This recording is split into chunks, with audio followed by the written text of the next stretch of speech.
Darling, I've been tempted by the darkness, telling me that I should throw it all away.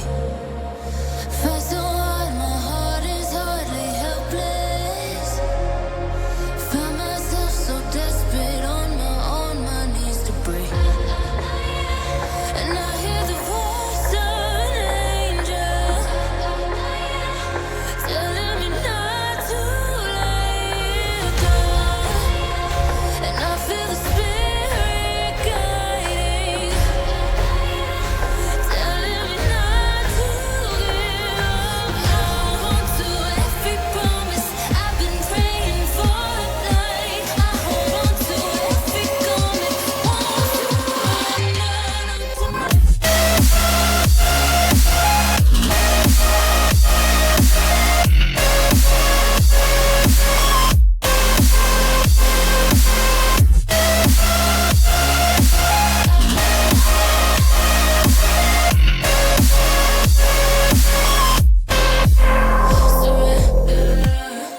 The shadow rises, I walk through the valley, but I won't let nothing take my heart away. I recognize the powers as they rally, call the names, I break them one by one and face to face.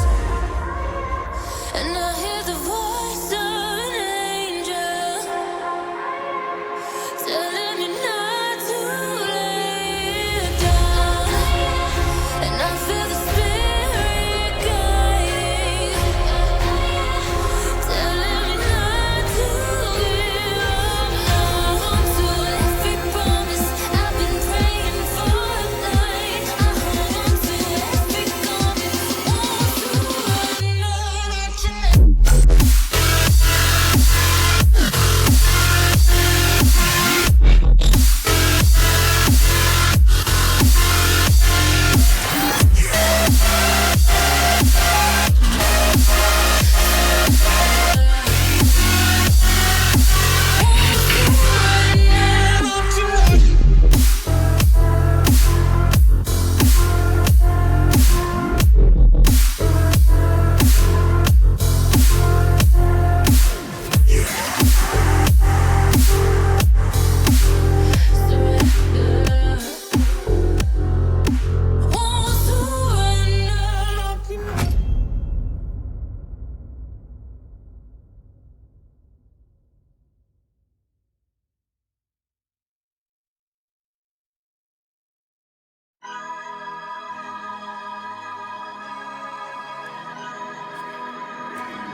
As I walk, I realize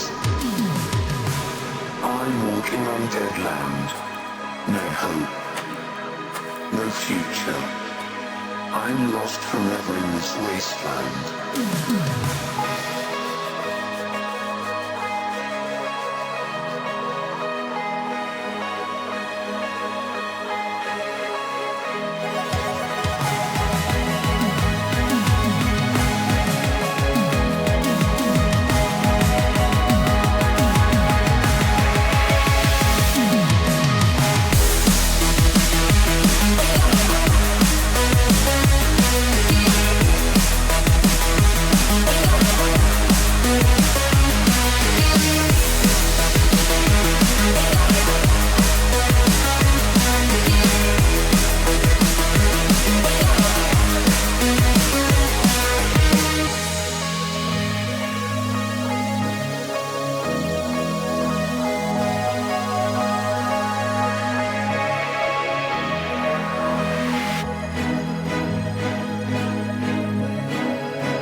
Is this my destiny? I'm still walking, without hope, without a future. Where will this wasteland end? Maybe I'm dreaming. Let me wake up. Please let me wake up.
let's do it.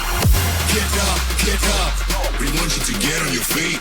Stand up, stand up. Come on, get loose with the heat. Right now. Think about it till we black out. So get the fuck up.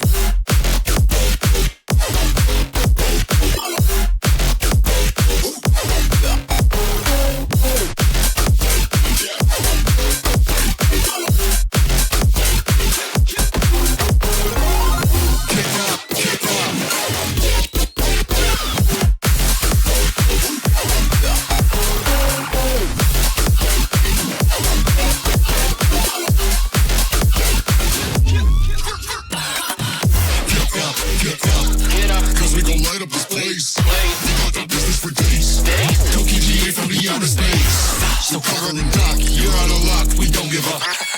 Yeah, we're going up, next floor is us, you're riding with us.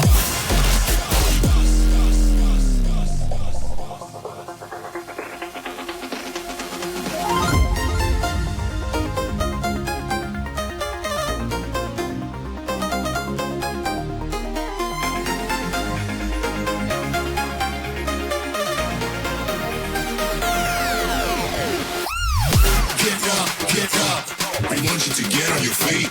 Stand up, stand up. Come on, get loose with the heat. Right now. Think about it till we black out. So get the fuck up.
Okay, chatty chat.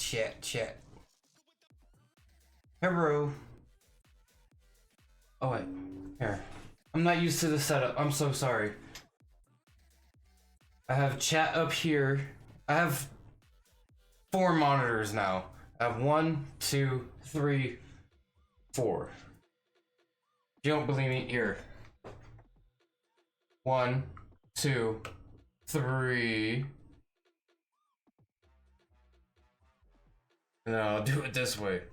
You see this one? 1, 2, 3, 4. I have 4 monitors. So it's a little bit hard to keep track of where everything is. But double D's, an actual W. For the game, yes. This is gonna be the first time I ever play Undertale. I've kept myself from Undertale so bad. Like, I know the music. Oh, that is so small.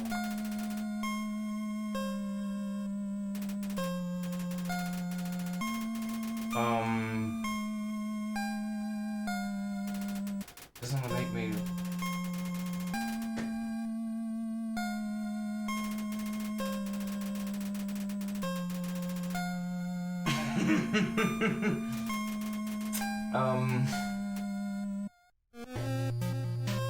Can I make it bigger? Or do I have to, like...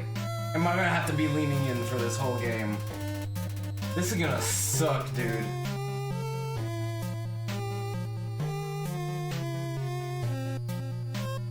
I missed whatever that just said. I'll look over the VOD.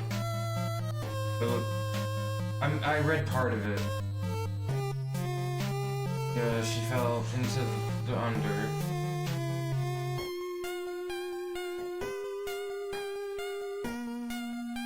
So I'm a girl, but like I don't have a choice in the like character creation. There's no character creation. I'm just the one character, which is fine. It's nothing, you know, different than playing like Tomb Raider or 2 or Enter. Setting. Oh, I have to use this.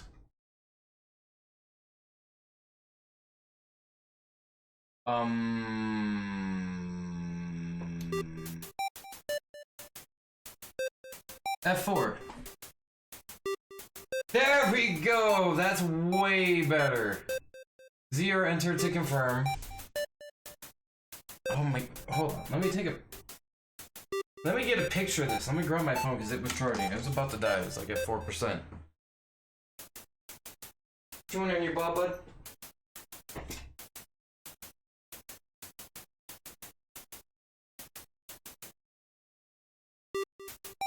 Oh wait, why don't I... Never mind. Let me put this back on the charger. You know, easy answer is,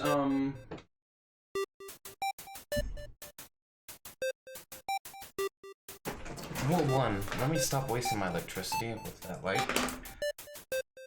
2, easy answer is just... Why did I think that wouldn't work?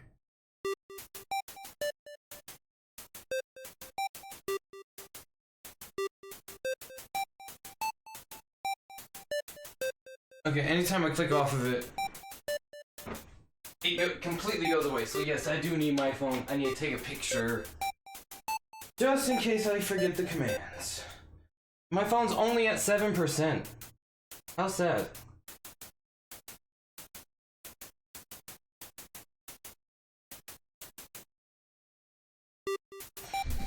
How sad.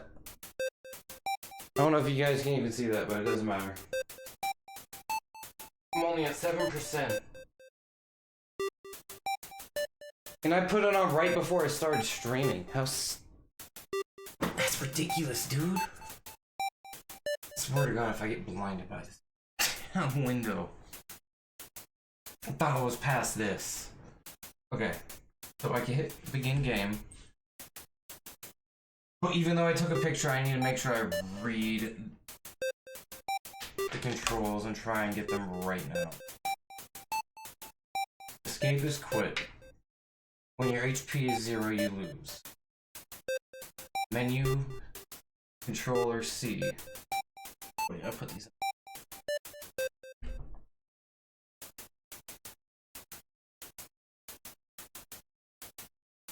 Okay. I mean, I don't like the controls. Enter, confirm, shift, cancel. Like, this is so stupidly weird. It looks like I don't use the mouse at all. I mean, I can move it off. This, I mean, this seems so weird. What? Name of fallen human. I was told it doesn't matter really the name, but I was told that like there's two main paths to do, right?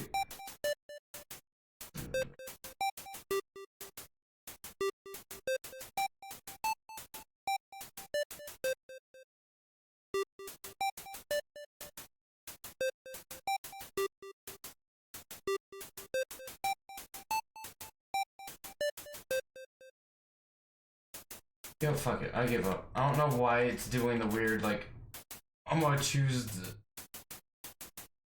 to be capital. Okay, I give up. It could just be in text. Sure, yes. Fucking, damn it, the window, man! That shit is so bright! Look at that! Got in the danger zone.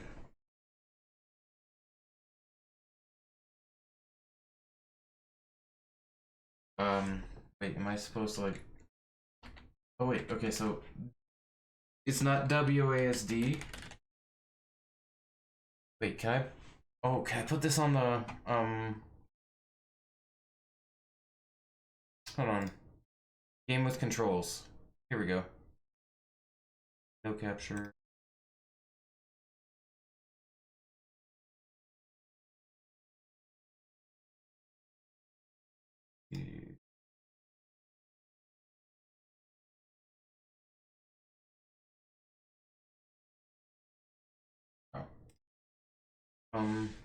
Yeah, so WASD doesn't work. It has to be arrow keys, which I actually don't know if I could do, because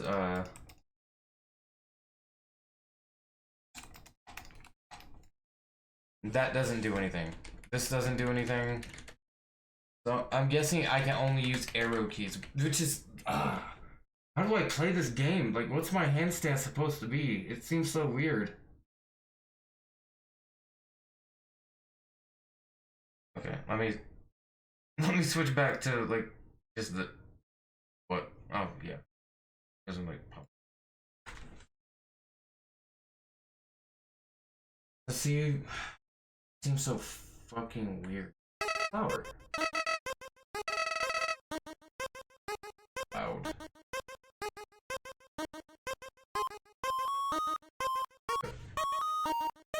Actually, I can just turn it down here.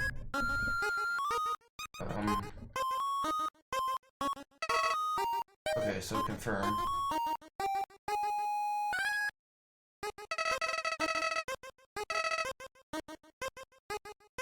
To the underground. Is that what this place is called?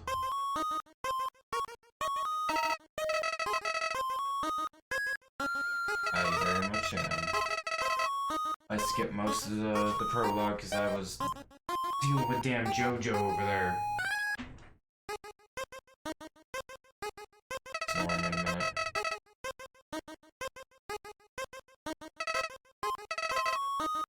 I'm ready.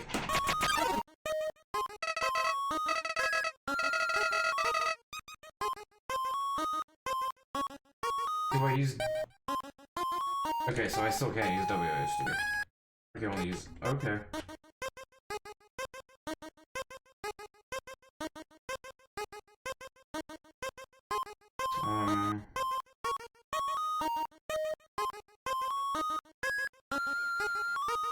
I did what you told me to do. Nothing's happening.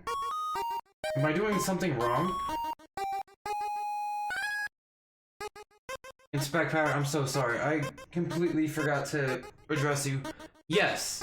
The answer is yes. Hold on. Let me add,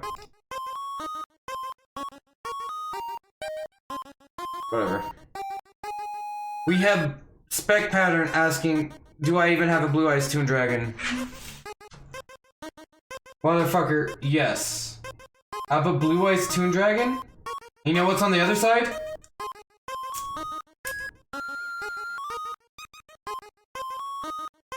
And I think that says first edition too. Get fucked, stay fucked, be a bitch. I know you're just joking with me, but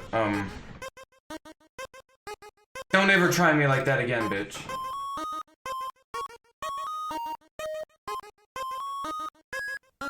I'll fuck you up. Just saying.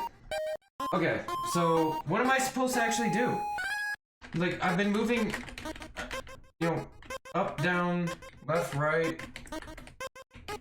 Do I hit? Oh, I have to enter. Okay, never mind. I'm stupid. I thought it stands for level. But it stands for love in this game? I have love 1? That sounds so stupid, saying love 1?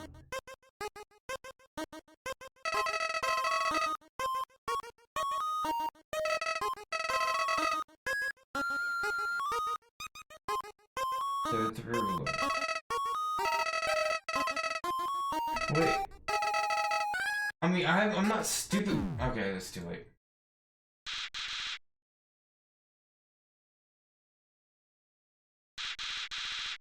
I know, you're right. I knew what was gonna happen and I didn't react in time. Just like, straight up did not react in time.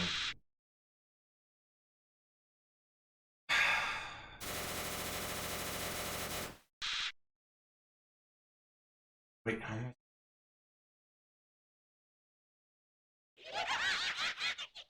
Wait, do I just gotta die?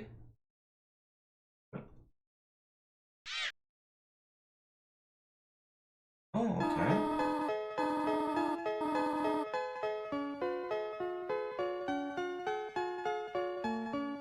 Ooh.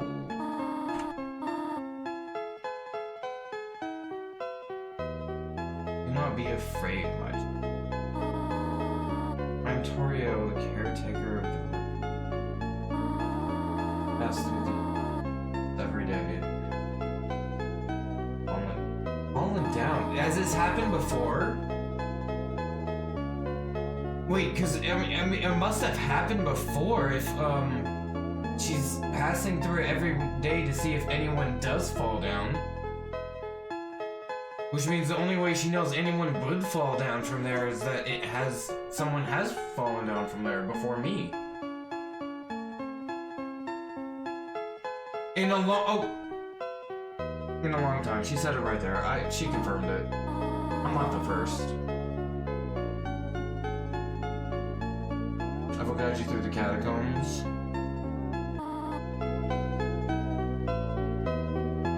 Wait, do I... Oh, okay. I did walk.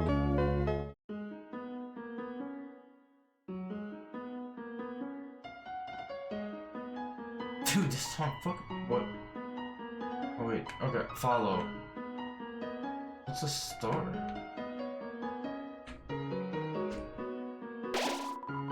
Oh, okay. The shadow of the ruin looms above, filling you with determination. What does that mean? I mean, other than the obvious, it's filling me with determination, but...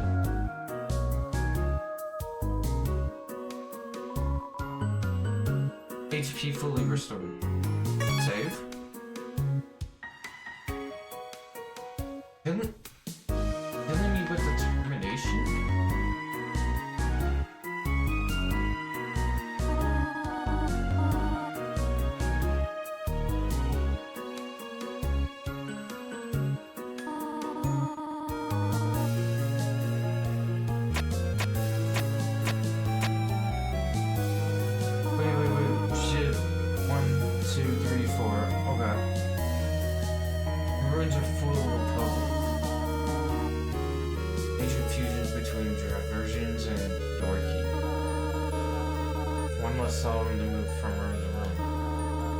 Please adjust yourself to the side of them.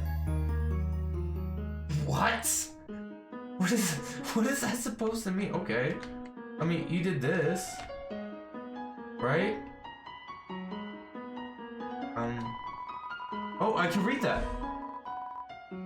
Only the fearless may proceed. Brave ones, foolish ones, both walk, not the middle road. So don't take the middle road. Wait, brave ones and foolish ones, they all take the middle road, or they don't take the middle road.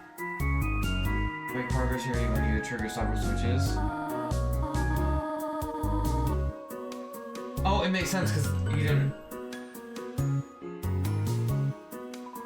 You didn't flip the middle ones on that last puzzle. Stay on the path. Press Z to read signs. I just did that! Oh, it's a tutorial on fucking reading signs. What?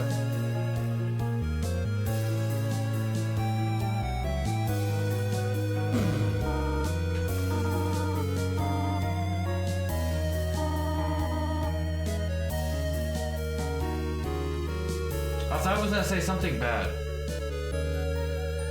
That noise didn't sound like a good noise.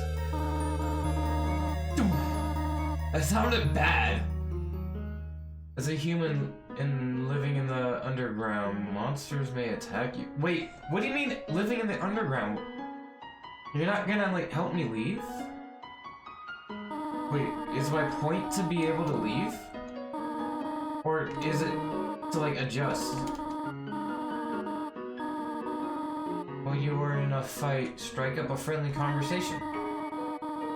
Solve for time, I will come to resolve the conflict. Practice talking to the dummy. So I gotta talk to him. Wait, what is that?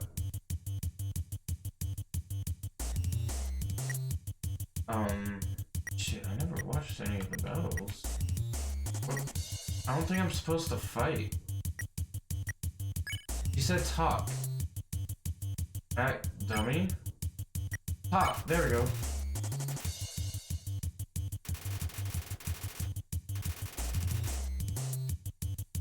Torio seems happy with you. 0 XP, 0 gold. Wait, I'm not getting any love then.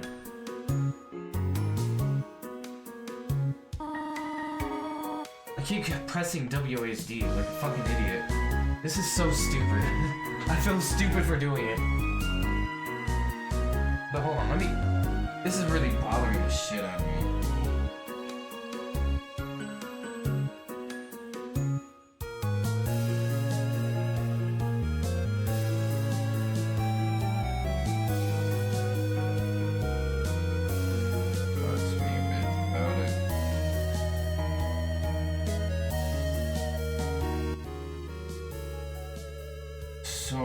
Better.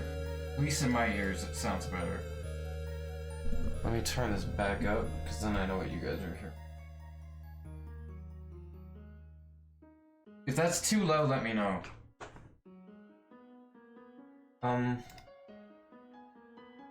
Wait, let me write it. Here.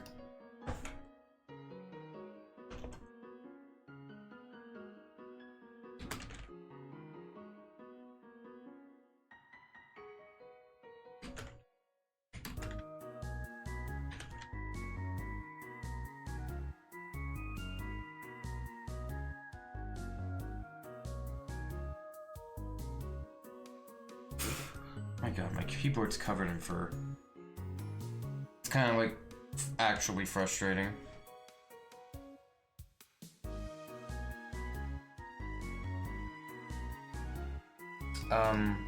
No, I think I want to pin it. But edit layout. My chat. Pin.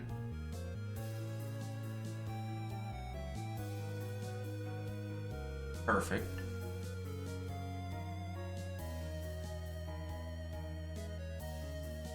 I had to make sure I added that, and then I could put this back to activity feed, right? Cancel. I'll just cancel. There is another puzzle in this room. What do you mean? You pressing W. I fucking hate this. Why can't I use WSD? What? You said this room, right? What would be the puzzle? These?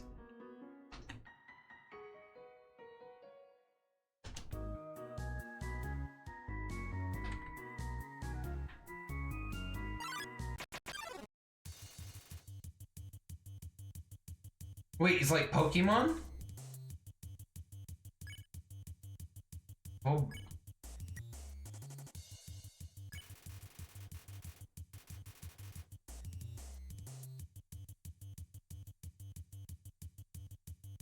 Oh, so I could just compliment him and he'll leave?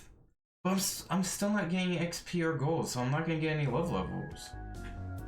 I'm just gonna call them love levels, because that's the only thing that makes sense. I can't call it just love. My level of love. Like, I can't say one without the other. Wait, what?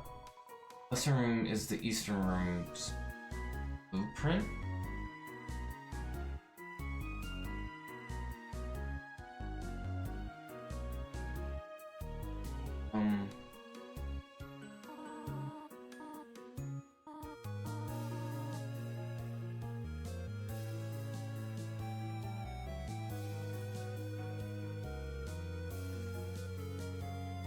This animal, I mean, she looks like a cow. I don't mean to be like rude saying that. I want to close that. Hold on, I'm sorry.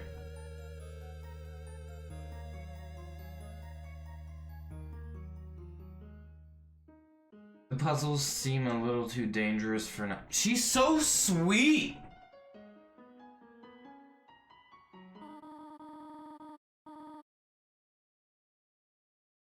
You've done exactly thus far, my child. Wait, what? You've done exactly this far. That doesn't make sense. I haven't done really anything. I just kind of did like the 2 things you asked me to do, and that was it. However, I have a difficult request to ask of you. I would like you to walk to the end of the room by yourself. Forgive me for this.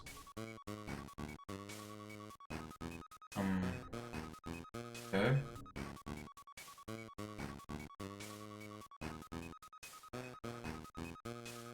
Seems easy enough. If I get into like a Pokemon battle, then I could just compliment my way out of it, right?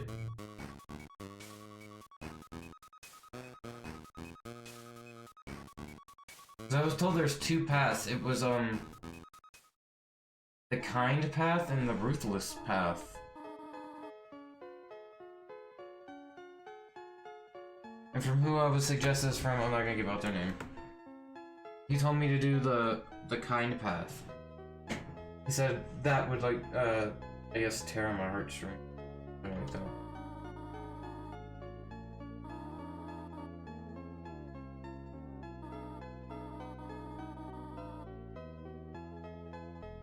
This was an exercise? I'm sorry, I kind of clicked through and I didn't really read it.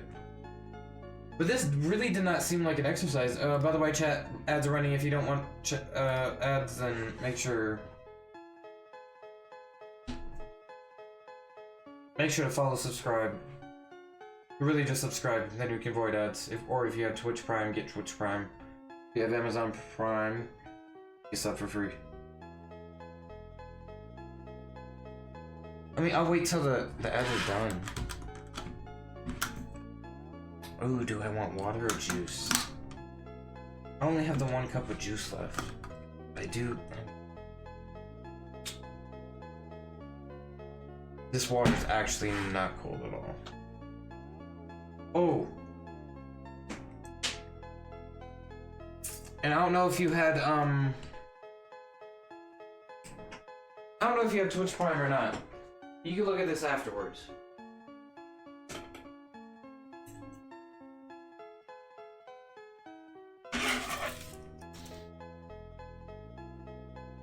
Read it and weep, asshole.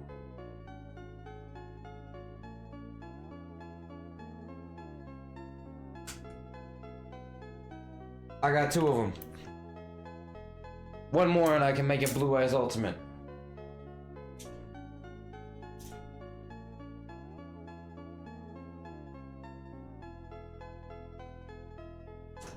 For anyone else watching, that was solely for spec pattern. Let me go put this water bottle in my fridge. It's not cold at all. I don't want to drink it.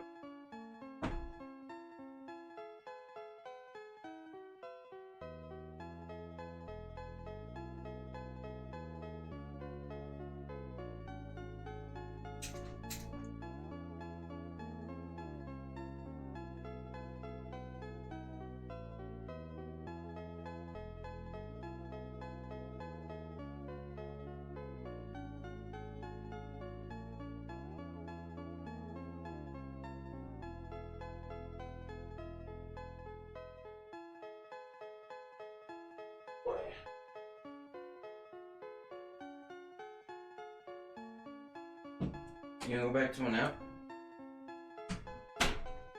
Kinda knocked out there on the bed.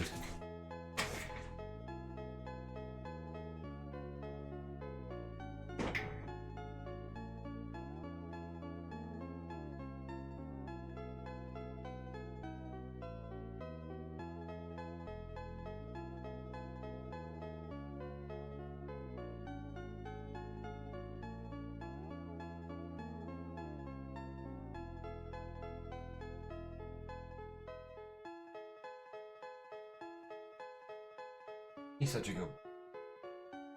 Okay, so.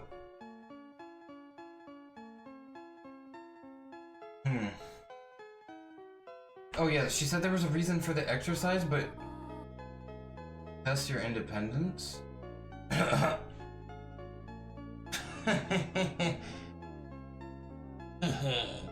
Yeah, independence. Okay.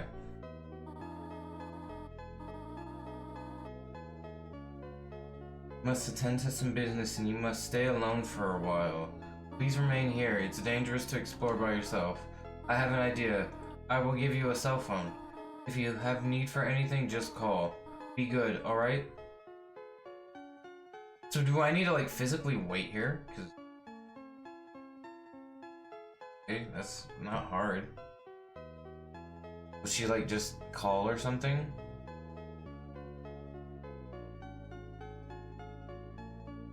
Hey, please don't touch that.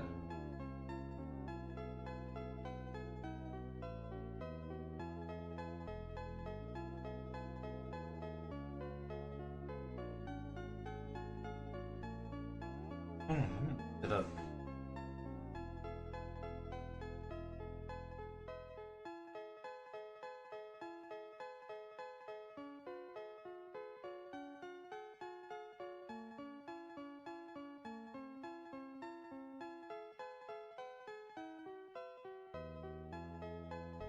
Okay, so she hasn't called or contacted me yet, so should I just keep going? You think I should keep going, buddy? I feel like I should keep going, and if I get into any fights... I mean, she was proud of me for like... I have an attack button, but I didn't use it.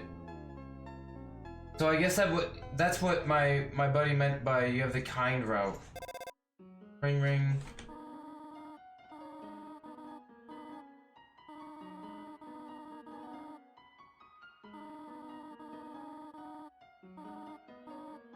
Oh shit. Okay, then I should probably go back. I'll just wait. Wait, was that because I went into the next room, or because... Like, was that activated by the next room, or was it time-based? And I was just unlucky. I'm so confused. I don't know. Dang it. What did he say? Let me look over his instructions one more time. I don't know why it closes me out of the game every time I do it. I'm sorry for that.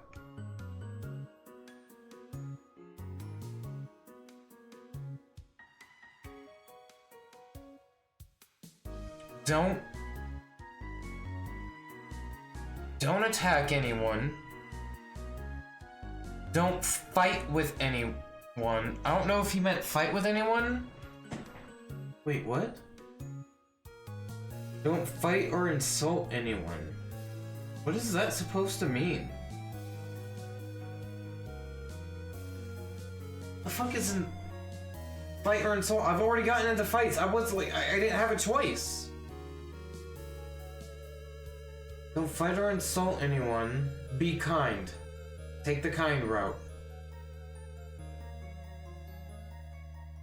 Kill them, and then I had the other option of never take damage, kill them all.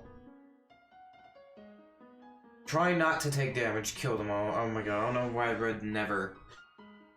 Try not to take damage, kill them all. Music will change. Then you can move along. Wait, why did the motherfucker make a riddle?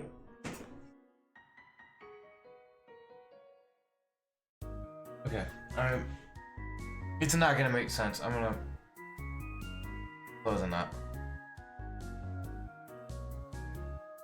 He said try to do kind before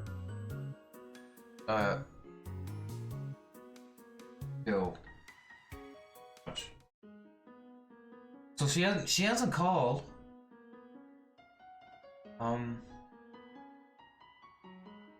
Do I talk to him? Do I go in the room? Do I go down? Do I go to the star? I have 4 options here. I'll talk to him first. Ribbit, ribbit. Excuse me, human. I have some advice for you battling monsters. If you act in a certain way or fight until you almost defeat them, they may not want to battle you anymore. Monsters do not want to fight you, please. Use some mercy, human. Ribbit. What? Okay, bud. What is this? It says take 1. Take a piece of candy. Sure. Take a piece of candy. Use C to open the menu. Monster candy.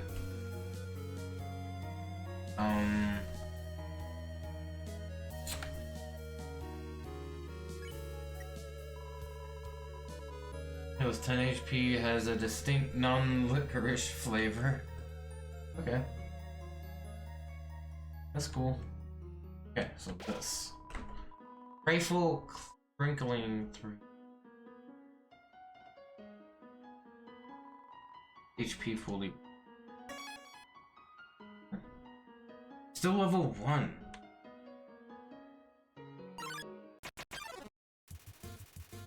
So if wait, he said if I act in a certain way.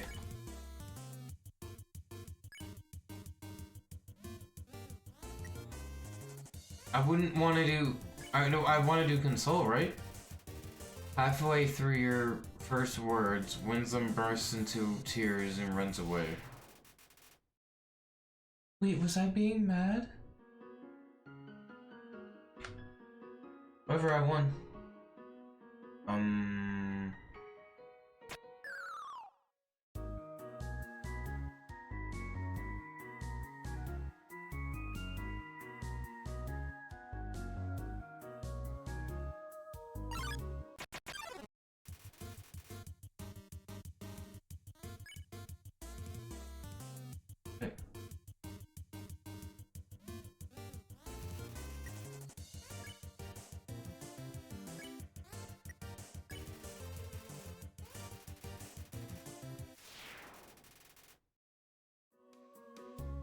Okay, I guess I...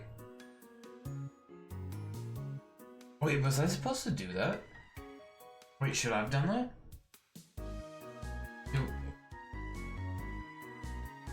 Should I go back?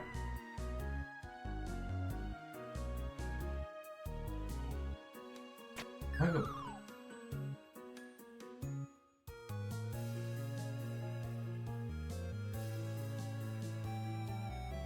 Wait.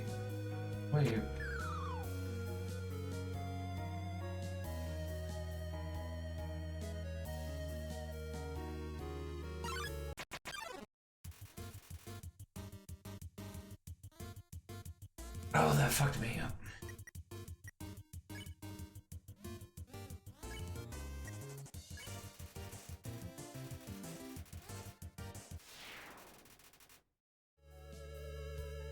Okay.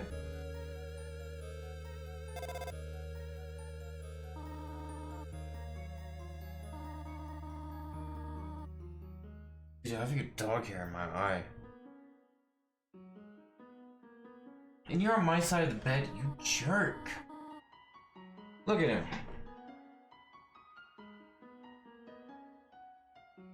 This is his blanket over here. He's on the complete opposite side.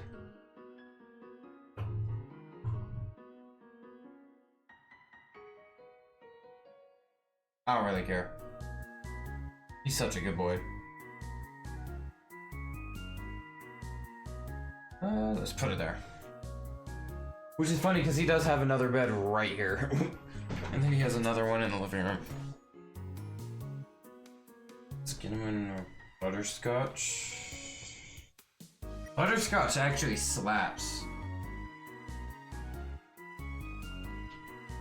Call me crazy, but butterscotch slaps. Way better than cinnamon. I think I only Who else is calling me? Bitch, why are you calling me again? You just hung up.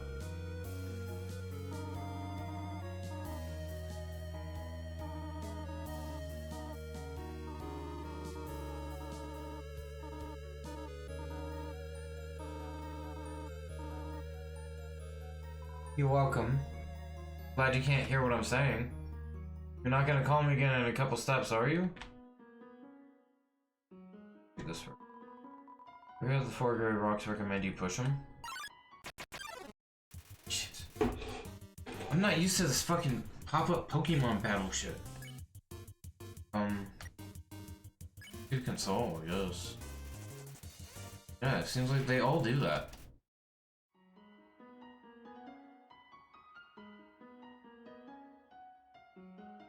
That was it? It was, wait, it was really just that simple? You tell me 3 of the 4 gray rocks wish that I'd push them? But is this like a... okay.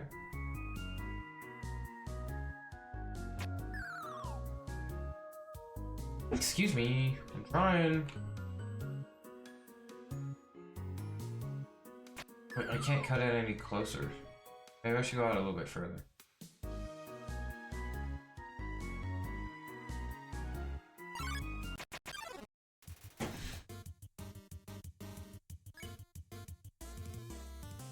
Oh, no. I hit.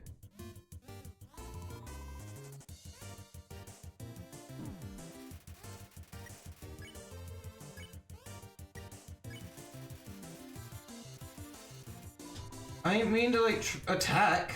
I thought that was the cancel button. Wait, I should. This HP's going down.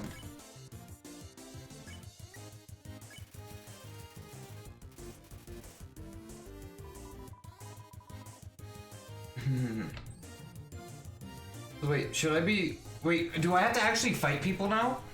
Or at least dodge their attacks? Is complimenting doing anything?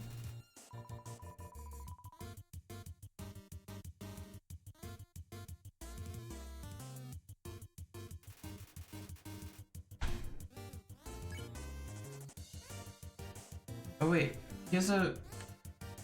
X. Fair. Oh, that worked.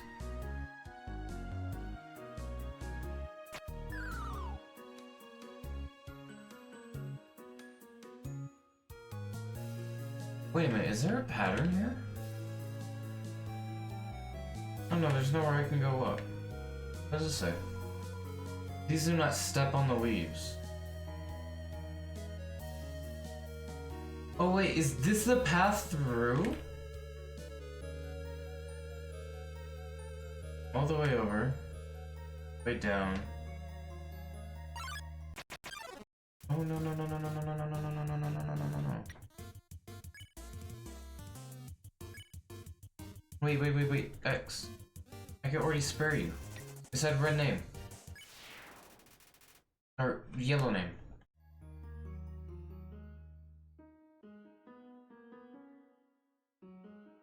What is it? How many?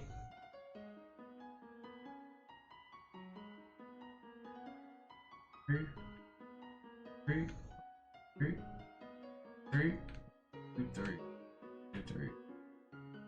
1. Okay.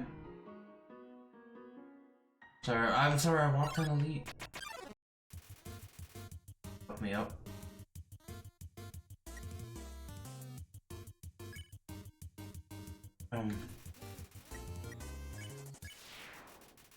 Cool.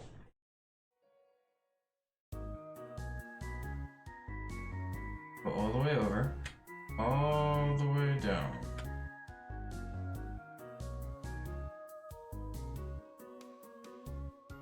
I did it! That was badass. Not gonna lie.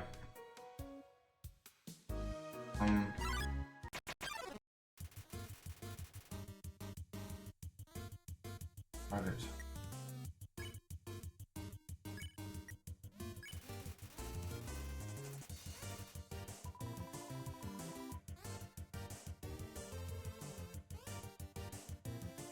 Why are you guys attacking me? Can I not, like... Oh, mustard seed.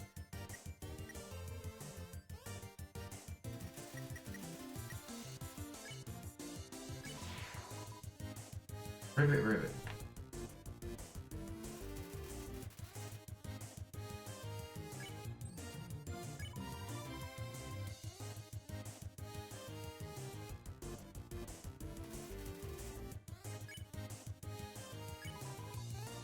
Wait, do I need to, like, compliment him?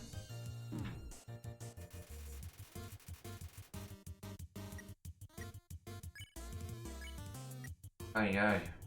Let's compliment him first.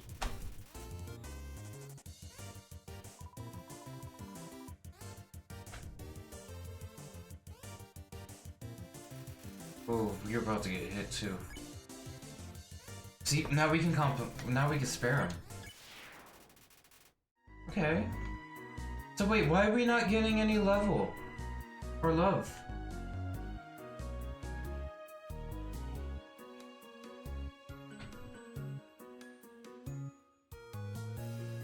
Nothing's happening. Do I just need to do all 3?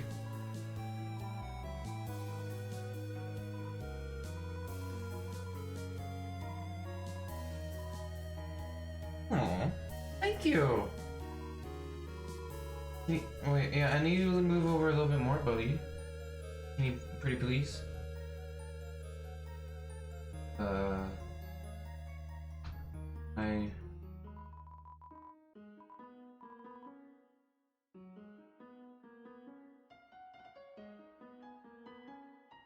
I guess that works. But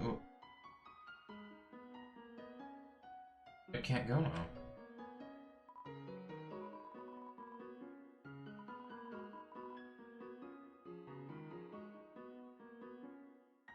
Buddies. It was right.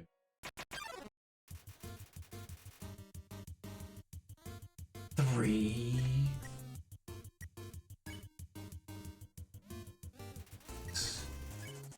Spare. Cool.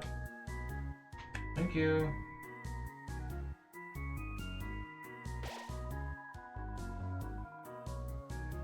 Knowing the mouse might one day leave it fills you with determination.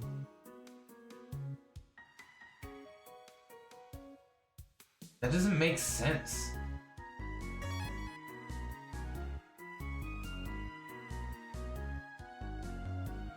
Should I be doing something with the cheese?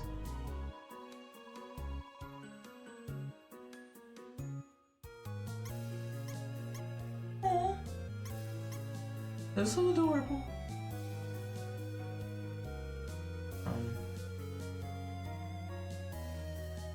Seems like a weird area.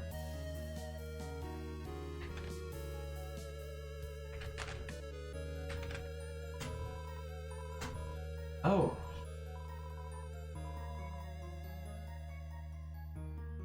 What? Oh, it's a ghost.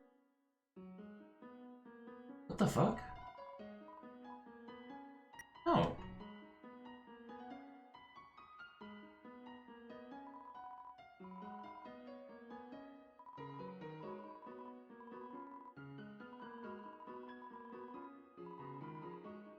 I wasn't talking to you, dude. I'm sorry. Wait, should I... Is there something else I should do? I don't want to move him with force. That feels mean.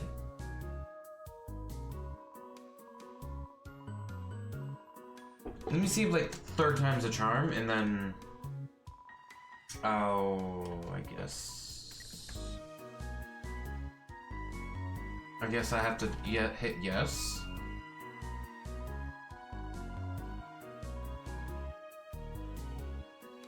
This ghost keeps saying Z out loud repeatedly. Yeah. I guess we have to.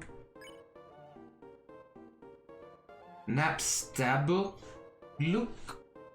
Napstablook? Napstablook. Napstablook.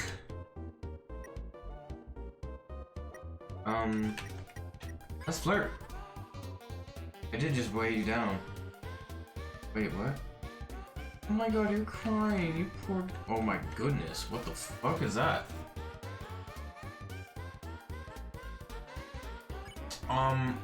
Kinda seems suicidal. Let's cheer him up.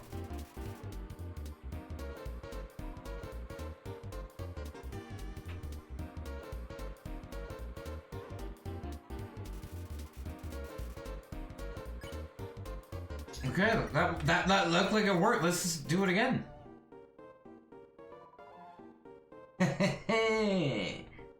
Oh no, please, please no.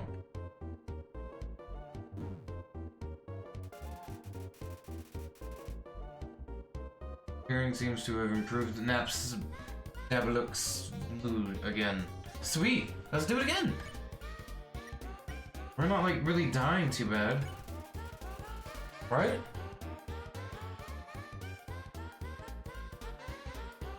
He wants to show me something. What? Let me try. I call it Dapper Blook. Do you like it? I love it, dude.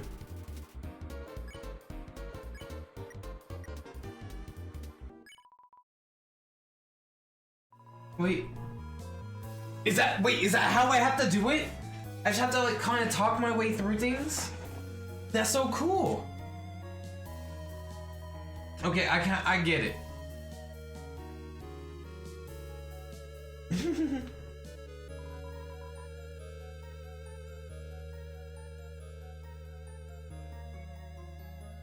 What was up here? Wait, should I go up there? Or should I go this way first? Dead end. Spider bake sale. All proceeds go to... What? Spider bake sale? Wait.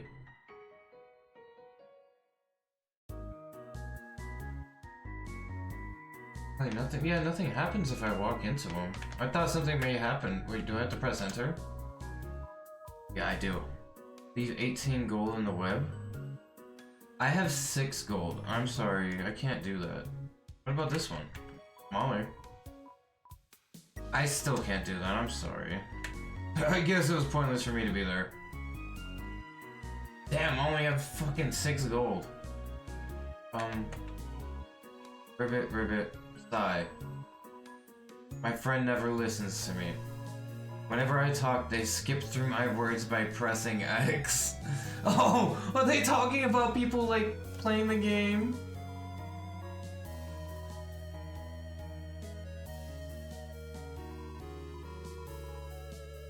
Well, at least you listen to me.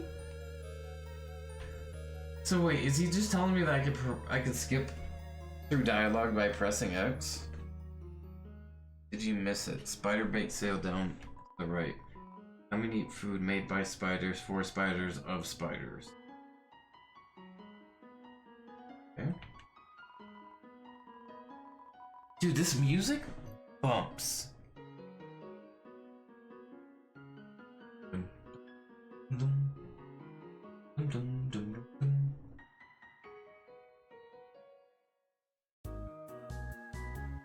Hold on. I have to mute.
Okay.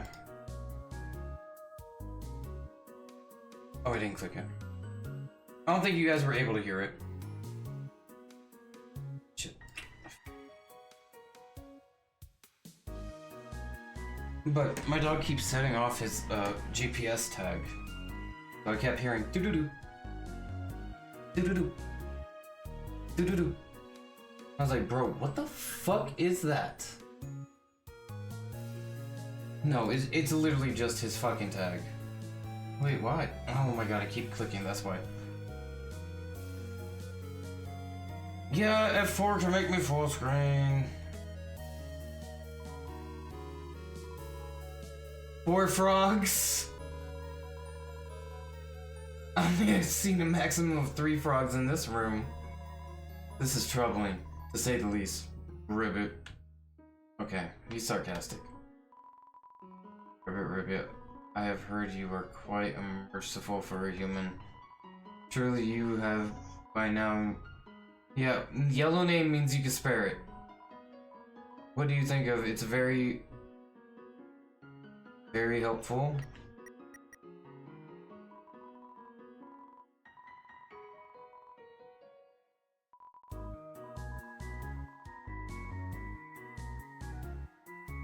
I could try...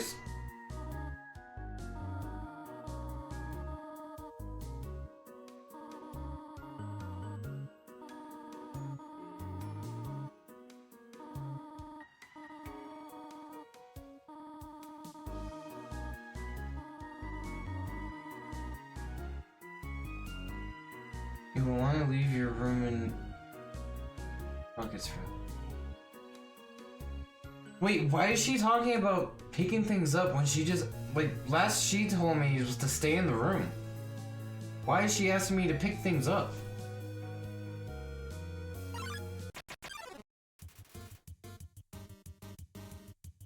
Oops.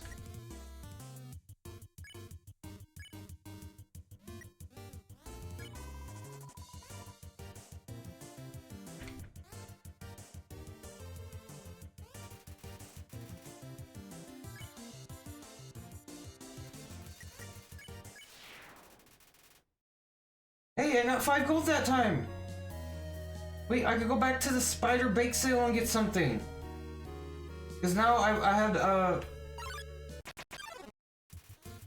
had 5, right?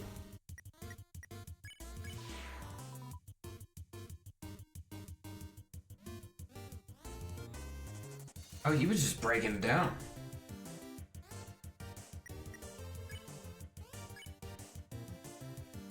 Wait, he was already yellow. I can already spare him. Cool. I got 2 gold. What's in my menu? Item. I have 13 gold. How much was this? Was this 13? 18. I can't do that, I'm sorry. Maybe I can leave 7 gold in the web? I could do that. Can I do this twice? They gave me a donut. Ooh, I can. But if I walk around, I could probably just get to another fight and be able to do that. Let's see.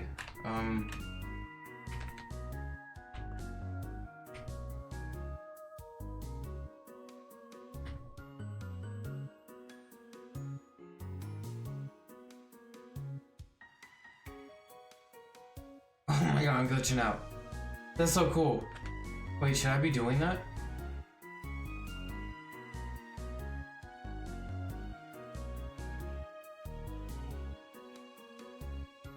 Oh my god, look at these patterns. Look at this movement. Dude, look at that movement. I don't think I'm gonna get into a fight here. I guess I can't.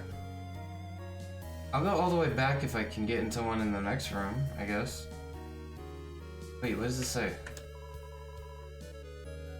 There's just one switch?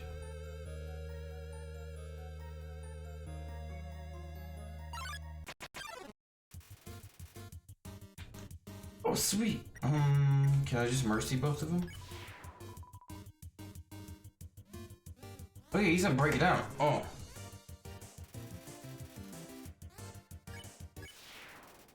Oh yeah, look at that. 2 gold. Oh, I can go back and buy the other one now. Sure. Oh, give me more. Can I mercy you?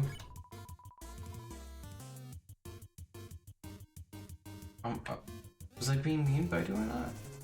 What?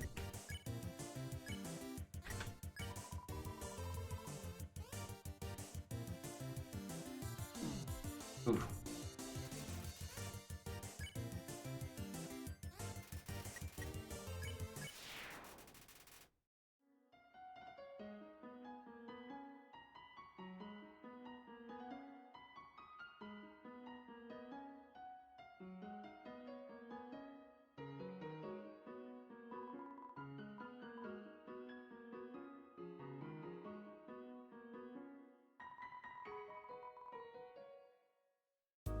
Hey, now we got 2 donuts. We can almost get another one too.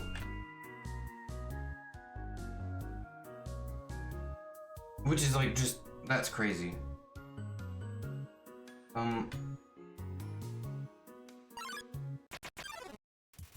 What are we supposed to do to get to the next room?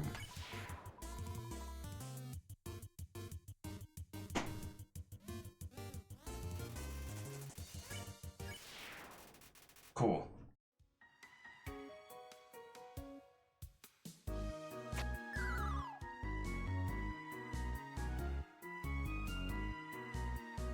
Oh, I see. I should check every one.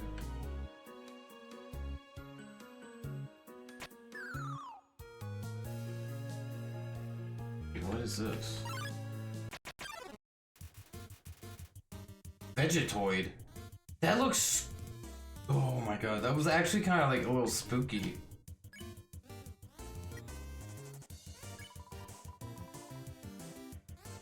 Wait. You can't tell me plants can't talk without talking.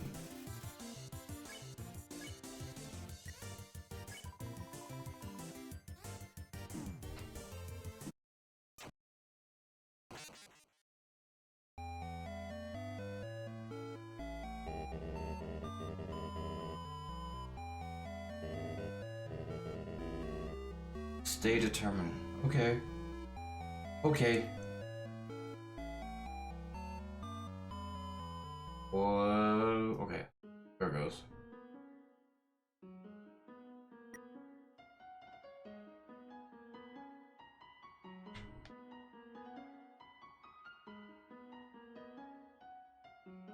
I have to do this all again.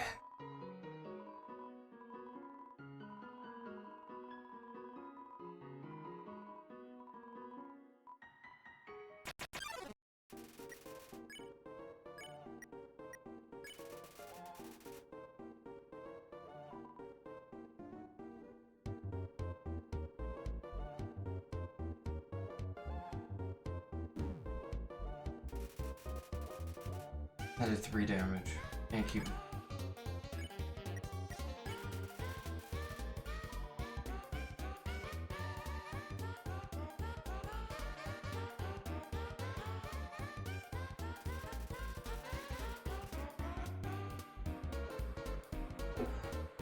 Okay, so this is gonna work just like the last time.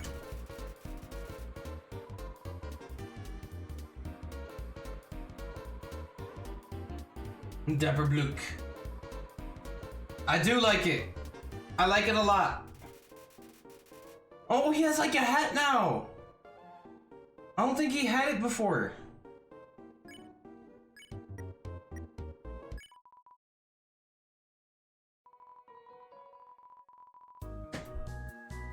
Wait, did he actually have that hat before? Or did it like appear? 'Cause I don't think he had that hat before.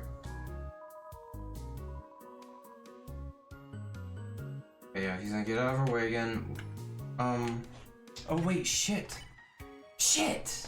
We lost all of our, like, monster, our donuts and shit. That's right, X to get out. Yeah, these fucking controllers are so weird. I know what you guys are gonna say. Oh yeah, that's right, she did call me. I was asking, why is she like gonna say you can pick up the house and pick up my room? But she asked me to stay in that other room initially. She never asked me to leave. Like, I'll go to this one this time.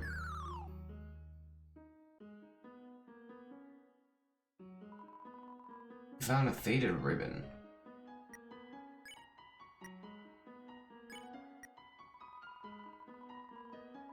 3 defense, you are cuter, monsters won't hit you as hard. Oh, give it to me then! What?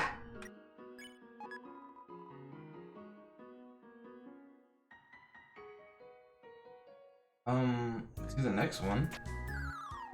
Obviously the bottom side's better. Hey!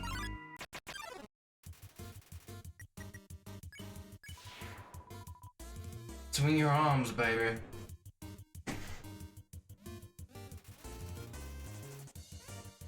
Not a care in the world. Hey, friend.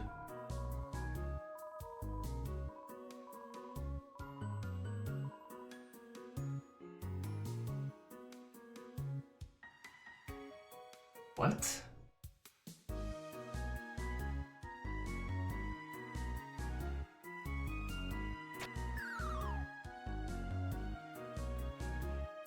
Is this gonna be another Vegetoid thing? Yes.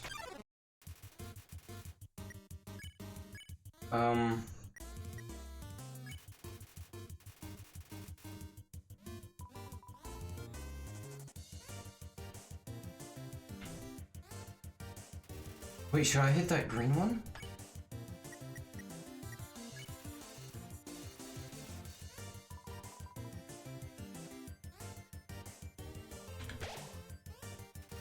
Ooh, it did heal me. Oh, he's ready to give up. 4 gold. Okay, so I have to say dinner to them.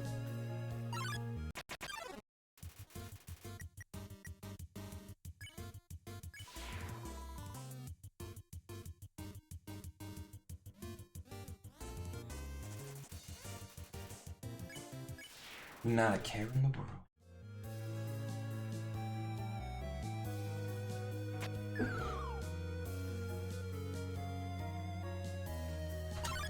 Yeah, I know how to handle you, buddy.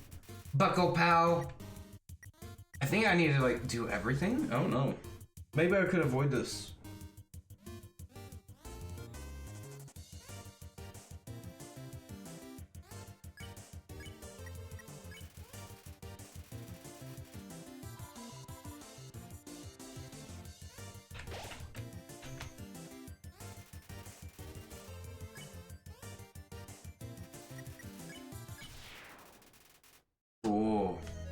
Another 4 gold. Oh wait, I was probably supposed to go into this one with just the fucking lever, huh? That's probably all I had to do.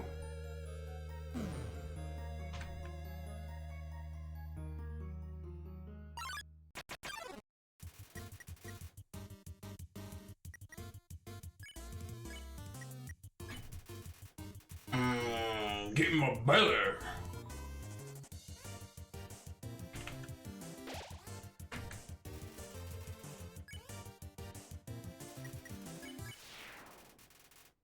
Cool. I'm kind of like actually getting the hang of the controls now. Let me get out of this room.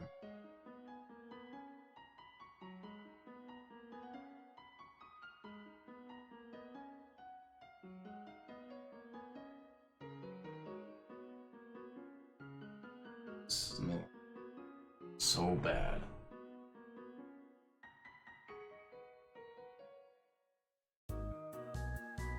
Jojo.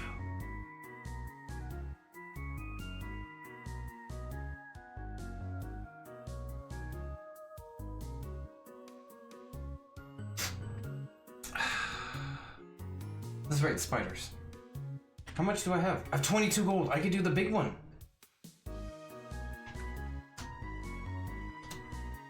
Yes. I have 4 gold left. I can get 3 more. I can get some a donut.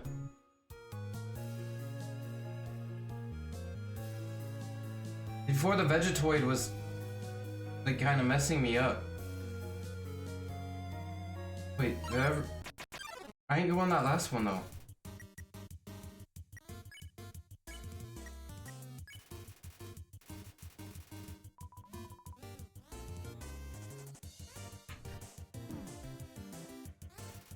Ow.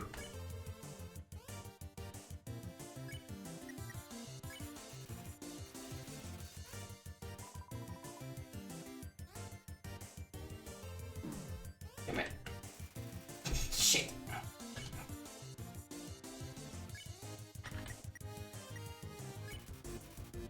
He's not going yellow.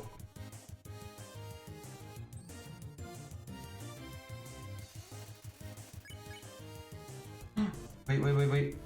He's still not yellow.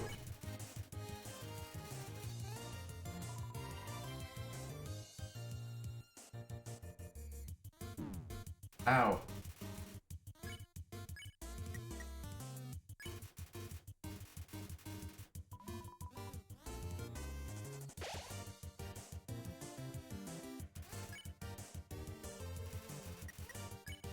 Wait, did I just need to get the green thing to be able to make him give up?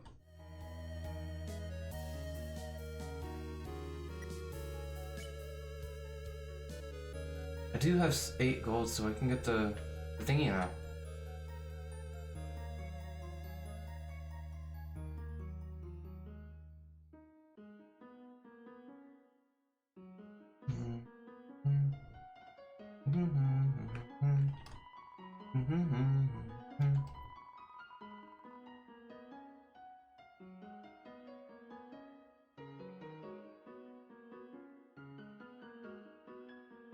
I mean, I kind of like the combat style. This game's pretty unique, actually.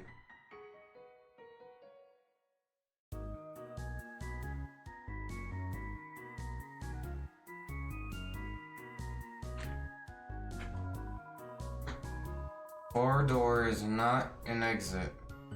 It simply marks rotation in perspective. Wait, what the fuck is that supposed to mean? It simply marks a rotation in perspective.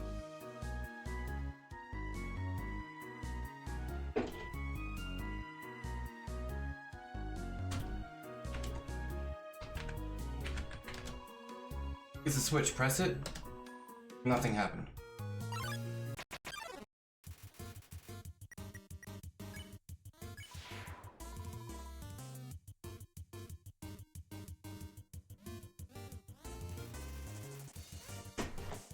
Oh, I should probably turn this on though.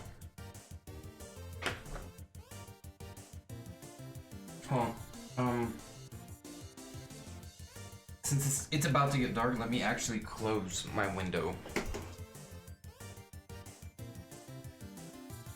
Excuse me, Jojo. Snoozing right here on the bed.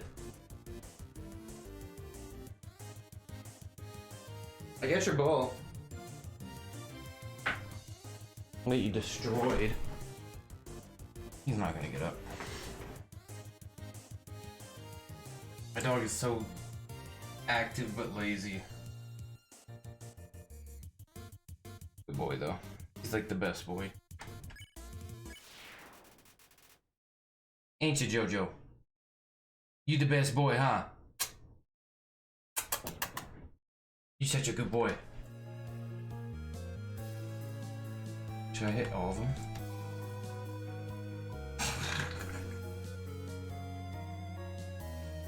He's such a good boy, huh? He's such a good boy, huh? That's what you want, isn't it? Nothing happened.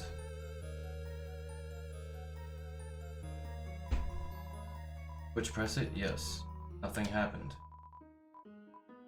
No. Nothing happened. I'm not gonna play with you with that.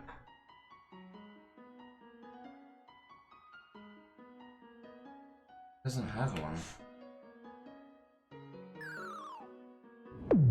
UNDERTALE just followed. Thank you for the follow.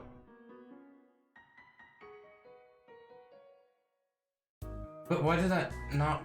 Why did that send me down? Nothing else sent me down. I'm not gonna do that one again.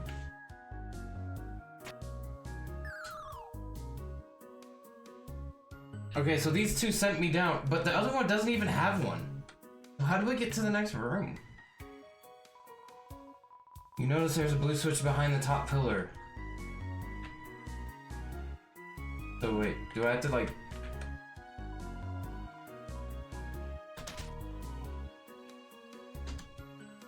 Okay. Okay. I see you. Don't we see him, JoJo? Attaboy. Pair of vegetoids. Came out from the ground. Sure. Dinner time, baby. You're a healthy meal. Give me the greens. Oh, no, no, no. Yeah, I got the greens. Wait, wait, wait. Maybe that was actually... Ooh. Okay, it makes sense. It totally makes sense. They literally tell you eat the greens.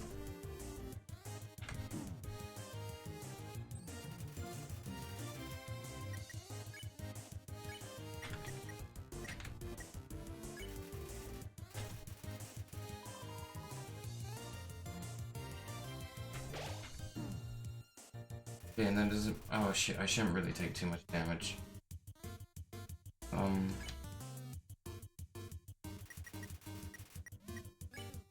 Spare. 8 gold, eh? Thank God it gave me the answer to it, because I would have never looked behind the pillar. Oh.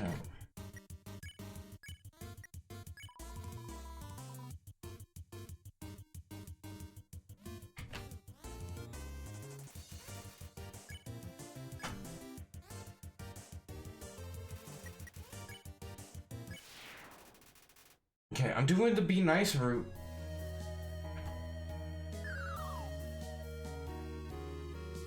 Brother!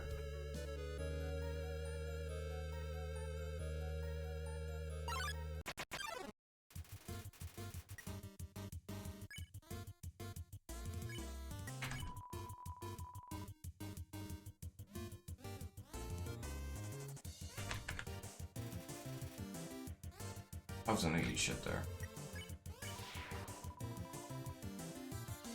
I'm gonna lose, dog. Ow. I'm going to die again.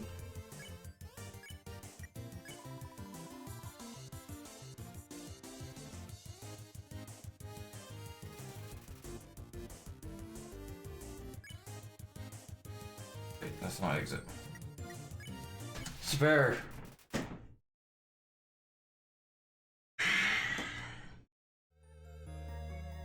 Please? Please fucking be this one. Fuck.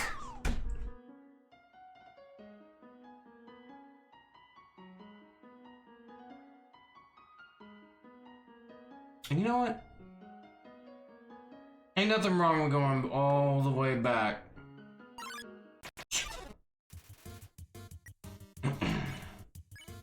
Mr. Luke's. I just need a save. And saving will increase my health.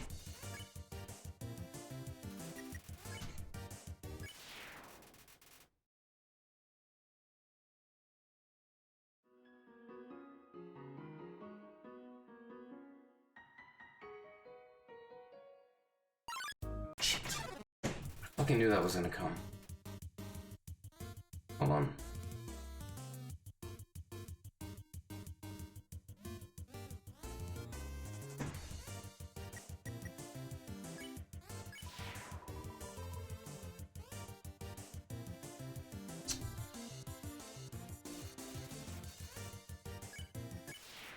Sweet.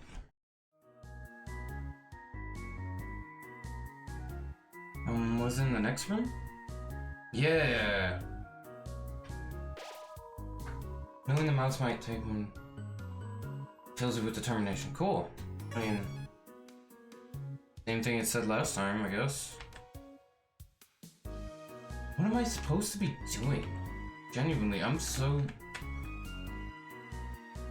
I know that there's the different, like, paths to take.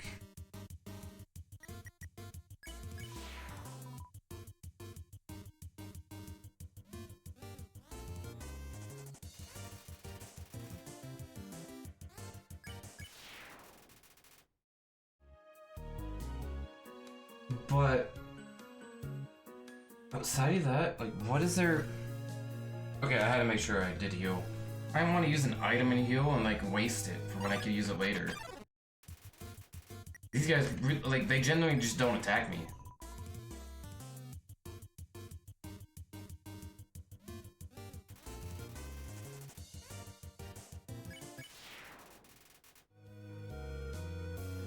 Wait, how much gold do I have? Ooh, I can get... Hold on, let me go get more items, right? That only seems like the smartest idea. I'm already right here in this room. I'm only gonna get further away from here. And who knows when the next shop will be. I mean, you guys probably know this game's been out forever. Let me go this one first. Yes, please. I could do this one again.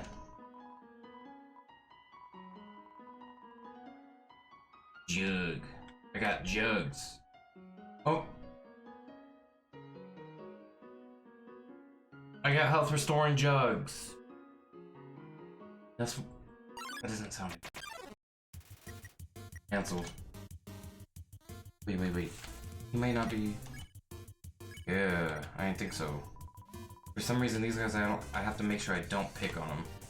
Like I ever planned to begin with.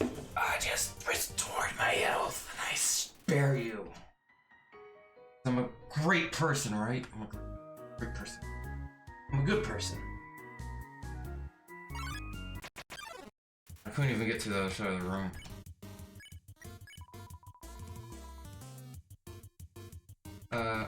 No thank you.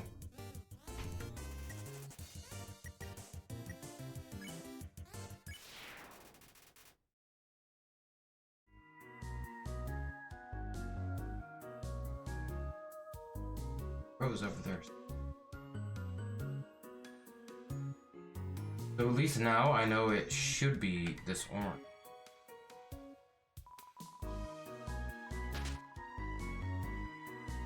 Got it.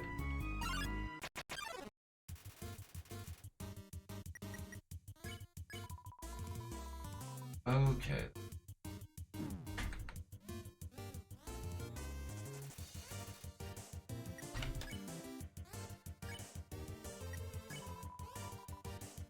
Oh, why are you being so mean, dude? Ah, this is bad.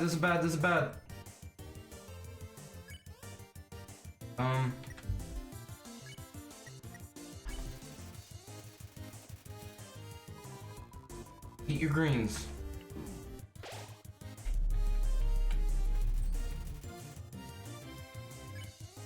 Okay, see, we can get rid of Vegetoy now. Spare.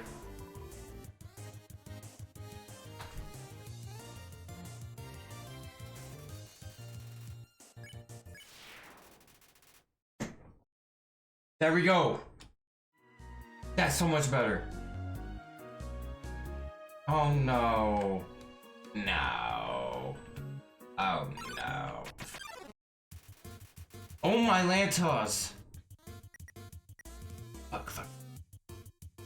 Okay, we're gonna do the Vegetoid dinner. Pat your stomach. Oh, there's so many of them. Oh, I took so much damage for that.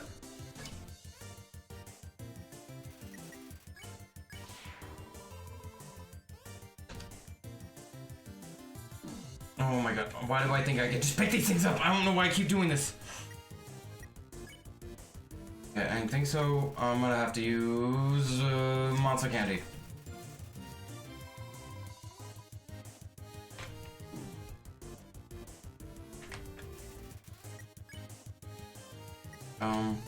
Don't pick on him.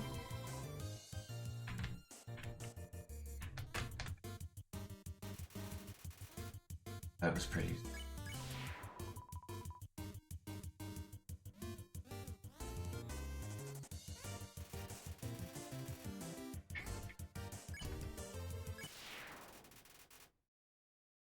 Oh my Lanta, that is not getting any easier, and I'm still not hitting even the right buttons. I'm guessing.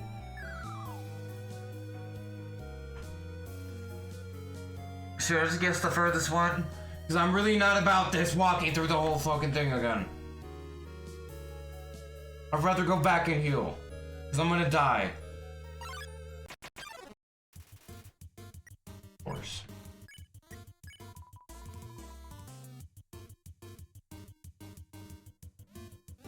Ow. Whatever, it doesn't matter as long as you... Thank you. As long as I can get back.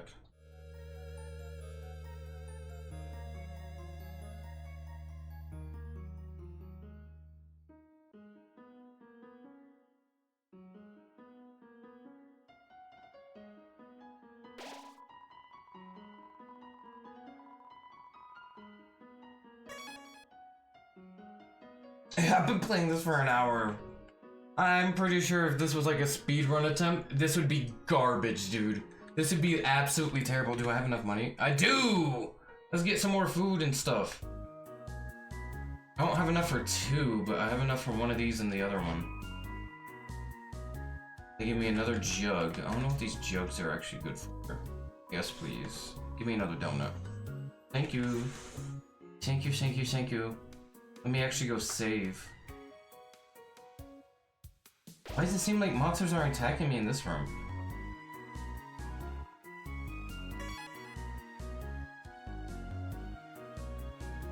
Is that like coincidental, or is there like so many encounters per room?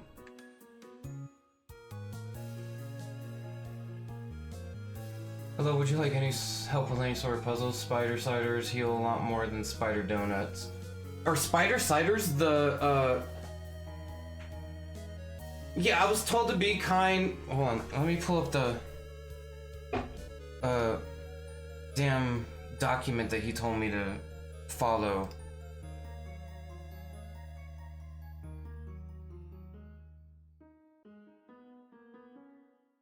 Yeah, he said be kind, try not to attack anyone, and always talk your way through situations. And then the other one was kill everyone. The music will change when you know you're done. Something like that. But yeah, it's something like that. So far I haven't killed anyone. I'm still level 1. Or my love level's 1? Wait, is that stat? Yeah, I'm love 1. That's what the flower thing said. Love 1. Not level. HP 20. Do I have anything else other than the faded ribbon, actually? I haven't actually paid it. Oh, the cider.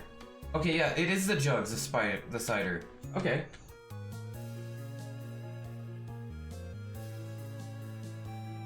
Jojo, you're snoring like a motherfucker, dude.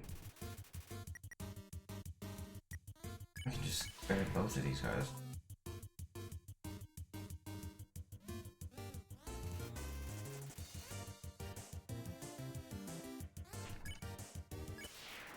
Boom. Should I be getting XP? I feel like I should be getting XP, and I need like. I was told there's the kind route and then the murder route. And then he suggested I do the kind route first. X.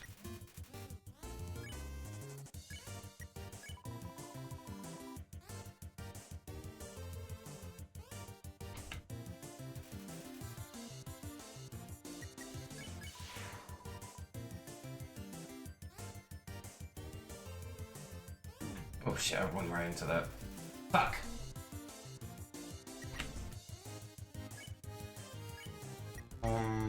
Yeah, that's right, I have to catch the green thing. The greens!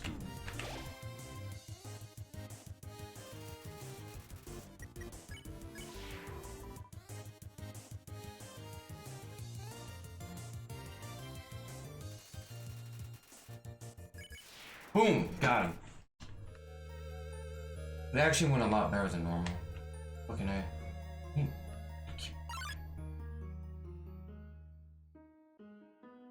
Was I about to get into an encounter there?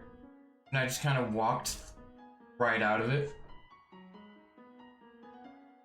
Oh, look at me! If you can read this, press the green switch. Shit.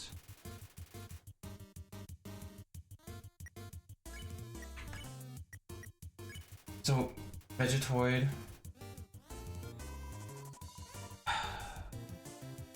Fuck.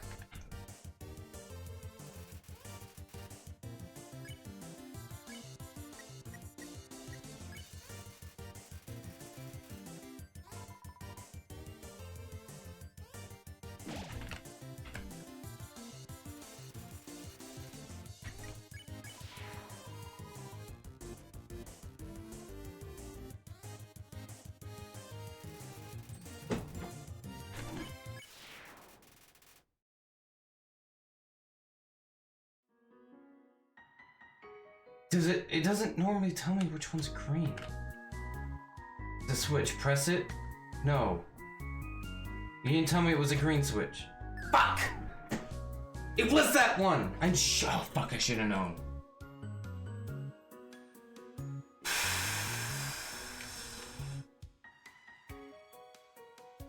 Okay, well.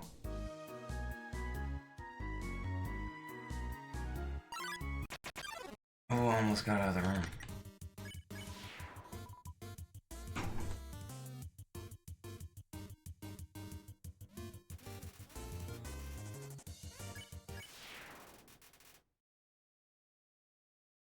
Let me take off this jacket. This jacket's actually getting like mad hot.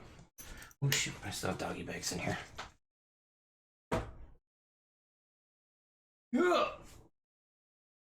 Alright. So we're still level 1. When am I supposed to gain love levels like this? Wait, that's right. This one.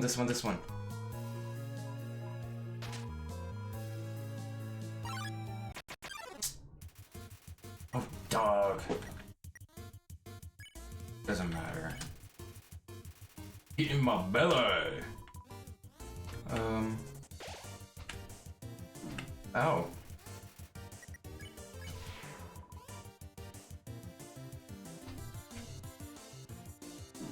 Ow.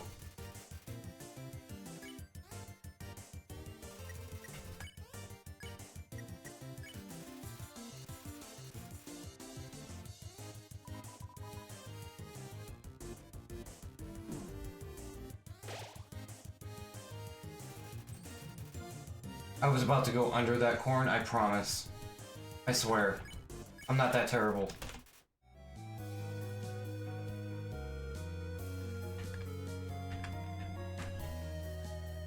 Wait, can I walk? I can walk across that, right?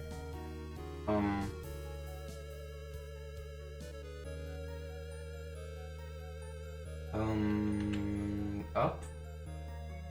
Go up first. Go sideways.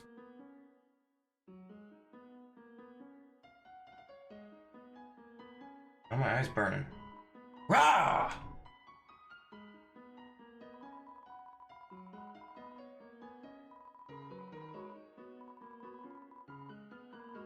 Oh, so we should go back to the other place because Toriel just came out of here. Okay. Wait, maybe I should go in here? What is this? A toy knife? But we're not fighting! Why do I need a toy knife? No, we're not using that. We can pick it. I'm sure we could pick it up, right? Oh my god, if I'd walked 2 steps further, this shit would have happened. Why'd your sliders heal more than Spire Donuts?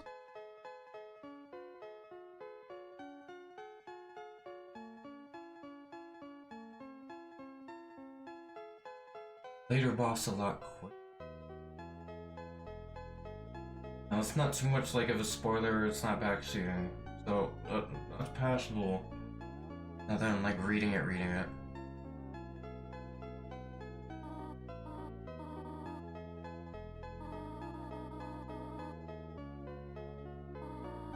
Yeah, bitch, I was fighting for my life. Goddamn, Toriel. What's a boy supposed to do? Or a young lady? Oh shit, I thought the music was like actually changing. Seeing such a cute, tidy house in the ruins gives you determination. What's with determination? He keeps mentioning that.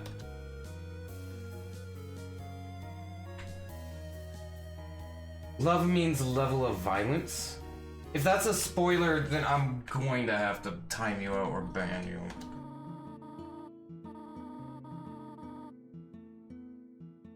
If I'm asking something openly, that's not the same as me asking like, hey chat, what does this mean? Or me directly trying to ask chat for help or advice. Go the other way though. And even then, that wouldn't even make full sense. Usually an acronym takes up, each letter means a different word. Risk is whatever gender the player is. It looks like a young girl, so I'm just gonna say it's a young girl. I didn't even know their name was Frisk. That's a odd detail.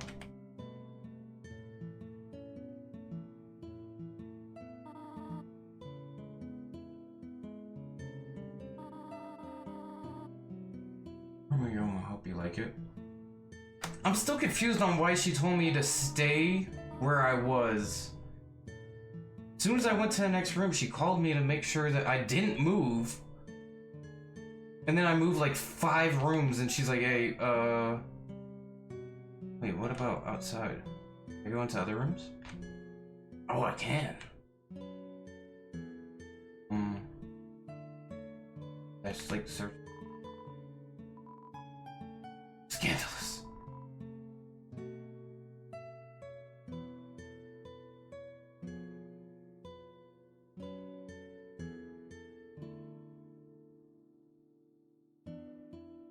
What? I'm done. Nope. Instead of going to my room, I'm staying in my room. Holy fuck, that... I wasn't expecting, like...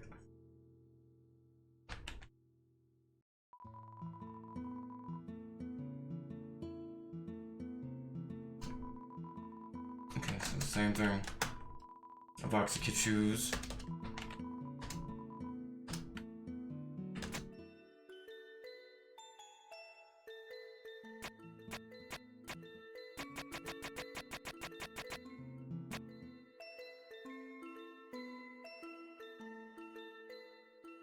Sleep in the bed in the other room.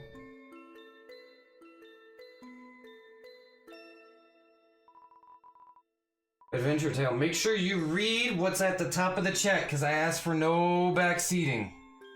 It's right there pinned. No spoilers. And it's supposed to say or backseating, but it says OS backseating unless asked.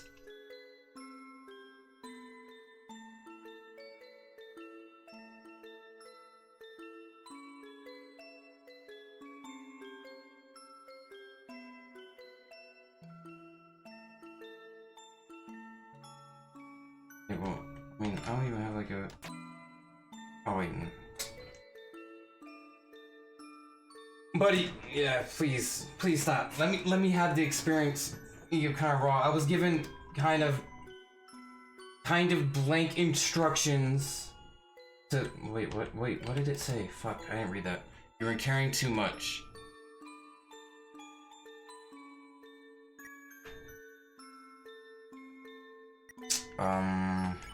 Said the donuts were kind of just... Wait. Aha! I could just drop this.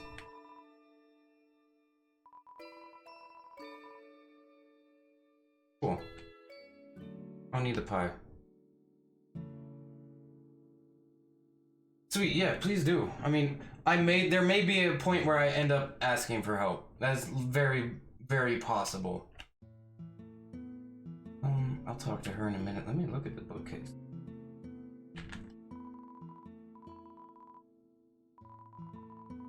Up behind. Bags. Far into Hawkins. Which caverns end?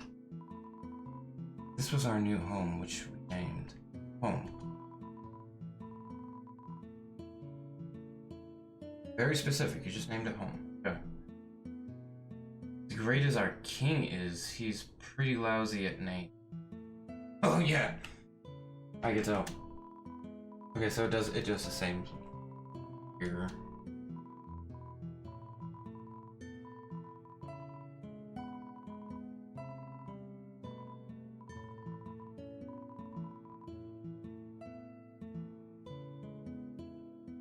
So I was told for this adventure tale you could answer. I was told is there 2 or 3 routes for this game. I was told there's really 2. I don't know if there's a 3rd, but I want to try and get the most out of this game. I was just suggested to play this before doing the, I guess, the murder route. Yeah, downstairs first. Look at this.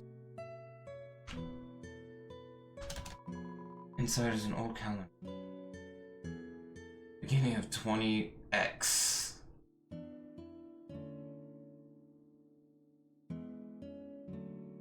$101X, I guess. I'm guessing it... When's this game made? Like 2013 or something? Or is it even earlier? Because if it was made before...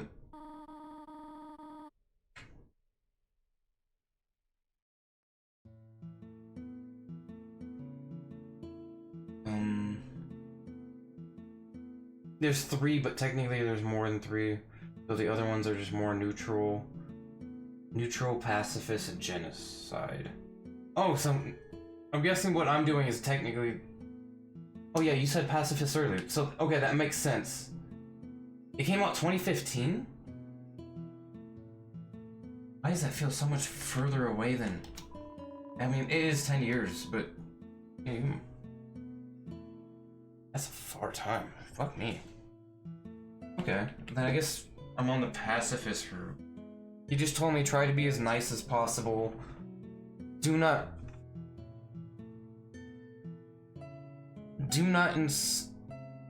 try to be as nice as possible. Do not attack people, assault people. Always spare.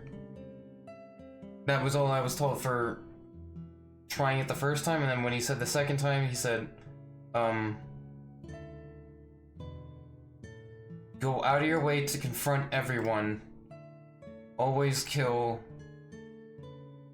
The music will change, you'll know you're done in that room. That's all I was told for doing genocide. Like, that's how blank my instructions are for this whole thing.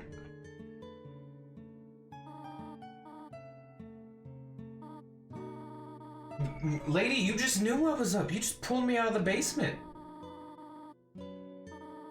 Old books you want to share? Is it the history book about how you're... Or how the king... Your king is, how your king is stupid, lousy at naming things because he named your guys' new home, and that was it.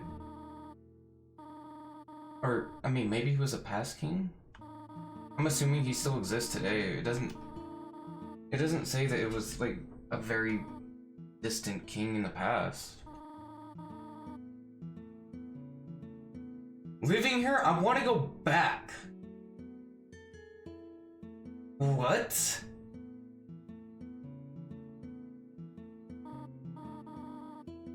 Yeah, I wanted to go back home.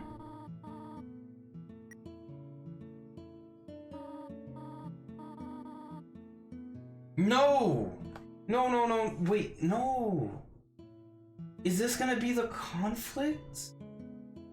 I'm supposed to go home.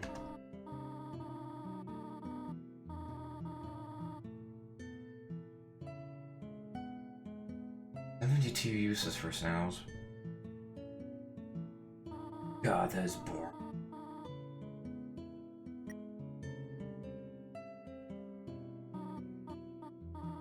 Please.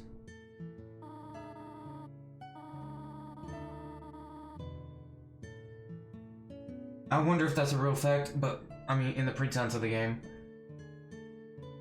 Really, I don't like it when people tell you to do certain things when playing a game. For the first time, I feel like playing the game specifically, you should go completely blind and not listen. Yeah, I mean, Undertale's been around so long, it was hard not to know, you know, kind of like the basic genuine things. I mean, minimize that off of my other screen. So I tried.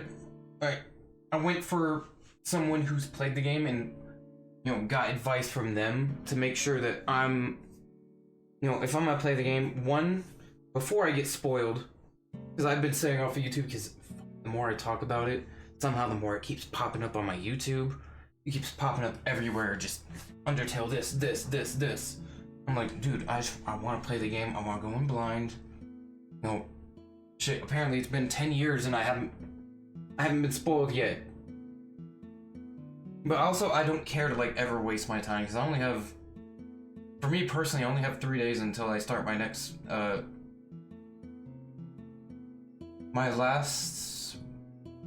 one of my last 3 college classes, which is technically 2 college classes, but it doesn't matter. Either way, that's what.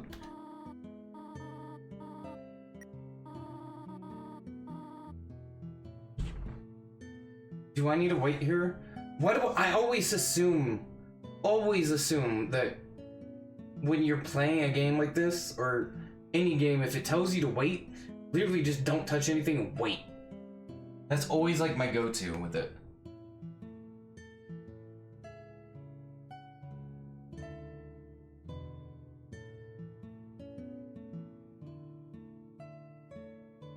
Oh my. Yeah, I did ask my friend, you know, give me the simplest ways to experience the game kind of to the fullest.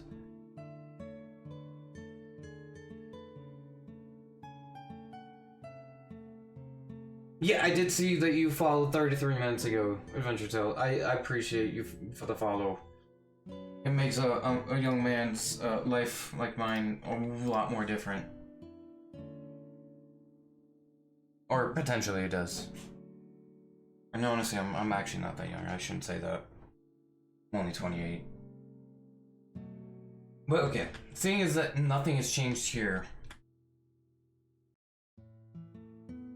She did a walk out of the room. Can I take any of the pie? Oh.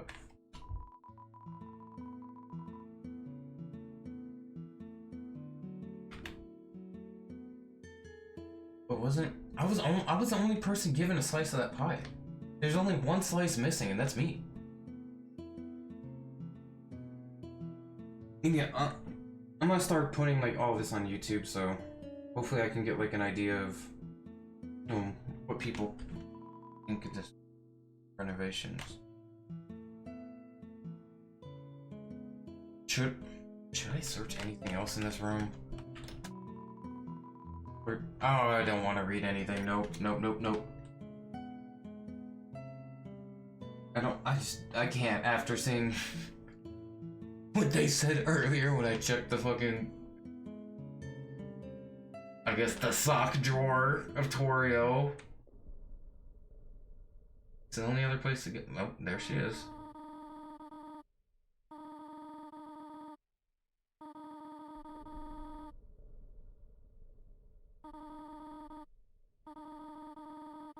No. Why would... No, we're gonna stop her. Why would she do that?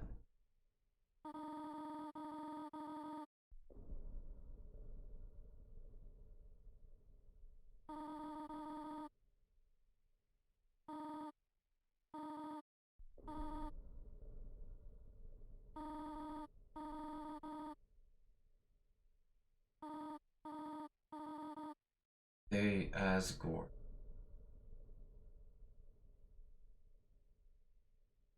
I'm guessing she's correcting herself here. She's saying, like, you know, they, Asgore, will kill you.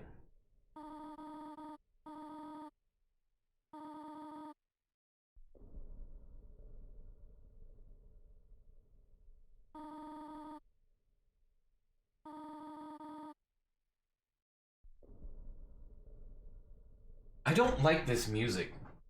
I feel like I've done something wrong for this music to happen.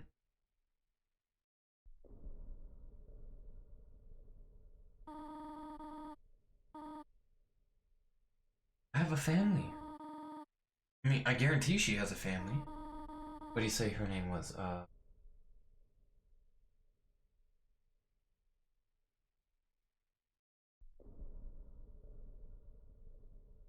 Frisk. He said Frisk is whatever gender the player.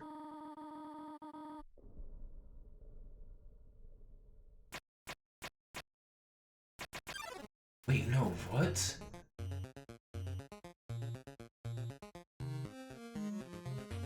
No.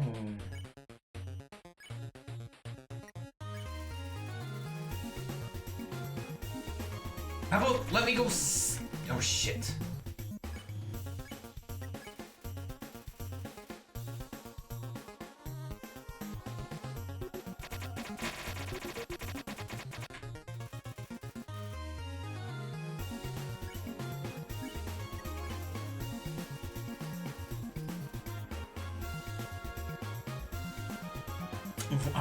Fucking.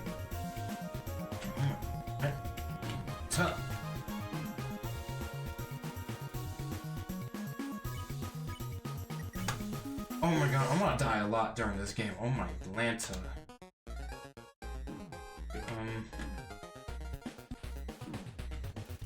That is not doing nothing for me. I am. Oh my Lanta, I'm about to die.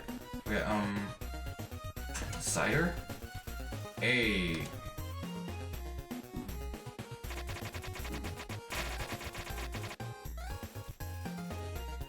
Still took fucking damage. I should not have.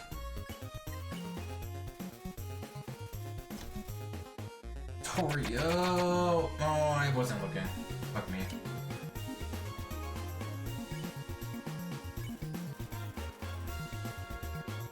Knows the best for you. Fuck.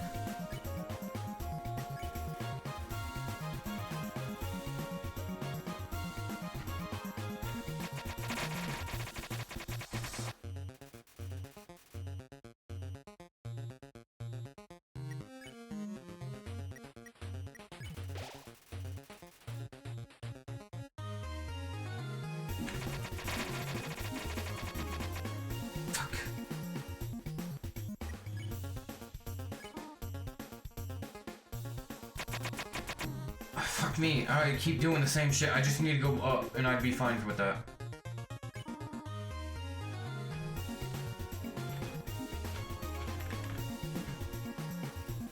Ooh, okay, I almost had it that time.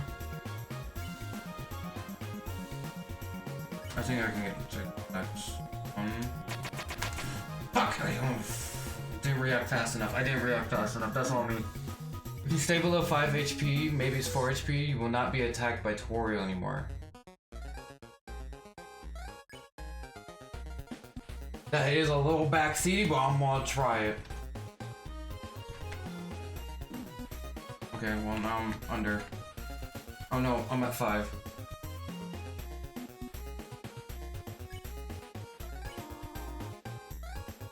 I'm sparing! Okay, now I'm definitely under.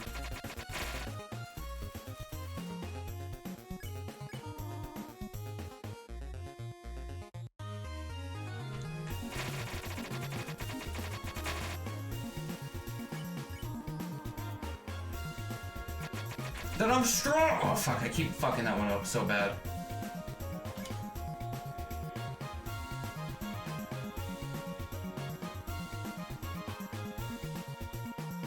Oh, I'm under there. Fight me or leave.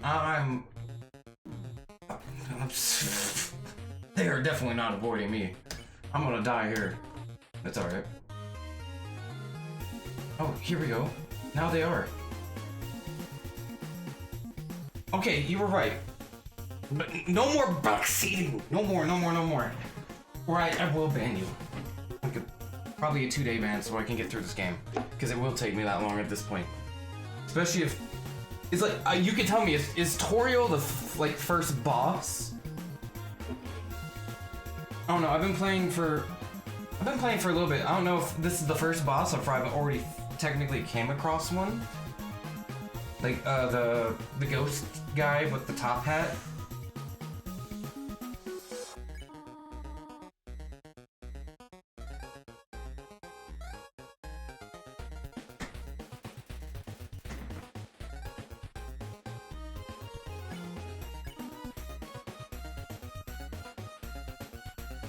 Okay.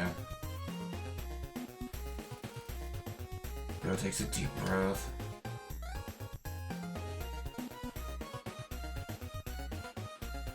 Is there a point where she's just gonna break? Because otherwise I would freaking heal, but right now I can see kind of like the cone, it's protecting me. Okay, there we go.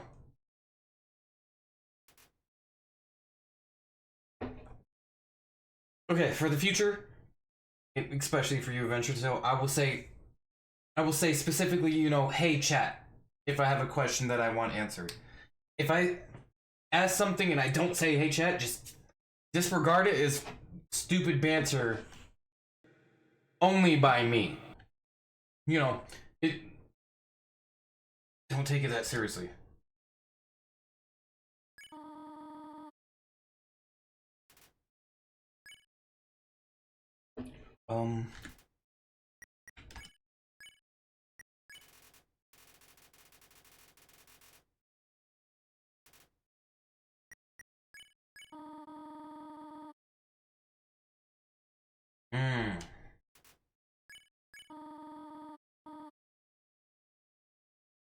But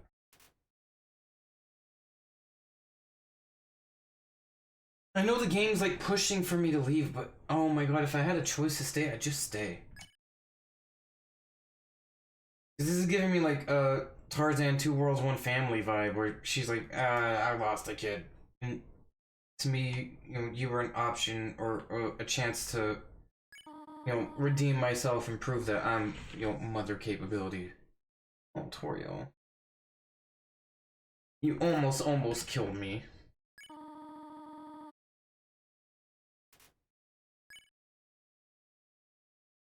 I just keep doing spare? I mean, the dialogue is changing, so I think that is working. So I think, yeah. That's...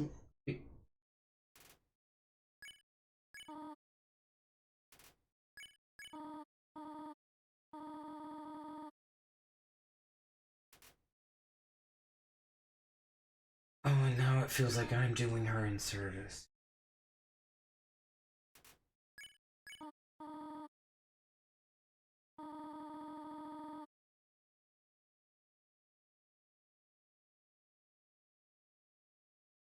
Oh yeah, definitely no spoilers. Thank you for not saying it. I appreciate that.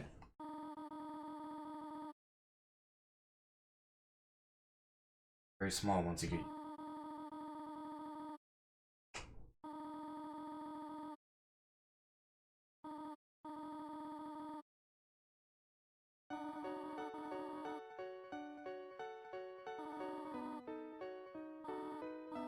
What was that other song? Because that was kind of like a banger. Her boss like music, that was nice. Oh, she gave me a big hug. Oh, she's so sweet. She's still calling me her child.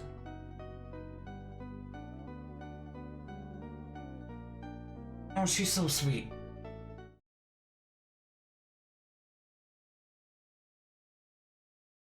Well, the spoiler would be major for the story. Oh yeah, please don't. If if I happen, like, if you happen to watch over, and I'm probably, once I finish this route, I'll do the other route where I kill everything. Which I think, honestly, I think at this point that's gonna be harder. This seems like kind of, not too bad, but staying alive is not easy. I keep getting hit and that shit hurts. Even with my, what is it? Faded ribbon?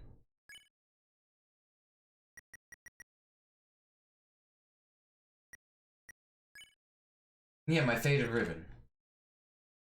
With my favorite ribbon, it doesn't help too much. Should I go back and get... Can I go back? Let me see if I can go back and get more. I have the money for it. Money for 2, right? Yeah. They're 18 each, so we'll get 2, 36. And that whole. But yeah, I've avoided the story or anything that has to do with the story in general.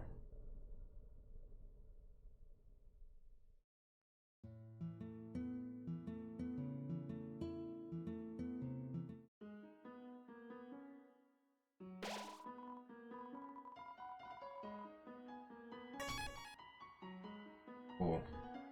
Hour and a half I've been playing. Jesus.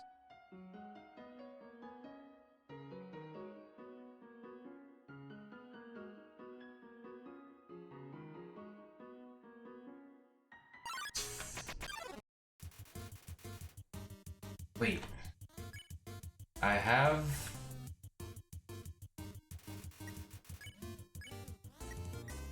an idea after I get out of this battle. If I can activate one of the wrong switches, shouldn't that send me all the way back to the beginning of this area? Oh fuck, I missed the carrot.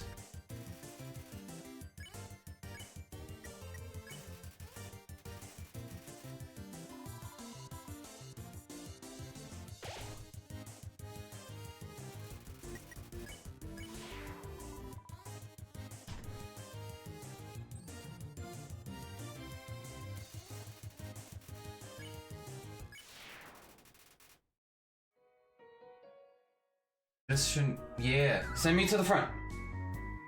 Oh, I can flee from them? Okay. I do see that when I hit spare. I never even think about using it. I mean, with at least these enemies, I already kind of know the conduct needed to get out of the fight.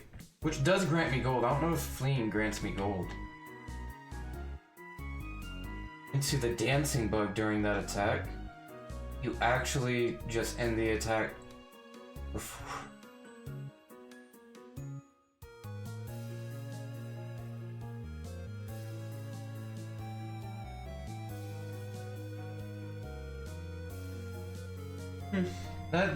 I see what you mean by that actually now. Yes.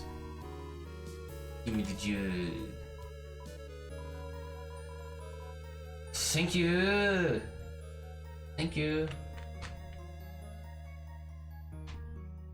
Oh yeah, okay. So it does do damage to you. I mean, I don't mind hitting a boogie with him. Motherfucker, I wouldn't mind fucking sauteing. Eat the grains. I am not good at dodging shit.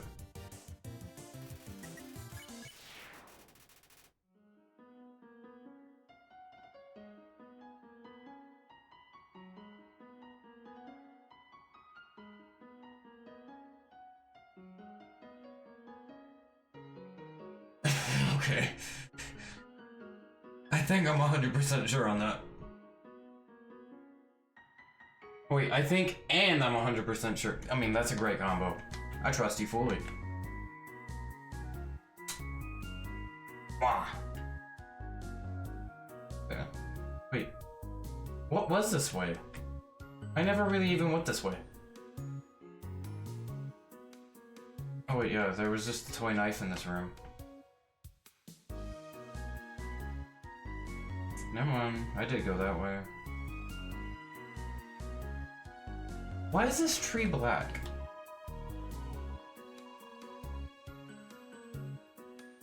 Huh?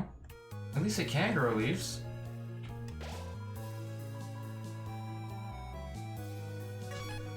Cool.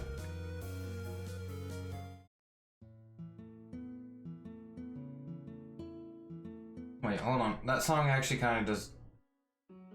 Dum dum dum dum dum dum dum dum dum dum dum. It was going hard. Does every song in this go hard, really? I mean, it probably has a few non-bangers. I'm not 100%. Okay, that made more sense. Oh, buddy, did I bother you? I'm sorry. You're a pretty boy.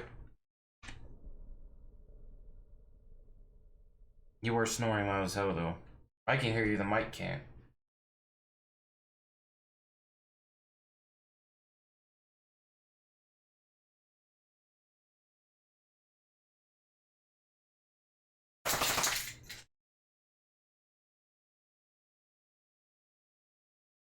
Was that a good nap?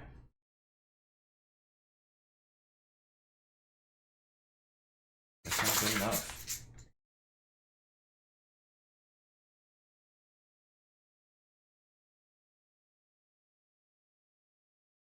Oh, I have been streaming a couple hours. You need to go potty soon? Oh, you little bitch. You're back. Okay. I guess Torio wasn't really the boss fight. You're the boss fight, huh? I'm ready. I'm ready.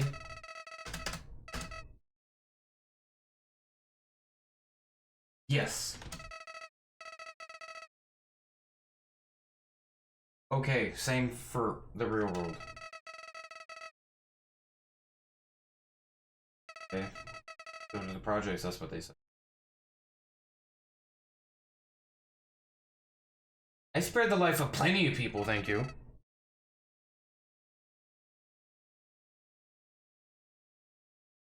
Hee hee hee hee. I feel fantastic. I could just hear the music.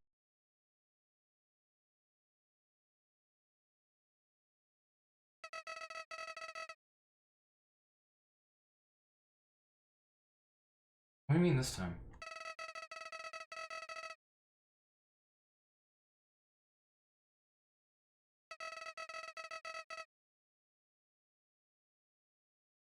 Yeah, that's what save points are for, buddy.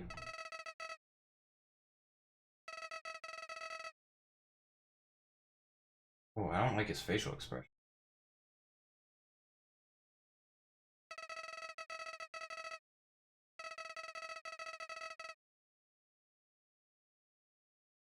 Inherit the power to control it?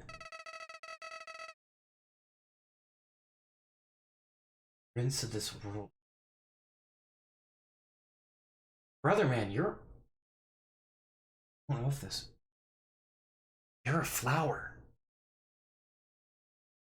You don't even have fucking thumbs.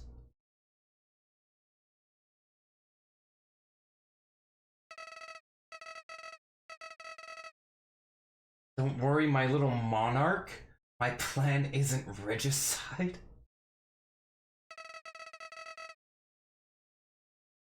This is so...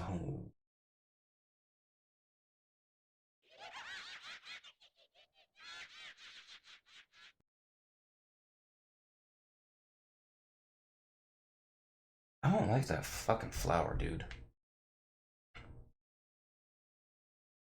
I really don't fucking like that flower.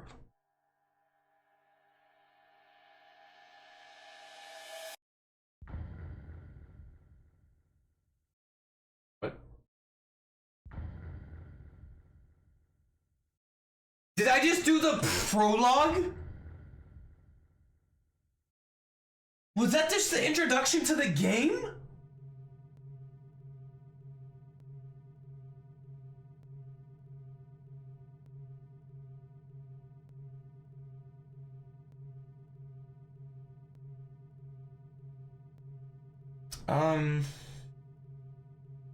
I'm gonna take JoJo out to go to the bathroom. While I also consider my potential gaming career for the future.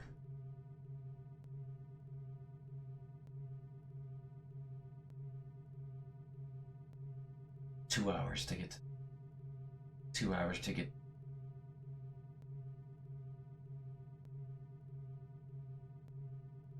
I don't know, if people are watching the YouTube video, please tell me if this is just like a normal time span that people take to fucking do this. Either way, I will be right back. I am taking JoJo out to go potty. I need to make sure he goes out to the bathroom before we're in for the rest of the night. My JoJo. Scooch. Get. Go. Go. I don't want to step on you, dude.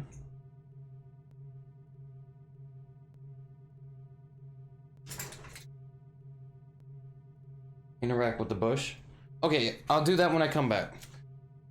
Let me take my dog out to go bathroom real quick.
Okay. Back, he's gone potty, we're good.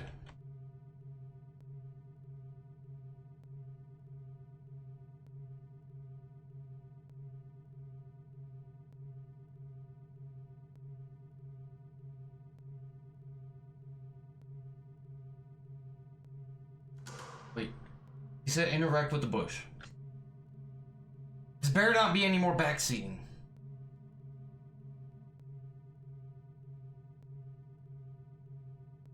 Guessing this big ball is a bush. Camera hitting the bush.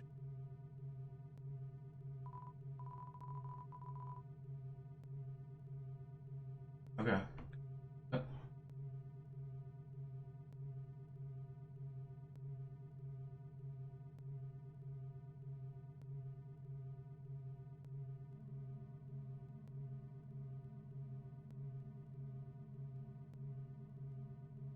Didn't be going.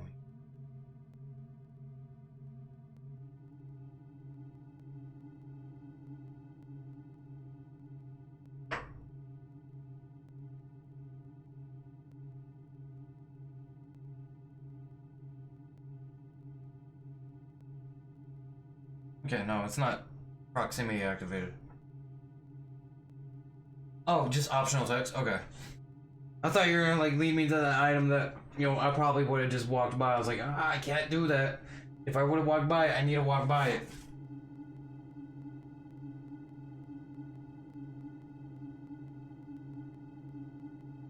This is a weird looking fucking bridge, dude.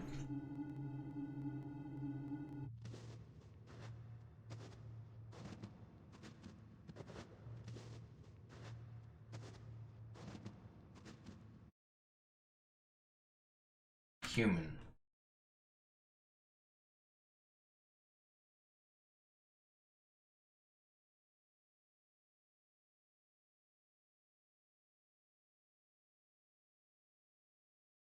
Don't new pals know they shouldn't approach from the rear to greet themselves?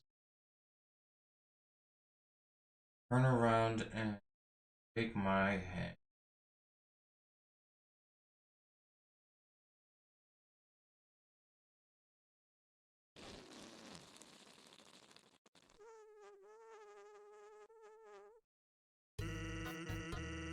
Oh! Skeleton guy,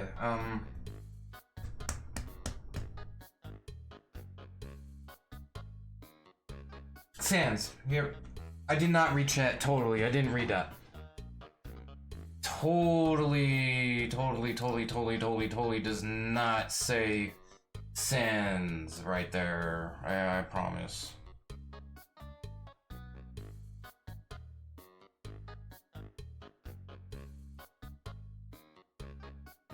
Fucking idiot.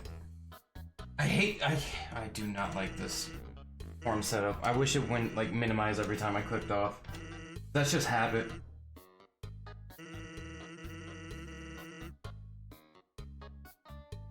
Is this green for you?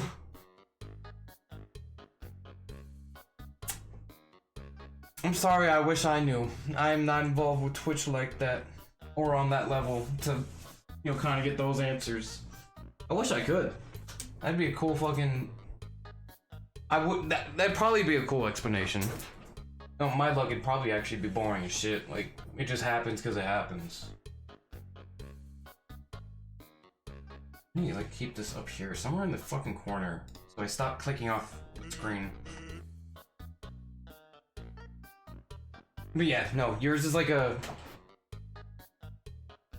very calm teal on my screen. Or whatever the fuck. Whatever that is. Whatever you consider this. Oh wait, it lets me be interactive with that. Cool. Whatever that is, that's what I see.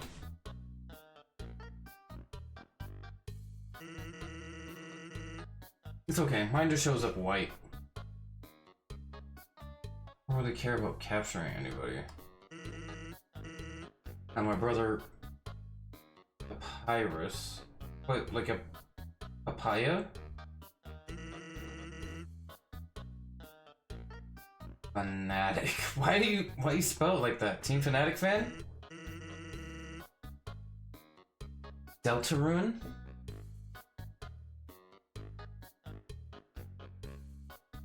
After you finish Undertale, these two games, Deltarune and Undertale, are completely separate. You can play them at any time, and you can play either of them before the other will not impact your game. Is Deltarune like a one-off of Undertale? I would look it up, but it's just gonna minimize this again. I don't want to go through that.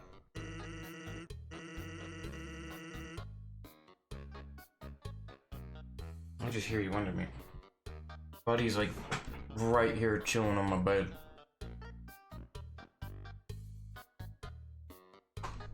So when I look down, he's like right there. He's such a sweet boy.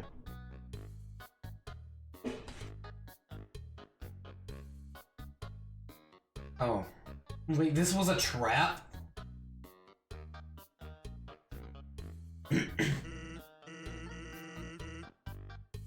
Wait, behind that conveniently shaped lamp? Wait, I'm guessing it's this one right here. Okay, now looking at it, I see it.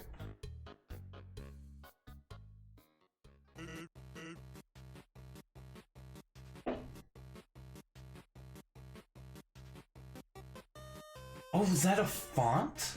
That's actually like a cool, like detail that I want to know that. I'm guessing this is probably the Papyrus font then.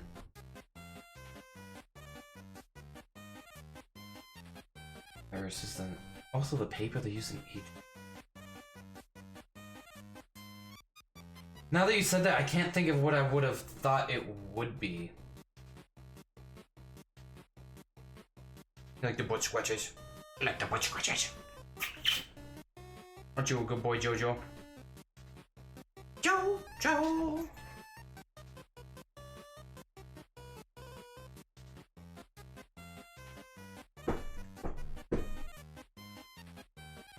Okay.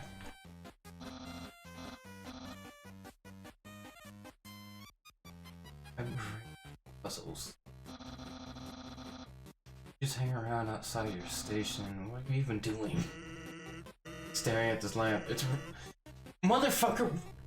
You know I'm hiding behind the lamp, so why would you, like, point it out?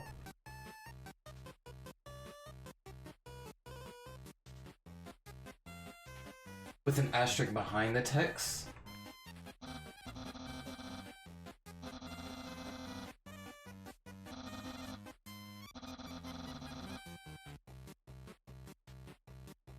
Oh, wait. Hold on, this song's kind of hard.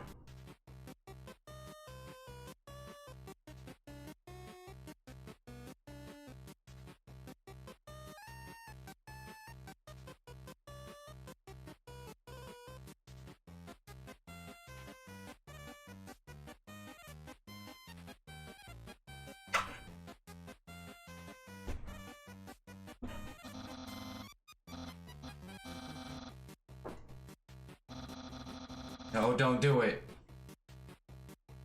Because he will try to climb up on my lap. All the way. Homie still thinks he's a puppy and a lap dog. Ads. Or you can... Is the lamp currently shaped for you, or are you currently shaped for the lamp? Questions we need answers. Man's asking what's important. Yeah, okay, so its pre-rolls are off, so you should be able to hear it. Oh boy, let me fucking open up this one. This.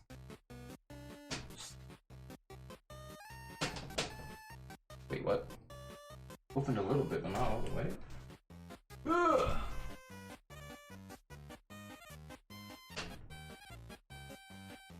Wait, is it like actually genuinely like stuck? I don't want to keep reaching over the setup, but that window is not opening. And dog, it is getting spicily hot in here. Getting hotter than a fucking Mexican chili. And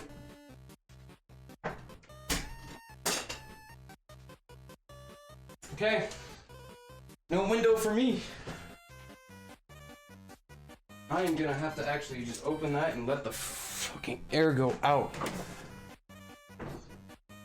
Yeah, I'm not going out there, dude. I'm just letting the air in because I just broke the handle off the window. That was a little clean if you could even hear it. But I just definitely popped the handle off the spring to open my window. And I am not trying to figure out how to undo that right now. That means I have to put up my curtain, open up the shutter curtain, or the shades. Oh, fucking too much. People will ask to be my friend. I'll bathe in a shower of kisses every morning. Dude, you just get a dog. You'll get the same effect. Dude, he's so cute here stomping at the bottom.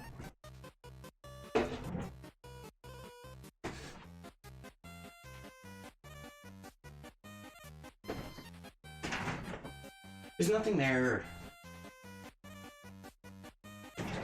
Excuse me. Pulling up the damn rug now.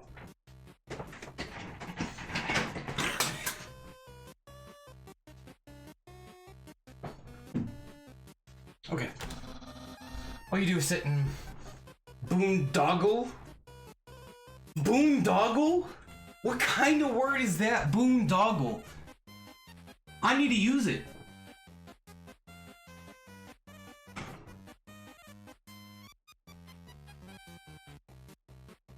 You getting into trouble? Told you, I only have the door open because it's fucking hot in here.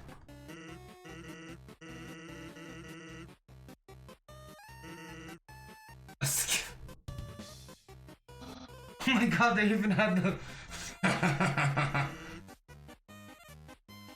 I am. I hate it.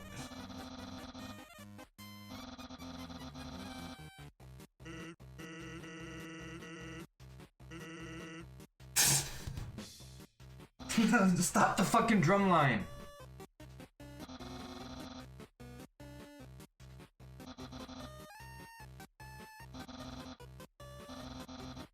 Backbone to it.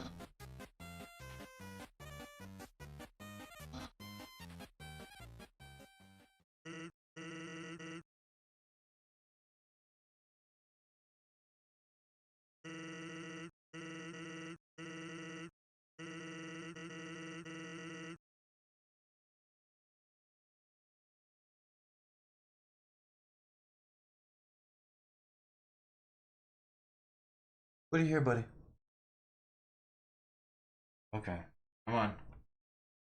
You're not taking it seriously, I need Ma.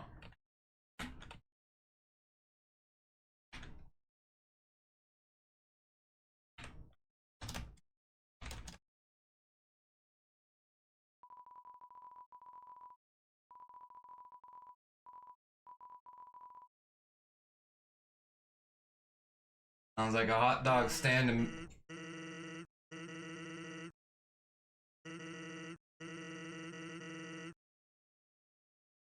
He does not seem down.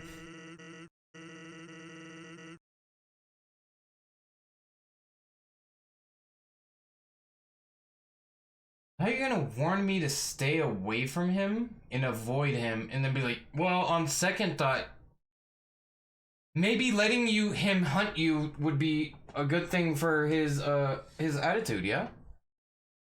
How does that make sense? Let me make my camera a little bit smaller. Looks like I'm in the way. It's a little bit low. You just told me he's a human hunting fanatic, and now you want to tell me he's also not dangerous?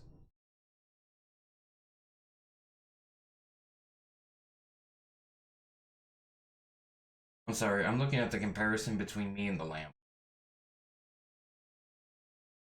It's uncanny. But it's enlightening. I never agreed. And then he walked backwards. How is he gonna be ahead of me if he walks backwards? The convenience of that lamp still fills you with determination. What is with determination, though?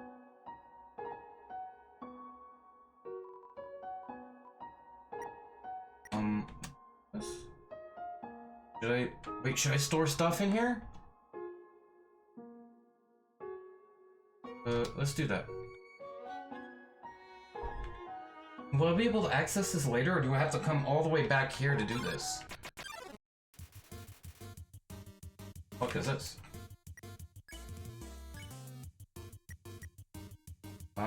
Joke? I've heard that one. Sorry if I offended you. Assessing the crowd.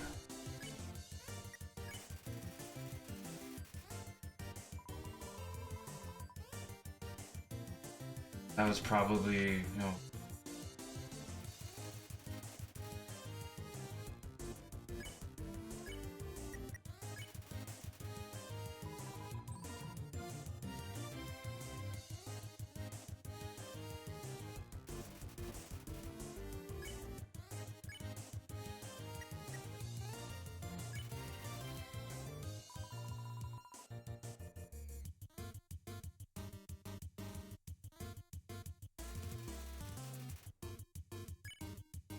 One bad joke, so laugh.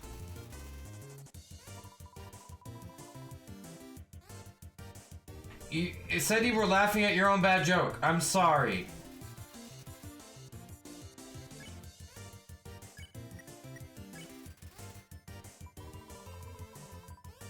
Yes?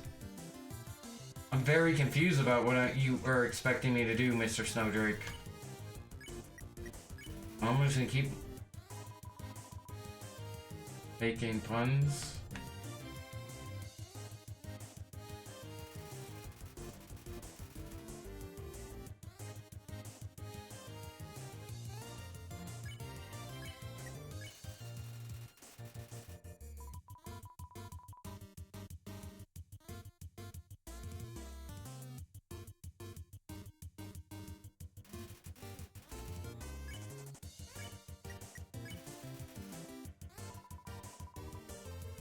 What am I supposed to do?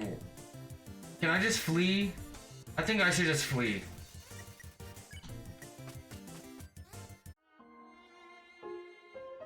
Okay. Mad thanks to UNDERTALE for...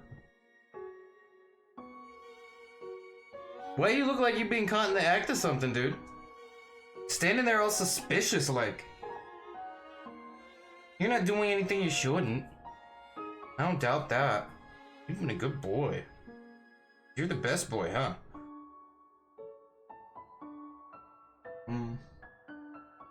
Right. Up. Let's go right. Let's go up.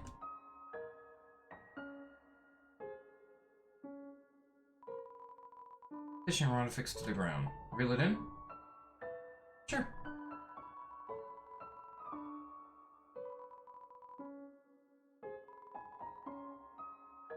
Okay. That's such like a weird like thing to be affirmed to. So, as I was saying about my undying, not my undone.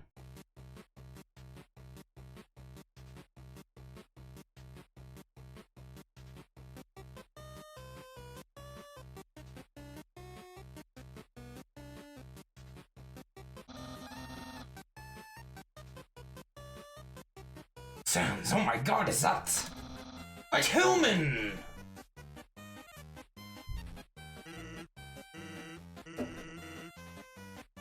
I think that's a rock, actually.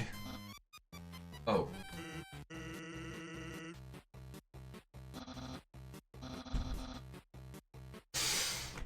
Okay, so he's a little dumb.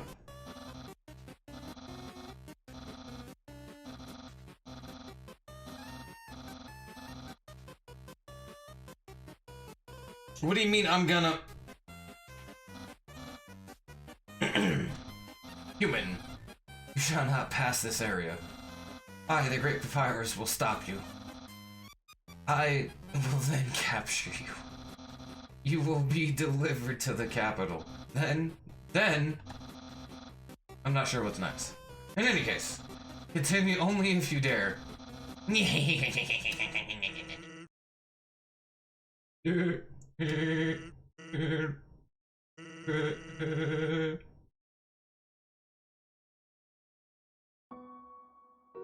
it because he only has one eye? Oh wait, does he actually have two? I really haven't noticed more than one. Narration in the cardboard box. You observed the well-crafted sentry station? Who could have built this, you ponder? I bet it was a very famous royal guardsman. No. Not a very famous royal guardsman.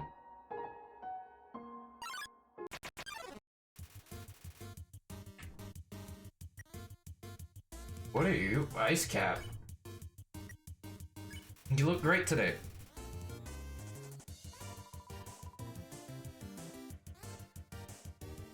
Me, friend.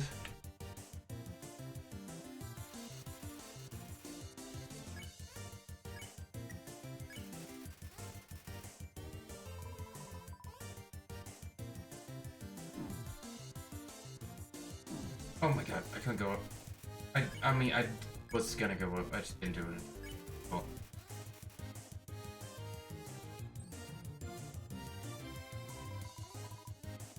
I'm not in this, buddy.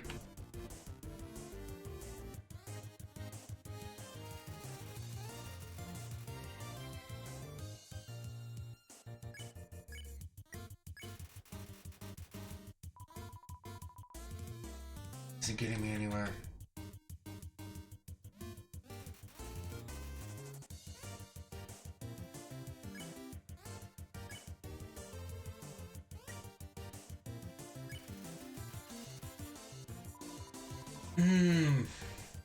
Is there something else I should be doing?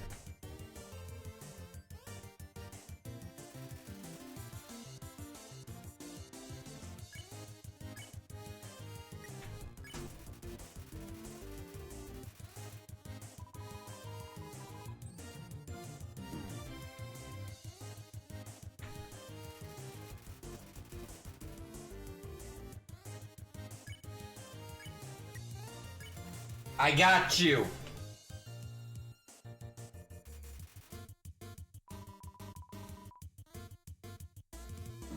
Ideally, that...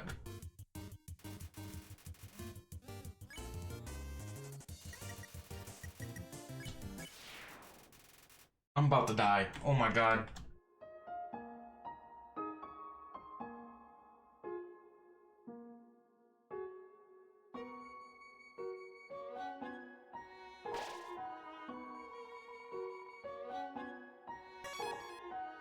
Oh, that was so fucking close.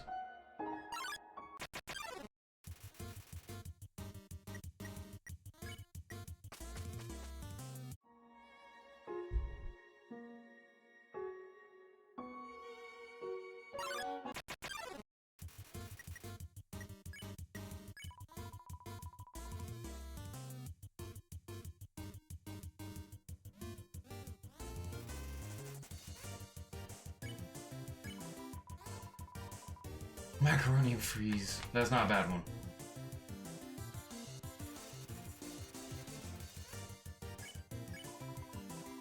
God.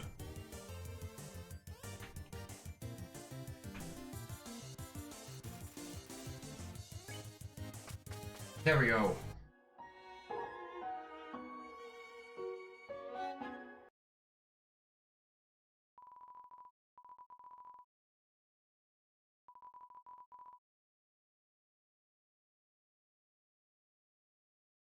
Why are you looking at me like that?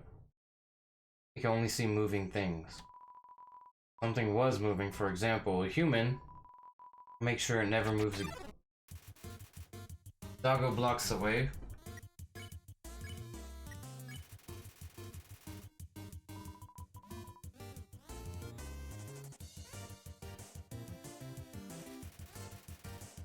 Okay, I just didn't move. Okay, easy. The blue means I don't move.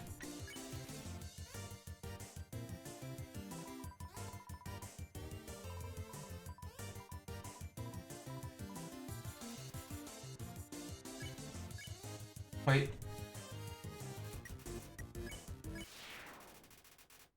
30 gold? Hell yeah, brother!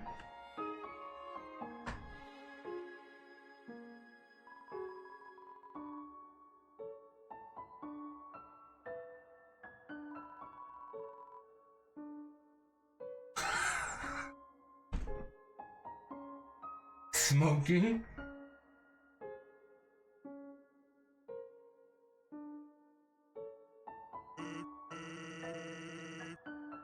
Okay, here's something important to remember. My brother has a very special attack. If you see blue attack, do not move. Okay, so I was right. Don't move with the blue attack, you're fine.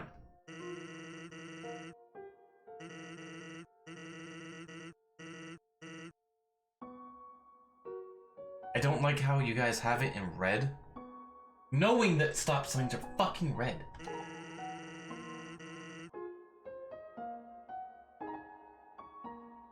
I just lost an argument too.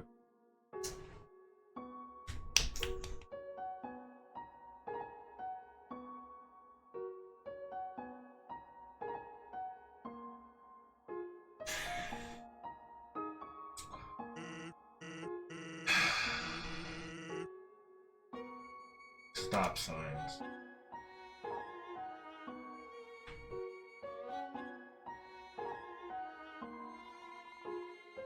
North ice, south ice, west ice. East snowed in town. And ice.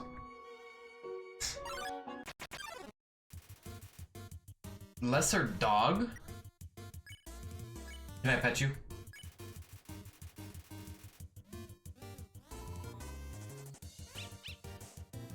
Oh shit. Of course, the only way it would fucking jump is backwards. My fucking luck, right? Mercy spare. You're a snowman.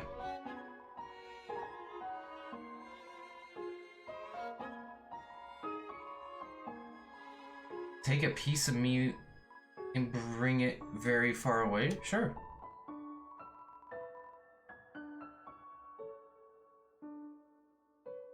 Oh, I got like kind of like a sub-quest thingy.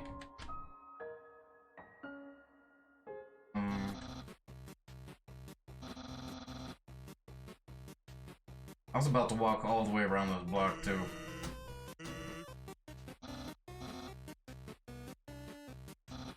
Oh, the human arrives!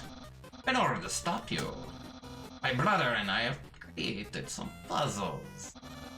I think you will find this one quite shocking.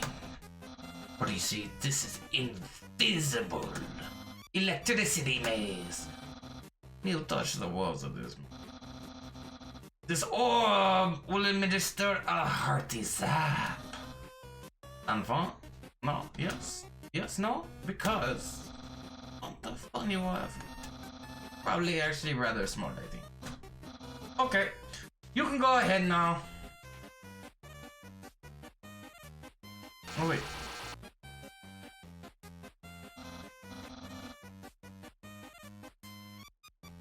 I ain't do it. I think it has to be the human. I think the human has to hold the orb. Oh, okay.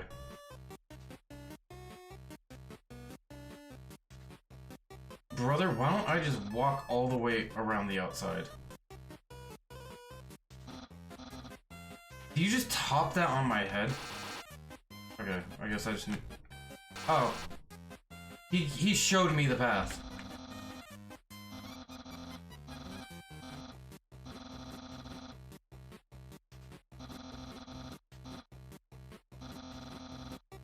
You will surely be confounded.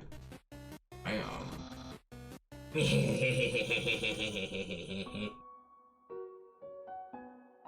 What the fuck is going on? Seems like he's having fun. Yeah, I'm not. I want to go home. We made that few weeks pretty...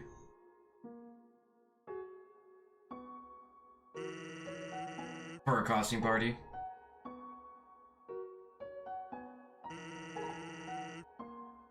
Battle body.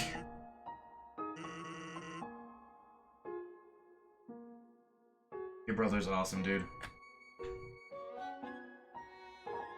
Hey, you seem like a chill dude.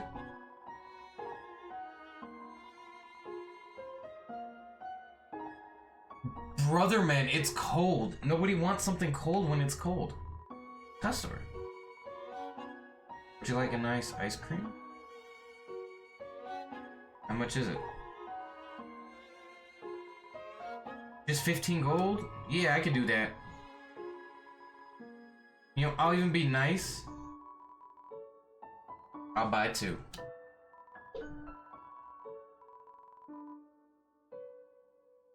Ew. Alright, you guys can't see it, but the powder mix I put in this. Oh, it's down in there in the trash. I'm not gonna grab it. Well, that shit clumped up, and that was getting nasty. Oh, there we go. Don't know what that's about. Hey, Sam.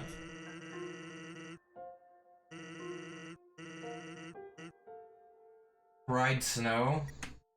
No, thank you.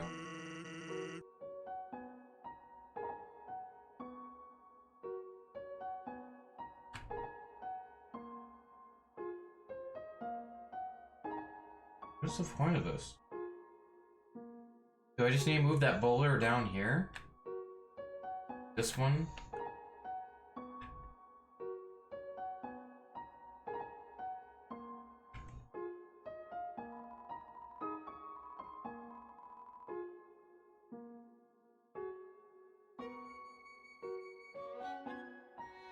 Oh, they cut on? Whatever the fuck they mean by that. Okay, so I guess I need to, like, just move the...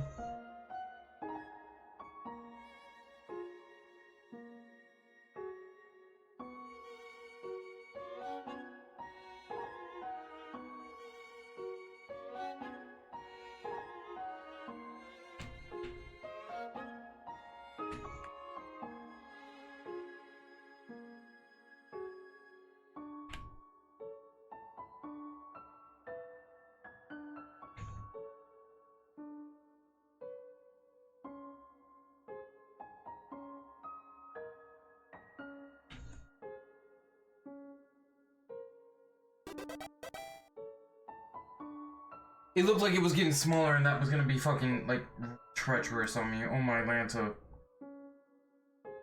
Excuse me.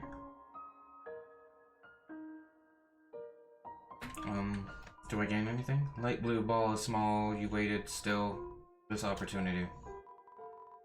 Seize thrown ball with a sharp attack. You were awarded 4 gold. Okay.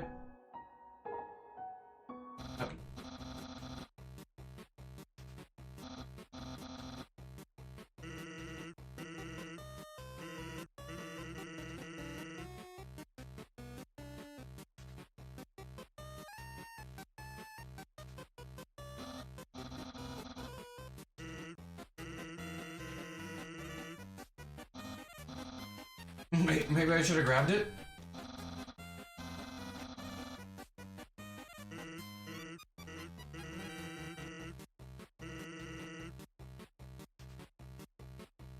That's her baby bones.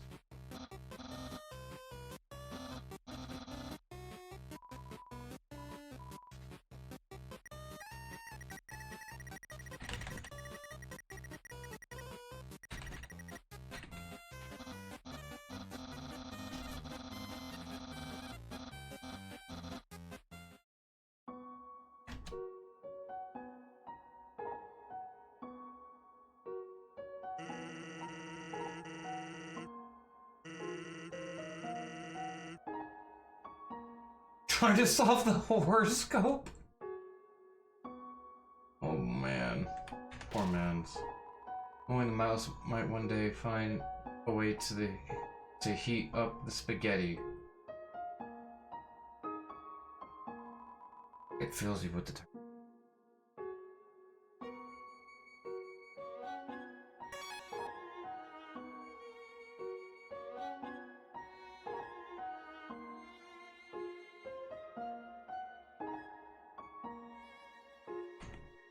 Is it just me, or is that like a weird cut?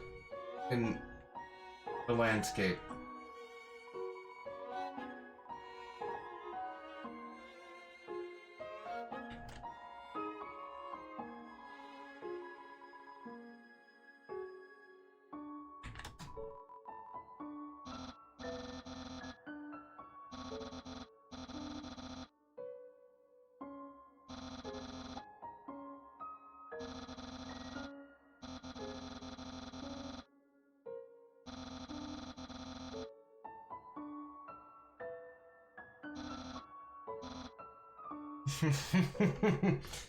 Okay, I like the way that it is doing this.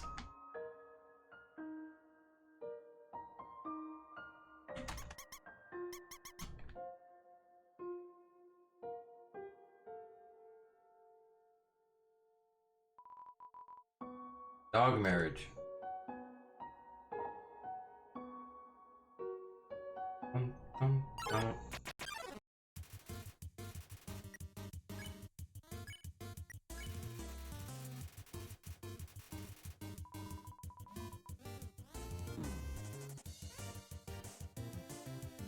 Oh, oh, oh.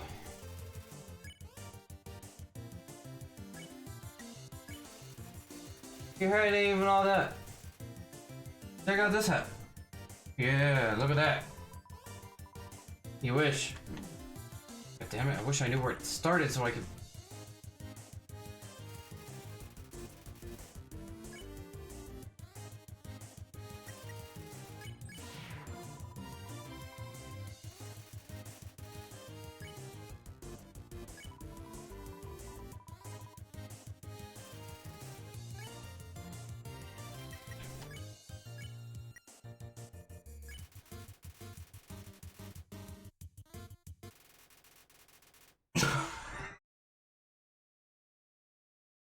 I ditched him! What? I feel so mean for that. That's kind of fucked up. But what is this?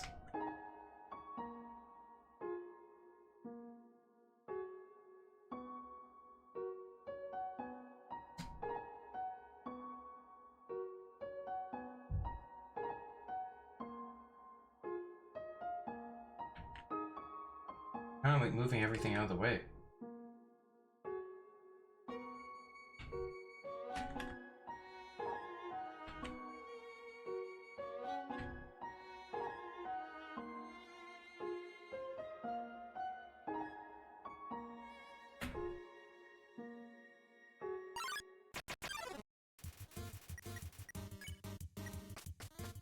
Got him.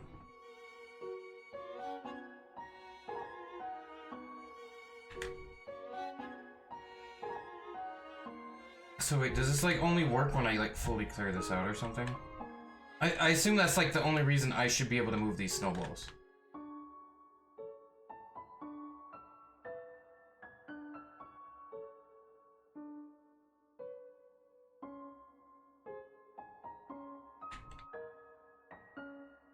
Fuck, fuck, fuck, fuck, fuck, fuck.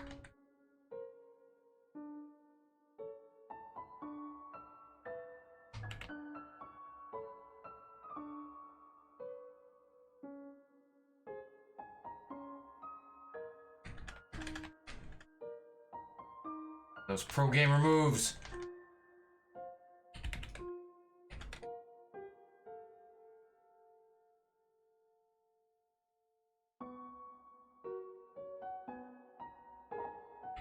Okay, is there like can I do anything once this is like fully uncovered or something?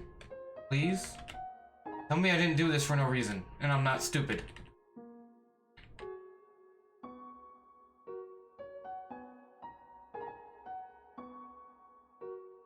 Or do... Wait, do I need to collect all of them into the one spot? I feel like I need to collect them all into that one spot. Did I just fuck up and do the opposite of what I needed to do?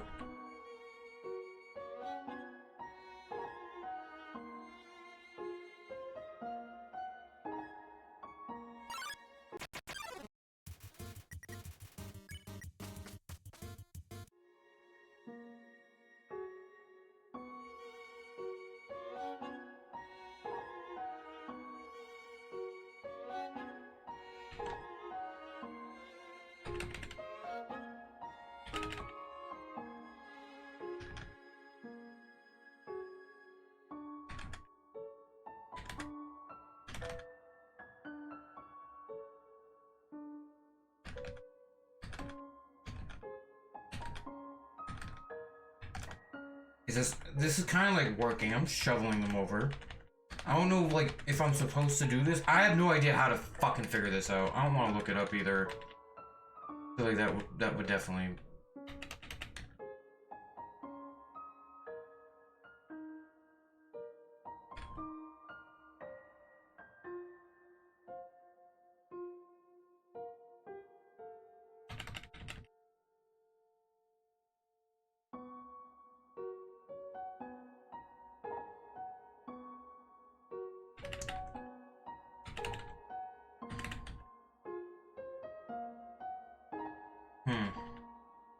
Like, I'm able to move everything up, but I'm guessing I have to cover that.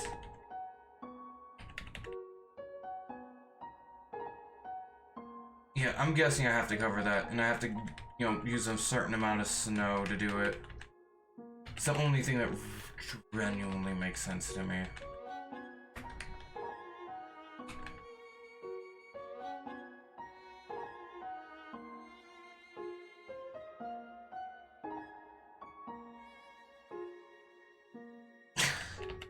There's still more X showing. I don't know what I'm doing.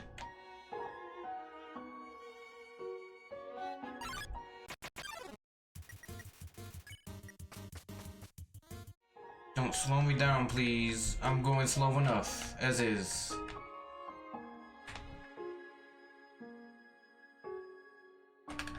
Alright.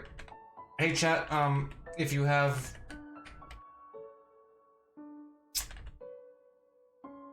advice for getting through this part, or if I'm doing it wrong, doing it right, doesn't matter. Please let me know.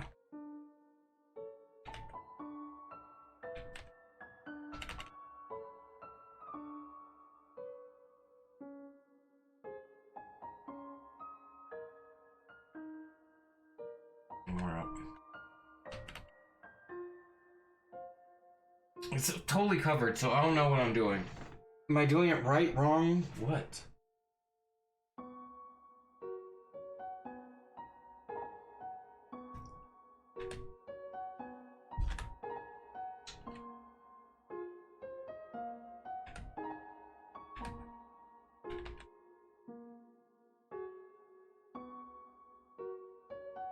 See, these aren't going down. So I'm not sure what I'm actually supposed to do in this area.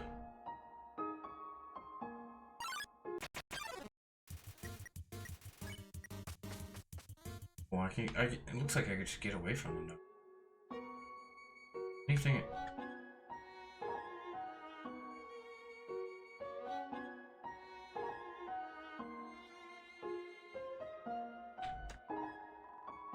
Yes, read correctly.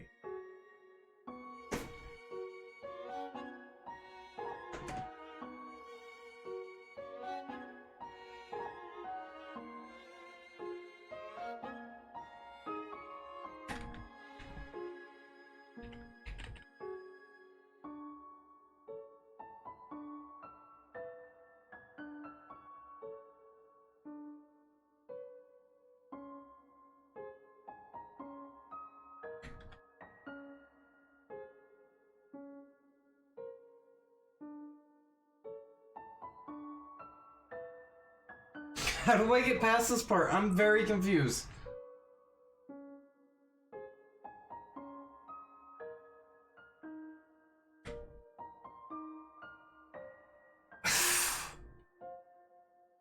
Dude, I'm so confused.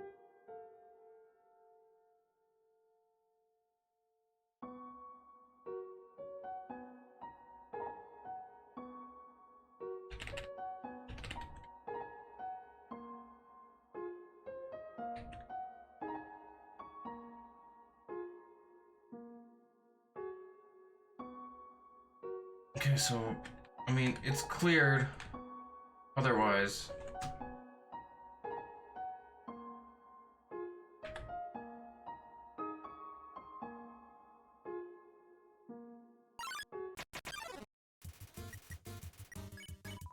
Shit.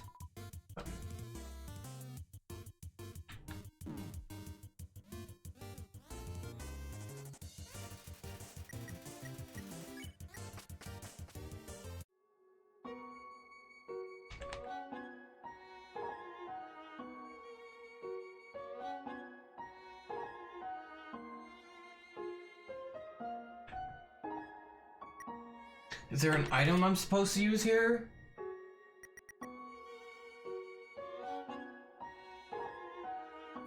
Chat, I'm very, very, very confused. The one person I was trusting, I think he left for the night, which is cool. You know, bless his soul. But now I'm confused. I don't know what I'm supposed to do here. I tried covering this X with snow. I've tried... Did I call Torio? Oh. Oh, wait, yep. Oh, Torio's phone.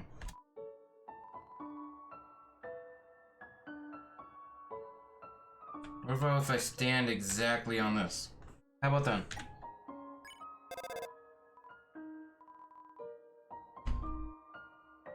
Torio!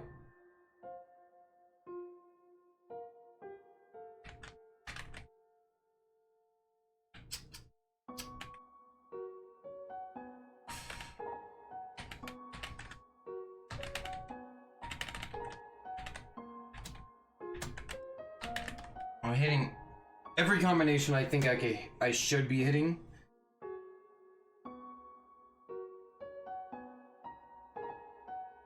At this point, I have no choice. I'm gonna have to look it up. Nobody's really, like, right now here to help, guide.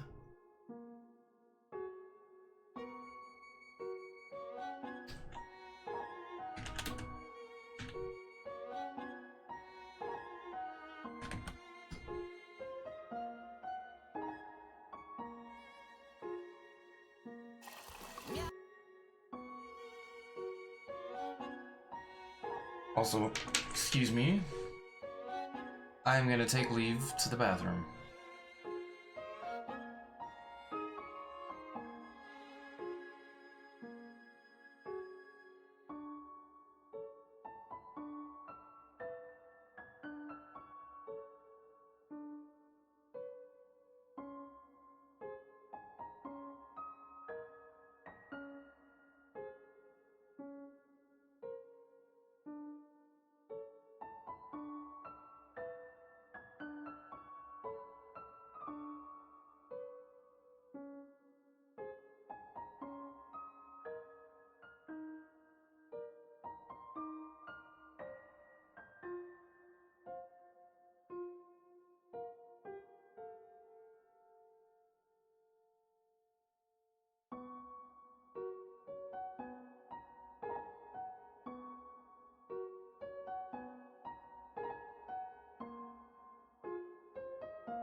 I'm not gonna even lie, I'm looking for where I am in this.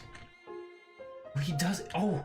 I just looked at whoever that ghost guy was, he definitely got a hat after, because he didn't have a hat on when I just saw him. Okay, so we go through that.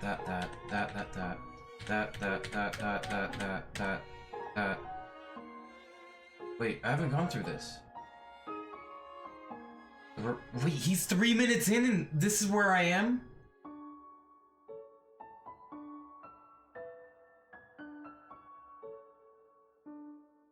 Wait, what? This is not familiar at all. What the fuck?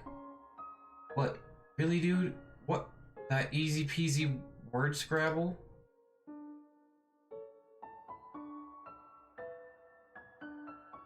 Wait, but this doesn't look anything like what I'm going through. Wait, what the fuck? I'm so confused. How is a young man like me supposed to know how to get through this? Because he goes through... He never touches the snow. He never touched the snow.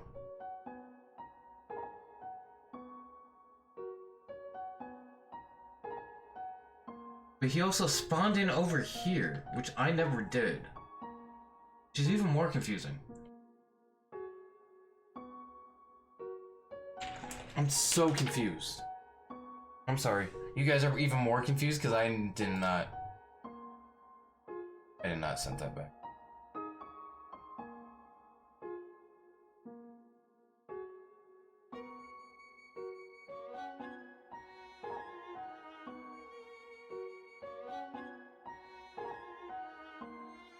See, this is... What? Even when I looked at it, didn't put me through this.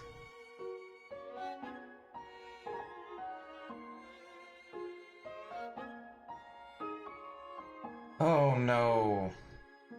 Oh no, no. Okay, so this... Look at this. This is the same room I'm in right now. He just walks down and none of the spikes are up.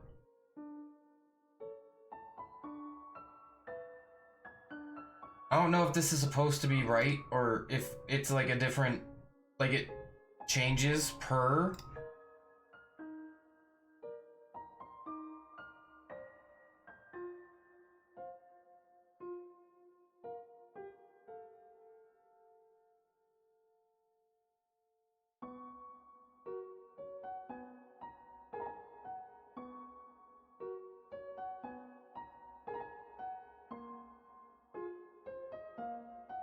I am so very confused.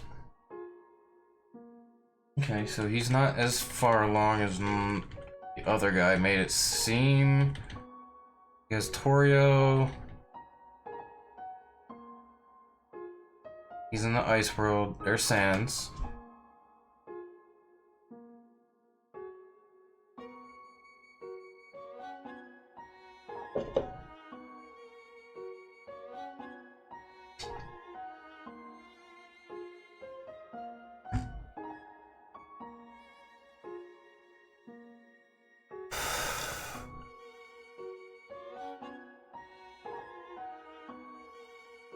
Wait. What did you just click? He clicked something.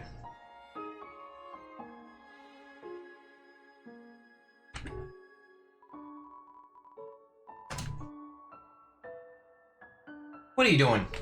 You finish your ice? You finish your ice? You finish your ice? You a good boy? Oh, please run. Please run, flee. Let me go to the other room real quick. Let me save. Get my health back at least. Holy shit, I know I was so low. I'm already at like almost half HP. One above. Save. C. 20 out of 20. Weirdo.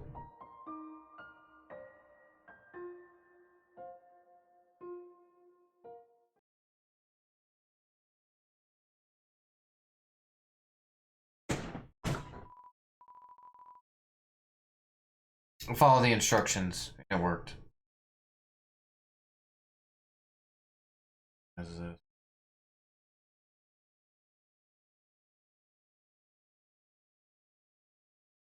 Oh, Lanta, my Lantas. Identify your Smelf. No, sir. My Smelf is mine and mine alone. You cannot insult it, you shall not. For it will not be. Huzzah, friend. Who am I? I'm no friend. No friend of mine.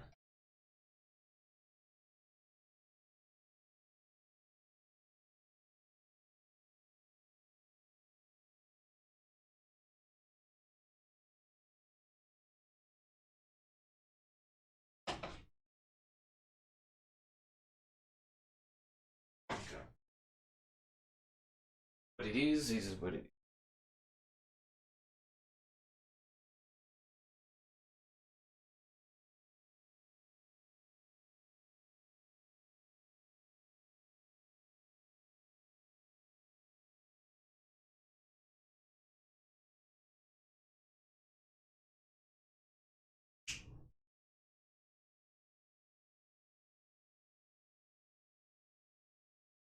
Close your other.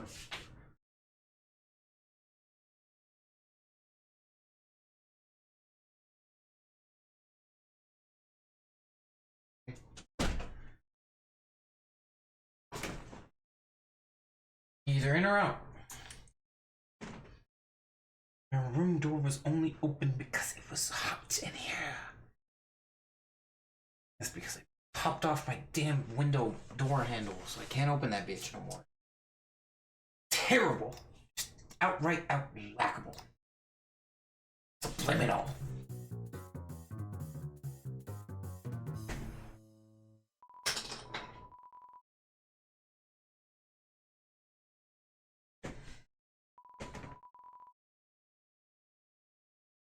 Hey, y'all need to chill out.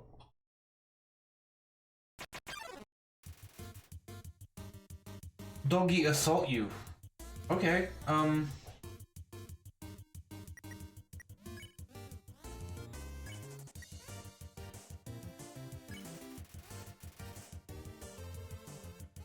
okay, so they're suspicious of my smell, so I should probably smell them back.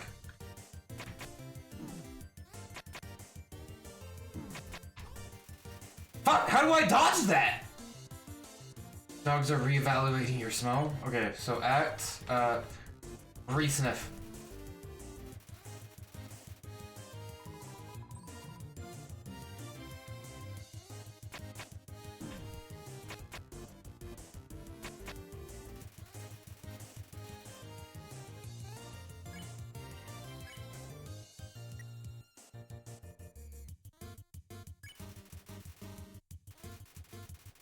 Okay, so maybe that's not the answer.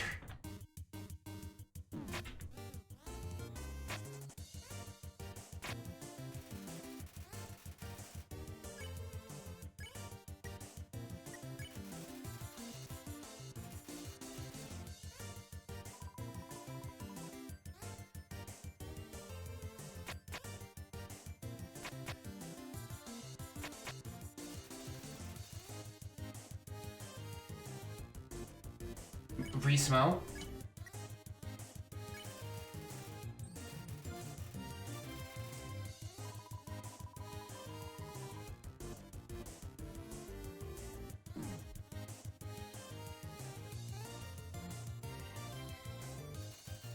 I didn't want to move because half of them are fucking blue.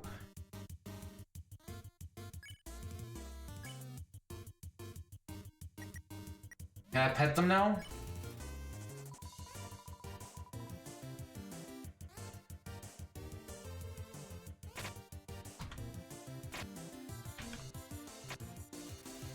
Ooh, I think I got hit by that.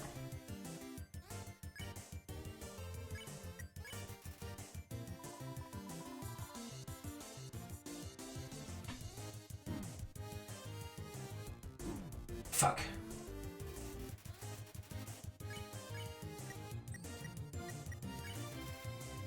Oh, I shouldn't have done that.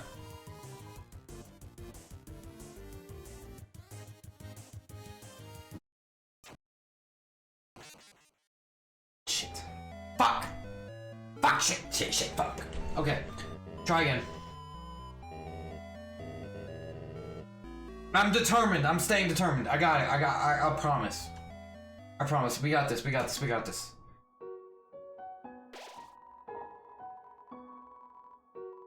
It fills you with determination. I'm filled with determination, baby. I am determination. I have spent 160 on this game.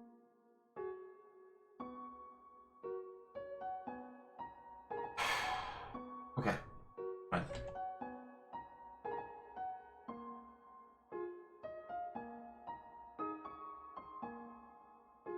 Still open. I just gotta redo them. And this shouldn't be bad.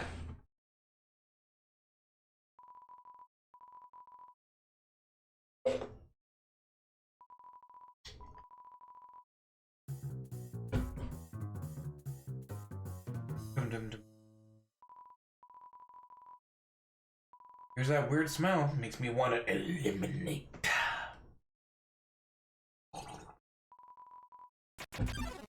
Eliminate you!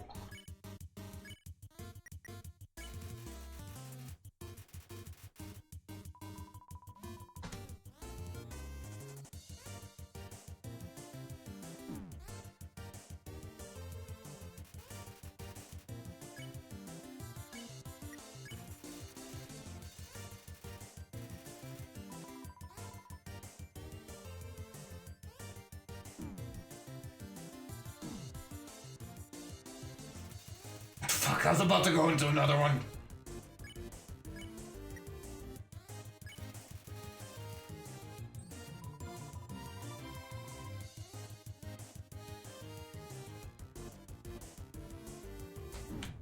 Shit.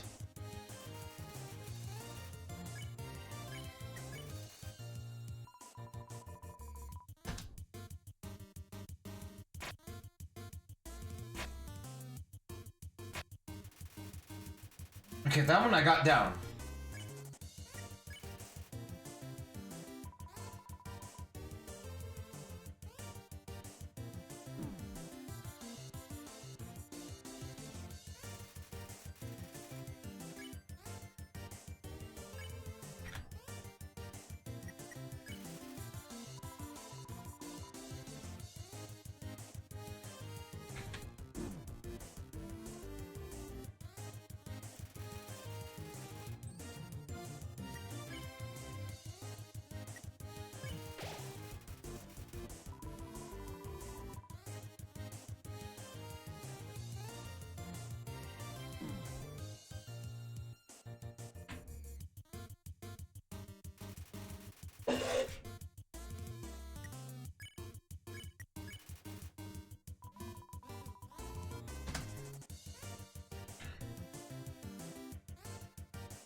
Okay, I didn't get hit though. Wait. Maybe this one I need a pet too.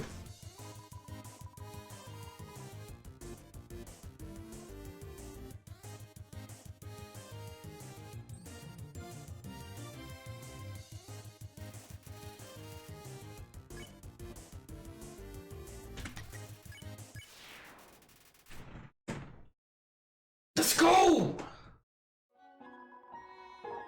God, that took so much figuring out, but I got it. Okay, cool. Thanks, weird puppy. Okay, thank you. Thank you. Come. Why do I have dog bags still in my pocket?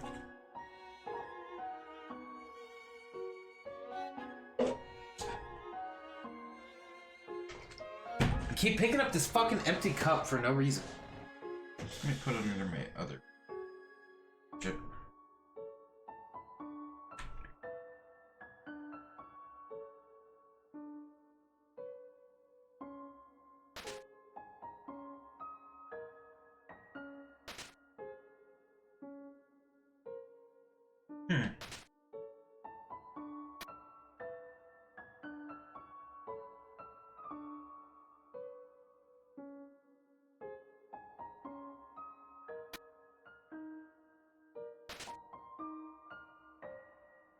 Wait, that was really it? Okay. Not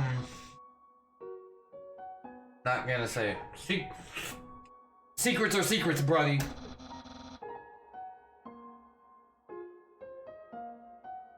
Is there any left for you? No, but there's some rights left for you.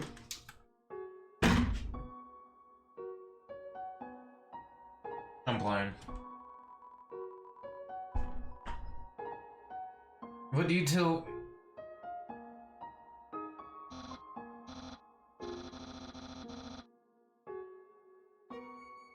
I can't tell him that it was frozen, and I couldn't pick it up or move it or do anything with it. I tried interacting with it earlier.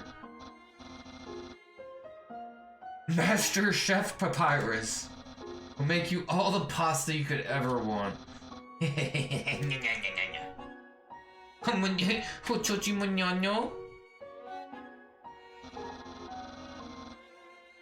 My brother started a sock collection recently. How saddening. Sometimes I wonder what he would do without such a cool guy taking care of him. Like me, of course.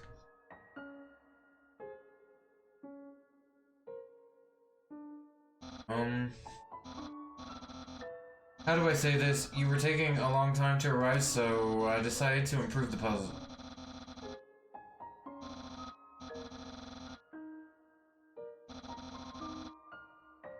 Okay.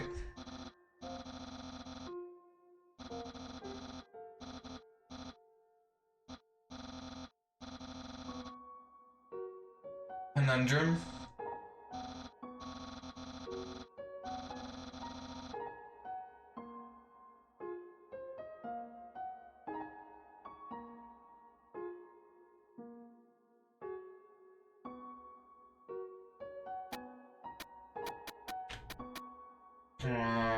Shit, I fucked up.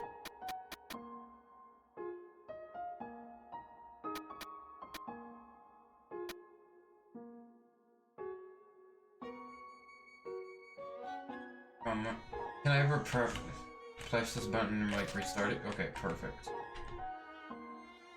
So I kind of have it perfectly down, other than...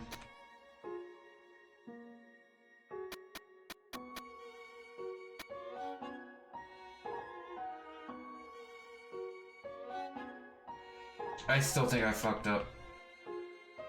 No, I definitely still fucked up. Nope, I didn't.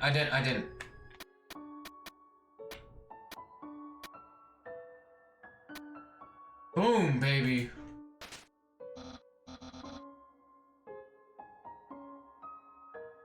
Brain power.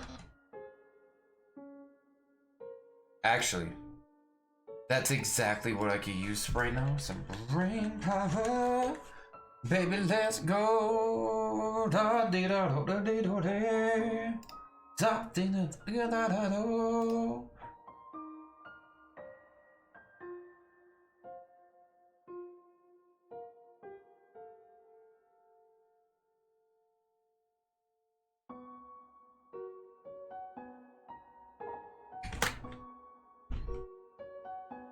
We have over 600 vendors worldwide. There's a lot on our plate. Way too many emails.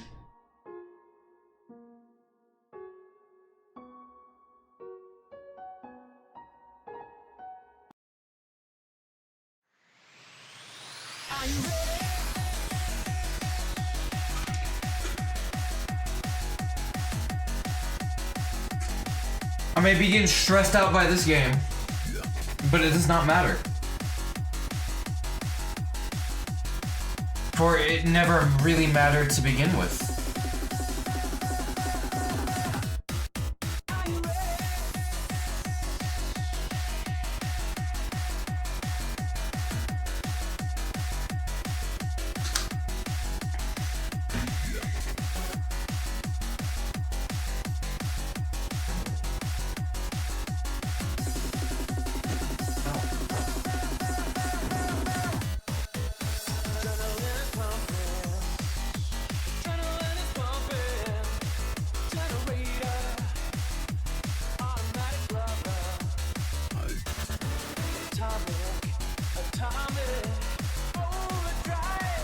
Oh yeah. Oh yeah.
Alright, I'm over it.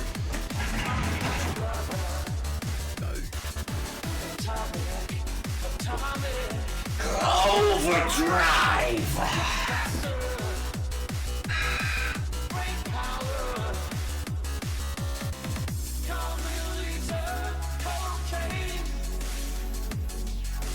Don't you try it.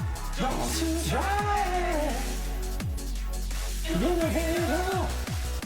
You kill a machine. There is no place to take control. Bring power. Lock the patient out there.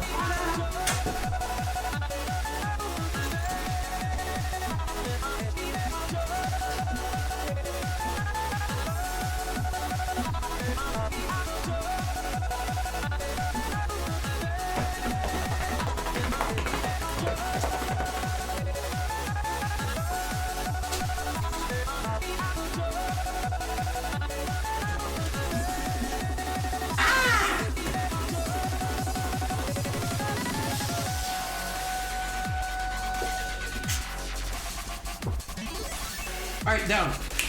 Hey. Go. Thank you. Go, go, go, go, go, go, go. Good boy. You were gonna slobber over my face. I knew it. You're not slick, Rick.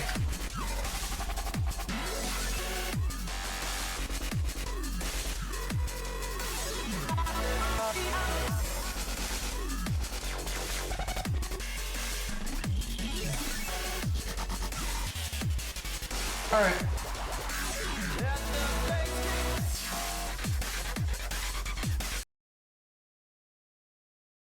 I think that was a good break from the game.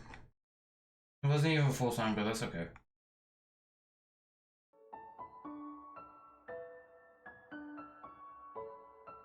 Oh.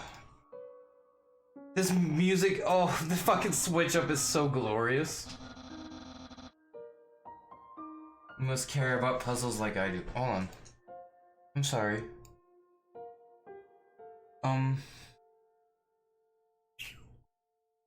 Remove. Yes. Remove. Yes. Add.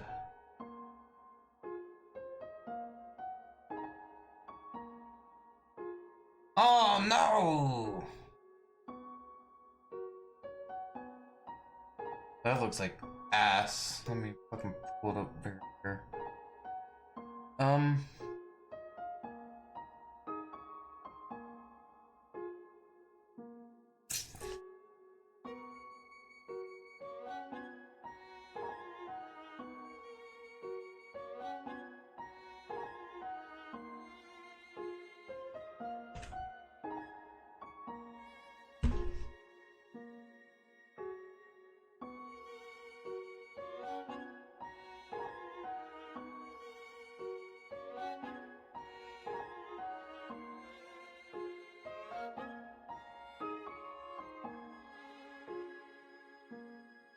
No.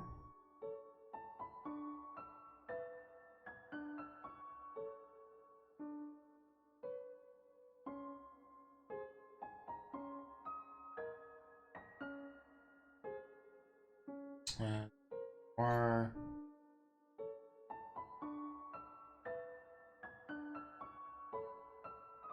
good enough. Fuck it.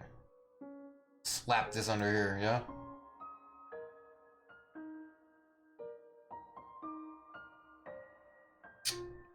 And I absolutely fucking hate that. Properties.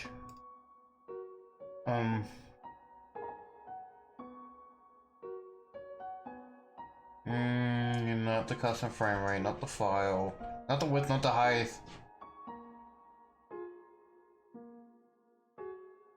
We can say this, yes.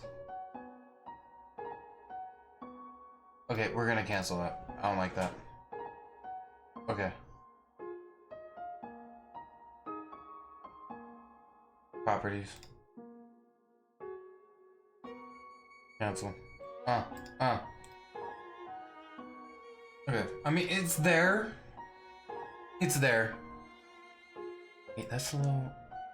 I'm sorry. That was like... It's being specific of me, but... I want to make sure this is like actually like working. Interact. Settings. Chat appearance. Biggest. Close, close. That should be fine.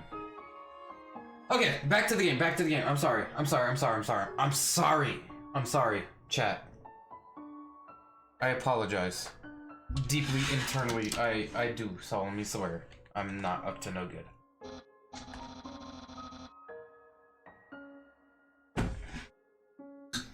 Let me say, no, display properties. No capture group.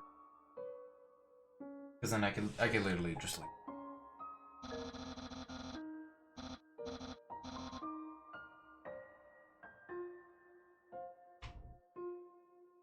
I'm gonna follow him.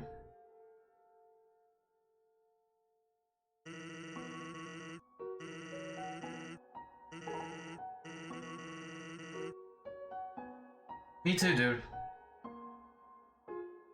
But I know that I'm only on like, I've done what, like 2-3 bosses? Maybe? I did Torio. I did the 2 dogs. I did the, original dog that you get the blues with. I would consider that like technically 3 kind of bosses.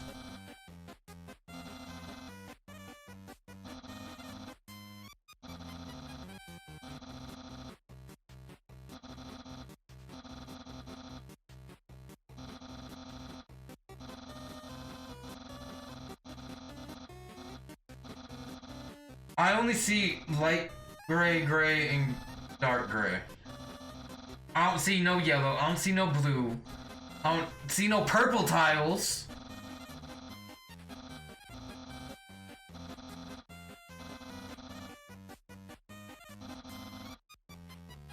Purple and blue are okay. Finally, pink tiles. They don't do anything. Step on them all you like. How was that? You understand? Of course I understand the explanation, but I don't understand why you're giving me this explanation with the fucking blanked out color map of what you want me to fucking go through. It looks like they... I should have paid attention more. God damn it. Please be pink all the way across. Please be pink. Please be pink. Please be pink. Please. I'm a fucking lucky dog, aren't I?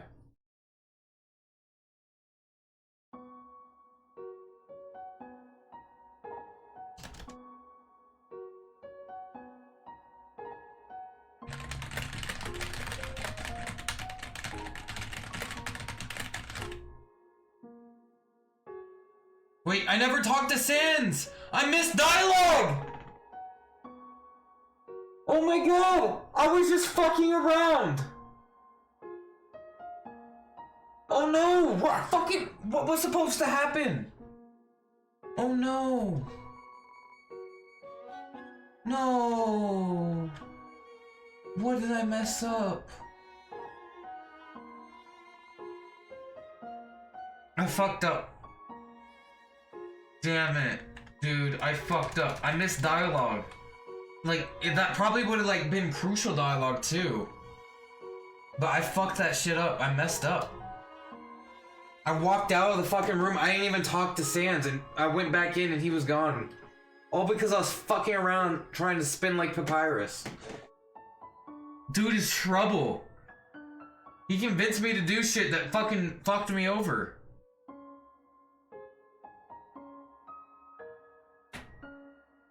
Is it filled with determination? Of course it is.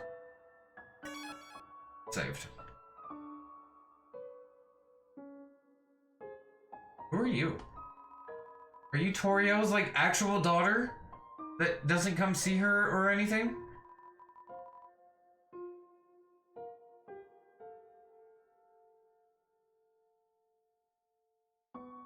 What do you mean the pizza kibble?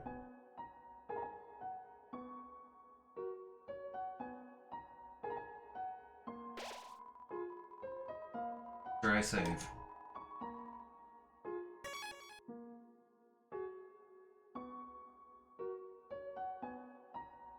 That kibble line just pissed me off. I'll be back. I'll be back. I'll be back. Don't worry, I'll be back. It'll be fucking fast too. Watch. Pow!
Boom, done.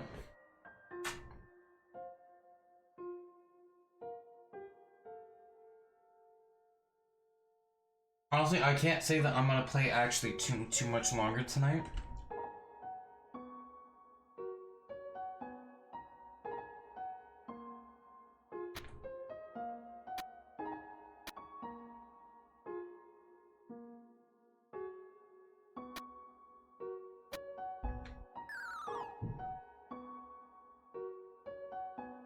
Does it reset my progress?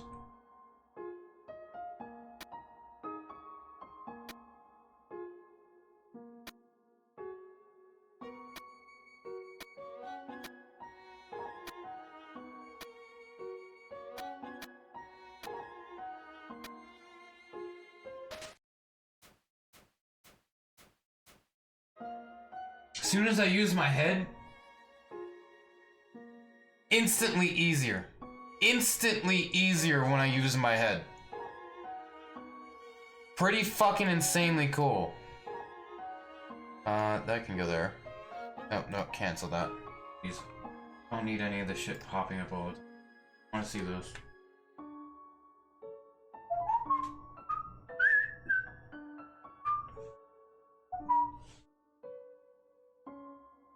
What's over here? Little doggy hut. Or some hut. A tiny doghouse, yeah.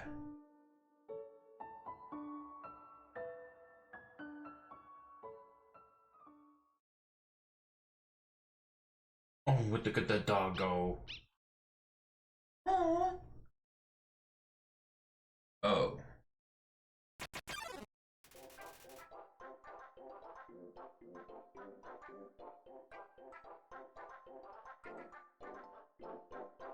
Okay, this is where the song comes from? Understand. Not excited enough to play with. Noted.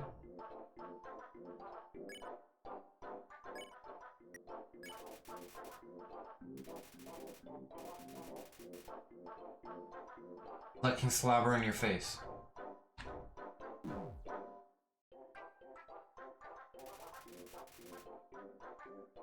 Seeking affection. We can play. Oh wait, what? How is he not excited enough? Goodness, I'm going.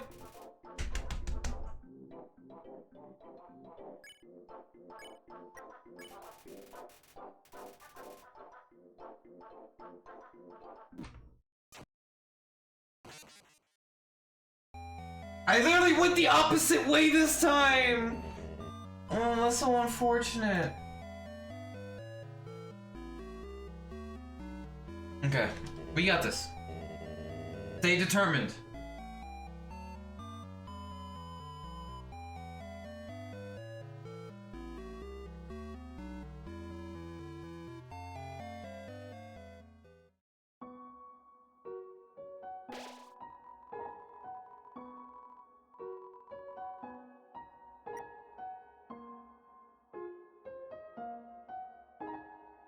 Damn it.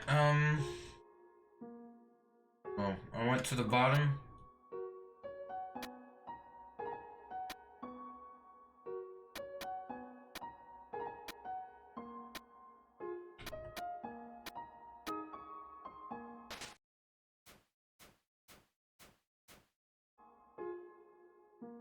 Say what you want about me. Still not fucking stupid. What if I go down? Can I just skip him?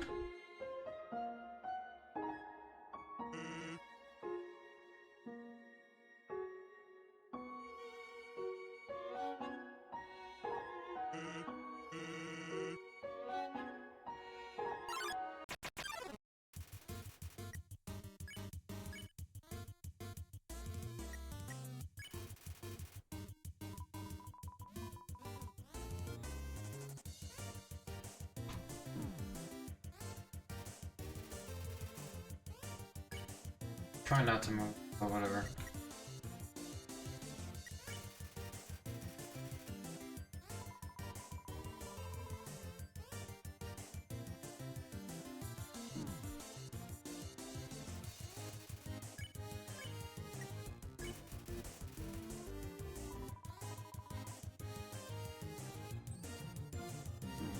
Fuck!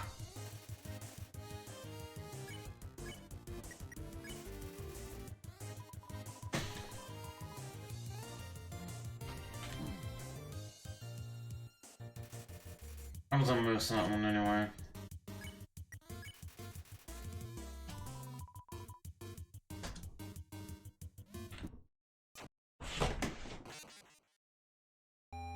Fuck, man!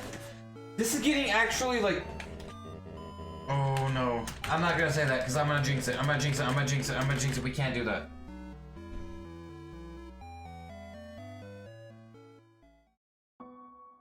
Let's try again.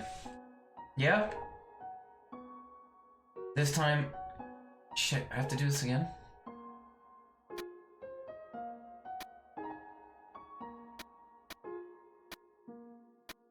It's the third time I've done this shit.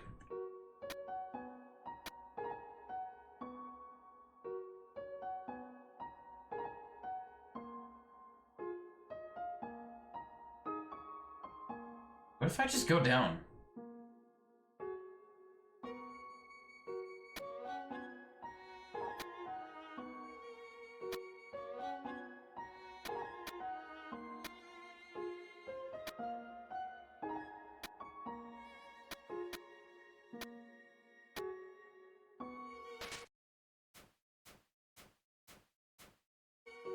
Eventually we're gonna get this. We got this.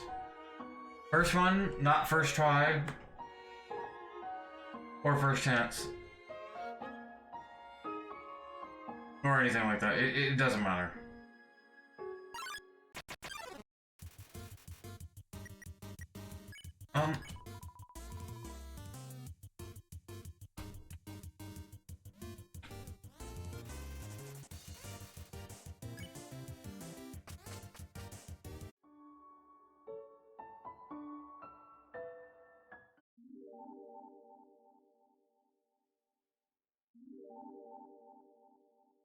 Shit. This is a door. Yes.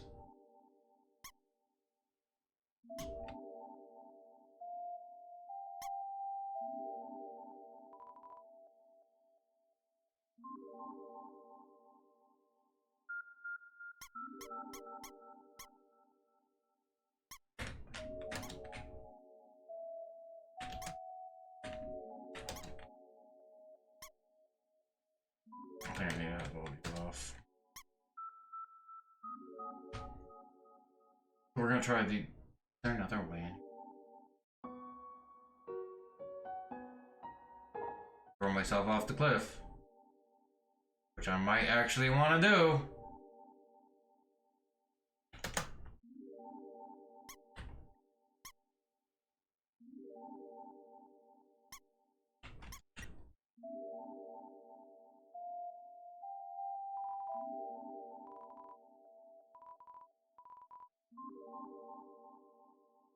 What do I do here? I'm very unsure, unclear. Do I even go here? Is it too early? Oh, maybe I need to do that other dog boss fight thing. Maybe there's no choice.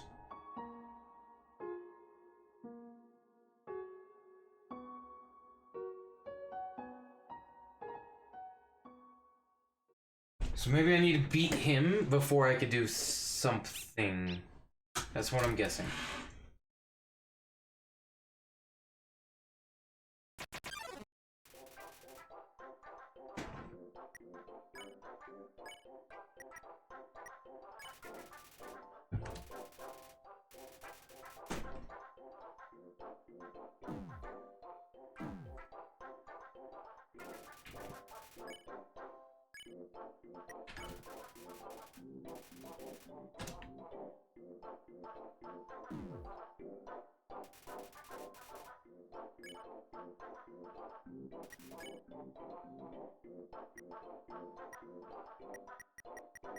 It says page 1. How do I get to page 2?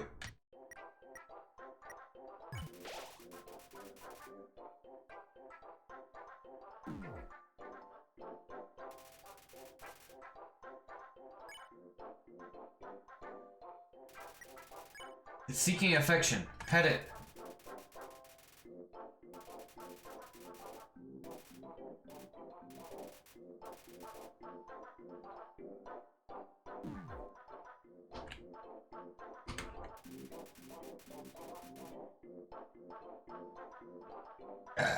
Patting the ground with its paws.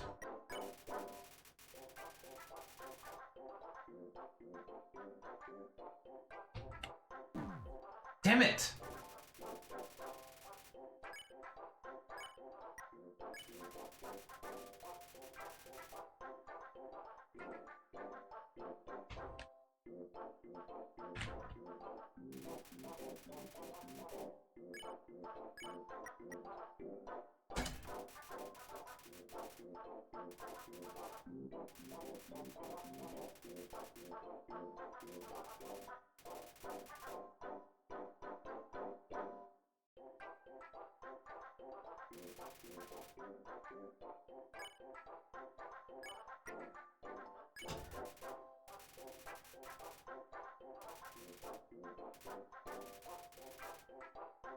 You still haven't pet it enough. Shit. Shit. Fuck!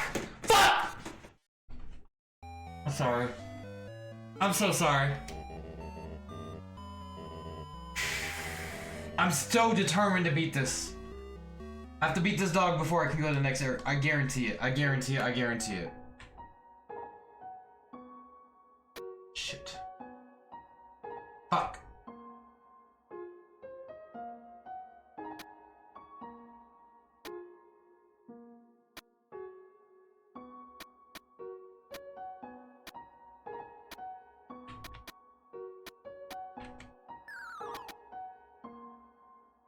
Fuck.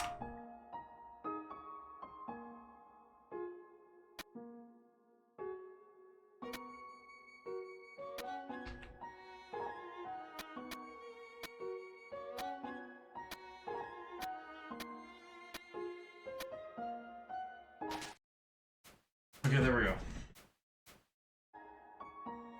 Let's try this fucking again. Fuck, man, I cannot beat this dude. I haven't beaten this dude. I will beat him. I guarantee you I will beat him. And you know what? I'm gonna beat him before I go to sleep tonight, because I'm not even ending stream. I'm gonna sit here and do this until I can't. I'm gonna go to sleep, and tomorrow morning, I'm gonna wake up. I'm gonna make JoJo some food. I'm gonna make myself some food. And then I'm gonna come back over here and start streaming again. Second.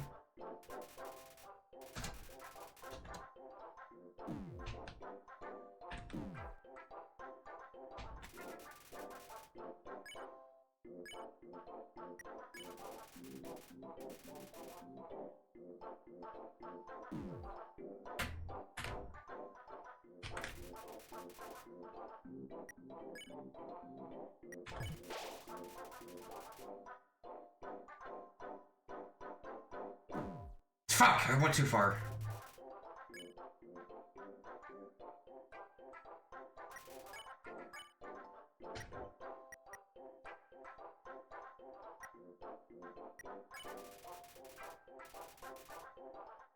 Okay, so they perked up.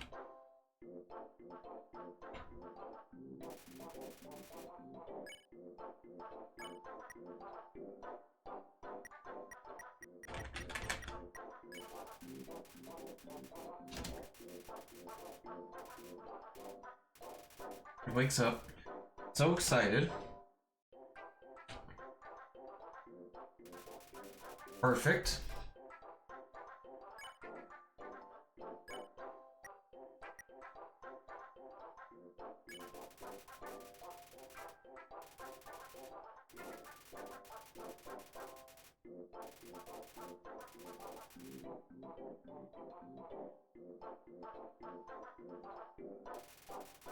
It was just barely right.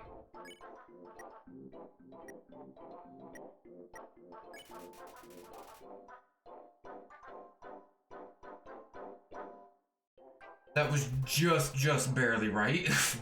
Too early.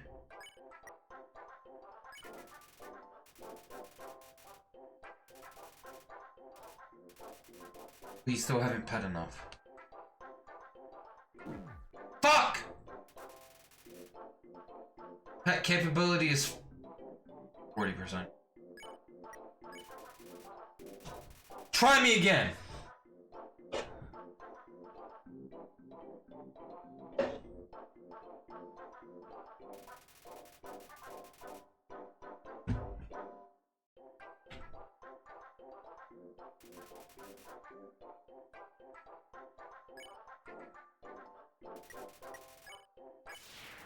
There we go!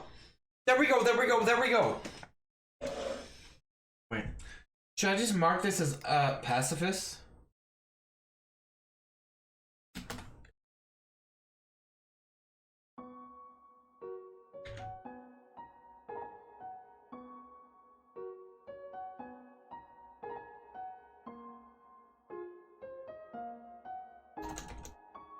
Oh, I just don't. Sif.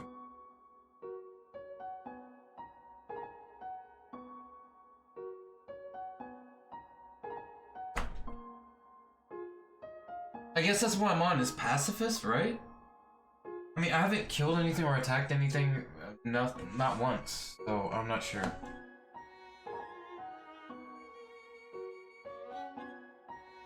Okay.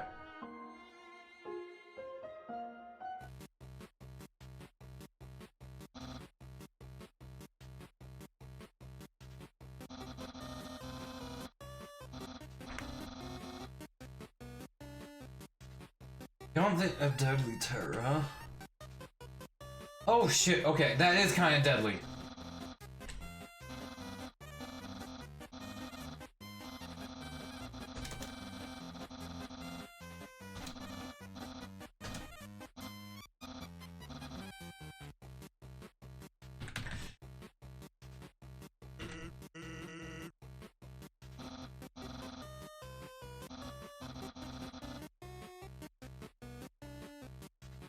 Homie definitely has a hold up.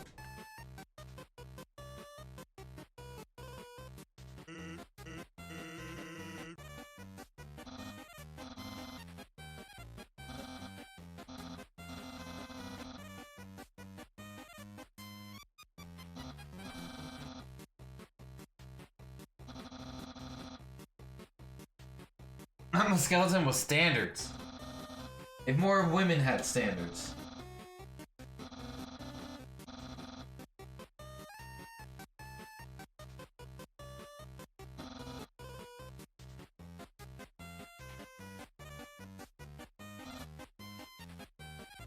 Phew! Alright. This was another decisive victory for Papyrus.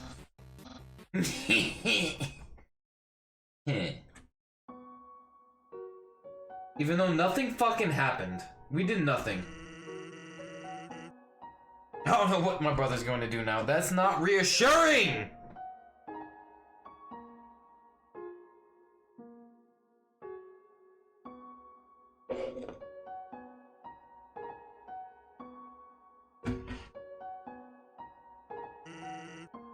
Brother man? If I had to assume...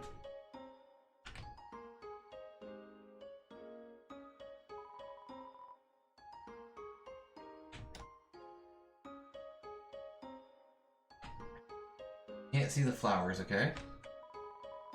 I know, I kind of read the sign earlier. That's just the edge of it. Hello, traveler. How can I help you?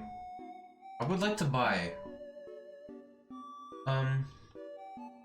tough glove, manly bandana. 70F? Oh, armor. That's 70F. 70 defense. Plus 4 defense, has abs on it. Would you like to buy it? Oh yes, yes. This is my own recipe. It's 22 HP. Fuck yeah, let's buy it. Let's leave. Wait, talk. Say hello. Hiya. Welcome to the Snowden.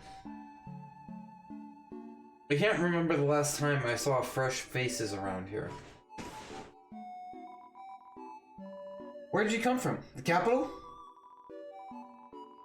You don't look like a tourist, so you're here by yourself? You want to know what to do here in Snowden? Groby's has food and library. Has information. Oh, those two separate things. Not. I thought it was saying, whatever, it had an inn and a library. If you're tired, you can take a nap at the inn. Right next door, my sister runs it. And if you're really bored, you can sit outside and watch those wacky skeletons do their thing. There's 2 of them. Brothers, I think.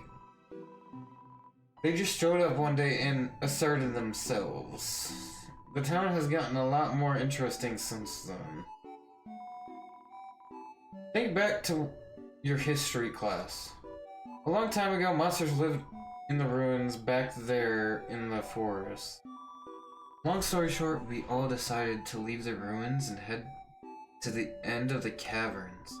Along the way, some fuzzy folk decided that they would like the cold and set up camp in Snowden.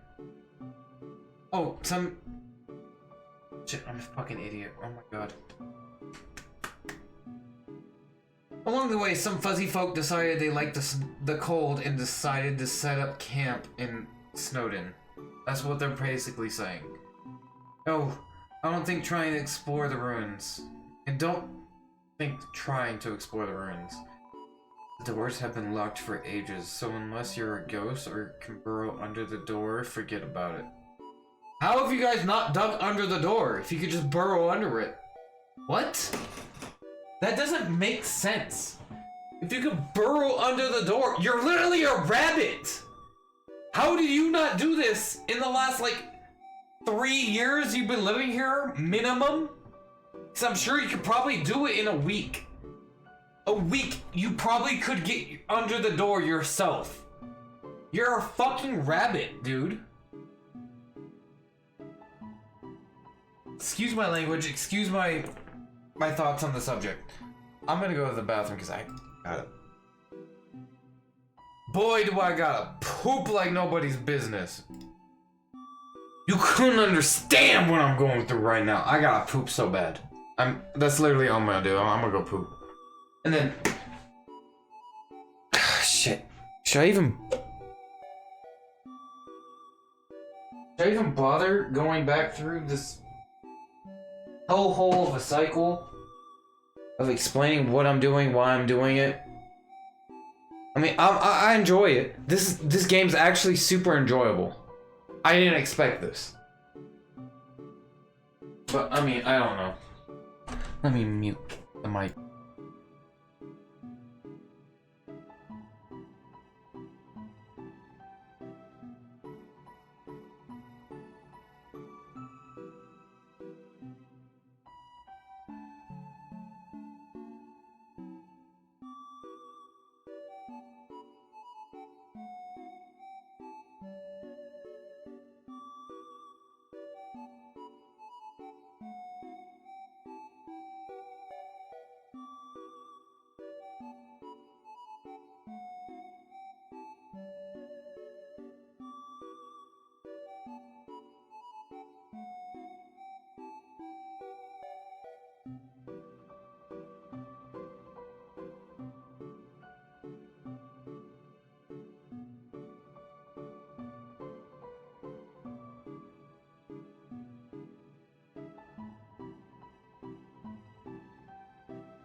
My mic's enabled. I have a couple minutes until.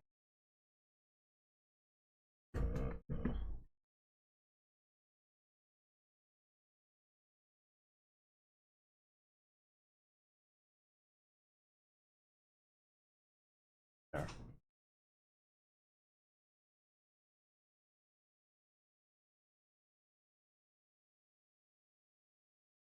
If I stop playing right now.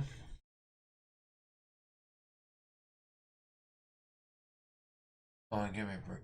It's spinning at the fuck. I mean, it's not really like spinning pain, but left side of my head, right side of my head. I'm not a fan.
I'm spazzing, I'm spazzing, I'm spazzing, I'm spazzing.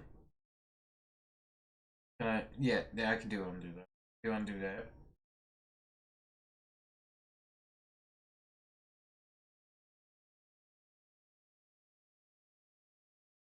Okay.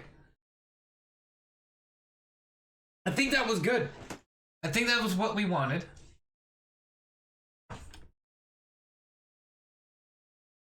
Unfortunately, it's just dry food. Sorry. I have to look at people in the guest room.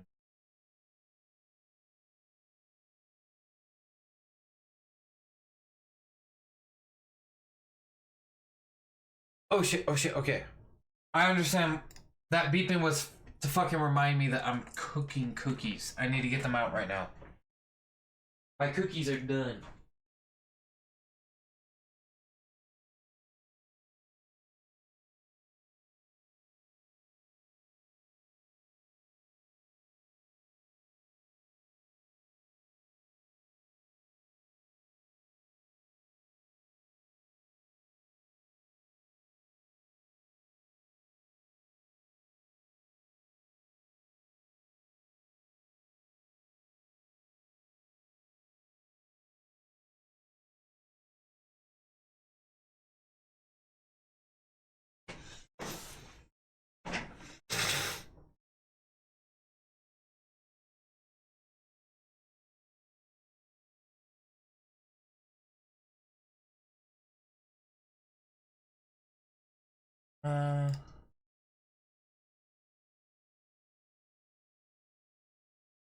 Better.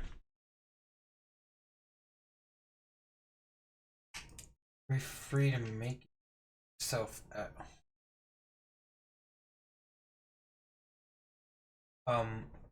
the fuck we talking about? Eh?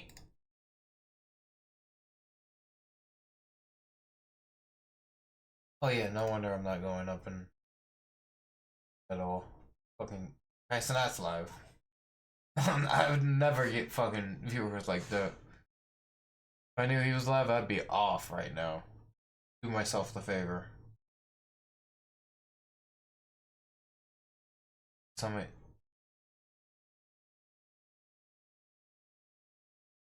I mean, oh no, no. We commit to it. We commit to it. We commit to it. What is he doing? Let's see. Yeah, it looks like he's at a club. Of course, it's the other vaginal option. Pussy. Yeah, where's his production? Action, that's on the polished fucking Wayne girls in jail. That's conniving. Like a bitch apologizing. The arena. Some predator moving flocks. And place a number to watch. And they ain't like a never watch. Yeah, me and I'm so to pop. I'm gonna get them dropped. I'm gonna test the ox. Do we really have a stock? Hey, 1, 2, 3, 4, 5 plus 5. I'm not gonna listen anymore of that. Hold on. Homeboy, Nintendo, he's playing Kingdom Hearts, isn't he?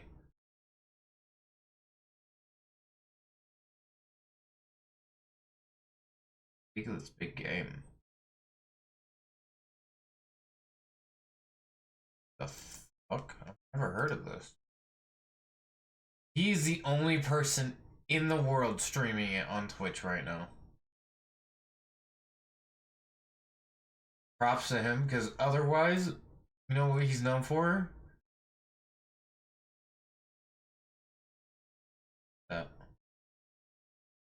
That's broadcast.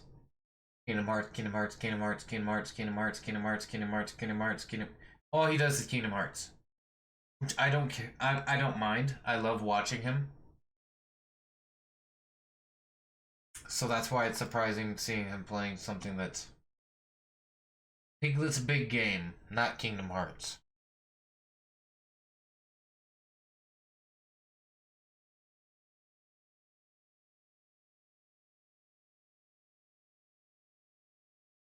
Why does this keep ringing? I'm not sure what this is.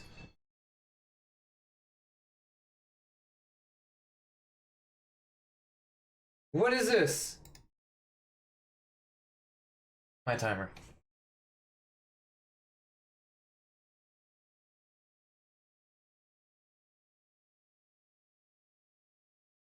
There. Won't ring again.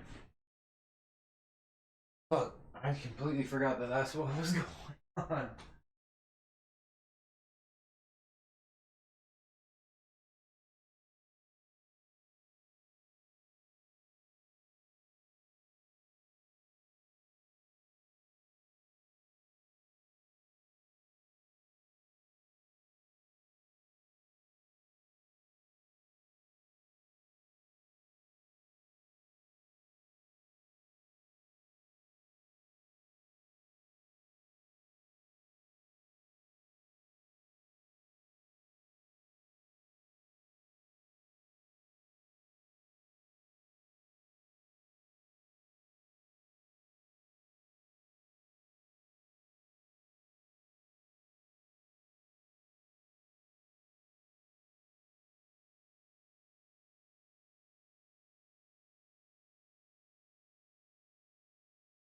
Everybody knows.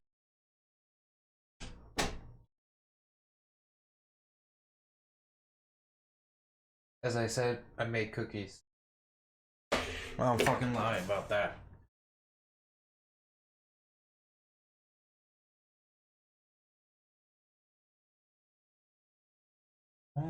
What's... Whoa!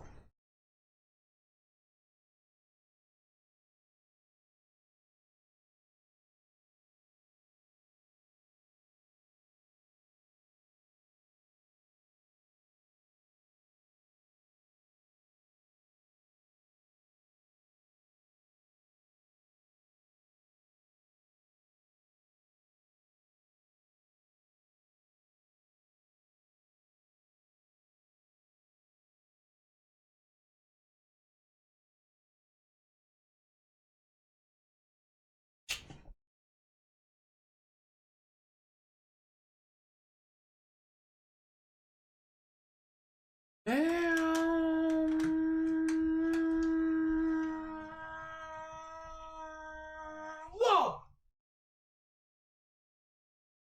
Lame. Lame as fuck is lame as fuck.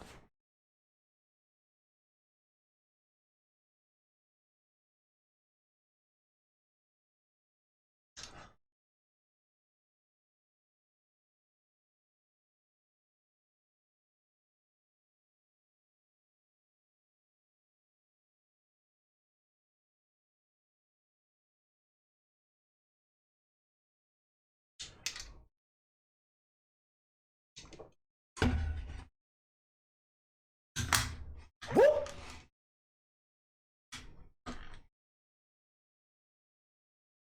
Whoop! Whoop!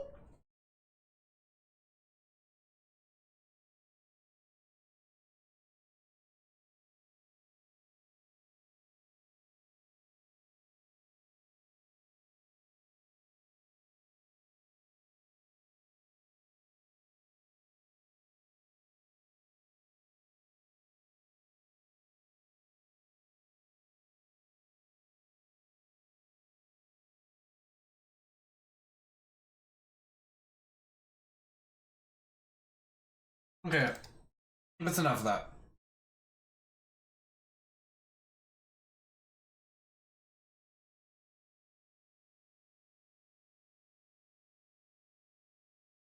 This is muted. It's not.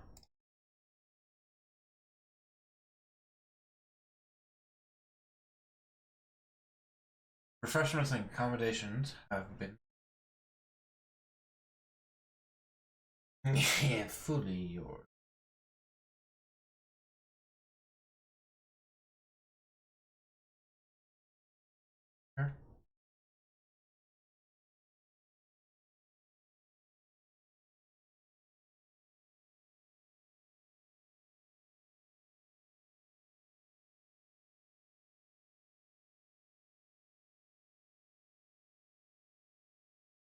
Oh, that's right. That's where I lost him last time. Fuck me.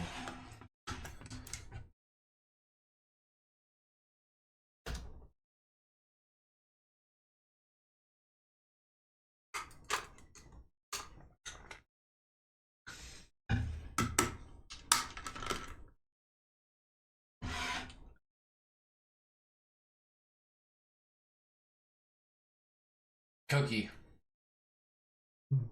Badass fucking cookie.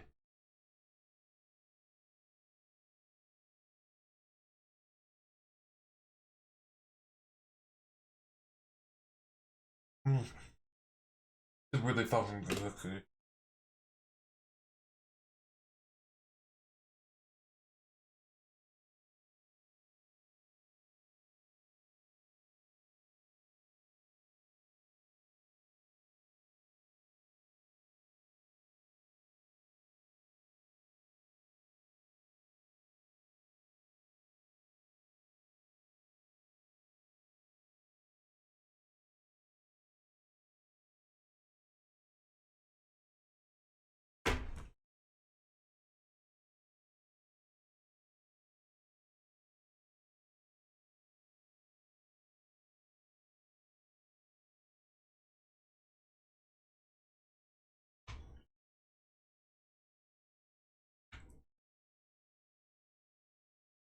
Oh!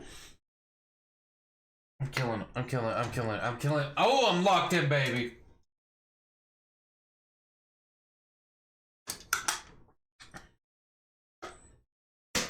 Oh! Oh!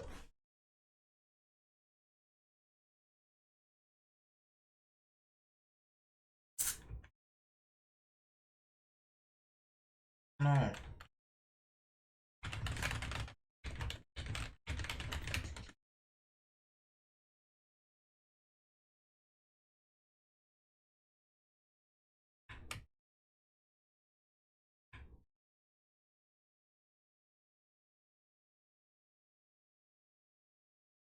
Bone cologne.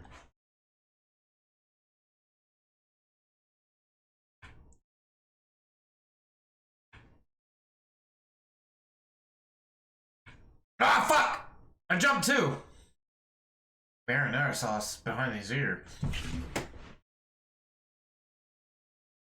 Nigga, what?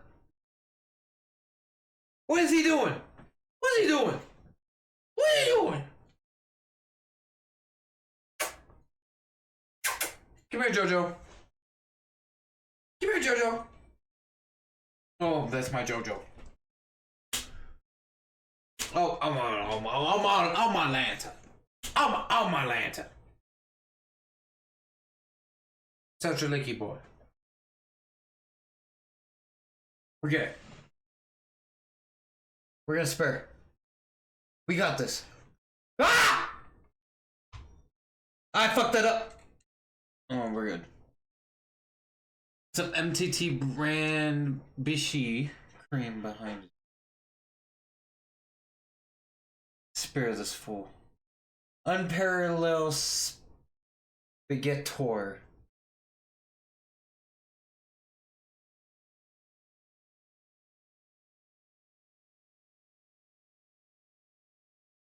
Yeah, please get out from under me. That'd be great. It'd be fantastic, actually.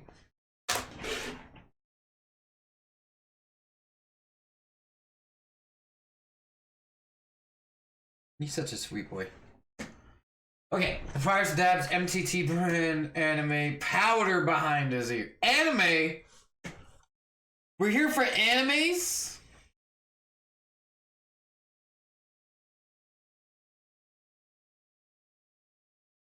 I think I should use an item. Not the ribbon, but the cinnamon.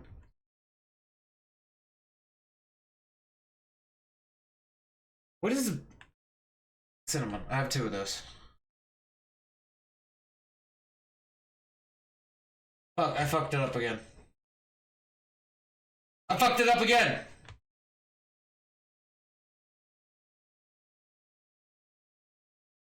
Okay, actually, I don't know how I'm supposed to get over this. Bro, lay down on my feet. Did he bring cute juice behind his ears? Oh.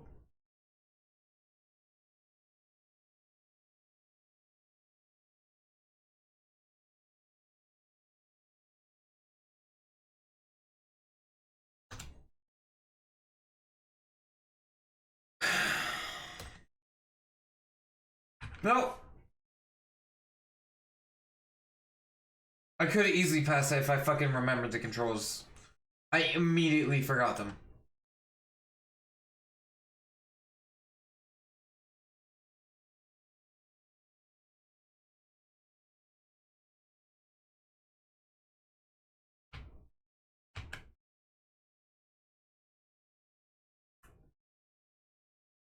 Beauty yogurt?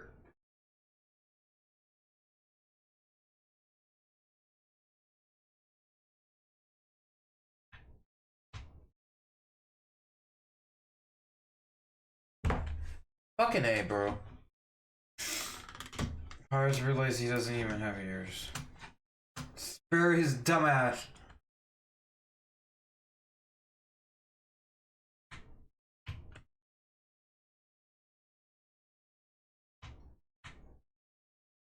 Fuck!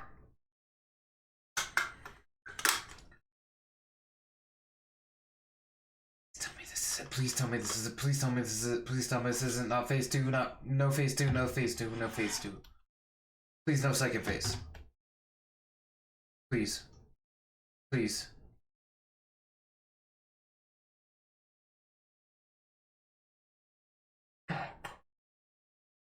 Oh, I'm so close to dying. I'm 2 HP.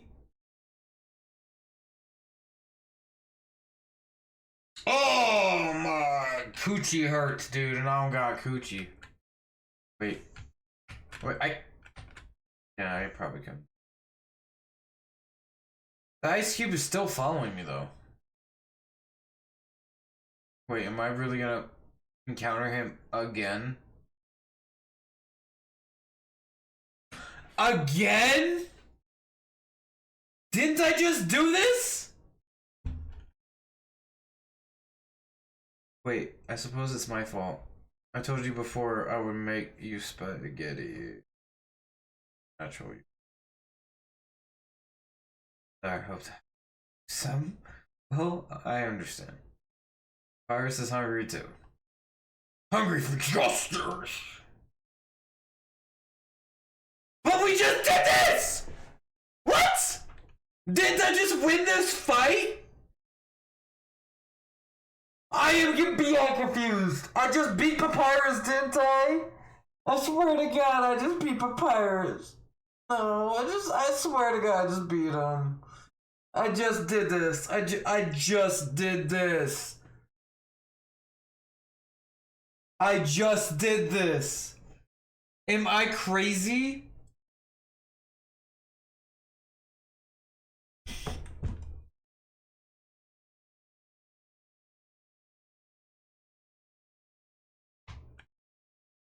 I can't.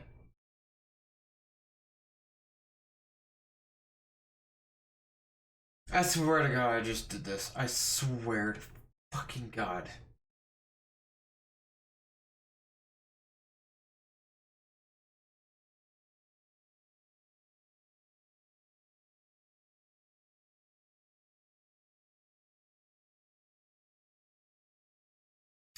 I swear to God, I just did this.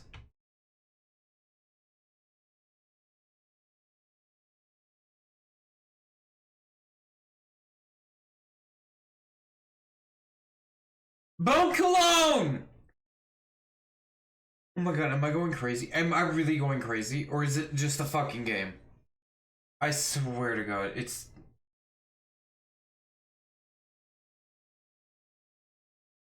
I...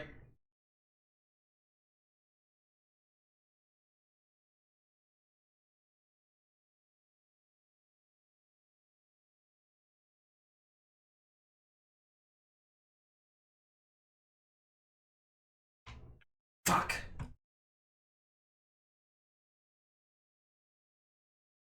I don't even have the other Cinnabon! The other send button that I used earlier is gone. So why am I doing? Is this part of the game? Am I freaking out actually about the God honest truth part of the game? I did that early. Anime powder behind his ear. X. Prepare. Actually, X.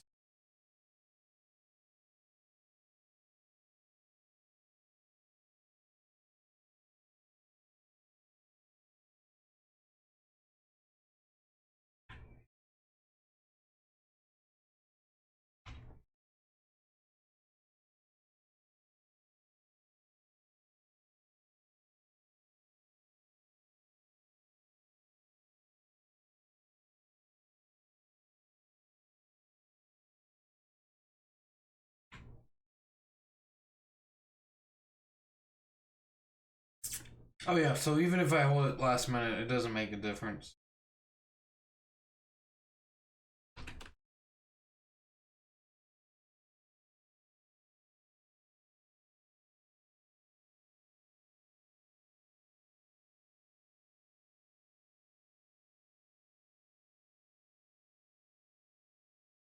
Ah!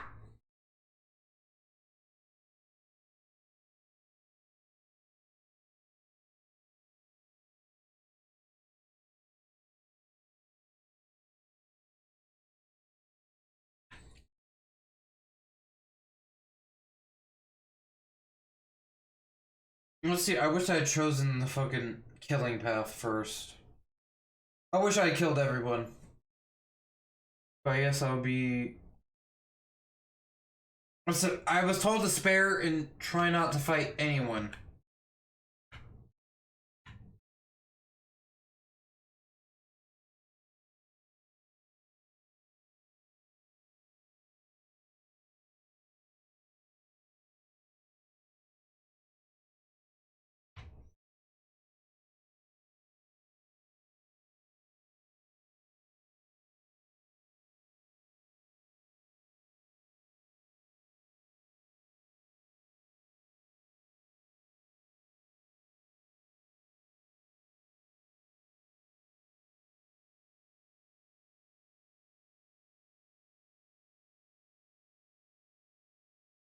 Wait, was this all health triggered? 'Cause I'm at 1% or 1 health.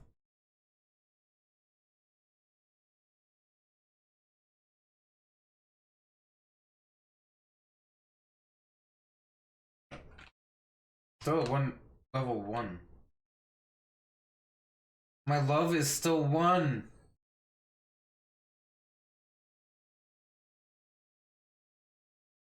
I swear to God if I have to do this again.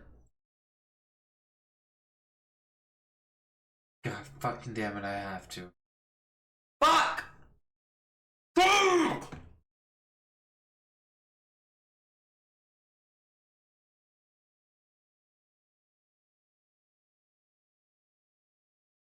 Am I supposed to have to do them several times in a row? This is what I'm bound by? No, no, no, no, no. No, no, no, no, no, no, no, no, no, no, no, no, no, no. No, no, no, no, no. No, no, no, no, no, no, no.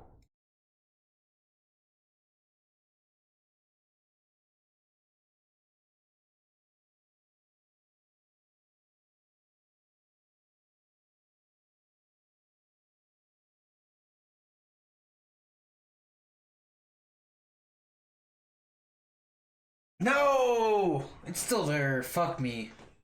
I tried. I tried not looking at it. I tried being gone. I tried everything. I gave it an all. Kind of.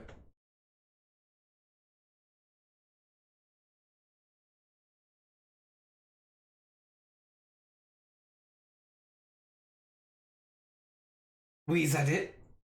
We're good? No! Amos, stop someone as weak as you. Undyne's gonna be disappointed in me. I'll never join. And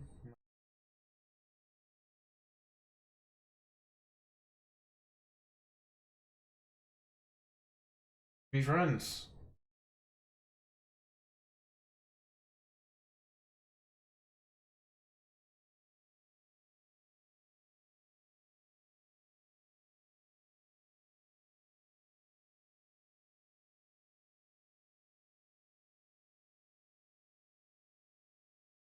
We're not going on a first date.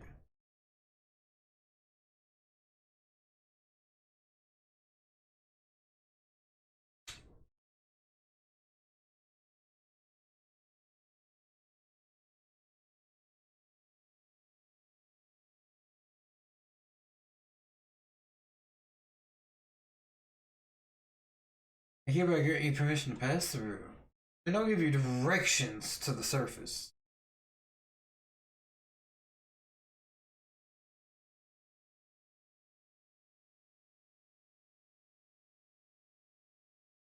Magical seal trapping us.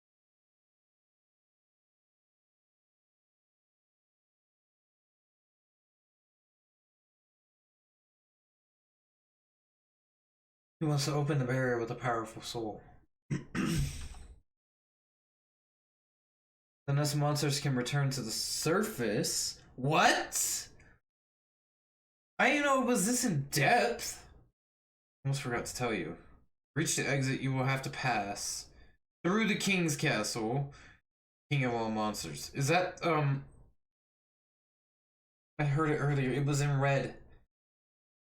Because Toriel said it, she said it would be, they, ...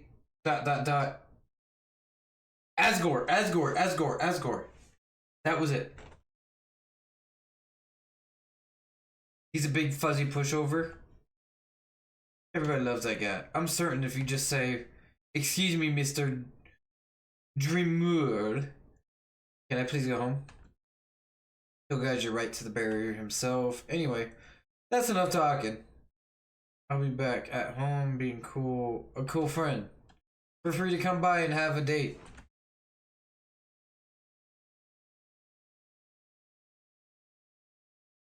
Wait, huh? Did he just like walk up above the fucking screen? Pretty badass. That's some sick shit.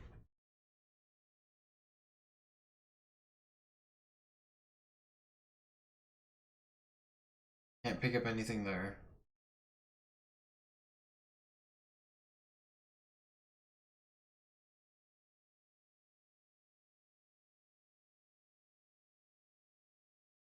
Are you sneaking out to see her too? Awesome. She's the coolest, right? I just want to be like her when I grow up. Hey, don't tell my parents I'm here. Ha ha ha ha! This is an echo flower. It represents the last thing it heard over and over. Is it a murder tape? This is an echo flower. It repeats the last thing it heard over and over. Okay,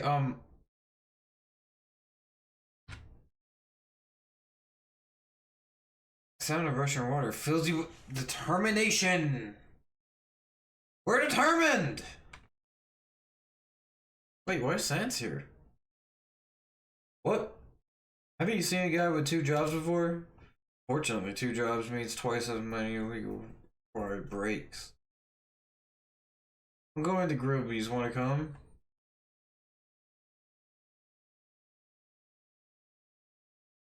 I mean, it didn't sound like a bad thing.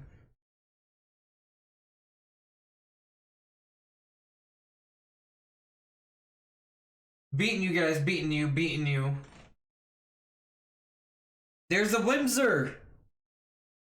This dude looks like Whimser.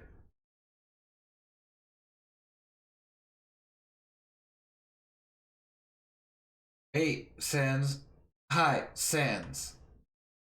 Greetings, Sans. Hiya, Sansy.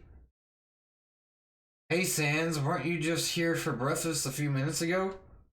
Nah, I haven't had breakfast in at least half an hour. You must be thinking about brunch. Okay, I fuck with it. Here, get comfy.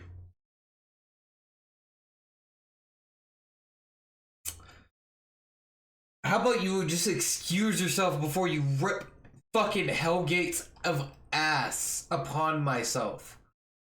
As the closest sitting person to you. I could tell this guy, if he could smell that, he would be so insulted. To say the least.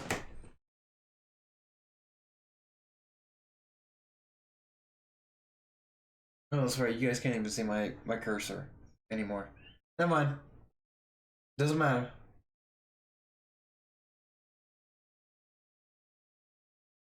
I could go for some fries right now, actually. I could go from fries stupid hard. I'd munch through those. What do you think? Of my brother. Cool. Of course he's cool. You'd be cool too if you wore that outfit every day. He'd only take that thing off if he absolutely had to. Oh well. At least he washes it. And by the way, I mean he wears it in the shower. Here comes the grub. Gotcha. Bon appetit. You tipped the ketchup. I tipped the ketchup.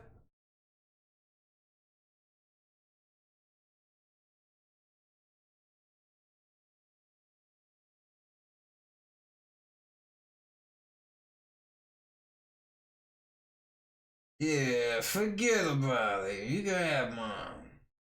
I'm not hungry anymore. You're a skeleton. He was just scratching his ass. Anyway, cool. Cool or not, you have to agree that Papyrus tries real hard. Like how he keeps trying to be part of the royal guard. One day, he went to the house of the head of the royal guard. He begged him to let him in. Of course, she shut the door on him. Because it was midnight, though. But the next day, she woke up, she still saw him waiting there for her. Seeing his dedication, she decided she'd make him a warrior in training. It's still a work in progress, though. Ain't nothing serious. Oh yeah, I wanted to ask you something. Oh shit.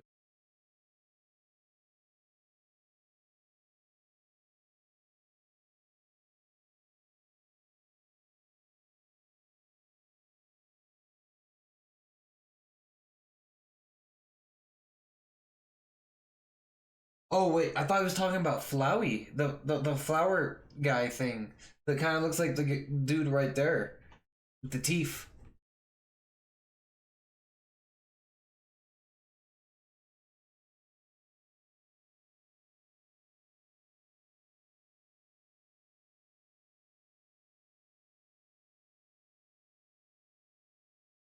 Yeah, that is weird, actually. Someone must be using an Echo Flower to play a trick on him. Okay. Thanks. You can't just transfer back to this and not, like, address how dark things just were a second ago.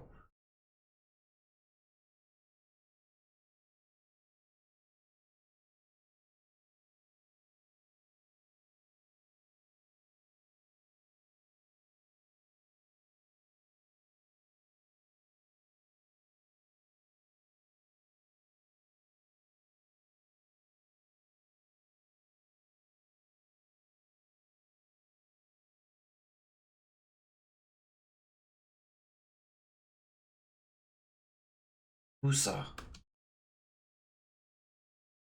Wait.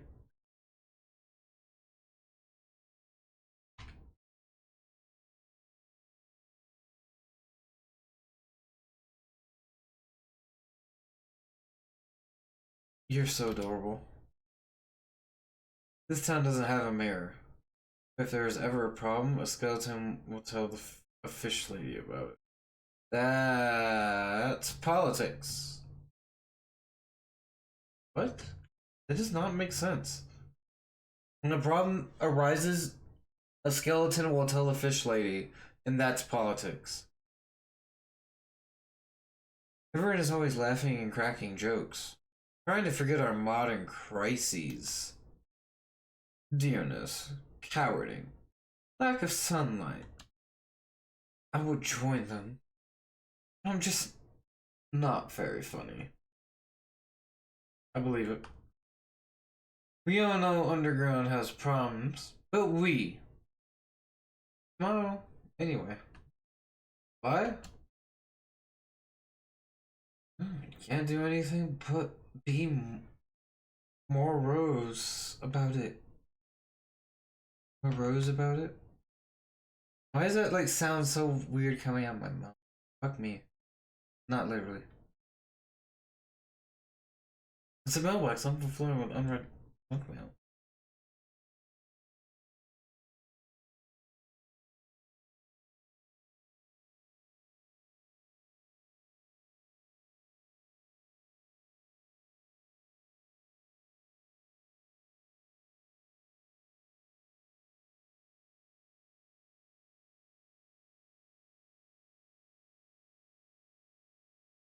I only said I had difficulty solving Juvenile Trouble for fucking Papyrus, dude.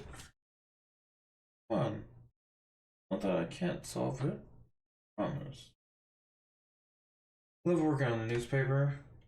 Just a little report that we just fill in the comics and games. When I was younger, a teenager, my teachers gave me word searches when they ran out of assignment. I thought they were a waste of time. But look at me now. I'm the #1 word search creator in the entire underground. The entire underground.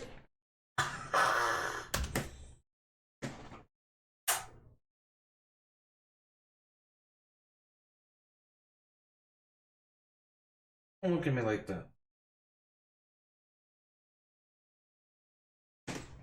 He's looking at me.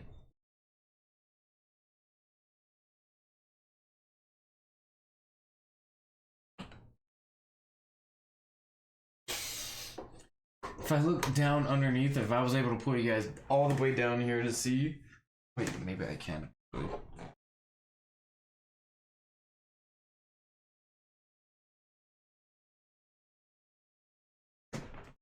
Nope. That's the best I could do, and you guys barely even see his face down there. But you can't tell that he's like, when I do that, he eyeballs me. He babies me. With his big baby eyes. He's the biggest baby. Oh, you're so pretty, baby.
How could I pass the door that has fire coming out of it?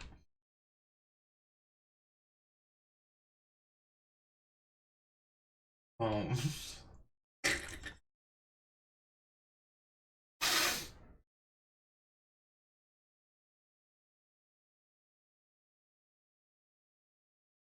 Fucker. You pedophile. Come on, Drake. Do it, do it, do it. Look at the height difference. My eyes line up with your fucking, like, your lower chest, actually. Sure, yeah, begin the date.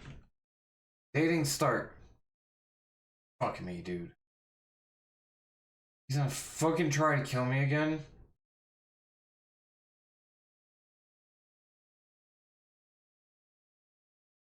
Damn it.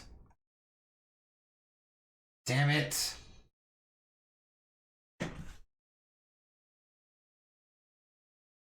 Ads are running. If you don't want ads, subscribe to the channel. If you don't want to subscribe and you have Amazon Prime, use that.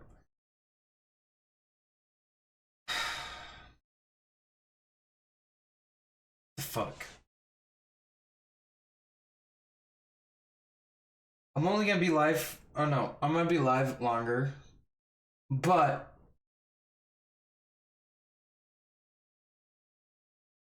I'm just gonna stream me being asleep. So that doesn't really count.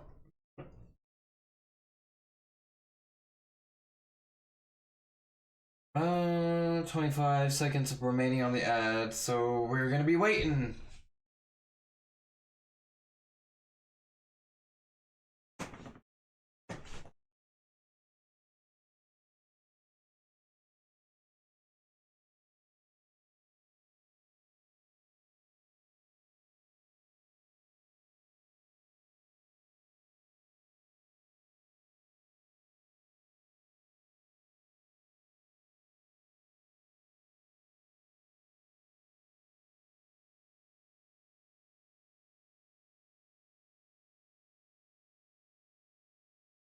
At this point, I'm not sure what's going on. It says preparing a 1 minute ad, 6 minutes, 40 seconds, 39, 38. I'm not sure what that's supposed to mean.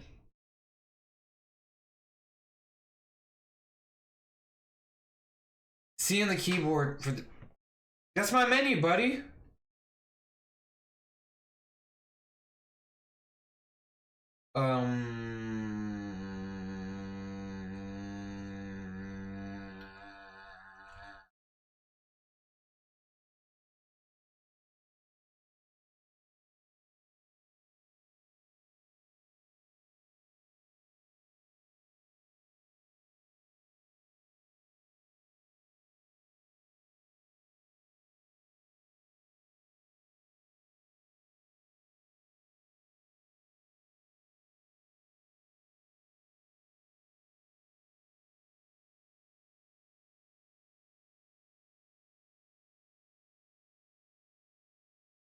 Yeah.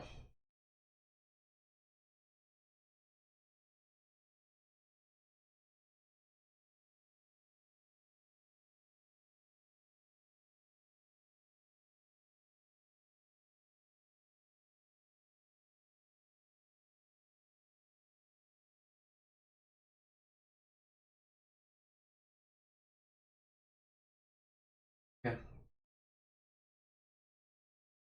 Oh, please don't. Oh, fuck me.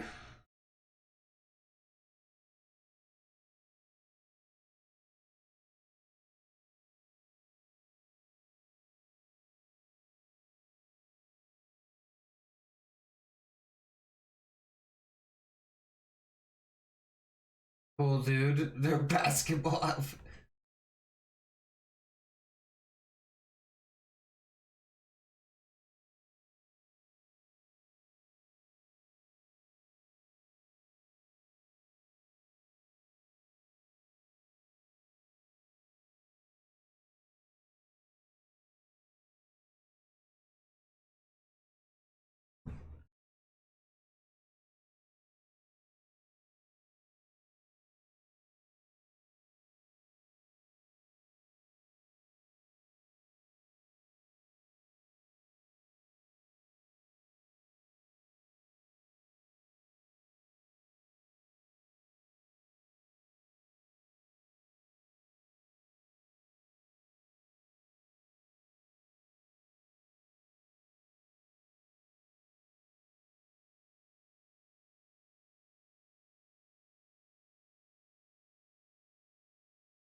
Okay. So it's not brain, it's spaghetti.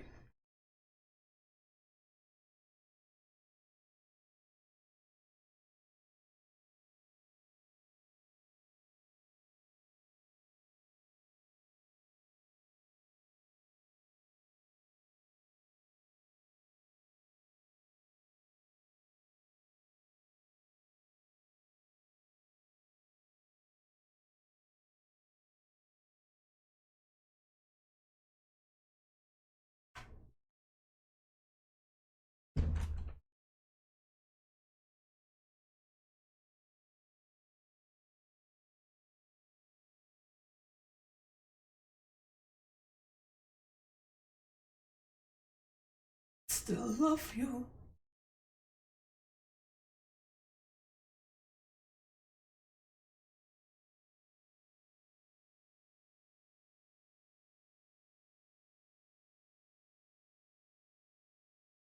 I wish you guys could hear.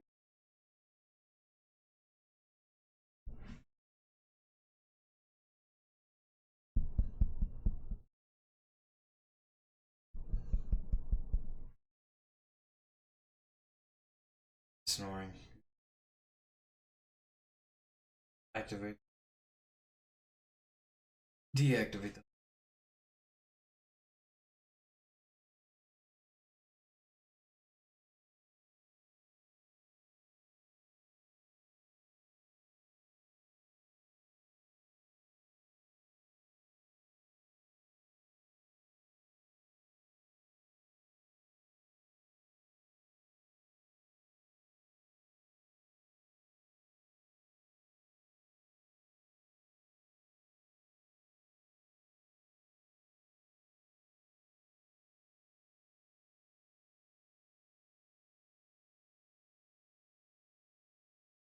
Why does that sound like a careless whisper of a friend to the heart and mind? Ignorance is kind. There's no comfort in the truth. Fame is the only goal. I'm never gonna dance again. Guilty feeling got no river. And I'm never gonna dance again. Where I dance with you.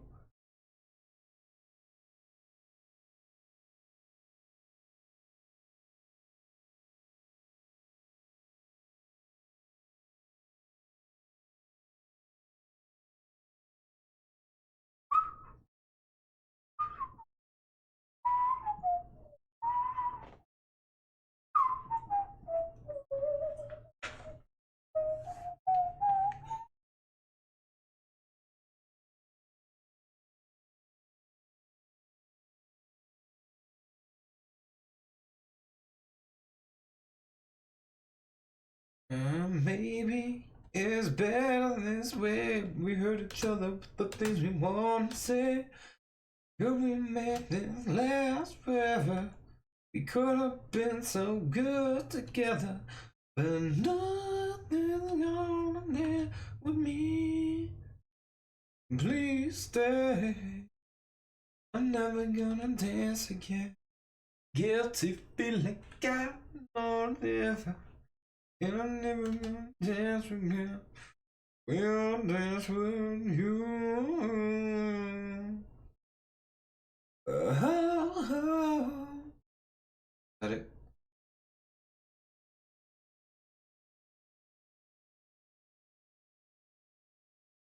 Platonically.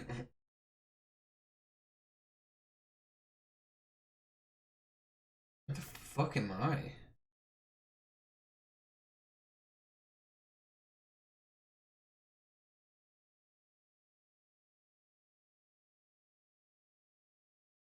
What?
Oh, please let me through.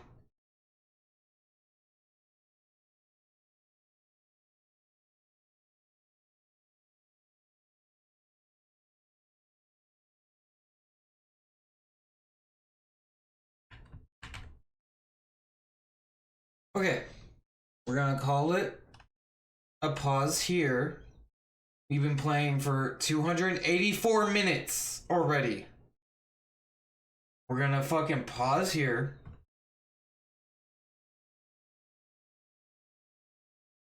I can do that. I'm gonna close the window. I just saved, so it should be fine. I will play back through it tomorrow.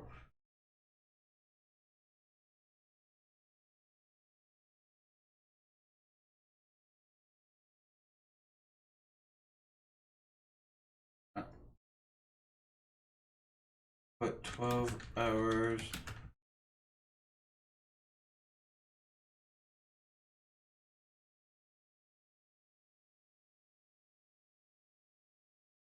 I want 12.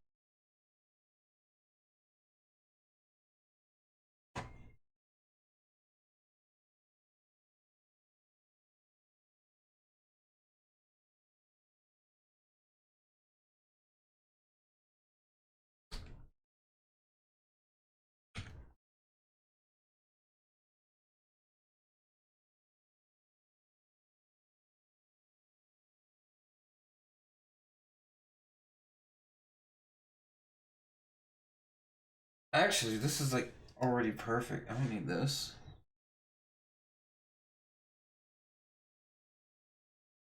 You guys can have this. Let me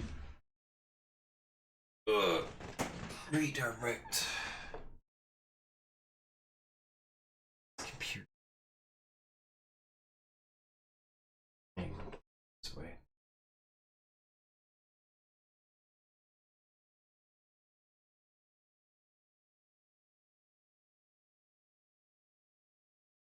I actually just do this.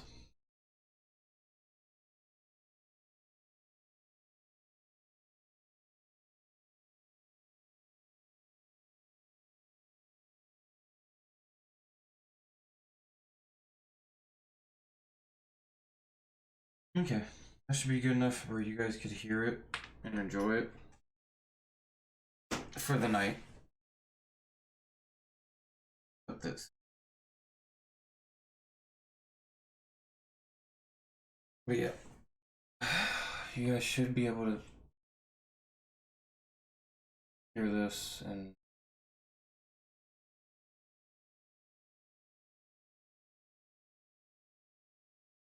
oh, I could.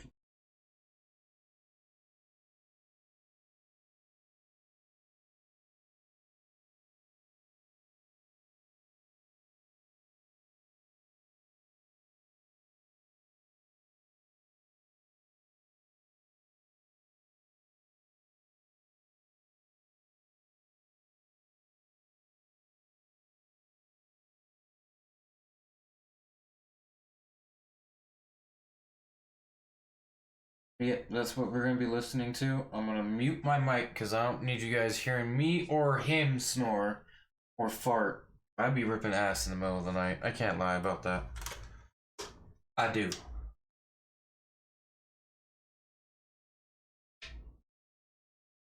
I'm also gonna fill this up. I need to go fill this. Oh, you guys can't see it. I need to go fill my water bottle up. So I'm gonna do that.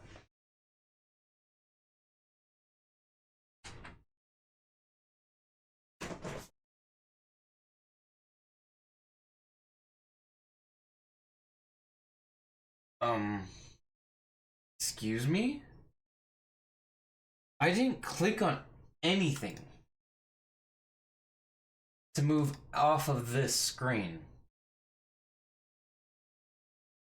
And oh, you guys can't see it still. Alright, my screen is on my left side screen. No, like, good way to.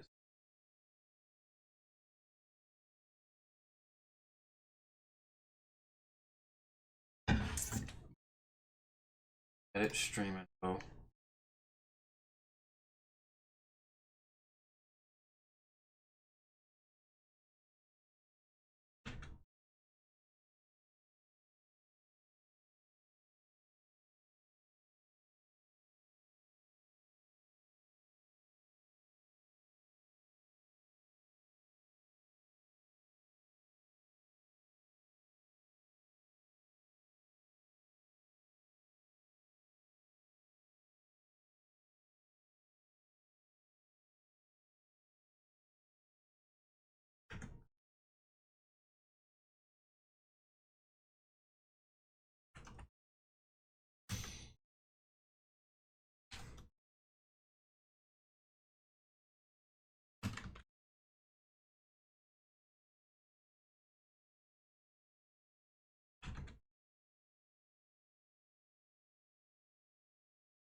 Fix that.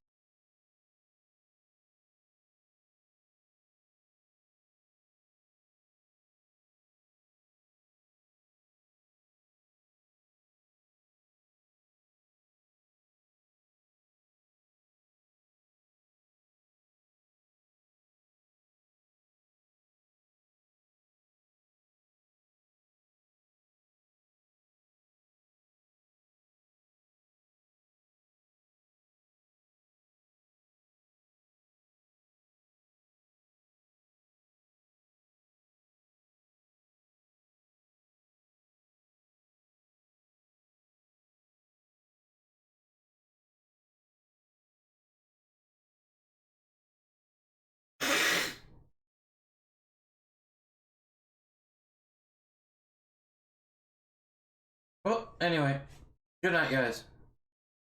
I'm gonna go to the bathroom and then you'll see me lay down here in a minute. But thank you. Your comment cracked me up. A lighter comment. I know. I was horrified. And I had to eat it and act like nothing happened at the dinner table to not cause a scene. Traumatized by cinnamon rosagola was not on my bingo card this year. Top comment. Vegetable Business 897, BF saying everyone thinks you're a child, and him saying, we'll talk about this later, is him telling you he thinks you're a child. Girl, tell him you're tired of hanging out with judgmental old farts and you're going to go find people younger and cooler to be with. Please don't think this guy hung the moon. Mini update. Same post. Update. Ellie saw this post. My boyfriend texted me to see if it was me. I said yes. He said we needed to talk. For safety purposes, my best friend will be here. I don't know, I never expected my post to blow up. Update post. He said he needed space from the relationship. I think with the way this post blew up and what happened because of a post, I should clear up some things. I never asked if I should leave my boyfriend for this. I asked if this was an overreaction. My crying. But having thousands of people tell me this was racially charged, Ellie wanted power, my BF is shitty, etc., my brain went haywire. BF called yesterday, and when I got there, his house, with my best friend, Dave and Ellie were there. Ellie was crying and Dave looked really pissed at me. My BF told me to sit down and Dave started with how I could make a post that most of the people in the dinner party would recognize and know, and could shame Ellie and my BF. My BF was silent, and wouldn't even look at me, and was only shaking his head. It felt like I was a kid, being scolded by my parents with my elder sibling disappointed in my actions. That is what I felt, and it looked. I admit, it was very spineless of me, but Dave went on for like a minute and I was just looking at my BF waiting for him to defend me. I asked Ellie, why would she alter my dish, after telling me to bring an Indian dish? She said she thought Indian food would be brown. This woman has more Indian friends than me, and she thinks Indian food is brown. She grew up in the UK, FFs. And I felt so defeated. The comments, my friends, and people around me telling me his friends came first to him, not me. He said he didn't think the sweet was a big deal. I told him I would never let my friend alter something he spent 3 days learning, getting people to taste it and got his mom involved in. He saw I put a lot of effort into it, so why let her alter it? Why couldn't he ask me? Ellie started to cry and say that she wasn't being racist and she wouldn't know that I put effort into it and now she couldn't host dinners again. I said I used fake names, so why does it matter, unless she and Dave went around telling people? BF told me he didn't expect this from me. My best friend piped up that he expected that my BF would have a effing spine, so I guess they were both disappointed. My, ig now ex, BF told me, in front of Dave and Ellie that he needs some space. I told him to get lost. I don't know what my best friend said to him after that, considering I left my BF's flat. I kind of tripped in the metro station, so now I'm crying on my best friend's couch with an ice pack while his BF keeps giving me peach schnapps and my relationship has toppled over. I wouldn't have stormed out, had he looked at me once. He just looked 100% on Dave and Ellie's side, and acted like I was the one with the problem when she caused me hurt. If his friends come first when they cause me hurt, where would I have been, if I decided to marry this man? My friends are good to me and are acting like I'm some fragile glass. I even heard my best friend and his brother whispering loudly from the kitchen and his elder brother wanting to threaten him via Insta DMs. I hate that this has come to this, considering I have always been the mom friend to my friend group. I'm drunk while writing this, so have some grace in the comments. Also, if you'll be an incel like those people in my DMs, telling me I'll never keep a man if I'm this dramatic, please go away. I just thought I needed to update. That's it. Thanks guys. Edit, guys, this is the first time I've faced what y'all have been calling racism. TBH, I didn't see Ellie putting cinnamon into my rosagola as racism. I was just hurt that my days of hard work were ruined, that's it. I understand I need to work on my self-esteem and not let people walk over me. My best friend's elder brother, he's a doctor and is super pissed at my ex-RN, because he didn't know what happened, booked an appointment with a therapist he knows, as he thinks I need mental help to not normalize aggressive behavior. I'm sorry for ranting on Reddit, but I guess that's where I am. Both my best friend and I will be going. He had been there for some time before, and the situation is tense at home because Dada, Bestie's brother, didn't know what was happening and tore my friends a new one for not protesting when Dave said shit to me. I still haven't told him it was over a Reddit post and that I'm writing here.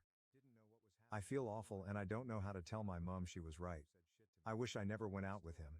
One of my ex's friends, from the dinner party, asked me if I really left my ex over a dessert, so I guess that's what he told people. It hurts, I know it shouldn't, but it hurts. I think it is partially my fault, I shouldn't have let myself be treated like this. There were signs and I ignored them. And now I think I'll never have another relationship because it feels like a horrible, anxious feeling. Some of OOP's comments. Commenter, the older brother, who is a doctor and is taking the time to make sure that your mental health is okay, sounds like he cares more about you than Dave or anyone at the dinner party. OOP, he does, never doubted that. He is also very mad at me for drinking too much and at his brother for hiding the fact that my ex was an asswipe. I actually am grateful to him and my best friend for being a very strong support system. Commenter, completely unrelated thing BTW, brown rosagolas exist in India too. They're not as sweet as the white kind, so I prefer the white ones. 3. OOP, I was thinking of making rosagolas. They are brown and tastier, in my opinion. I think maybe if I had made them, this whole mess wouldn't have happened. Commenter, I'm really curious what this dessert is that takes 3 days to make, drop a link to a recipe. OOP, it does not take 3 days to make. I practiced 3-4 times and because I'm not a professional sweet maker it took me almost 6 hours all 3 days to properly make the kana, or the correct amount of cardamom to put into the milk for a little cardamom taste. It takes a lot of time and you can find a lot of YouTube videos on Rosagolas. Commenter, I say date Dada or the best friend. Dada knows how to treat a woman and he seemed royally pissed at what happened to her. Going as far as to get her therapy. I've had best friends and their family as mine before and I know they've never gone that far to help me. Is it just me or is it a little more than family, to get so angry on her behalf and try to help her mental health? OOP. My best friend is gay and is very much in love with his BF. That's the reason he was in therapy for some time. He has faced homophobia in our home country and needed counseling. And that's why his brother is overprotective of both of us. Where OOP is from for those curious. I'm from West Bengal, but not Kolkata, though I have spent a couple of years of my childhood there. To a different commenter, I am from a district that shares a border with Bangladesh, and both sets of my grandparents were from there. New update post. I'm again grateful for the barrage of supportive messages and chiding I've received from the internet after the cinnamon fiasco and my post causing a breakup. I am updating because I felt like I should just update about recent events and honestly, after just more than 2 weeks I've started to feel good about myself, even though I feel like shit whenever I remember my ex. I really hope I can put this whole thing to rest and I don't have to update again, for my sanity. Firstly, my ex called a few times last week. I had blocked him earlier, literally like 2 days after breaking up, and whenever he called my friends they wouldn't pick up either. I wanted to handle this matter gracefully. And unlike what some people commented, no, I did not want my issues all over the internet and did not understand what was happening. I just wanted some advice on how to deal with my emotions and didn't want my friends to be mad at my then BF. Thankfully, the trash took itself out. I still don't know if Ellie was racially motivated or if she just hated me. I don't even care now. I don't want a man who makes his friends scold me and humiliate me. I know I deserve to be at least somebody's first choice. X came to my best friend's flat. I don't live there, and from what I heard from my bestie's boyfriend, he said he was very sorry and he now felt like I didn't deserve to be treated like that. He had thought, when he broke up with me, that I was overreacting and it was just a small thing I made a big deal out of. But then a few of his friends explained to Ellie that it definitely was a horrible thing to do and told my ex he was a shit BF. Huh. Who knew he had nice friends too? X didn't say anything more after that. He was just sorry and he said he doesn't want more hurt between us. I have decided to not contact him. I'm just done. A lecture from my mother on dating idiot men and crying every night for over a week has made me lethargic, and on top, I am fending off Dada, Bestie's elder brothers, insisting that I move in with them for some time because I'm not eating well. My dad said it's okay if I do. My family trusts my bestie and his family a lot. Needless to say, my work and studies are suffering. I haven't heard from Ellie or Dave and I don't intend to.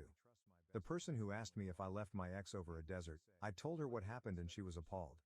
I don't know what she told my ex, for him to apologize. Honestly, I'm so done with that group shit. I went to one therapy session and I didn't feel good. I know I have to keep going for it to actually help me, but I can't help feeling so down. I have never been so emotionally low in my life and I am officially not dating for the foreseeable future. I am planning a trip with friends after my final semester of my master's and I really hope I don't bring the mood down, for my friends who have been so supportive and have always made me feel I have family, even though I'm away from home. I don't know what I would have done without having my best friend and his boyfriend, who keep telling me to drink the pain away and Dada keeps on talking about the negative effects of becoming an alcoholic. Overall, I'm closing this chapter, and I don't think I'll need to update again. I'm not ever talking again to Dave and Ellie or my ex, so I don't expect any more drama. I just want to settle down to work and graduate properly. OOP clarifies. Oh my god. I have not started drinking, guys. I rarely drink and just cry. The alcohol thing was a joke. Am I the asshole for torpedoing a dude's entire career because he was a bully at work? Original post. So to preface, I know I'm something of a Nepo baby, but it is what it is. My mom is incredibly successful in a very niche but very lucrative field of business.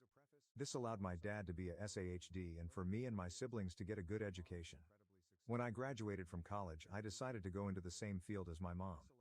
While I love her and our relationship is good, I very much did not want to only be viewed as her kid, or receive special treatment due to how well regarded she is, so I use my dad's surname, and generally keep who my mom is to myself. I also avoided coming to work for her. In my field and country, it's generally accepted that people are hired for a trial period, at the end of which either the employee or employer can cut ties with no fines or compensation required. So anyway, I went to work at one company. Again, I'll remind you, very niche market, very few employment opportunities. I went in for my trial period and everyone seemed pretty happy with me. I put out some fires and one superior describes me as a workhorse, because I'm first to the office, last out the door. It goes pretty well. Except for one colleague in my team. This dude is a huge jerk. I'm a bit of a people pleaser and try to be on good terms with everyone, but jerk will have none of it. Dude is incredibly rude. He keeps being very confrontational. Like if a colleague, not just me, was getting any sort of acknowledgement, jerk would belittle them and their accomplishment. If someone was saying they had a rough time with something, jerk would pop up going, "Oh yeah, I did that a while back, it was super easy."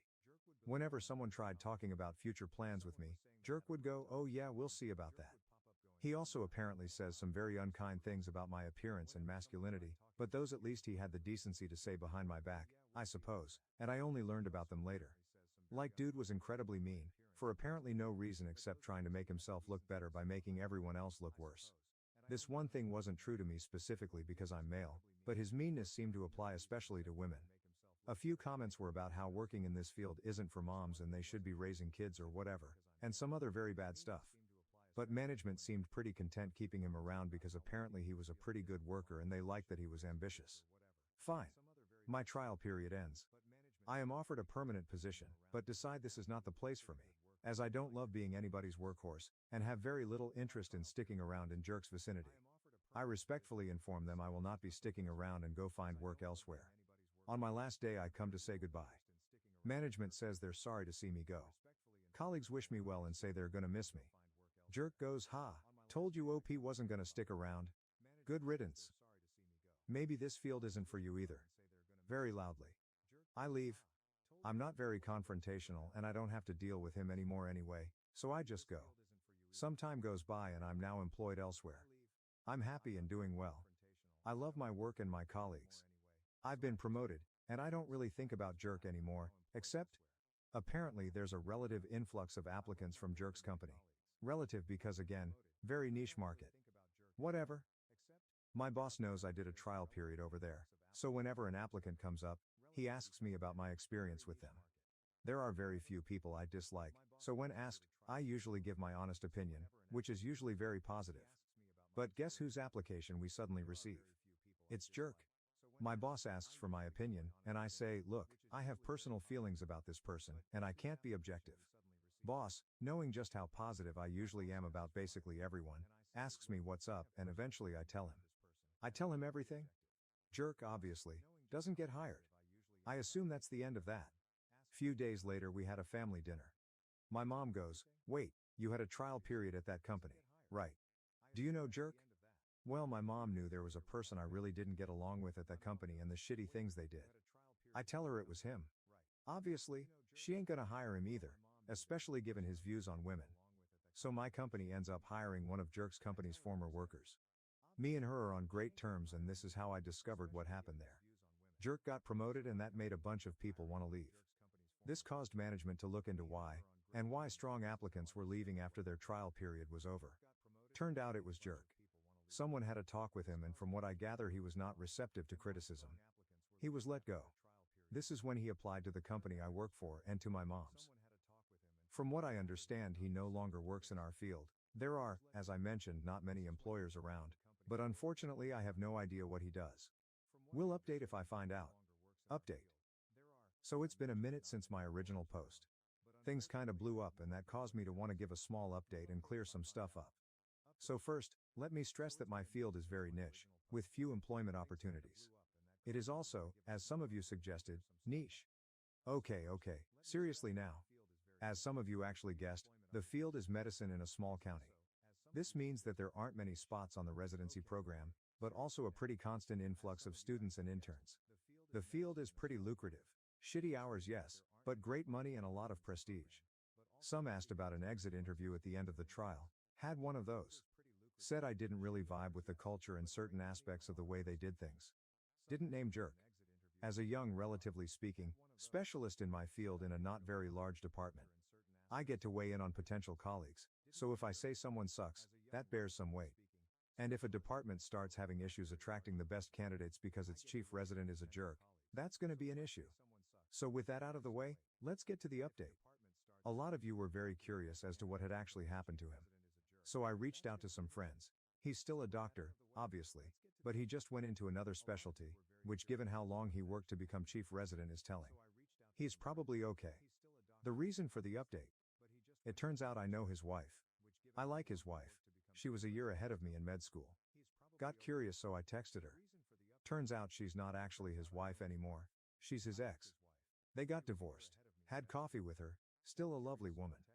She's not on Reddit, but apparently this thing got on out at some point and reached her. Well, I told her about this and she couldn't believe it was me. Except she could, because she suspected it was me because I apparently sound like a twat when I express myself in writing, which she remembers from my days at the student council equivalent and my many, many emails. So? Okay. Still, I had a good time. We're getting coffee again on Sunday. Anyway, I didn't have anything to do with his firing, but after he was let go, presumably quite unamicably, he decided to move abroad after failing to get into another department here. This didn't come to fruition, but it did cause a rift in their marriage, which then led to divorce. So, maybe I kinda torpedoed his marriage too. And yeah, that's about it for the update. We'll let you know if I get beaten up in a parking lot though, as some of you suggested I might. Mom sold our dad's house to buy her new husband a boat. Now she's begging me for a place to stay after he left. Behind our backs, Mom sold our dad's house to purchase a yacht for her unemployed new husband, who later left her for someone else. She spent all the money and now begs to live with me. If that's the right description in this context, my 50F mother has had a pretty interesting life. My grandparents felt that women should take care of the home and family, so it was okay that she was never a good student. She still adheres to the same values that she was raised with. At the age of 20, 2 years after graduating from school, she married my dad. She gave birth to my older sister Jasmine, now 29F, when I was 21, and to me Bianca, now 27F, 2 years later. Dad was always closer to my sister and me. He was quite supportive, although he didn't agree with Mom. He made it a point to always be there, enrolled us in a number of extracurricular activities, and pushed us to succeed academically. I enjoyed drawing, so Dad surrounded me with art tools. Dad also made sure my sister never missed a day of soccer practice since he saw her potential there. My mother was tremendously annoyed by the fact that he was constantly there for us. She disapproved of our pastimes. She disliked that we were intellectually minded, and as a result of our nature, and Dad's encouragement, she actually lost a lot of respect in her family. We were disliked by my maternal grandparents in particular. When Dad died when I was 11, everything changed. He died a few days after being hospitalized following an automobile accident. My mother suffered a severe financial and emotional setback as a result, and naturally, so did the rest of us. We were done financially, but I don't want to discuss the mental turmoil we endured since it is irrelevant. We didn't have enough insurance to pay for the thousands of dollars Dad's hospital stay had cost. My mother had no savings of her own because she was unemployed, and the majority of his savings were used to cover the bills. I recall that we had to sell a lot of our belongings a few weeks following his passing. My sister stopped attending soccer practice, I sold my painting supplies, and we were assigned housework. I detested every aspect of my life's transformation, but since I was still reliant on my mother, there was nothing I could do about it. My paternal grandparents helped out at that point. They lived 3 states away, so we didn't see each other very often, so we had never been close, but they were always kind to me when I did see them. My grandfather was startled to learn that Mom had sold my belongings to make ends meet when he came to see us. He offered to pay for our interests and pastimes, but my mother rejected the idea, claiming she needed the money to support us rather than to finance our useless interests. She advised him to send money for power or groceries if he so desired. My grandfather became irritated and offered to cover the additional expenses if she worked to earn a living. She was in charge of making sure we survived, and he would only assist if she did her job. That's what happened when my mother said no. My mother was still receiving donations from family members and hadn't begun working at that time. Additionally, we had a lot of these handouts in some months and almost nothing in others. Our expenses were primarily covered by her parents. Because she sincerely believed that it was a man's job to provide, she flatly refused to find a job, claiming that the males in her family had a responsibility to support her. For several months, this continued, and her parents felt sorry for her and us and they took care of us. However, that money suddenly stopped being received on a regular basis. Due to Mom's extreme financial hardship, Jasmine and I had to work to supplement our income. We could be seen at a neighbor's house every weekend, weeding their garden, strolling their dog, etc. Even though it was difficult, Mom didn't start working. When her parents finally had enough, they sat her down to have a conversation. They informed her that they could no longer provide for her and us since they had made plans for how they would spend their retirement years and could no longer afford to care for us. Mom was really surprised by this since she had thought that because Dad had passed away, her father should be responsible for looking after us because men provide. Given how my grandparents had brought her up, it was difficult to dispute with such reasoning. However, they were now shifting their position. According to them, the husband's role was to support his wife, and if he passed away, the wife would have to take care of the children. My mom and her sister had been informed that all of their possessions would pass to their brother, so they were effectively cutting her off. There was a lot of crying and name-calling during the confrontation, but my grandparents refused to back down. My mother sought assistance from Auntie Janice, her sister. Now, Auntie Janice loved us and was a wonderful woman. Although they didn't spend much time with us, her husband, a surgeon, was willing to assist. However, the amount of money we received from them was insufficient to sustain a family of 3. Mom then returned to my paternal grandparents. In exchange for my mom working, my grandfather was more than happy to assist. We couldn't have survived without their assistance, so she was forced to accept. Our lives had returned to normal after she secured a well-paying housekeeping position at a neighboring hotel. We were able to return to a comfortable lifestyle with the assistance of our grandfather and uncle. For the next 2 years, until I was 14 and my sister was 16, this arrangement persisted. Our mother introduced us to Dan at that point. Her new lover, Dan, was interested in marrying her. After just one glance at him, Jasmine and I felt repulsed. I'm not kidding when I say that he smelt and looked like a pig. It seemed like he hadn't taken a bath since high school. He had a lost expression on his face and smelled like cigarettes, as though he was unable to hear anything that was said to him. Needless to say, Jasmine and I harbored a deep hatred for him in addition to our disapproval. Regretfully, Mom professed to be deeply in love with him. Jasmine and I were pledged to silence, and they were married in a hush-hush ceremony. We had to keep Mom's second marriage a secret from Dad's side of the family. She was concerned that our grandparents would discontinue the monthly payments if they learned, and because it was a sizable sum, we truly couldn't have survived without it. Jasmine and I therefore said nothing. When Mom married Dan, I'm not sure what was going through her mind, but I believe she believed that if she married and had a guy in her life, she wouldn't have to work any longer and he would take care of everything. She quit her work and returned home a week after they were married, so I'm sure she assumed that. Dan's unemployment was the issue. It was a persistent one. He was only able to work for 2 months at a time, after which he would spend his time playing video games at home and only hunt for a new job when he became tired of them. This man didn't intend to support any of us, so all of Mom's dreams came crashing down. In order to get some spending money, Jasmine and I resumed working odd jobs for people. Therefore, my mother's sister's husband or my father's parents provided the majority of the family's income. To put it mildly, it was dysfunctional, and Jasmine and I were eager to go. We concentrated on school and our part-time jobs, avoiding contact with Mom and Dan. For the following 4 years, until I departed for college and stopped talking to Mom, this was the setup. Mom and Dan were having issues by the time I was about to leave. To be honest, neither my sister nor I were surprised to learn that Dan was not just unemployed but also a chronic cheater. Things were messy, but Mom continued ignoring them or forgiving him. After I started college, I stopped talking to my mother. My mother somehow always knew what was happening in my life since I kept in touch with my grandparents, aunt and uncle. I found a respectable career after graduating from college at the age of 23. The issue was that my promotions and raises were little because I graduated just before COVID. Life kind of stopped for a while because I was unable to save as much as I had hoped. The wonderful grandpa offered me some assistance, but I declined because I didn't want to burden him. Fortunately, I didn't lose my job, so I shouldn't be too upset. I received a significant pay increase and a promotion at work a few months ago. Since I had also saved money over the COVID years by living as cheaply as possible, this put me in a good position to purchase a modest home.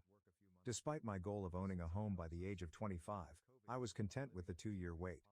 I'm not sure how, but my mother discovered that I had purchased a home. She called me and said she had not seen her baby in a long time and wanted to meet up. Since I hadn't seen her since my last semester of college, I sensed something wasn't right. After that, neither she nor I had ever volunteered to meet. I promised to get back to her and let her know when I had some spare time. I had no intention of ever getting back to her. She went on to say that I had to notify her right away since it was essential.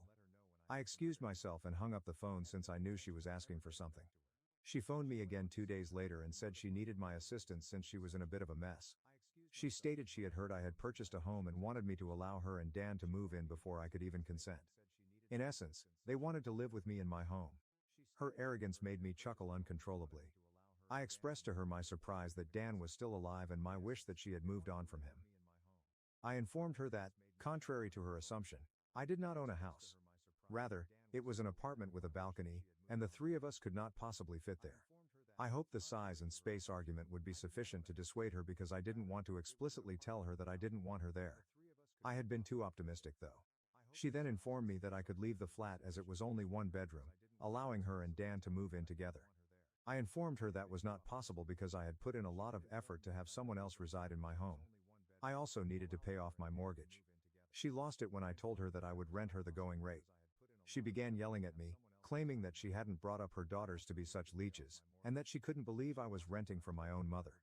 She could go somewhere else to beg for crumbs, I told her, and I didn't have time for her or her yelling. I blocked her after hanging up. Jasmine told me she hadn't received a comparable call from Mom when I contacted her. A month has passed since their last conversation, during which Mom inquired about her residence. Jasmine informed her that she and her partner had moved in together and were saving money for a home. Why Mom needed a place to stay in the first place was beyond me. Dan had moved in with us in our dad's old house, where we grew up, and she still owned it. I didn't understand why she felt the need to relocate so quickly. To inquire about the residence, I gave my paternal grandparents a call. I finally realized what was actually happening at that point. My grandfather's name was on the house where we were raised. When my grandparents died, it was technically meant to go to Dad. It was agreed that my father and his brother, our Uncle Liam, would each receive a house that belonged to my grandfather, allowing them to live there without paying rent. This was intended to provide them with a solid foundation in life and enable them to make real estate investments for their kids.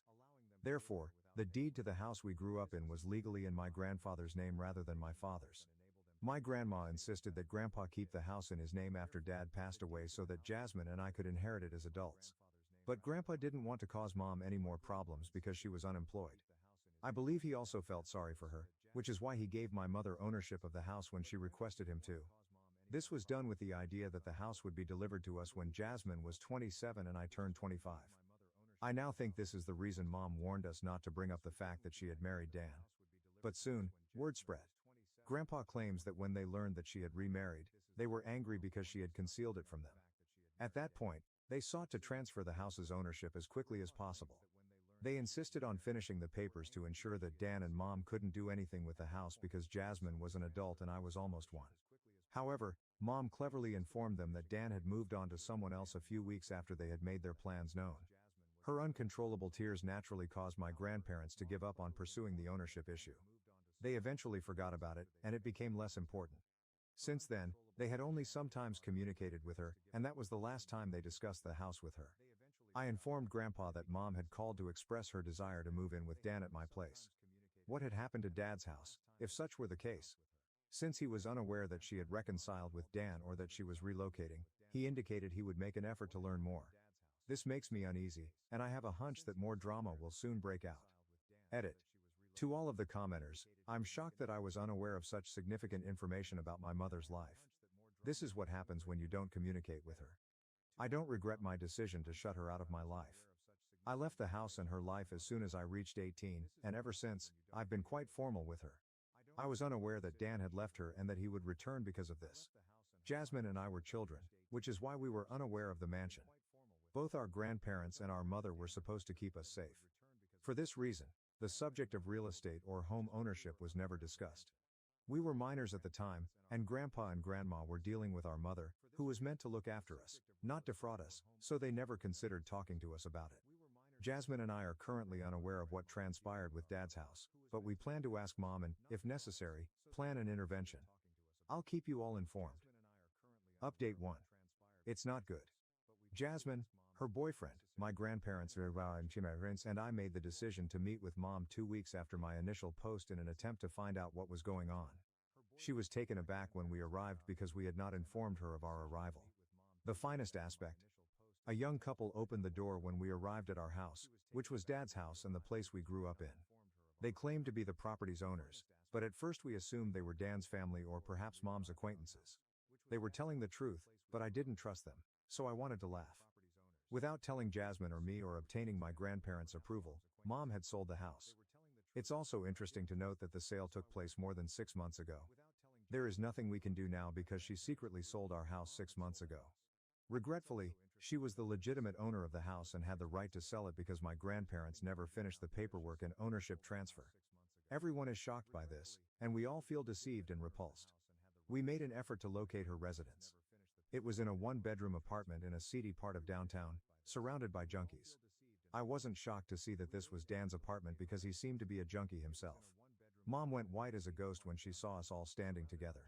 We refused to let her shut the door as she attempted to do so. Fortunately, Jasmine's boyfriend, who is 6'4", and somewhat scary, was with us. Dan was sitting on the couch, smoking a cigarette and wearing a disoriented expression as we pushed our way inside. Mom gave us a tense greeting, but we immediately attacked.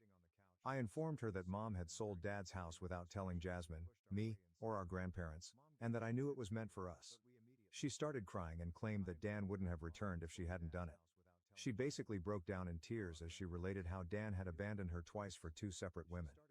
Grandpa had truly departed when Mom told him Dan had left during their talk about the house. For him to return, she had to beg and plead. After being evicted from his new girlfriend's home, he eventually came back. Then, a year later, Mom discovered that he was having an affair with a girl who was just barely out of her teens. I simply stared at her as if she were crazy. When he was so troublesome and not supporting her in any manner, I questioned why she hadn't left him. I didn't have the patience to feel sorry for her, and she didn't respond to that. My grandmother was enraged. She yelled at her mother, telling her that she didn't want to hear justifications for her extreme failure. The house Jasmine and I were meant to live in was all that mattered to her. According to Mom, Dan wanted to purchase a yacht, so she sold the house. I don't know much about boats, but I do know that this man decided he wanted a boat after working as a coast guard at a beach a few miles away for a few months. If Mom didn't assist him in purchasing one, he threatened to abandon her once more. Thus, my mother, the world's greatest genius, sold her home and spent a portion of the proceeds to purchase a boat for this fool. She handed him the remaining funds rather than keeping them for herself. He used every last cent of it. He had to sell the yacht and purchase the apartment they were residing in when they had nothing left. And you know what? They detested it. Mom wanted to ask if I could allow her and Dan to remain with me because of this. When her story was over, she conceded defeatingly that she was certain I would no longer allow her to remain with me. Jasmine attacked her before I could respond, and wow, she was vicious. She enumerated the ways in which Mom had failed Dad as a wife and us as a mother. In order to support her uncaring husband, she had taken away the one thing that would have allowed us to remain connected to our father. She informed Mom that she would never hear from her again and that she was dead to her. I agreed with Jasmine, but I was still in shock and couldn't say much. I didn't want to do anything with my mom. Mom broke down in tears and said that she didn't deserve to be treated this way. We informed her that she did. Most significantly, she had deprived us of a link to our father and our early years. She had also stolen from our grandparents. We had no intention of ever forgiving her. We went out. She has since attempted to contact our grandparents and us, but none of us are able to get through to her. The money and property are permanently gone, and there is nothing we can do about the house. Although I realize it's a pipe dream and not really realistic. I'm thinking about accumulating money and purchasing it if it ever goes up for sale again, since I don't want to lose that aspect of my youth. My grandparents are devastated and incensed, but they are unable to help. We keep telling Grandpa that he couldn't have known she would do this, but he still curses himself for putting his trust in her. It's just a depressing situation, and we all feel powerless. Update 2. Dan departed from Mom once more. It may sound harsh, but I adore every aspect of it. Jasmine and I have not replied to her apparent attempts to contact us using new numbers and other means. She made an effort to include Aunt Janice. Last week, she called and asked me to speak with Mom. I told her everything and told her not to get involved. She was appalled as she was unaware that we were to inherit the house. She blocked her after apologizing for attempting to support Mom. The only information I received from Mom came from Auntie Janice, who informed me that Dan had abandoned her. Mom has nowhere to go and is now homeless. At first, Auntie Janice and her husband were open to taking her home, but they firmly objected after learning what Mom had done to us. Mom sent me an email yesterday. She essentially stated that she had nowhere to go, was homeless, and was down and out. She requested permission to live with me while she sought employment. She won't seek work, and if I take her in, she won't ever leave, so I know it's a lie. I feel awful about letting her live on the streets, but I also don't want her here, which is why I haven't replied yet. There just isn't anyone who would be willing to assist her. Even though I know she is solely to blame and that she caused this, I still feel bad for her. I know she will wreck my life if I give in, so I'm hoping I don't. Update 3. Jasmine said she received something similar after I told her about Mom's email. She acknowledged that she was secretly tempted to assist her but had not replied either. Since we both know Mom's personality, Jasmine informed me she would back my choice but that I give it careful thought.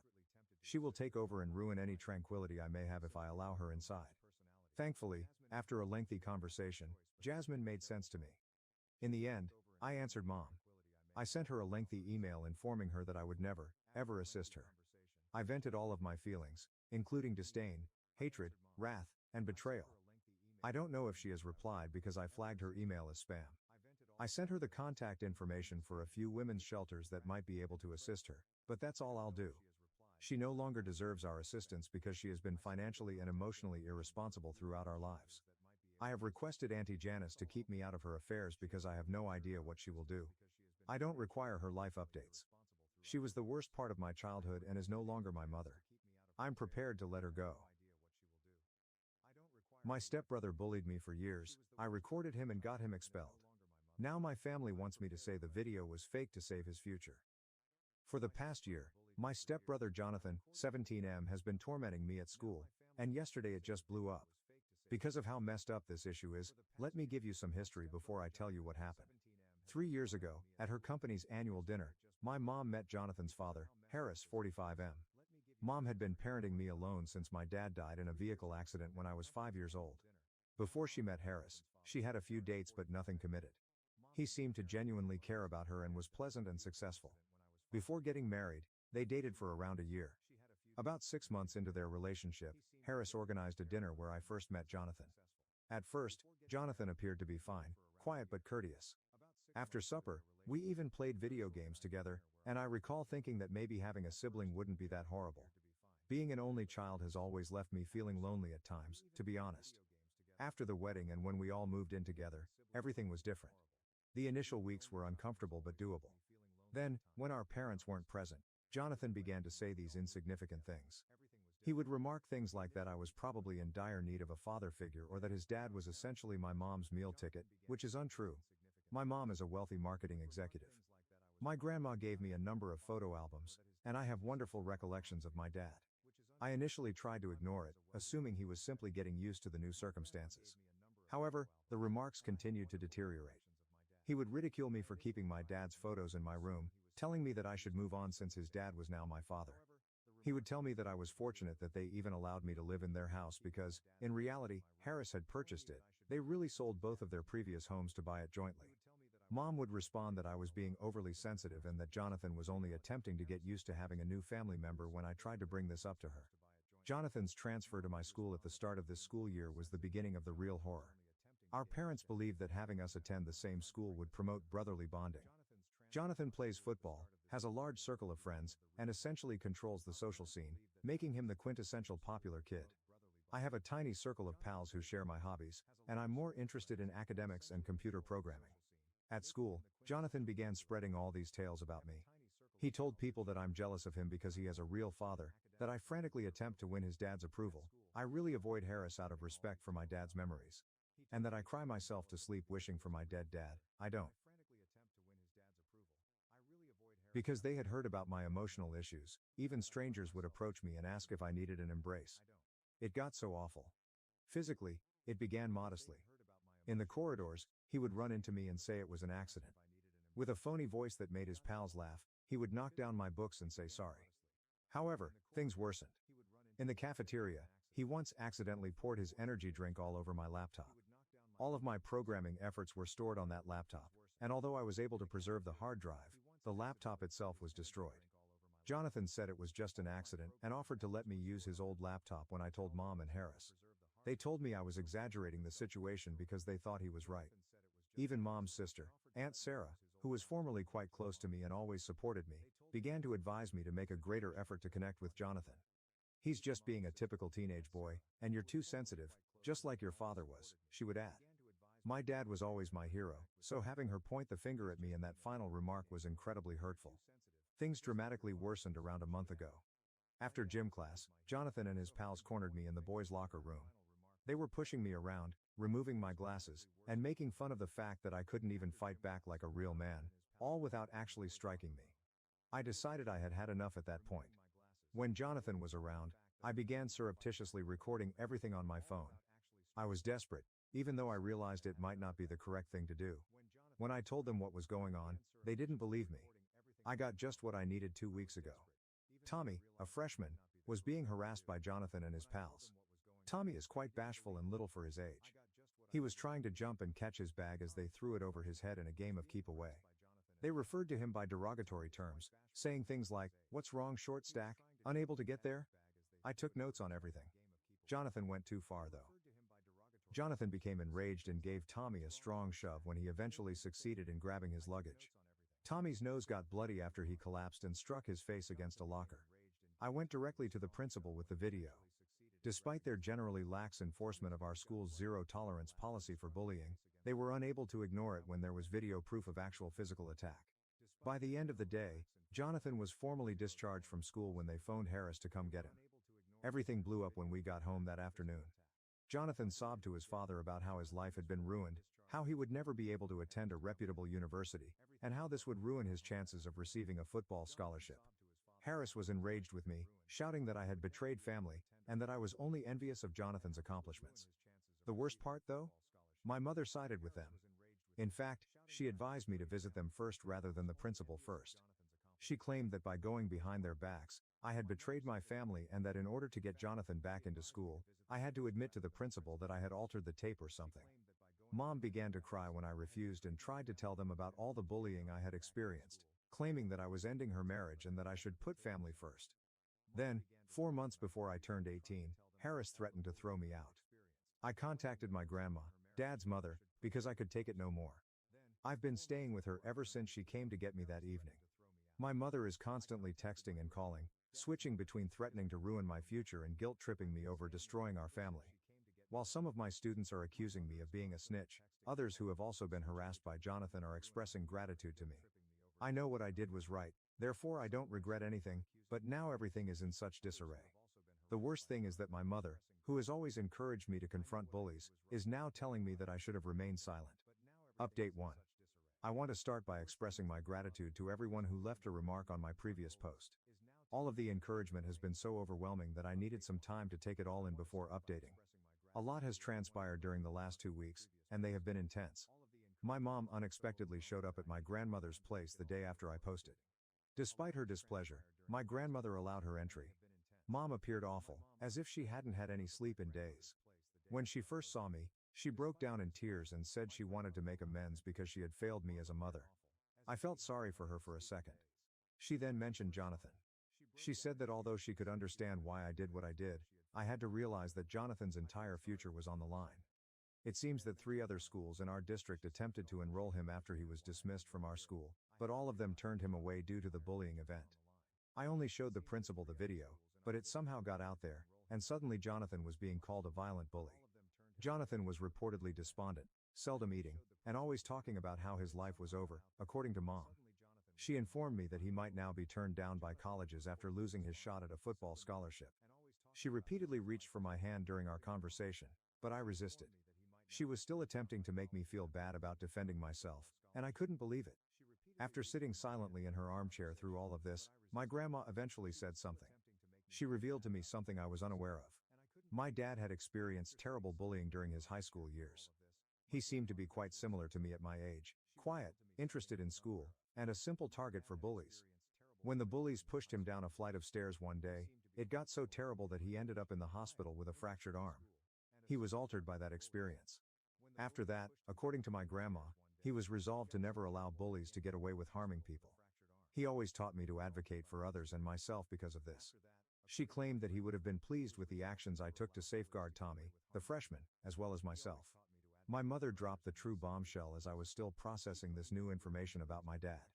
She sobbed as she disclosed that Harris had threatened to file for divorce if she didn't accept responsibility for the video's editing and write a statement claiming that I had fabricated everything to get Jonathan back into school. She pleaded with me to help her keep her marriage together, stating that she couldn't endure another broken relationship. My own mother was pleading with me to lie and accept responsibility for everything in order to keep her husband from abandoning her, and I couldn't believe what I was hearing. My grandmother must have noticed my surprise because she told my mom to go right away. She claimed that a mother didn't deserve to be called a mother at all if she asked her child to take responsibility for their own mistreatment. My grandma handed me a collection of letters my dad had written to me before he passed away after mom left. She believed I needed them immediately, even though they were meant to be presented to me when I turned 18. He expressed his desire for me to always stand up for what's right, even when everyone else was against me, in one of them, which was written just 1 week prior to his accident. He wrote that being brave is about doing the right thing in the face of fear, not about never being afraid. In the meantime, education has become more difficult. Through the use of photoshopped images of me with derogatory captions and the dissemination of false information that I'm mentally ill and made things up for attention, Jonathan's friends have been harassing me online. However, an unforeseen event occurred.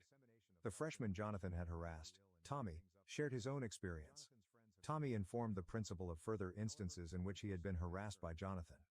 Then other children began to come forward, like dominoes falling. Some even have recordings of themselves. One female had recorded being harassed about her weight by Jonathan and his friends for weeks.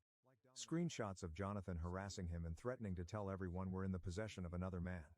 Yesterday, I was called into the school counselor's office. A big folder containing complaints about Jonathan from the previous year that had been misplaced or disregarded was presented to me by her. She asked whether I would be willing to assist in establishing an anti-bullying committee at the school and expressed regret for not acting sooner. She claimed that by confronting Jonathan, I had inspired other kids to speak up as well. I'm a cunning kid who set Jonathan up because I was envious of him, Harris has been telling everyone who will listen. He is being believed by a number of family members, including my Aunt Sarah. She gave me a lengthy lecture over the phone yesterday, expressing her disappointment that I had ruined a young man's future over teenage drama. I should have handled it within the family instead of embarrassing everyone by going to the principal, she remarked, echoing Mom's statement. I continue to reside at my grandmother's home. Since I'll be 18 in 4 months anyhow, she's actually assisting me with researching legal emancipation. I have a strong case, especially considering the circumstances, according to the attorney we spoke with. I constantly get these lengthy, tearful letters from my mom saying that I'm tearing the family apart, and that I'll regret it when I'm older. I no longer reply to them. It's unbelievable to me that she would put her marriage before her own son. I'm attempting to concentrate on my studies and maintain my marks at the moment. Despite everything, my grandmother has been incredible.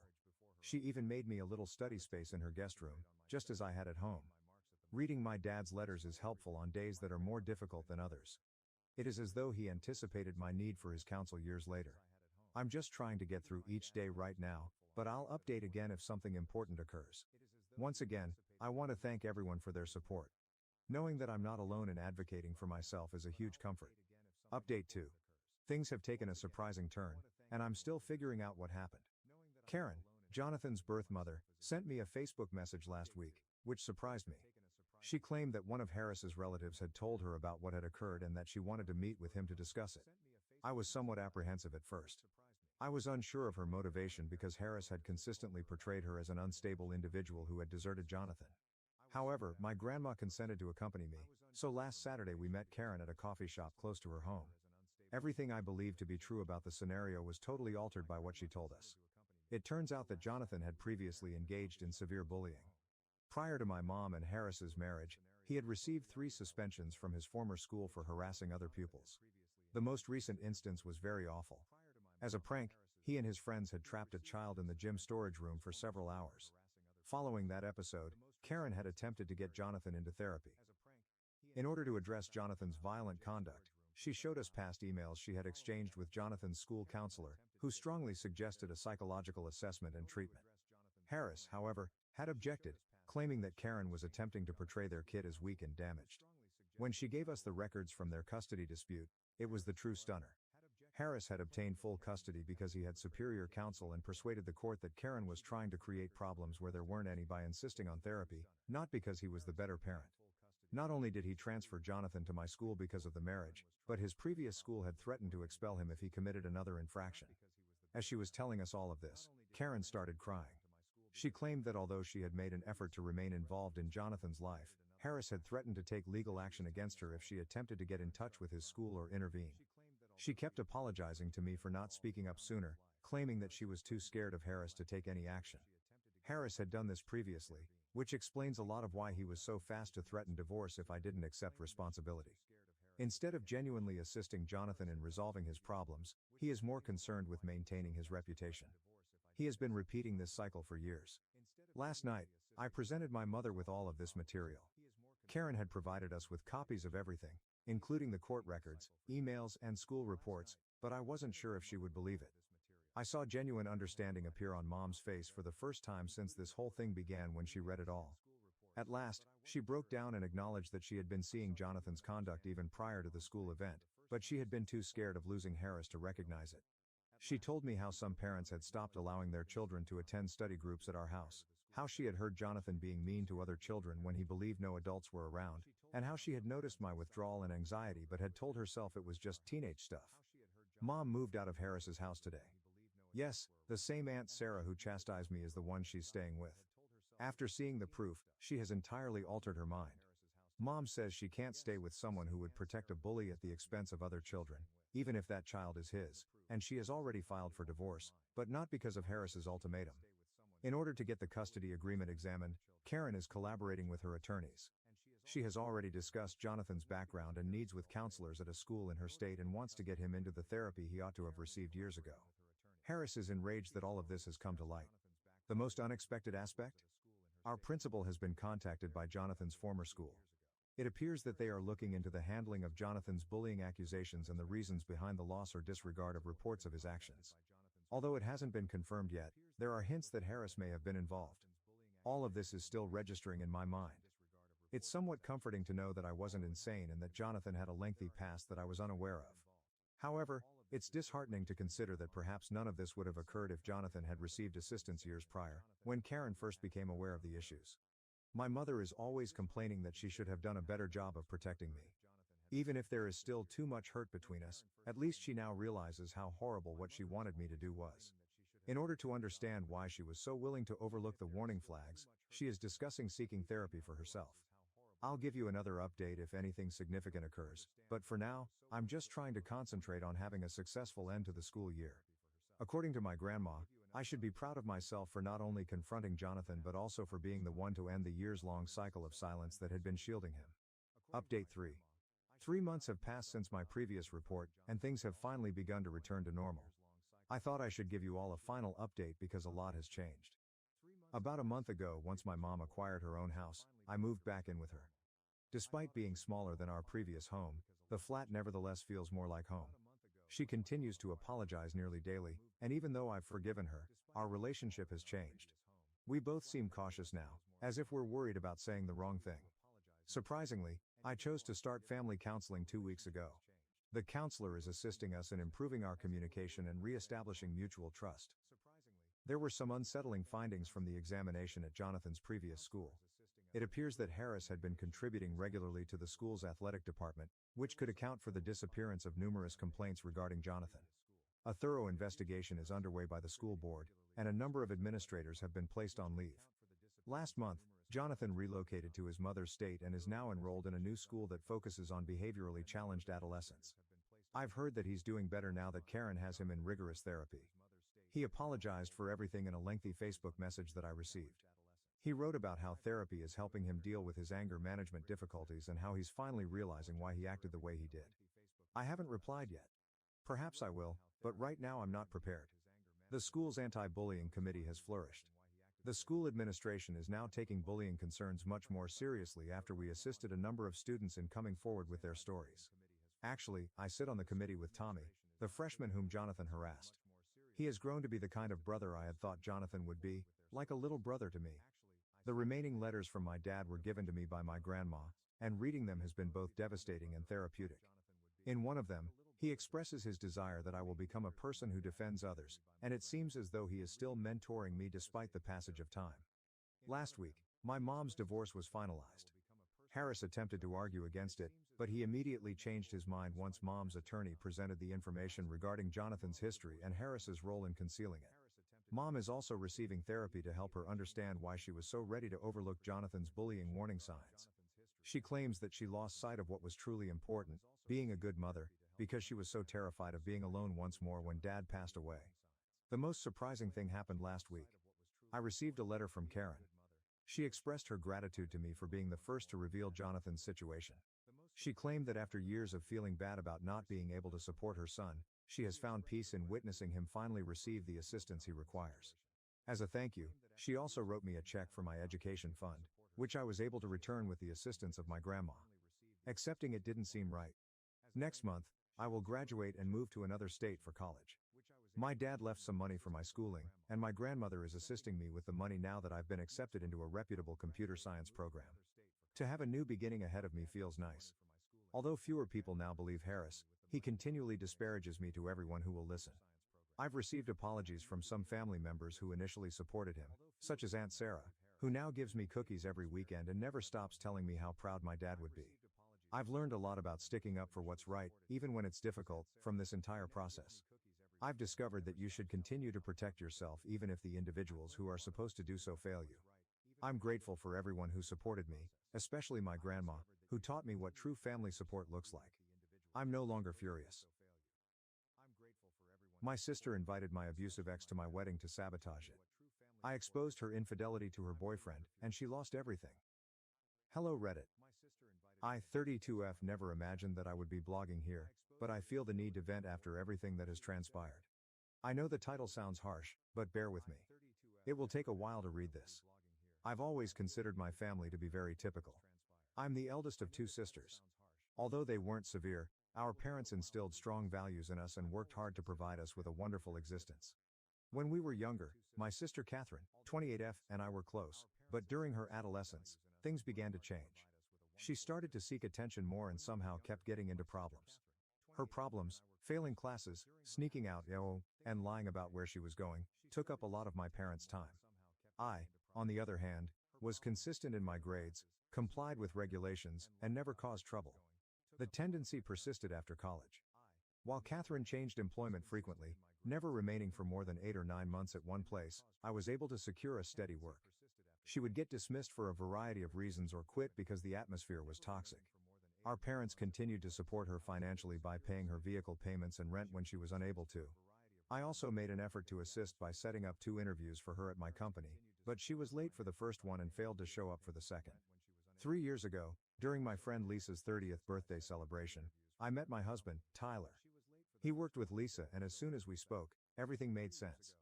He's thoughtful, steady, funny, and pretty much everything I've been searching for. On Medicare? Living with diabetes? Progress is having your coffee like you like it, without an audience.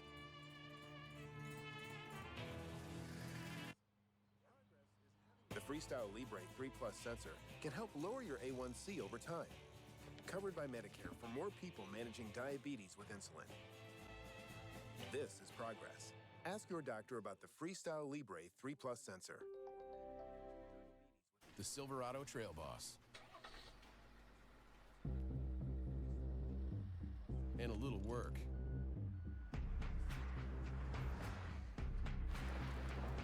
And a little play. And a truck that says no to nothing. And Chevrolet. It's Chevy Truck Month. Well-qualified buyers get 2.9% APR for 72 months on this Silverado. Chevrolet. Together, let's drive. I first became aware of Catherine's strange conduct during our year-long courtship before we moved in together. She would always arrive at our house without warning when she knew Tyler would be home. She wouldn't be able to visit if Tyler was working late. She began asking me strange questions about our relationship, such as if we had ever argued, whether I believed he was truly dedicated, and whether I was concerned about the 2-year age difference. I initially believed that she was merely protecting me or perhaps feeling envious that I was seeing her less. Since Brett, my ex, is significant to this narrative, I should bring him up here. In my mid-20s, Brett and I dated for 2 years. After a wonderful beginning, he gradually started to exert control over the relationship. He would arrive at work without warning, check my phone while I was asleep, and become upset if I went out with friends without him. He kept me apart from everyone but my family. And dispute about my messaging a male coworker about work was the last straw. He shoved me up against a wall and said that if I ever disrespected him again, it would get worse. That evening, I went to live with my parents and obtained a restraining order. Catherine even assisted me in moving my belongings out of his house, so the entire family is aware of what transpired. Tyler popped the question on a beach vacation last year. I was ecstatic, and it was ideal. I was too thrilled to notice Catherine's strange silence when we made the announcement at family supper. When I brought up wedding preparations, she became excited and virtually pleaded for my assistance. I was apprehensive because of her history of not completing tasks, but she appeared very excited and assured me that she would take it seriously. I persuaded Tyler to give her a try despite his skepticism. A huge error. The issues began modestly. Despite forgetting to relay vendor messages and scheduling conflicts, she always had an excuse and would make the necessary corrections just in time to appear as though she had saved the day. Then more serious problems began to arise. Although I had sent the money to Catherine weeks prior, the venue asserted that they never got our payment. Although Catherine insisted she had handled it, the florist canceled since final selections were never confirmed. We required food for 150 guests, but the caterer only had enough for 50. Every time something went wrong, Catherine would seem heartbroken and somehow repair it at the last minute, making herself appear heroic while I became angry with myself for having any doubts about her. I stood up for Catherine even though Tyler proposed that we handle the planning ourselves. She was my sister, and I believed she was genuinely attempting to assist. I saw her browsing Tyler's phone at our parents' place 2 weeks prior to the wedding. Tyler had left his phone charging in the kitchen while he was assisting Dad with something in the garage, and she had offered to help set up for Sunday dinner. She abruptly put down the phone when I entered, saying she was only attempting to show Mom some wedding pictures I had sent Tyler. It felt strange, but I ignored it because I had so many other wedding-related issues to handle. The wedding day got off to a fairly typical start. Everything appeared to be in order. All of the vendors arrived on time, the location looked stunning, and the flowers were just what I had requested. My bridesmaids and I were in the bridal room when I heard something outside. I glanced out before anyone could stop me and saw Brett and the security guys fighting. My heart stopped beating. I was making a big mistake, he was screaming, and he needed to talk to me. He was taken out by security, but I was shaken. How was the wedding even known to him? Since the restraining order ended 3 years ago, I hadn't spoken to him. My best friend Sarah, who has never been fond of Catherine, showed me something on her phone at that point. She was able to access her unlocked phone while Catherine was in the restroom after spotting her acting suspiciously. Brett and Catherine exchanged messages for weeks. She had informed him that I wasn't content with Tyler, emailed him all the wedding information, and persuaded him that I still harbored affections for him. She couldn't stand seeing me settle for the wrong man, so she vowed to help him win me back. However, things worsened. Sarah discovered correspondence between Catherine and Ryan, her boyfriend, in which Catherine expressed her affections for Tyler. She admitted that she had initially spotted him at Lisa's party but thought I had stolen him. In order to fully express her feelings to Tyler, she was attempting to call off the wedding. She even griped to Ryan about how unfair it was that while she was stuck with him, her plain older sister had landed such a great guy. Despite my devastation, I vowed not to let them spoil my day. Although it did not go as neatly as anticipated, the wedding did take place. Playing the role of the worried sister, Catherine pretended to be utterly surprised by Brett's appearance. When my parents learned what she had done, they were incensed, but we made the decision to handle it after the honeymoon. I showed Ryan everything when we returned, including Catherine's communications with Brett and her admissions regarding Tyler. Despite his pain, Ryan thanked me. At that point, he informed me of Catherine's questionable actions with her coworker, Mike. She and he had apparently been spending a lot of time together at work, going to lunch every day and messaging constantly. She consistently brushed off Ryan's worries, claiming that Ryan was being overly neurotic and that Mike was merely a buddy. That's what inspired me to seek retribution. Even though I may have gone too far, I don't regret it given what she did to me. Knowing that Catherine would be having her daily lunch meeting with Mike, I assisted Ryan in organizing a surprise visit to her place of employment. As they say, the rest is history. Update 1. Since I last posted, a lot has transpired. Yesterday's workplace altercation, which I assisted in organizing, was far more chaotic than I had anticipated. Ryan told me everything even though I wasn't there, and tidbits have also been coming in from other sources. Ryan did this by taking a day off from his own employment. For a week, he had been keeping tabs on Catherine's lunch habits. She consistently ate her meal with Mike, in his office with the door closed, and for precisely 75 minutes rather than the usual hour. Other staff members Ryan talked to said that this had been occurring for months. At precisely 12:45 p.m., when Catherine would undoubtedly be in Mike's office, he planned his visit. Ryan informed me that he nearly canceled at the last minute. He debated whether he truly wanted to know the truth for 15 minutes while he stood in the parking lot. He got the boost he needed though, when he recalled all the texts about Tyler and how Catherine believed she was settling for Ryan. Ryan was in without question after the office receptionist recognized him from company events. He headed to the third-floor office where Mike worked. He could see them sitting on Mike's desk chair together, heads hunched over Mike's phone, giggling about something, through the glass divider. Mike had Catherine virtually on his lap. Ryan claimed that they appeared to be a long-term couple who were totally at ease with one another. After a single knock, Ryan entered. He said that Catherine knocked over a cup of coffee when she leaped away from Mike. In a matter of seconds, her expression changed from shock to terror to rage. Given that Catherine had never brought up having a boyfriend, Mike simply appeared perplexed. She said that she couldn't wear rings while typing, which is why she had been wearing her promise ring from Ryan. Yes, they had exchanged promise rings 6 months prior, on a chain around her neck at work. Ryan gently made his way to Mike's desk rather than shouting or making a disturbance, as Catherine most likely anticipated. Printouts of Catherine's messages, including those about Tyler and her discussions with Brett about spoiling my wedding, were in a folder he put there. "She's all yours, yours," he murmured, turning to go after giving Mike a quick glance. Catherine began to panic at that point. She made a scene in the center of the office as she chased after Ryan and grabbed his arm. In tears, she said that she could explain everything and that it wasn't what it appeared to be. By now, a number of colleagues had emerged from their desks to observe the action. According to Ryan, other people were using their phones to record it. Those movies must be doing the rounds in the office right now. The higher authorities took notice of their argument. The department head and Catherine's immediate supervisor arrived to look into the disturbance. At this point, things truly took a turn for the worse. Catherine began disclosing inappropriate information in her haste to defend herself. She mentioned contacting Brett regarding my wedding during business hours. She mentioned using her business phone to make long-distance calls to him. She even acknowledged that she had printed wedding-related documents on the office printer. It seems that she had been printing wedding invitations for people using workplace resources as a type of side gig. With every admittance, the department head's expression seemed to harden. He called Ed right away to retrieve her phone logs and print them out. They learned at that point that she had been making private international calls to a person in Europe, which was likely another secret she was maintaining. However, Ryan, who had had enough of being deceived, dropped the true bombshell. He told me something that made me feel sick. Catherine had arrived at the bar by coincidence the night before my wedding, at Tyler's bachelor party. One of Tyler's groomsmen, Ryan, was present. Catherine cornered Tyler outside the restroom and attempted to kiss him after the majority of others had gone. Catherine pleaded with Ryan not to tell me, but Tyler pushed her away right away and walked away. She sobbed, claimed to be intoxicated and disoriented, and vowed that it would never occur again. By threatening to destroy my wedding day if I found out, she coerced Ryan into remaining silent. I contacted Tyler as soon as Ryan told me about this section today.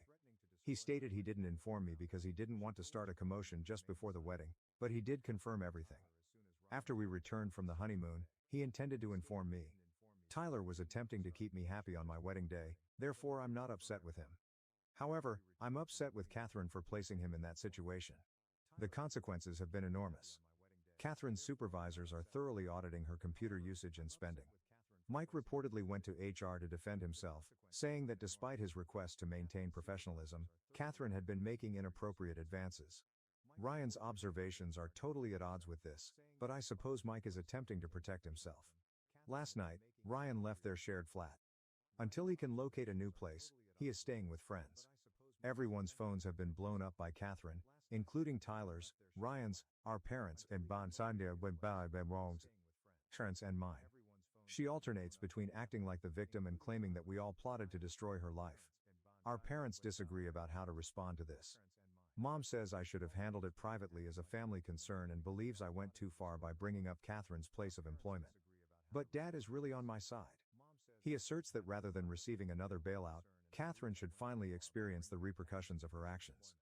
I have no regrets about what I did. Perhaps I went too far, but she deserves everything that comes her way because of what she did to my wedding, attempted to do to my marriage, and has been doing to Ryan. This is only the beginning, according to what Ryan is telling me. The company audit will uncover much more than improper phone calls and mishandled office supplies. When I have more information, I'll update. Update 2. If it was conceivable, things with Catherine have become worse.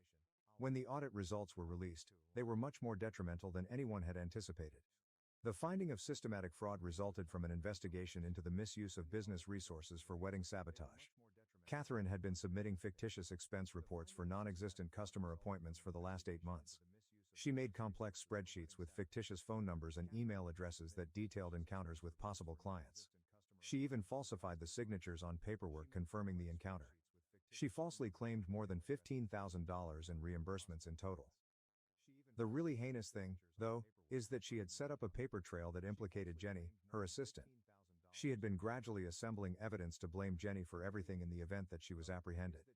There were documents stored on Jenny's drive, a phony confession letter saved as a draft, and suspicious emails written but not sent from Jenny's computer, which Catherine had access to because Jenny trusted her. All of this was discovered by the company's IT team while conducting their inquiry. The employer is filing charges against her in addition to terminating her. Catherine had designated me as her emergency contact rather than our parents, so yesterday the HR director gave me a call. He wanted to alert me to the fact that they would be filing a lawsuit. Their legal team is getting the documentation ready, and they have already called the police. The coworker she was becoming close to, Mike, has totally put her under the bus. He brought a thorough statement to HR alleging that Catherine had been pestering him sexually for months. He said that despite his repeated attempts to maintain professional boundaries, she had surrounded him in the break room, sent improper texts after work hours, and made unwanted physical contact. He even showed images of him requesting that she refrain from sending him late-night texts. I was shown a few of Catherine's most recent mails by Ryan. She has been sending him a ton of emails and texts, alternating between pleading with him to return and pointing the finger at everyone else for her troubles. In fact, she claimed, if my sister hadn't taken Tyler away from me, none of this would have occurred. She was aware that I was interested in him and that I had seen him first at that gathering, but she wanted to have him for herself since she has always been envious of me. These texts include terrifying delusions. She stated that Tyler was clearly settling for second best with me, that they made meaningful eye contact at family dinners, and that he would particularly chuckle at her jokes. Even though Tyler hardly recalls speaking to her during family get-togethers, she seems to sincerely think that they had a relationship. However, my mother made the most startling discovery yesterday. She contacted me in tears and said she had something to tell me that she ought to have told me years ago. Catherine had apparently engaged in a similar activity during her high school years. She sought to quit their relationship after becoming fixated with her best friend Rachel's boyfriend. She wrote fictitious love letters from the boyfriend to herself, circulated false accusations that Rachel was cheating, and finally attempted to kiss him at a party. She told everyone that he had attempted to attack her after he turned her down. When the truth was finally revealed, Mom sent her to counseling, but it was obvious that this didn't make much of a difference. Mom holds herself responsible for not informing me of this situation sooner. She kept it private to preserve Catherine's reputation since she believed that the conduct had stopped after therapy and that it was only a passing phase. She now understands that she ought to have forewarned me when Catherine began displaying excessive interest in Tyler. Ryan is now staying with friends after moving all of his possessions out of their apartment. He met a female at his gym, and he has already begun dating her. Catherine had a total breakdown after learning about it from mutual acquaintances. They threatened to call the police after she arrived at his gym crying and making a disturbance. She even attempted to persuade our father to speak with Ryan, but he turned her down, telling her that, for the first time in her life, she would have to deal with the fallout from her actions. She had another tantrum as a result, accusing our parents of constantly favoring me and forcing her to compete for everything. I'm done with Catherine, even though I'm not sure what will happen with the legal accusations. It was all an act, the sister I believed I had never existed. I can't help but notice her true identity now that the mask has come off. Update 3, a month has passed since my previous post, and things have finally calmed down, though not in the manner Catherine likely had in mind. The business proceeded with pressing charges. She faces official charges of embezzlement and fraud. Her attorney suggested that she accept a plea agreement, which would probably spare her from going to jail but would require her to serve probation and pay full reparations. She suffered financially as a result of losing her work. Due to the charges appearing in background checks, she is unable to get a new job. Due to her 2-month rent arrears, her landlord slapped her with an eviction notice last week. When prospective employers contacted her former company for references, she attempted to conceal her current residence by applying for jobs using our parents' address. Ryan has moved on entirely. He is formally dating Sarah, a girl from his gym, and they appear to be happy together. She is nice and totally different from Catherine, who I met last week. She leads a pretty drama-free life and holds steady work as a kindergarten teacher. There is no greater glaring contrast with Catherine. When Jenny, Catherine's old assistant, contacted me on LinkedIn, it was a true surprise. She wanted to express her gratitude to me for unintentionally revealing Catherine's plots. Evidently, Catherine had been claiming credit for her work and quietly threatening her job security for months, making her workplace a living hell. The corporation is funding Jenny's further certifications, and she has been elevated to Catherine's previous role. After Catherine attempted to place the responsibility for everything on my parents, they are now all disappointed in her. When she arrived at their home last week, She yelled that they had destroyed her life by constantly comparing her to me and made her feel inferior. She claimed Dad was controlling because he wouldn't give her the money to hire a lawyer, and she accused Mom of partiality since Mom assisted me more with wedding planning after Catherine ruined everything. She unexpectedly arrived at our house last night. She was crying because she needed aid and was about to be evicted. I remained in the kitchen while Tyler opened the door. He blocked her path when she attempted to push past him to reach me. She began yelling that he was stuck in a loveless marriage with me, that she had always loved him more than I could, and that they were meant to be together. Normally extremely calm and courteous, Tyler informed her she needed professional treatment and threatened to get a restraining order if she returned to our home. She cried out that we would regret it and that we would pay a price for ruining her life. I just replied, "Catherine, you ruined your own life." As I made my way to the door, "We simply revealed your actions." While she was in the middle of her tirade, I shut the door. I've blocked her on social media, email, and the phone. Our parents understood when I informed them I was done with her. Although they aren't totally cutting her off, they have made it clear that they will no longer give her money or allow her to control them. We have to move to a different state since Tyler received a promotion at work. To be honest, the timing of our move next month couldn't be more ideal. We need a new beginning away from all of this drama. Catherine won't know about the move until we're already gone, so we haven't told her and don't intend to. I've discovered that toxic is toxic, regardless of blood relationship, despite the saying that blood is thicker than water. I've come to terms with the fact that my sister never existed and grieved for her. I want to express my gratitude to everyone who helped me along the way. I'm excited to begin our new life without any drama. My family sued me to give my house to my golden child brother. Later, they kidnapped my wife, claiming they were saving her from me. I've been harboring this grudge for years, and I'm not sure if I'm seeking guidance or if I simply need to vent. It's difficult to describe, but I suppose I've always known that my family didn't really love me, not in the manner that I should have. My brother, Ryan, is 17 years old and I'm the oldest sister, 24 am. 7 years is a great enough distance for us to never truly get along. To be honest, I believe that things began to go south as soon as he was born. I could tell as a child that he was the center of my parents' universe. I was just there, and he was their golden child. The more I think back on it, the more I see how messed up everything was. Even if I used to think maybe I was just being dramatic or hallucinating things. For instance, Ryan received a brand new PS5 with everything he could possibly want for Christmas last year. Me, I received socks. Walmart basic white socks, no joke. Even the socks themselves don't matter to me. I could live without them. The thing that bothers me though is that it was the only present I received. As Ryan devoured his presents like a ferocious animal, everyone was gathered around, grinning and laughing. The enthusiasm in the house was all for him. Then there was me, with a little packet of socks in my hand and a phony smile on my face as I was totally disregarded by everyone. What's crazy is that this wasn't an isolated incident. This was how my entire life was. My birthdays? Don't think about it. My family didn't even recognize my birthday until I was about 10 years old. They either forget or stop caring after that. My parents didn't even say happy birthday, so I celebrated my last birthday with college pals. Nothing. No text, no call. For Ryan's birthdays, however, they give it their best. My parents arranged a huge celebration for his 16th birthday last year. They hired a bouncy house, invited all of his friends and relatives, and even hired a magician or other entertainer. They had the entire event catered, and the house was decked out. Like the Super Bowl of birthdays, it was absurd. I wasn't even invited either. Yes, you read correctly. Even my own brother's birthday party did not extend an invitation to me. I only learned about it the day before, and when I brought it up to my parents, they dismissed it, claiming that I was too busy with school to want to attend. To be honest, I tried to forget the entire incident by going out with my friends that day, but even as we spent time together, I couldn't get rid of the feeling that I wasn't welcome in my own family. When my birthday arrived this year, it was the true kicker. Maybe, just maybe, they would at least recognize it, but I didn't anticipate anything. I've learned not to. Nothing. Once more, I spent the day with my college pals. Although it was enjoyable, the tiny celebration they organized for me in the dorms is not the same. Even if it's only a little, your family should enjoy your birthday with you. Every time Ryan turned 10, my parents transformed the house into a ludicrous pirate adventure theme complete with costumes and treasure hunts, reminding me of what I was missing. In the meantime, we enjoyed pizza for my 10th birthday. That was it. And I considered myself fortunate to receive that.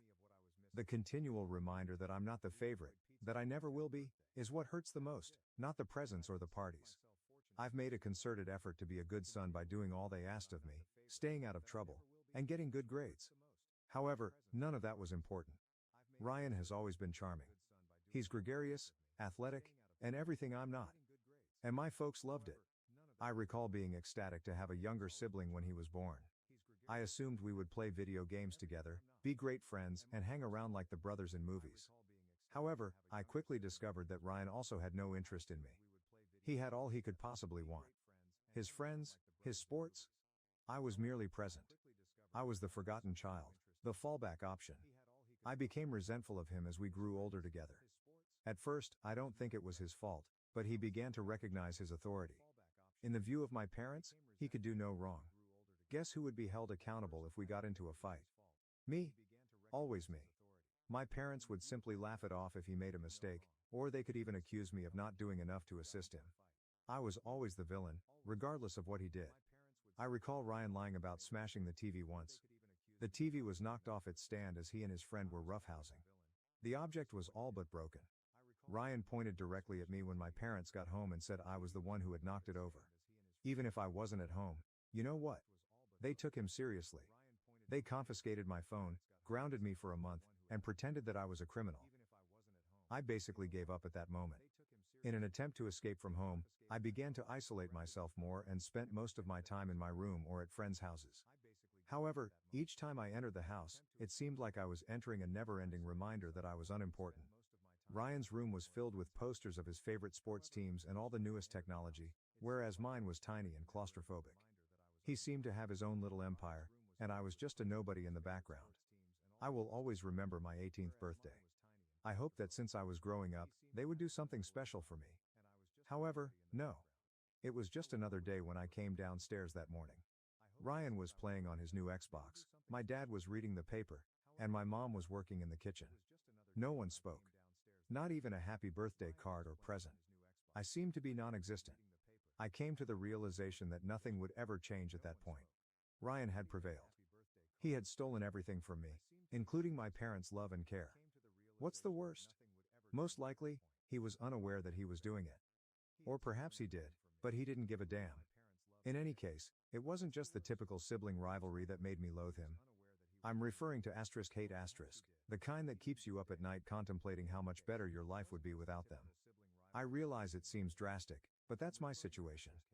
Anger flares up inside of me every time I see Ryan's face. I no longer find it bearable to be in this family or to be near him. My parents always dismiss my attempts to express my feelings to them, claiming that I'm being theatrical or that I ought to treat Ryan with more consideration. However, why should I? When someone has taken everything from me, why should I be kind to them? I feel as though I'm caught in a never-ending circle of hatred and animosity, and the worst part is that I have no idea how to escape it. All I want is for myself to feel important and valuable. However, I will always be the second best in this family. From here, I have no idea where to go. Perhaps I should break things off with them.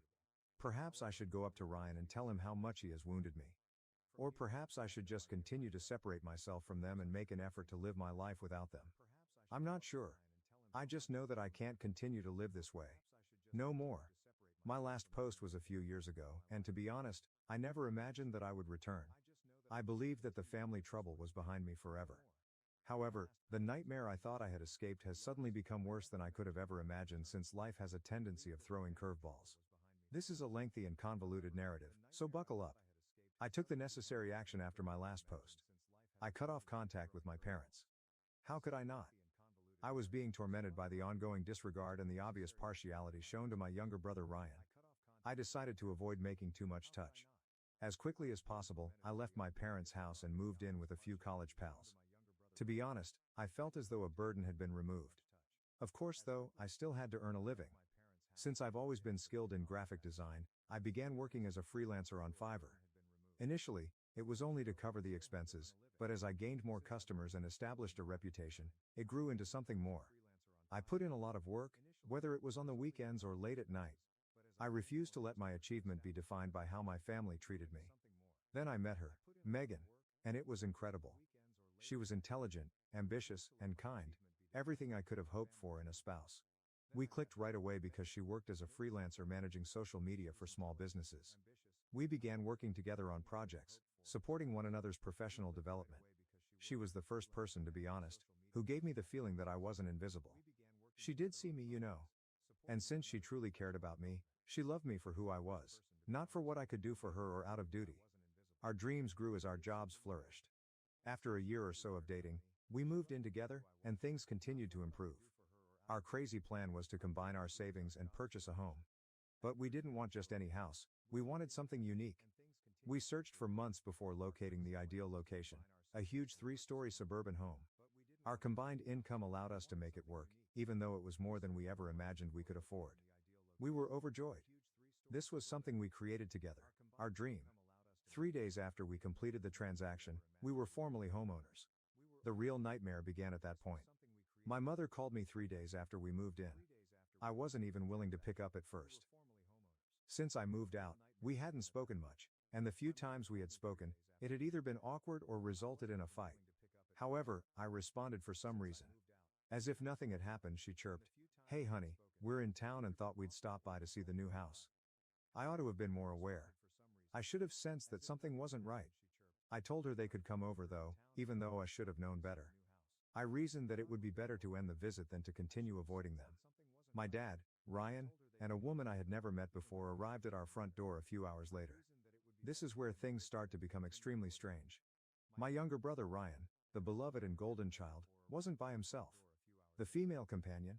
It turns out that was Karen, his fiancée. She was also expecting a child. Yes, you read correctly. Ryan would soon become a father. Nobody had bothered to inform me of my brother's engagement or the impending birth of a child. My first warning sign was that. My father began using passive-aggressive language before he had even entered. "Whoa, you bought this house. Surprised you could afford something like this," he replied sarcastically, as if he had been demeaning me all along. However, I dismissed it. I didn't want to get into an argument. Not quite yet. The discomfort increased after they were inside.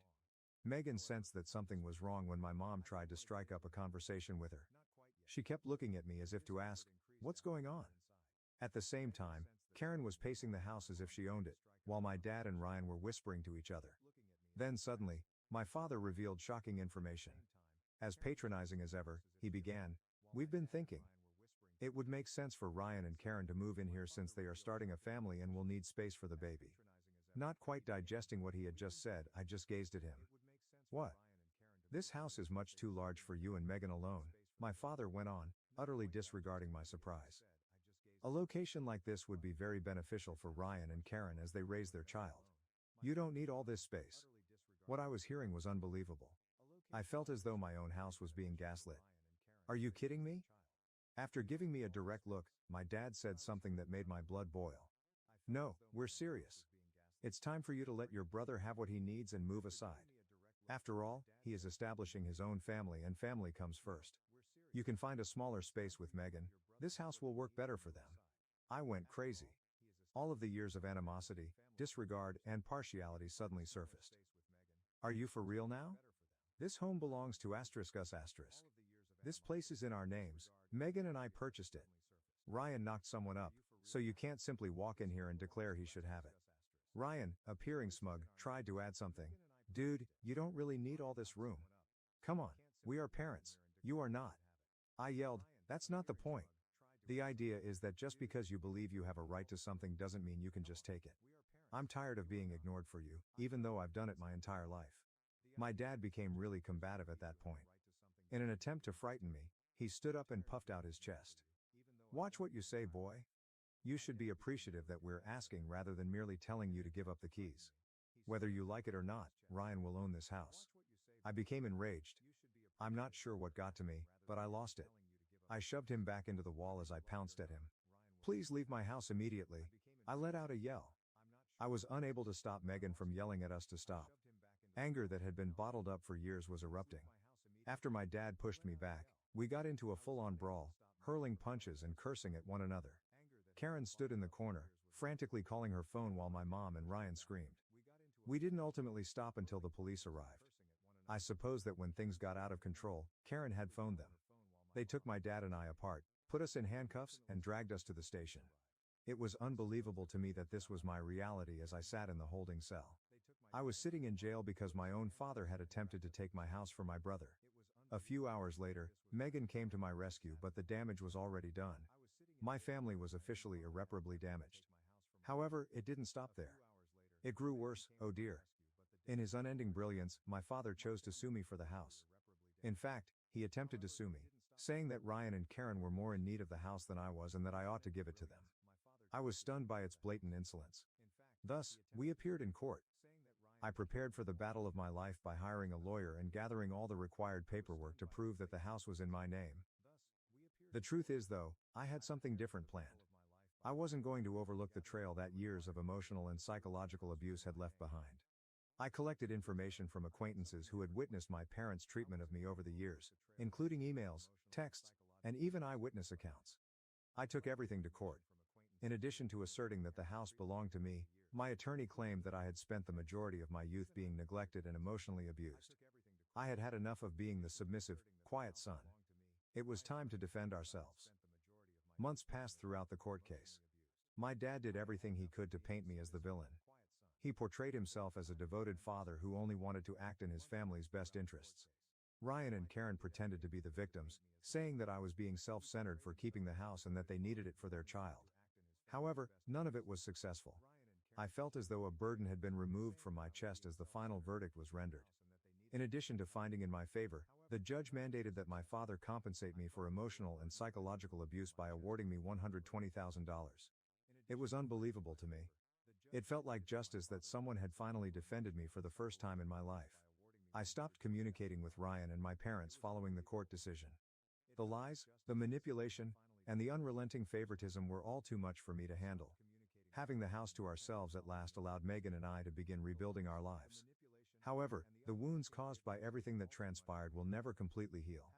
I still find it hard to comprehend how far my parents went to defraud me, even as I write this. Ryan was the golden child, and I was merely an afterthought. But I suppose that's simply the way things have always been. However, it is no longer the case. About 3 years have passed since my previous update, and I wish I could tell that everything has been going well. I believe that everything had finally calmed down after the chaos caused by my dad attempting to take my house. I believed that I had permanently moved on from the family drama. If I've learned anything, it's that no matter how hard I try to keep my distance from my family, they will always want to pull me back into their toxic mess. Before I get into the recent horror, let me just provide some context. Megan and I were married 3 years ago. I can honestly say that it was the best choice I've ever made, and it was one of the happiest days of my life. After the litigation with my dad, I realized that Megan was the only person I could really rely on because she supported me through all the chaos with my family. Only a few of Megan's family members and close friends attended our tiny, private wedding. My brother, parents, and other family members were not invited. I didn't see the point after everything they had done to me, including the abuse, deception, and litigation. I owed them nothing, and I wasn't going to let their toxic conduct to spoil my wedding day. They discovered it, of course. I don't know how, but a few days after the wedding, my mom sent me a lengthy, guilt-tripping email expressing how disappointed they were not invited. I was okay with my dad not bothering to get in touch. However, it was my younger brother, Ryan, who lost it. I suppose I should have anticipated it. My parents had always gone out of their way to satisfy Ryan, who was known as the golden child. He never accepted accountability for anything in his life, and he always placed the blame for his errors on someone else. The financial status of my parents suffered when the court decided in my favor and mandated that my dad pay me $120,000. They weren't in financial distress or anything, but their standard of living had decreased. Being the pampered brat that he is, Ryan was unable to cope. I suppose that was the beginning of the end for him because he didn't get the house he believed he was entitled to and his father had to pay a hefty sum of money. A few months after the court case, his fiancée, Karen, broke up with him. She took the kid and returned to living with her parents, based on rumors I heard. Although I never heard the whole story, I'm positive that Ryan's inability to cope with the strain was the reason. I can help with it. He believed that I was to blame for everything, including my dad's legal defeat, their financial difficulties, and Karen's departure from him. Things took a very bad turn at that point. About a month has passed since my wedding. As we continued to adjust to our new life together, Megan and I were relishing the tranquility that came with finally escaping the toxic hold of my family. I made the decision to take a stroll around the neighborhood one afternoon. Sometimes I like to take a stroll around the peaceful streets and breathe in the fresh air to decompress. At least it should have been a typical day. I spotted Ryan halfway down the block. He was standing on the street corner, looking at me with a look of unadulterated anger in his eyes. Uncertain if I was seeing things, I froze for a moment. I didn't know why he was in my area, and we hadn't spoken in years. "Ryan." Confused, I called out. "What the hell are you doing here?" He charged at me before I could even comprehend what was happening. He was also not without anything. He was holding an iron rod that looked like it had been torn off a building site. "What the, Ryan?" I yelled, attempting to retreat, but he moved too quickly. With all of his strength, he swung the rod, and before I could react, it struck my side. Instantaneous, the pain shot through my ribs like a flame. Gasping for air, I sat down, but Ryan wasn't finished. He lowered the rod once more, aiming for my legs this time. When it struck my left shin, I heard the horrible snap and fell hard, landing on the sidewalk. "You ruined my life." Ryan's voice cracked with rage as he screamed, "You are solely to blame. Everything is ruined because of you, including the fact that Dad went bankrupt and Karen left me." To protect myself, I attempted to stand up, but my body refused to obey. Every nerve in my body felt like it was on fire from the excruciating pain. Ryan raised the iron rod once more as he stood over me, his face contorted in rage. Knowing what was going to happen, I prepared myself, but I was immobile. I had no power at all. My right arm took the following blow, and I felt the force cause my bone to break. Time seemed to slow down. The world around me grew hazy and muffled, like if I were underwater, and my vision went blurry. I lay there waiting for the next strike, wondering if this was how it was going to end, unable to even scream. I'm not sure how long the attack went on, but eventually I heard voices, far away at first, then getting louder. I could hear footsteps running toward me and shouting. I was too far gone to comprehend what was happening when I saw someone take Ryan and pull him away from me. I lost consciousness. I was in the hospital when I woke up. Megan was seated by my bedside, her eyes puffy and red from sobbing, her face pallid. My throat was dry and every muscle in my body ached as I tried to speak. Megan squeezed my hand and said, "You're okay. You'll be all right." However, I wasn't feeling well. My right arm, left leg and ribs were all fractured. I was fortunate to be alive, the doctor stated. Ryan might have murdered me if the spectators hadn't stepped in at the right moment. To stop him, the police had to be called. As I lay bleeding on the sidewalk, Ryan was immediately hauled into custody and placed in handcuffs. The next few days were a haze. As my body gradually started to mend, the painkillers kept me sedated and I was in and out of consciousness. Megan refused to leave my side and remained by my side the whole time. She took care of everything, including hiring a lawyer to handle the impending court case, handling the insurance, and handling the police reports. Because a trial was indeed imminent, Ryan was facing severe jail time due to the severity of my injuries after being charged with assault with a deadly weapon. Megan gave me the specifics when I was at last clear enough to comprehend what was going on. Since Karen had left him, Ryan had gone absolutely insane. He fell into a severe despair, yet he blamed me for his shortcomings rather than owning up to his own shortcomings. The police report states that Ryan admitted to them that he had been plotting the attack for hours while waiting outside my residence. He brought the iron rod he had stolen from a building site close to his flat. The worst part, though, he had absolutely no regrets about it. He told the police that I had destroyed his life, that he deserved to punish me and that he was only receiving justice for my actions. He genuinely thought that I was to blame for everything, including our dad's financial difficulties and his fiance's departure. For the ones who know safety isn't a catchphrase, it's a culture. And the ones who help make sure everyone makes it home safe.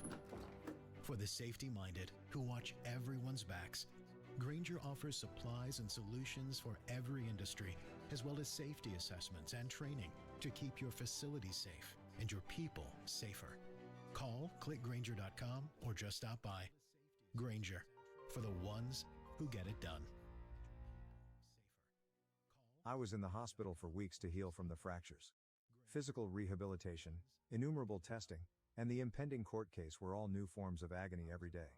I was unable to walk for about a month, and even after I was released from the hospital, I spent weeks on crutches and wearing a cast on my arm. According to the physicians, I might not fully recover my left leg's mobility for months, and even then, it might never return. A few months later, the trial got underway. Naturally, Ryan entered a not guilty plea. He believed that I was the one who drove him over the line, and that his actions were justifiable. His attorney attempted to claim that he was in the wrong frame of mind due to all that had transpired with our family and that he had acted out of emotional anguish. However, the proof was incriminating. Several others who saw Ryan assaulting me were eyewitnesses, and they stepped in and contacted the police. The police report unequivocally demonstrated that Ryan had premeditated the attack, and the prosecution had medical papers outlining my injuries. There was no doubt that he had come to my house with the intention of hurting me. One of the most difficult things I have ever had to do is sit in that courtroom and watch my brother attempt to defend what he did to me. Throughout the trial, he didn't even glance at me. It seemed as though he no longer recognized me. The worst part though, it was my parents, not me, who came to support him. Asterisk. He asterisk. They nodded as if they agreed with every word he said while they sat on his side of the courtroom and listened to him spew lies about how I had ruined his life. It felt like being stabbed in the stomach. They still selected him despite everything they had done to me and everything asterisk he asterisk had done to me. They continued to think that he was the victim in this whole situation. The decision was obvious from the beginning of the trial, which lasted for a few weeks. Ryan received a 5-year prison sentence after being convicted guilty of aggravated assault. After 3, he will be eligible for parole, but to be honest, I don't give a damn anymore. I've come to terms with the idea that I no longer have a family. Not a biological one anyhow. Throughout everything, Megan has been my pillar of support. She is the one person who has supported me through difficult times without faltering. Moving on and achieving both physical and mental healing have been our main priorities. I've been attending therapy in an attempt to handle the trauma of what transpired, but it's taking a while. I feel like I'm finally making progress on certain days, although other days are better than others. On other days, I feel like a shattered, empty replica of the person I used to be, and I can't even look in the mirror. I will never allow my family to harm me again, though. I'm finished with them altogether. Thank you for reading if you have gotten this far. For now, I'm just attempting to live each day as it comes, without knowing what the future will bring. Although there will never be a perfect life, at least I now know who I can trust, and that is more valuable than any family could ever be. My parents perpetrated the most outrageous prank yet, right when I thought I had heard the last of them. About 6 months had passed since Ryan's sentencing. At last, things were beginning to return to normal for Megan and me. We were even discussing creating a family of our own, the nightmares had subsided, and I was improving in therapy. Until last week, things were gradually improving. I was to have lunch with Megan at a cafe close to her workplace. We did it frequently as a way to spend time together and break up the workday. However, she failed to appear that day. I waited at first, thinking perhaps she was simply running late. I called her phone and texted her, but to no avail. My heart began to race. Even if she's only saying she's stopped in traffic, Megan always responds and is never late. A feeling of icy fear crept over me, as if something terrible had happened. When I called her office, they informed me that she had left on schedule. Panic struck. I started driving around the neighborhood since I had no idea what to do and thought maybe she had been in an accident or her phone had died. I received a call from a blocked number at that point. I initially believed it to be a hoax, but I felt compelled to respond. The next thing I heard chilled my blood, therefore I'm glad I did. My mother's voice, which was simultaneously chilly and sickly sweet, said over the phone, "Your wife is with us. We're taking her to a safe place where you can't harm her anymore." My heart stopped beating. "What the?" I yelled, nearly causing the car to crash. "What on earth are you discussing? Where is Megan? What did you do?" My dad's voice interrupted. "She's with us now. You have twisted her against her family and poisoned her mind. We're acting in her best interests. We're bringing her away from you to a place where she can think rationally." What I was hearing was unbelievable. My wife had been abducted by my own parents. In their perverted story, they honestly thought I was a villain, and now they were stealing Megan, my true love, in the hopes of rescuing her from me. I told them, "I swear to God, I'm calling the police if you don't bring her back right now." I'm not sure how I was able to remain composed. My father genuinely chuckled. "Do you believe that we fear the police? You are not her family. We are. She would prefer not to have you around." Never in my life had I been so blindly angry. I quickly contacted the police after hanging up. I was going crazy while I waited for them to track down the call. I kept thinking about what they were doing to her and where they may take her. It seemed like an eternity as the hours went by. At long last the police called me. Megan had been located. She had been brought to a dilapidated motel on the outskirts of town by my parents. They were trying to deprogram her by keeping her isolated in a room and telling her to leave me and return to the family. Being the fierce woman that she is, Megan had already escaped the room and fled to the lobby of the motel, where she pleaded with the clerk to call the police. She was safe when the police arrived, and my parents were immediately taken into custody. They face many charges, including wrongful imprisonment and kidnapping. I genuinely don't care what will happen to them now, but I don't know. Personally, I don't think they're alive. It doesn't matter what false beliefs they may have had or what excuse they may have given themselves for their behavior. I will never forgive them for attempting to take away the one person who is extremely important to me. The only thing that matters is that Megan is safe now. However, I will always remember my mother's voice when she stated that they were acting for her own good. They seemed to be living in another reality where I was the antagonist and they were the heroes. I have no idea what the future will bring, but I know that I will never again be with them. It's time to at last, genuinely move on. After my family took over my house and tried to push me out of my own room, I kicked them all out. I am a 26-year-old who lives with my parents in a home that I fully pay for. Although it sounds rather simple, it's much more intricate than that. I'll begin at the beginning. Last year, I purchased a home in the city. I pay for everything, including food, all of the bills, and the entire mortgage. Not a single penny is paid by my parents, Liz, 55F, and Tom, 55M, who are both retired teachers. Nor was it a case of moving back home because I couldn't afford rent. As a software developer, I actually earn a nice living, and I wanted to be nearer to employment options in the city. In addition, I felt that after they had supported me for years, it would be good to return the favor. It's a pleasant 3-bedroom home with a large living room and a backyard. It's nothing fancy but comfortable. I claim the master bedroom because I pay for everything. It has its own bathroom and a walk-in closet, which is a big plus because I detest having to share a bathroom. Since I spend around 80% of my time working from home, I set up my home office in the second bedroom with 2 monitors, a comfortable chair and all the supplies I need. For family visits, the third bedroom was kept as a guest room. Everything was wonderful at first. While I worked and took care of the house, my parents, who were glad to be in the city, went about their own business. Since they were my parents and I felt good about supporting them after everything they had done for me, I didn't mind paying the bills. Then, however, a change occurred. My mother casually dropped a bombshell during breakfast one morning. My older brother Jake, 28M, and his wife Emma, 26F, were considering relocating to the city, she said. They have reportedly been having difficulties and Emma is pregnant. They really need the help, she added. At first I didn't give it much thought.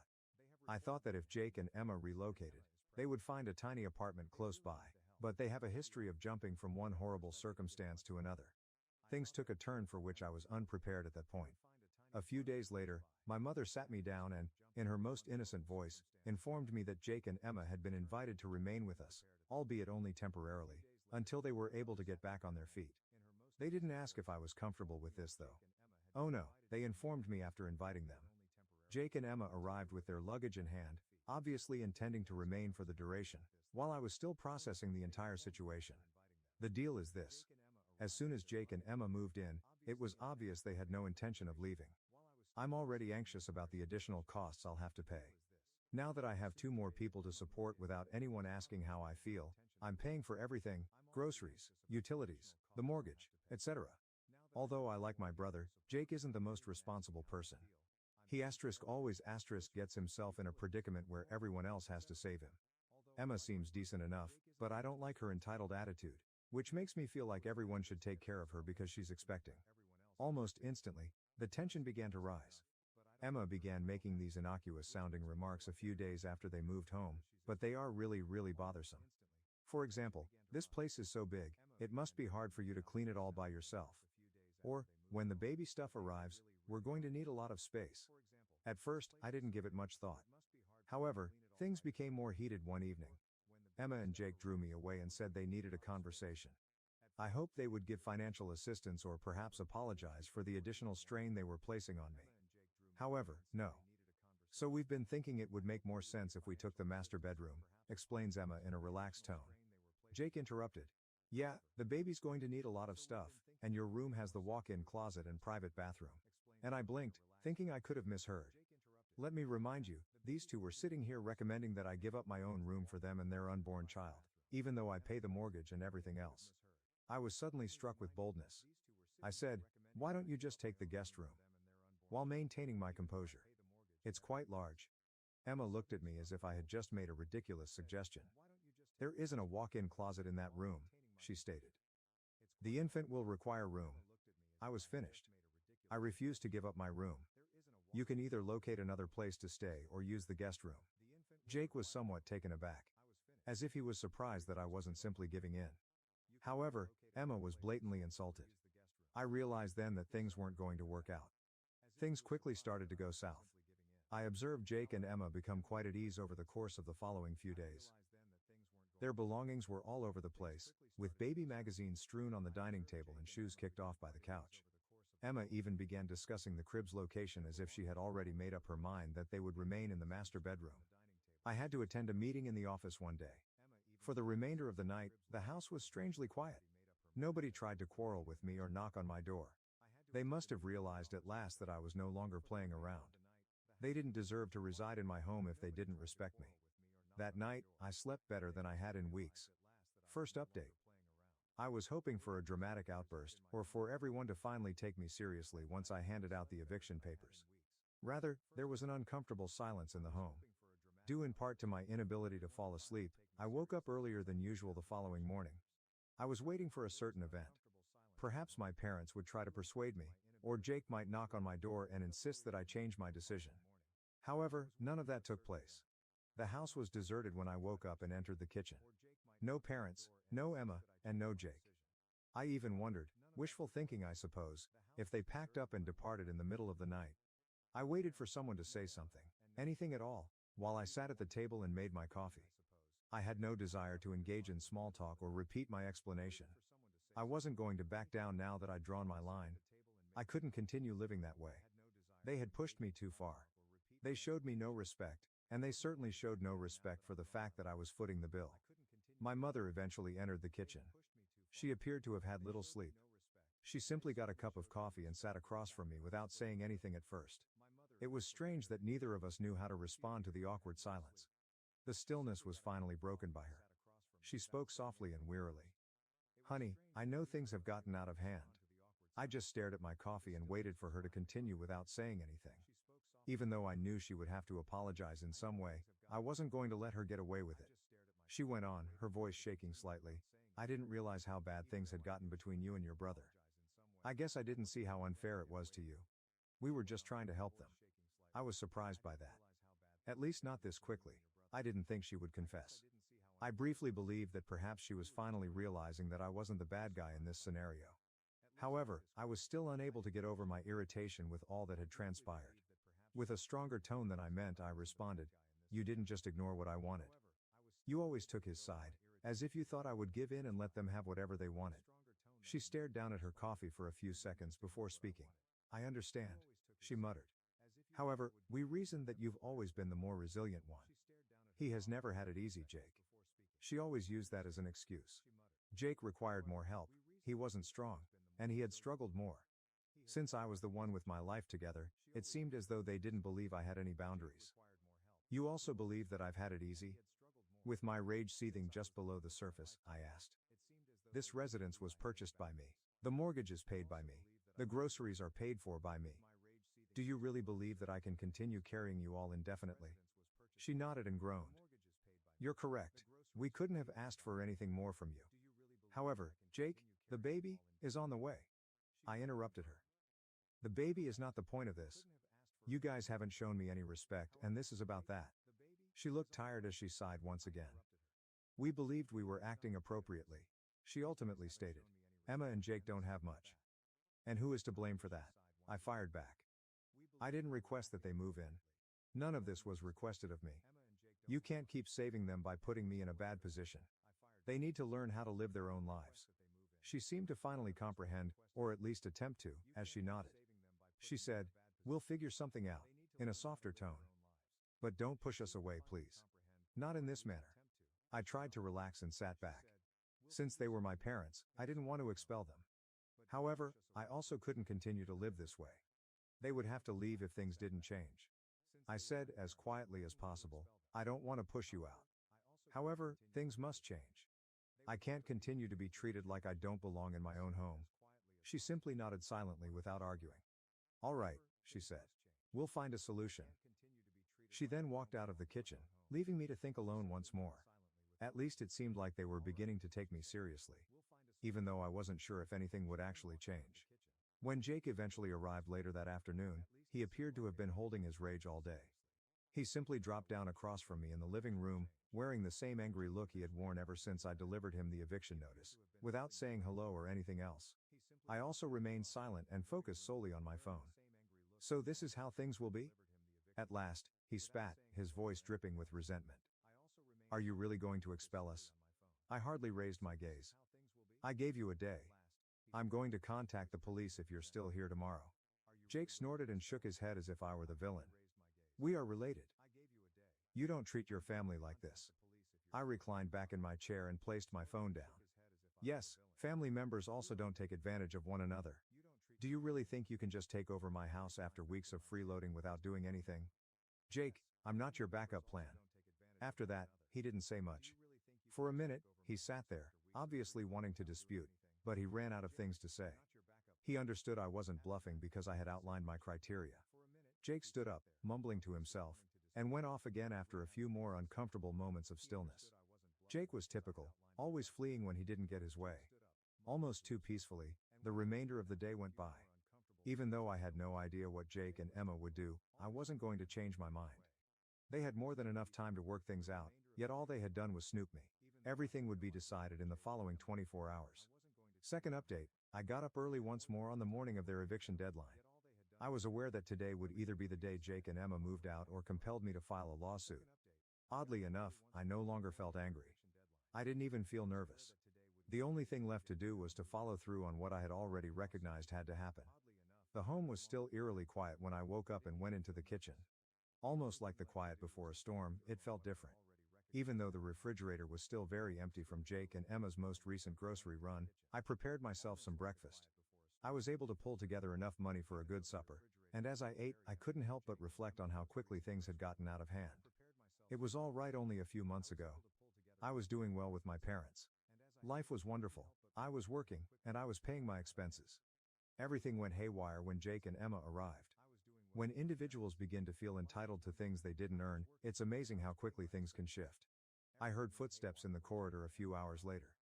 After entering the kitchen and getting a cup of coffee, my dad took a seat at the table across from me. At first, he sipped his coffee and gazed out the window without saying anything. I couldn't tell whether he was upset with me or simply unsure of how to respond. The silence was finally broken by him. He muttered, "Jake and Emma are leaving today."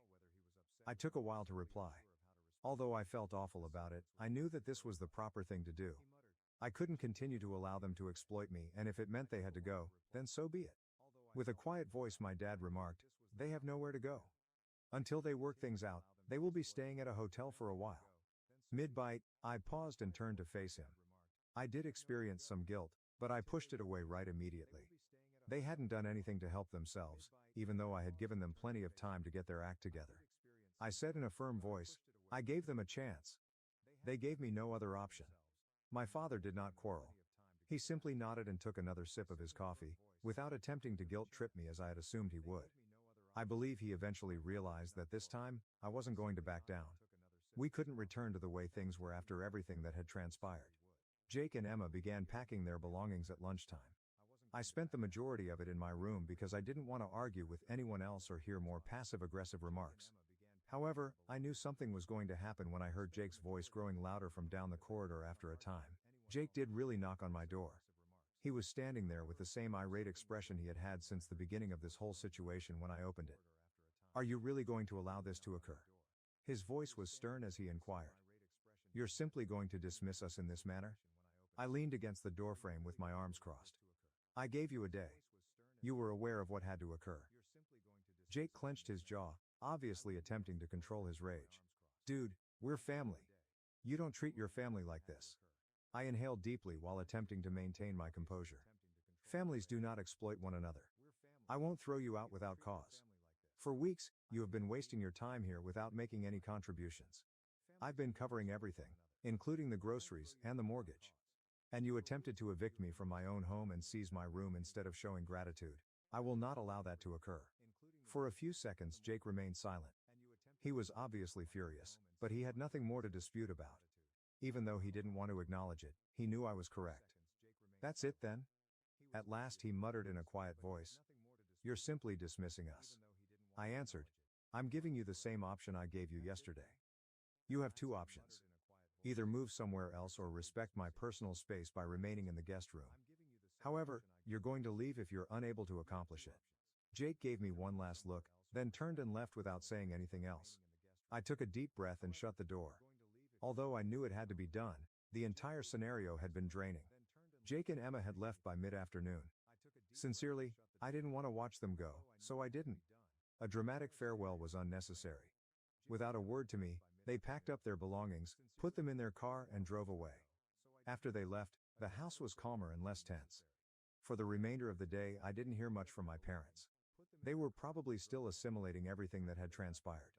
Despite her outward signs of distress, my mother remained silent. Perhaps she now understood that Jake and Emma had pushed me too far, and this was the outcome, and that I wasn't the cause of it all. My mother knocked on my door that night. She entered, took a seat on my bed's edge and gazed at the floor for a long time. She was clearly struggling to find the proper words. She whispered, "They're gone." Without a word I nodded. She said, "I never thought it would get to this point. I was unaware of the amount of pressure we were placing on you." I felt some of the frustration subside as I gazed at her. I tried to defend my position by saying, "It's not that I didn't want to help. However, you guys treated me as if my needs and personal space weren't significant." She nodded and groaned. "You're correct, we ought to have noticed it sooner." For several minutes, neither of us really knew what to say next, so we sat in silence. Although I could tell she was upset, at least she now appeared to get my point. After a while, I broke the stillness and said, "I don't want you and Dad to leave. But I can't continue living this way if things don't change." She stood up slowly and nodded once more. "We'll work it out," she said. "I promise, things will be different." I experienced an odd mixture of relief and fatigue as she walked out of the room. There was still work to be done with my parents, but the matter with Jake and Emma was finally resolved. Even though I knew it wouldn't be simple, at least they seemed open to listening now. I felt as though I could breathe for the first time in weeks. The strain that had been choking me was gone, and the house was silent. Although it wasn't a flawless solution, I was at least able to regain my privacy and, more significantly, my respect.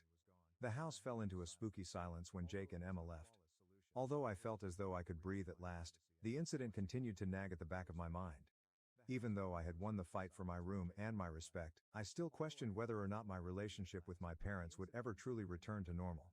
There was no turning back after I had drawn a firm line. Nevertheless, I thought that we could manage to proceed without all of the stress. The following days were peaceful, almost too quiet. My parents were largely private. Occasionally, my mother would say something courteous, but we never discussed the incident. My dad, who has always been the more reticent one, seems to completely avoid any confrontational situations. I wasn't sure if they were still processing everything that had happened or if this was their way of giving me space. In any case, I was fine with the silence. In order to avoid thinking about anything, I threw myself into my work in my home office for the majority of the day. Now, the office served as both my haven and my escape from the turmoil of the previous several weeks. However, I would occasionally catch myself reflecting on how things had transpired. Even though I knew I had made the correct decision, I couldn't help but feel a little awful about how everything had gone so wrong. Something had to give because I had been taken advantage of for far too long. A week or so following Jake and Emma's departure, my mother entered my office as I was working. She seemed to be thinking about something, judging by the way she hovered at the entrance. "Are you free for a moment?"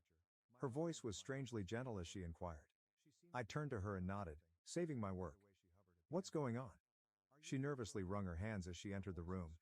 "Everything has been on my mind, including Jake, Emma, and our treatment of you." I remained silent so she could talk. She seemed to have something she wanted to talk about. Her voice cracked slightly as she said, "I just wanted to say that we didn't mean to make you feel like you didn't matter. We believed that we were assisting Jake, but now I realize that we were overburdening you. We took advantage of the fact that you have done more for us than we could have ever dreamed for. I apologize." I was taken by surprise by the apology. Although I had anticipated some sort of recognition soon, it was more painful for me to hear her express it so bluntly. Her honesty was evident in her eyes, and for the first time in a long time, I had the impression that she genuinely knew how I was feeling. I tried to speak steadily as I said, "Thank you, Mom." However, it was more than simply the house or the money. Respect was at issue. I had the impression that none of you respected me or the work I was doing to keep things going. Although I didn't mind assisting, I couldn't continue to live like this.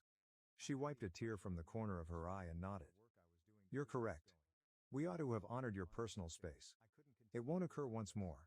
Long emotional chats weren't my thing, but this one felt essential. I felt as though a burden had been removed, and I could now envision a way forward free from ongoing conflict and animosity. I got a little regretful grin from my mom, and she went back to the kitchen. For several minutes, I sat there, taking in what had been spoken. Although it was not a complete resolution, it was a positive step. A few weeks later was the actual turning moment. By that time, a new routine had been established in the house. The unpleasant atmosphere that had pervaded every room since Jake and Emma's departure had gradually subsided, and my parents were more considerate of my personal space. After living in a battle zone for the past few months, I could finally feel the house turning back into a home. My dad was seated at the kitchen table one evening, looking especially serious, when I got home after an office meeting. Typically, my dad preferred to leave most of the hard talking to my mom. However, I could tell he had something significant to say by the way he was sitting and looking into his coffee cup. Trying to keep things informal, I said, "Hey," and got a drink out of the refrigerator. "Is everything all right?" His countenance was contemplative as he looked up. "I've wanted to speak with you." Curious but not really concerned with what he had to say, I took a seat across from him. Leaning forward with his hands clasped in front of him, he inhaled deeply. "About the house and all of your efforts to maintain this place." I remained silent since I could tell he needed to vent. His voice was low as he started, "I realize I haven't said much. However, I've given it a lot of thought. I want you to know how much I appreciate all that you have done for this family, more than any of us could have ever imagined." I was surprised. Hearing my dad speak those words felt important because he wasn't the kind to open up like this. He went on, "You've carried more than your fair share, and you didn't ask for any of this. I apologize for the way things ended between Jake and Emma, and I just wanted to let you know that I see it." It struck me differently when he acknowledged everything I had gone through than when my mother apologized, because I could see he had been holding on to this for some time. Although neither meant more than the other, my dad's reserved demeanor somehow gave his remarks a deeper meaning. I said, "Thanks, Dad," since I was at a loss for words. "That is very significant." He took another sip of his coffee and nodded. "All I want is for things to improve for everyone." Although the chat was brief, it was sufficient. He seemed sincere, and I had the impression that things were at last beginning to improve at that precise moment. Over the next few weeks, things kept getting better. I no longer felt like I was bearing the burden of the home by myself once my parents and I established a new routine. They began to assist more, cleaning, helping with groceries, and generally showing me respect for my personal space. Although it wasn't flawless, it was a significant step up from our previous situation. After they departed, I didn't hear much from Jake and Emma. According to my mom, they were looking for a place of their own and were spending some time in a motel. I refrained from prying. Even though I adored my brother, I needed him to learn how to be independent, so I had set clear limits. I'd be happy to stay away for a while if that meant it. About a month after the entire incident, Jake texted me one afternoon. It was succinct and direct, not his typical tone, but it sounded genuine. "Hey, I understand that things went wrong. I simply wanted to apologize for the way things turned out. I hope we can speak soon as we work things out." I looked at the message for a long time, unsure of how to react. A part of me was grateful for the gesture, but another part of me was still upset about how everything had turned out. I took a while to respond. It took me longer to process. I took some time that evening to write a response, attempting to be polite yet explicit about my position. "I appreciate the message. I'm happy that you two are working things out. I need some time, but I hope we can communicate soon as well. When both of us are ready, let's catch up." A weird sensation of closure came over me as I pushed send. Even though I didn't expect things to be flawless, at least we could communicate once more. A few weeks ago, that was more than I could have imagined. I started to feel more at ease with everything as time passed. My parents were finally accepting my boundaries, and there was no longer any tension in the house. Above all, I regained my sense of control over my life and my personal space. The journey here was not simple. One of the most difficult things I had ever had to do was to stand up for myself, especially when it meant going against my family. However, it was ultimately worthwhile. I had gained an important lesson. Even in your own family, respect is something you have to earn. It is not something you can demand. I had earned mine too. In retrospect, I'm happy I didn't give up. It would have been simple to give in and let Jake and Emma take over my room, to allow my parents to continue to manage the house as if I were a visitor. I didn't want that life though. I'd longed for my own personal space and dignity, and suddenly I had both. Perhaps Jake and Emma's situation will change in the future. Perhaps we'll be as close as we were before all of this drama. However, for the time being, I'm only concerned with living my life as I need to, and for the first time in a long time, that feels sufficient. Paid for my wife's family vacation, but sister-in-law excluded me. At checkout, when she expected me to cover her bill, I made her pay. I never imagined feeling this depressed while lounging in an upscale Miami Beach resort. A family vacation that was supposed to be unforgettable has become a nightmare because of my sister-in-law, Ella, 38F. I am accompanied by my wife, Ray, 42F, her aging parents, 76M and 70F, and Ella. We have been married for 10 amazing years. I'm already at my wit's end because of Ella's treatment of me just 2 days into this vacation. Over the past 10 years, Ray and I have established a pleasant life together. We have both put in a lot of effort to get to the senior positions we currently hold at our respective firms. Our success is reflected in our lifestyle. To break up the routine of our hectic lives, we take at least 3 large vacations a year in addition to a number of weekend excursions. We are able to travel widely since we decided not to have children. We've made it a point to take Ray's parents along on one of our yearly vacations for the past 2 years. Her mother finds it difficult to travel with her father alone as his health has been progressively deteriorating. The trip this summer was particularly meaningful because Ray's father had mentioned that he had always wanted to go to Miami, where he and his wife had gone on their honeymoon almost 50 years prior. He spoke of it with a certain fervor that betrayed a dread that this would be his final opportunity to relive those treasured recollections. Given how expensive a week in Miami would be, I promptly turned down his offer to help with the costs. I wanted to do this for these individuals since they have been treating me like their own kid for the past 10 years. I can easily afford such costs because of my financial circumstances, and it was well worth the money to witness their happiness upon returning to Miami. When Ella asked to go with us, our journey took a very different turn. Ella has always been in a hard spot financially, unlike Ray and me. Her husband's salary hardly meets the necessities for her 3 school-age children. She would always remark that she hadn't been able to afford a real vacation since her honeymoon whenever we shared pictures from our trips. She came up to us directly this year about going to Miami. I consented even though I knew I would be responsible for all of her costs. Family should support family, after all. Ella's behavior seemed strange from the moment we arrived in Miami. Only a few hours after arriving at our beach resort, the first warning sign arrived. Ella recommended that the family take a picture in front of the breathtaking ocean scenery. In order to get everyone in the photo, I grabbed my phone and prepared to set the timer. She stopped me at that point. "Oh, would you just snap the photo for us? Mom, Dad, Ray and I are the only 4 people we desire." Her remarks were like a kick to the face. I said nothing, figuring they might have preferred a single picture of their original family. However, this was not an isolated incident. Ella made it the central topic of our trip. She would find a way to keep me out of every restaurant, tourist attraction, and special occasion. She kept saying, "Oh, just the 4 of us," or "This one's just for family." I took over as the official photographer, spending all of my time behind the lens rather than creating memories with my wife and in-laws. Even worse, Ella began sharing these pictures on social media, fabricating a story about this family vacation in which I didn't exist. My in-laws would encourage me to participate in the pictures, and Ray would occasionally step in and stress that I was also family, but Ella always managed to sway the situation until I was back in front of the camera. For their ideal family reunion, I seemed to be nothing more than a walking ATM and personal photographer. I was looking forward to unwinding in the immaculate pool with its stunning ocean view after a long day of trekking and touring. I was about to enter the water when Ella hit me once again. "Will you be able to stay out a while? We want a picture of a girl that only includes Mom, Ray and me." What began as a seemingly simple request ended up involving me standing by the pool for an hour while Ella staged an ongoing photo session. The women appeared first, followed by a picture of a sibling and then another original family picture. Every time I attempted to join them, she would come up with a new combination that conveniently left me out. If my presence was such a hassle, I couldn't help but wonder why she had bothered to come on this vacation. The following day's boat ride incident was far more obvious. When we got to the tourist destination, they provided calm boat rides along the shore. Families with 4 people would love the boat's 2 rows of 2 seats apiece. However, we were only 5. Ella stepped right in with her idea before anybody else could offer a reasonable rotation scheme. She insisted that this arrangement would be perfect for family photos, and made arrangements for Ray's parents to sit together in 1 row while she took the seat next to Ray in the second.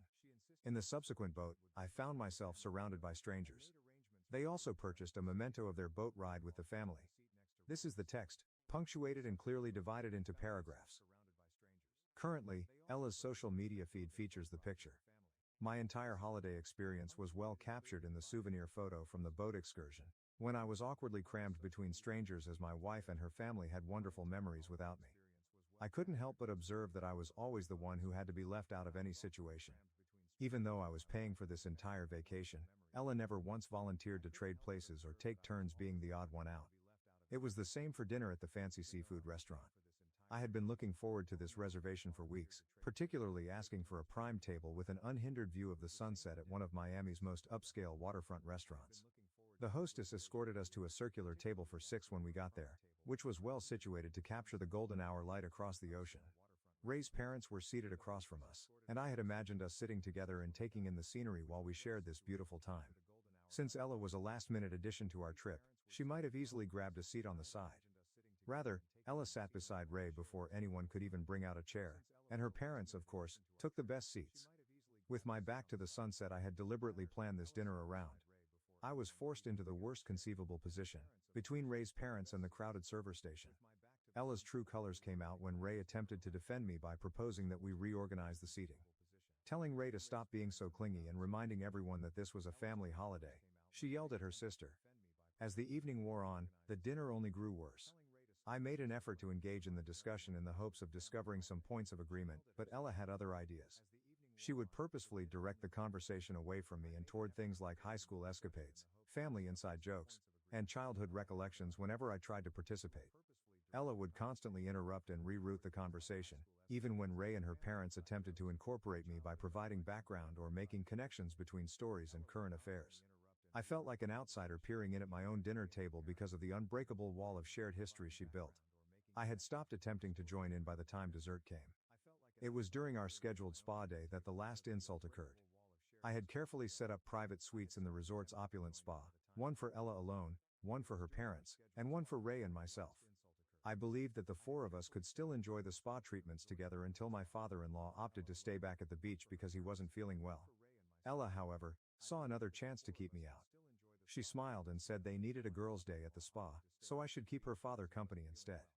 She was once again forcing me to cancel an event I had organized and paid for, and she was using my father-in-law's illness as leverage to make me appear self-centered if I objected. The manipulation was clear. Despite not going as planned, the day ended up being better than I had anticipated.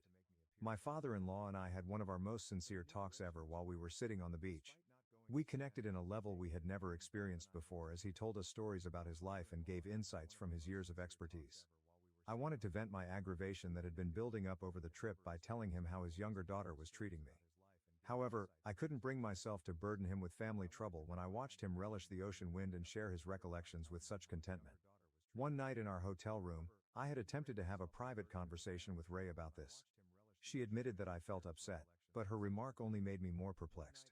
She explained how their father's frequent military deployments had affected their childhood and implied that Ella's actions might not have been deliberate. Ella may be frantically attempting to relive those lost family times as their father's health deteriorates. They seldom ever took formal family holidays together. I started to doubt myself after hearing Ray's explanation. Did I come out as too sensitive? I was paying for the vacation, so was it improper of me to expect to be included? I realized how much Ella's actions had damaged my confidence since I was even doubting my right to be wounded. Update 1. The influx of encouraging comments I received after posting about my difficulties online confirmed what I'd been feeling all along. People remarked that Ella's exclusionary behavior was too regular to be coincidental and that her behaviors demonstrated deliberate aim rather than careless oversight. Their viewpoints made it clearer to me that this was about fundamental respect and acknowledgement as a family member, not about having the right to be included just because I paid. My wife attempted to use their early experiences to justify her sister's actions, but the truth was more straightforward. Whatever Ella's reason, what she was doing wasn't acceptable. The persistent isolation and disrespect had gotten out of hand by the last few days of our journey to Miami. My breaking point was finally reached the morning before we left. In our hotel room, I sought some alone time with Ray and confronted her about her passive attitude during the trip, but her response remained centered on maintaining harmony. Although she admitted to observing Ella's actions, she maintained that confronting her would just cause drama and ruin what might be one of their father's final family vacations. Although what she said made sense, it seemed like yet another betrayal. Once more, family unity was being sacrificed at the expense of my sentiments. Something changed inside of me at that very instant. I nodded in agreement with Ray's request to move on, but my mind was already working out a strategy. Ella had joyfully savored the opulent lodging and facilities I was offering her, and she had spent the entire vacation treating me like an unwanted stranger. She seems to have forgotten that I was paying for every meal, activity, and spa treatment she had received during this entire trip. Maybe it was time to let her know exactly what it meant to pretend that I wasn't a member of the family. I started my strategy on the last morning we were in Miami. Claiming that Ella and I would follow, I casually advised Ray to take her parents to the airport before us. Ray quickly saw through my motives. "I understand what you're attempting to accomplish," she muttered. Her little nod was all the acknowledgement I needed. "Sure you know," I said, "and now you can remain neutral, as you have been for the whole trip." Ray appeared prepared to let karma run its course after observing her sister routinely keep me out of every family gathering for a week. When they were gone, I brought my well-thought-out plan to the front desk. The hotel's billing method was advantageous to me. All extra fees accrued during the stay were paid at checkout, even though the room rates had been paid in advance. Assuming I would pay for everything, this included every room service order, spa treatment and poolside cocktail Ella had freely consumed. In an attempt to justify it for tax purposes, I asked the management to divide the bills by suite. The request was so routine that the manager didn't even bat an eye. I couldn't help but think about how Ella had never considered the financial or emotional consequences of her actions as I stood there watching him come to terms with the separation. That was about to change. I paid for my own accommodation and my in-laws' suite and then waited for the big reveal. Ray's father's mobility challenges and wheelchair arrangements required additional time, so she and her parents were already en route to the airport. Ella and I were alone in the hotel lobby after that. Ella's face was devoid of color as she gazed at the itemized bill in her hands when the manager summoned her down to settle her account. The sum was astounding, likely many months' worth of her typical spending. As reality struck in, her uncertainty turned to panic as her gaze shifted between the bill and my face. "You're not covering mine?" Then I remained calm. "I've already paid for my family. You can cover for yourself." Ella struggled with her credit card and gave it to the manager, her hand trembling a little. My suspicions were only verified by the declined transaction notification. She had been living far beyond her means for the entire week, confident that I would pay for it. Her credit limit was not even close to covering half of her debt, even when the manager swiped her card once again. She was now feeling the effects of all those girls-only spa days and fancy dinners, and this time, her assigned ATM wasn't saving her. It was pure theater for the next half hour in the hotel lobby. Ella paced back and forth, attempting to come up with a plan for dealing with this sudden issue. She would look at me frantically every few minutes, obviously hoping that I would give in and offer to pay, but I remained seated on the comfortable couch in the lobby, appearing composed while relishing every moment of her situation. I knew that if she had just apologized for her actions during the journey, I could have ended her agony with a swipe of my card. However, Ella's pride prevented her from doing so. Rather, as though she still had the right to my money after a week of treating me like an unwanted invader, she wanted me to offer to help. She finally took the call she had been putting off.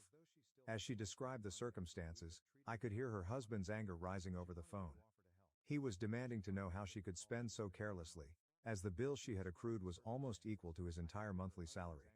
The money was finally transmitted to pay the account after what seemed like an eternity of difficult conversations and perhaps some desperate promises on her part. Ella sat quietly in the taxi on the way to the airport, perhaps still analyzing her husband's reaction upon her return home. Her problems were far from done, but she was unaware of this. She found out I hadn't finished her flight check-in when we got to the airport, which was already getting close to departure time. She was left standing in the ordinary line, fumbling with her bags and getting more and more agitated as she watched the minutes pass, while I breezed through priority check-in. When I had discreetly booked business class upgrades for Ray, her parents, and myself at the gate, a pleasant surprise to round off their trip comfortably, that was the last straw. But Ella stuck with her original budget seat. The full tale was conveyed by the expression on her face as she walked past our roomy business class seats. She remained silent, but her stiff posture and clenched jaw said a lot. We had first-class service up front, but she sat in economy the whole time. At last, Ella's calmness broke the instant we touched down. Tears were streaming down her face as she started into her account of events, virtually running to her parents at baggage claim. Her dramatic account claimed that I had purposefully denied her the flight upgrades, humiliated her in public, and left her at the hotel. Conveniently, she omitted the bit about her week-long effort to keep me out of every family activity. As she went on with her performance, her father, who was already exhausted from the trip, became clearly upset. she was too preoccupied with portraying herself as the victim of my alleged mistreatment to care about his health, even at this precise moment. Throughout Ella's performance, I remained composed and waited for the appropriate opportunity to argue my position. When I did talk, I described how she had deliberately kept me out of every family activity while on a trip that I had paid for. One by one, I exposed every family-only picture, every stage sitting arrangement, and every purposefully private conversation. The reasoning was straightforward. Why should she ask me to pay for her costs as family if she didn't think of me as family enough to be included in the memories? When her mother stepped in, her performance abruptly stopped. Ray's mother had had enough of her daughter's antics after a week. Firmly, "Ella, enough," she said. "We don't want to get involved. We noticed you cornering him the whole time. We urged you to include him, but you had your own plans to sideline him. Now deal with it." Ella reacted even more brutally, refusing to take responsibility. When she accused me of controlling the family with money, her true colors came out. "You partnered with your husband to humiliate your sister, your own blood," she yelled, turning to face Ray. "You'll see what this man is going to do to you. He's going to sleep with another woman right under your nose, and you won't be able to do anything. You're blinded by his money." Ray responded angrily to the unfounded accusation, making the baggage claim area seem like a scene from a family drama. Without Ray's father, the situation might have been worse. He had sat in respectful silence the entire journey, watching everything but saying little. His straightforward remark, "Ella, your brother-in-law has done enough for you. If you can't appreciate it, better keep your mouth shut," put an end to Ella's outburst, but the harm to family ties had already been done. There was a profound stillness in the airport terminal following my father-in-law's last remarks. With quiet firmness, he asked to depart right away, and I hurriedly assisted him to the car. Ella stood there by herself as we drove off. Even though she was 70 miles from home, she was too proud to beg for a ride. I knew the taxi fee would be exorbitant because she had arrived with us and hadn't brought her own car to the airport. However, after a week of her purposeful seclusion, I lost the will to care. It was a quiet journey to my in-laws' house. They both sincerely thanked us for the vacation when we got there. The extended embrace from my father-in-law conveyed more than words could possibly express. Everything was validated by that hug. After we got home, Ray and I resumed our regular routines and at first avoided talking about what had transpired. Until Ray finally broke the quiet a few days later, the subject remained unexplored. She disclosed that Ella was dealing with severe financial repercussions. Her husband was seeking full reimbursement since he was upset over having to save her. Ella found it difficult to handle the payback as well as her usual credit card obligations when he declined to save her pompous butt, as he described it. Ray was in favor of what I was doing, but she subtly hinted that I could have gone too far. However, she admitted that her sister had required this wake-up call even as she was saying it. For years, Ella had treated people with disdain and exploited their charity. It felt like long overdue justice that she was now being held accountable for her acts. I was able to honestly respond that I didn't regret my choices when Ray asked. Ella had selected her own tuition, by her actions, and often the most expensive lessons are also the most successful. An update on Thanksgiving: I got a range of responses after posting my tale online. Some said that I was too severe and that I ought to have just paid the price to maintain harmony. In order to finance everyone's lavish vacation, they wanted me to be a doormat and silently accept being treated like an outsider. However, I refuse to be used that way since I'm aware of my value. I only wanted Ella to be treated with basic respect and included in family events. I never intended her to grovel or become my servant. Her pride was more important to her than making amends, yet even after everything, I would have paid for her expenditures if she had just admitted her mistake and apologized. In actuality, Ella and I never had a close relationship. When she would visit Ray, our interaction was limited to courteous greetings at family events.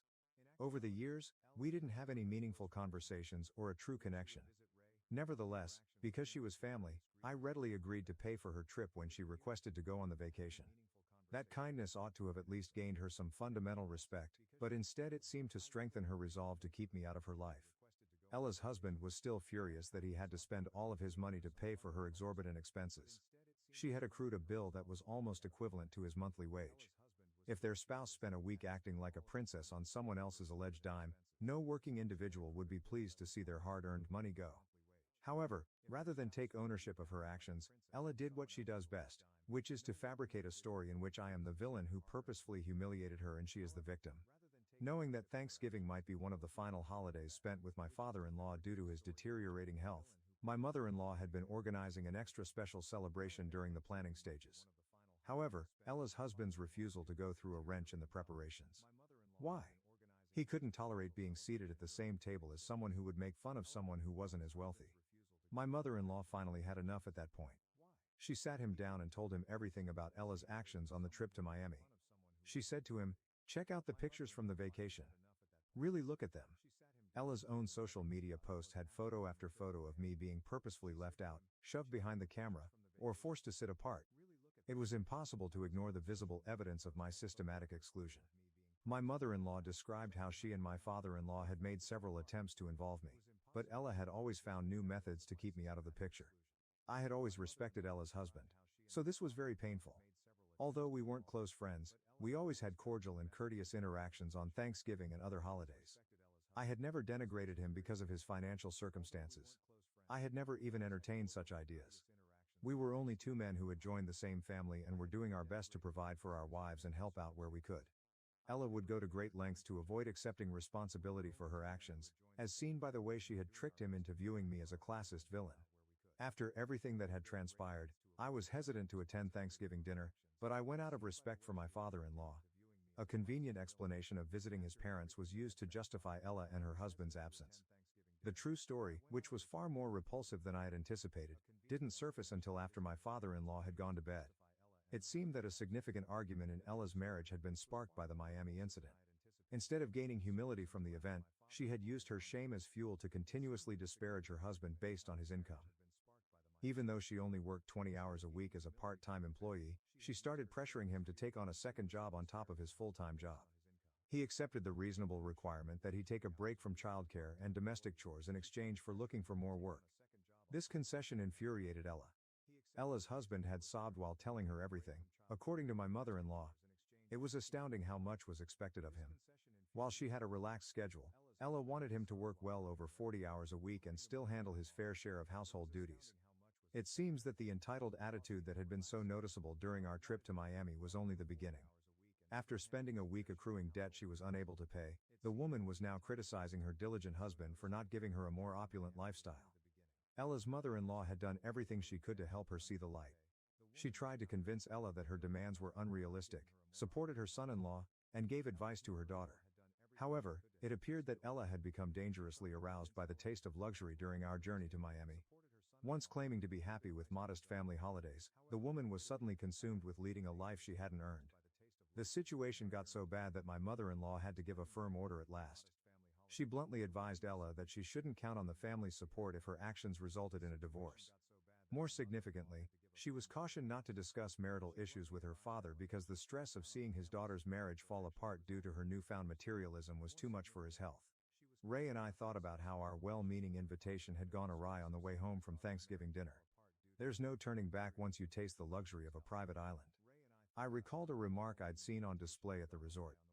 Once you experience the luxury of a private island, you'd never set foot on a public one. This also applied to someone who had entered business class after years of economy.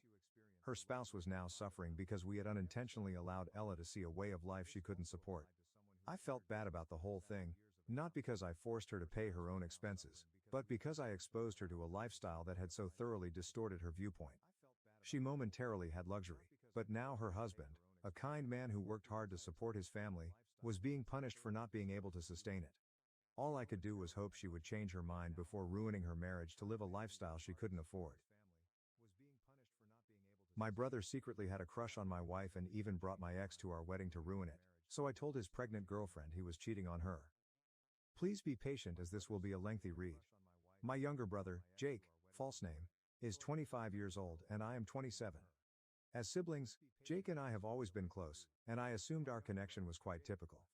Perhaps I didn't realize what was happening, or perhaps he was really skilled at concealing his actual feelings. My now wife Zara, 24F, and my ex-girlfriend Ruth, 27F, are also included in this story. Zara, Jake and I all attended the same school. I never really interacted with Zara because I was a few years older than them. I was acquainted with Jake and all of his pals, and we occasionally played together, but that was our only connection. Because our interests were so dissimilar, Jake and I began to drift apart by the time I was in my junior year. I didn't really push for a tight relationship with him because I assumed this was a normal part of growing up. We continued to get out from time to time, but we didn't exchange secrets. Boys don't really do that. so I wasn't too bothered by it either. The only significant aspect of this narrative is that Jake was hanging out with a few of his friends and their girlfriends, including Zara, just before I left for college. I want to clarify that nothing improper occurred before anyone calls me a weirdo or groomer for pursuing a 15-year-old. One of the children I met there inquired about my college location. Zara added that it was her ideal university when I told them, and I just said that she was more than welcome to ask for my assistance when she applied. That was it. She was the only person I interacted with at school. After that, I left for college and completely forgot about that little encounter because it didn't matter. I met Ruth in college. We clicked right away when we were classmates. I finally asked her out in my third year of college, though it took some time. We began dating after she said yes. Everything was wonderful in the beginning of the relationship. I felt like I truly understood her because we were going through comparable struggles and wished to live similar lives with one another. After graduating from college, I was able to secure a lucrative position, but Ruth was not as fortunate. We agreed to live together in order to save money, and I was more than happy to assist her. She was applying for jobs all over the place, but for some reason, she was never hired, even after she reached the interview stage. Even though I made enough money to support the two of us, it was still hard to save much because I was still in the early stages of my work, and I knew this was having a negative psychological impact on her. For more than a year, she continued to apply to various locations without success.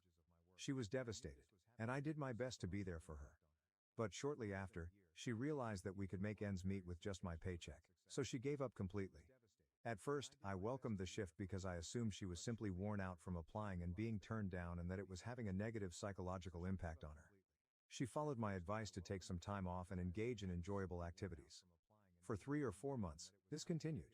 She stopped complaining as much, became happier, experienced less stress, and her mental health significantly improved. I felt pleased for her. In the next few weeks, I hoped to gently encourage her to resume her job search. When I brought up the subject a month later, she reacted negatively, claiming that the thought of going through that terrifying experience once more made her cry. She said she would begin applying when she was ready and asked me not to bring it up again. I accepted since I believed her and didn't want to put undue pressure on her or come out as unsupportive. I was promoted and given a sizable raise 2 years after I started working. Now that I could at last start saving and doing the things I loved, I was ecstatic. I've had to put a lot of my aspirations on hold for the past 2 years in order to provide for 2 people with my paycheck. Naturally, Ruth's mental health issues and my personal interests took a backseat. Now that I had some money to spend on fun, I felt relaxed. However, Ruth began pleading with me to assist in paying for her niece's schooling as soon as she learned that I had been given a raise. Ruth's brother was impoverished and could only work for a few months at a time. He had gotten a lady pregnant and was clueless about how to raise a child, particularly after the woman died and left no family behind. Ruth's brother, who was completely unprepared to care for another human being, took the infant. Ruth pleaded with me, saying that even though she had only met her niece twice, she loved her and would never be able to forgive herself if she couldn't assist her. All of this was getting to be too much for me, so I told her I would give it some thought and ended the conversation. There was a part of me that honestly considered giving her the money, but there was also a nastier part of me that believed it was her niece and that she could get up and get work to support her. That night, I drank a lot, and as I continued to drink, all the logic and reason I had suppressed came flooding back.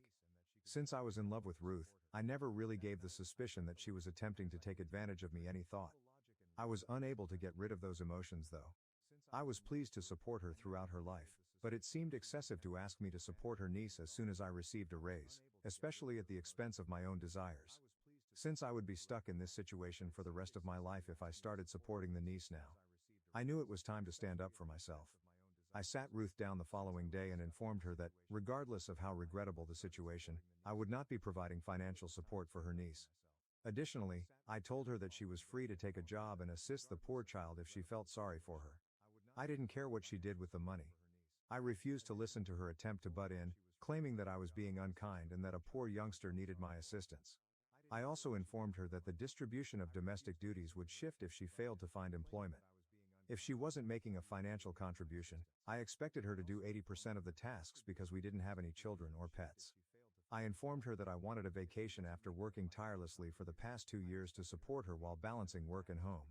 She needed to help relieve some of my financial burden if she wasn't prepared to aid me financially so that I could have more money for myself. It would be an understatement to say that she began to yell. It was a miracle I didn't leave the conversation with my ears bleeding because I don't think I've ever had the bad experience of listening to such high decibels before.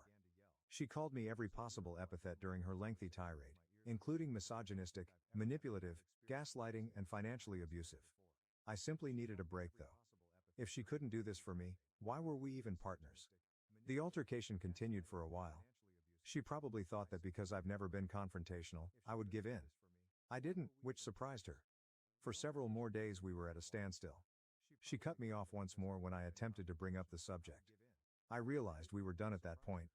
I was merely supporting her life and receiving nothing in return, therefore there was no future for me in this relationship. It was a messy split. Because she was unemployed, she had nowhere to go. I informed her that I was done with her and that she should have her problems straightened out by then, but I was willing to give her some money to help her get by for a month or two. She broke down in tears, accusing me of faking and performing the whole drama act. I informed her that my decision was final and that I was no longer interested in this relationship. It could not be saved, and all the solutions she was now offering ought to have been presented to her while we were still together, not as a last resort. The split was nonetheless unpleasant even though I had set her up for a few months.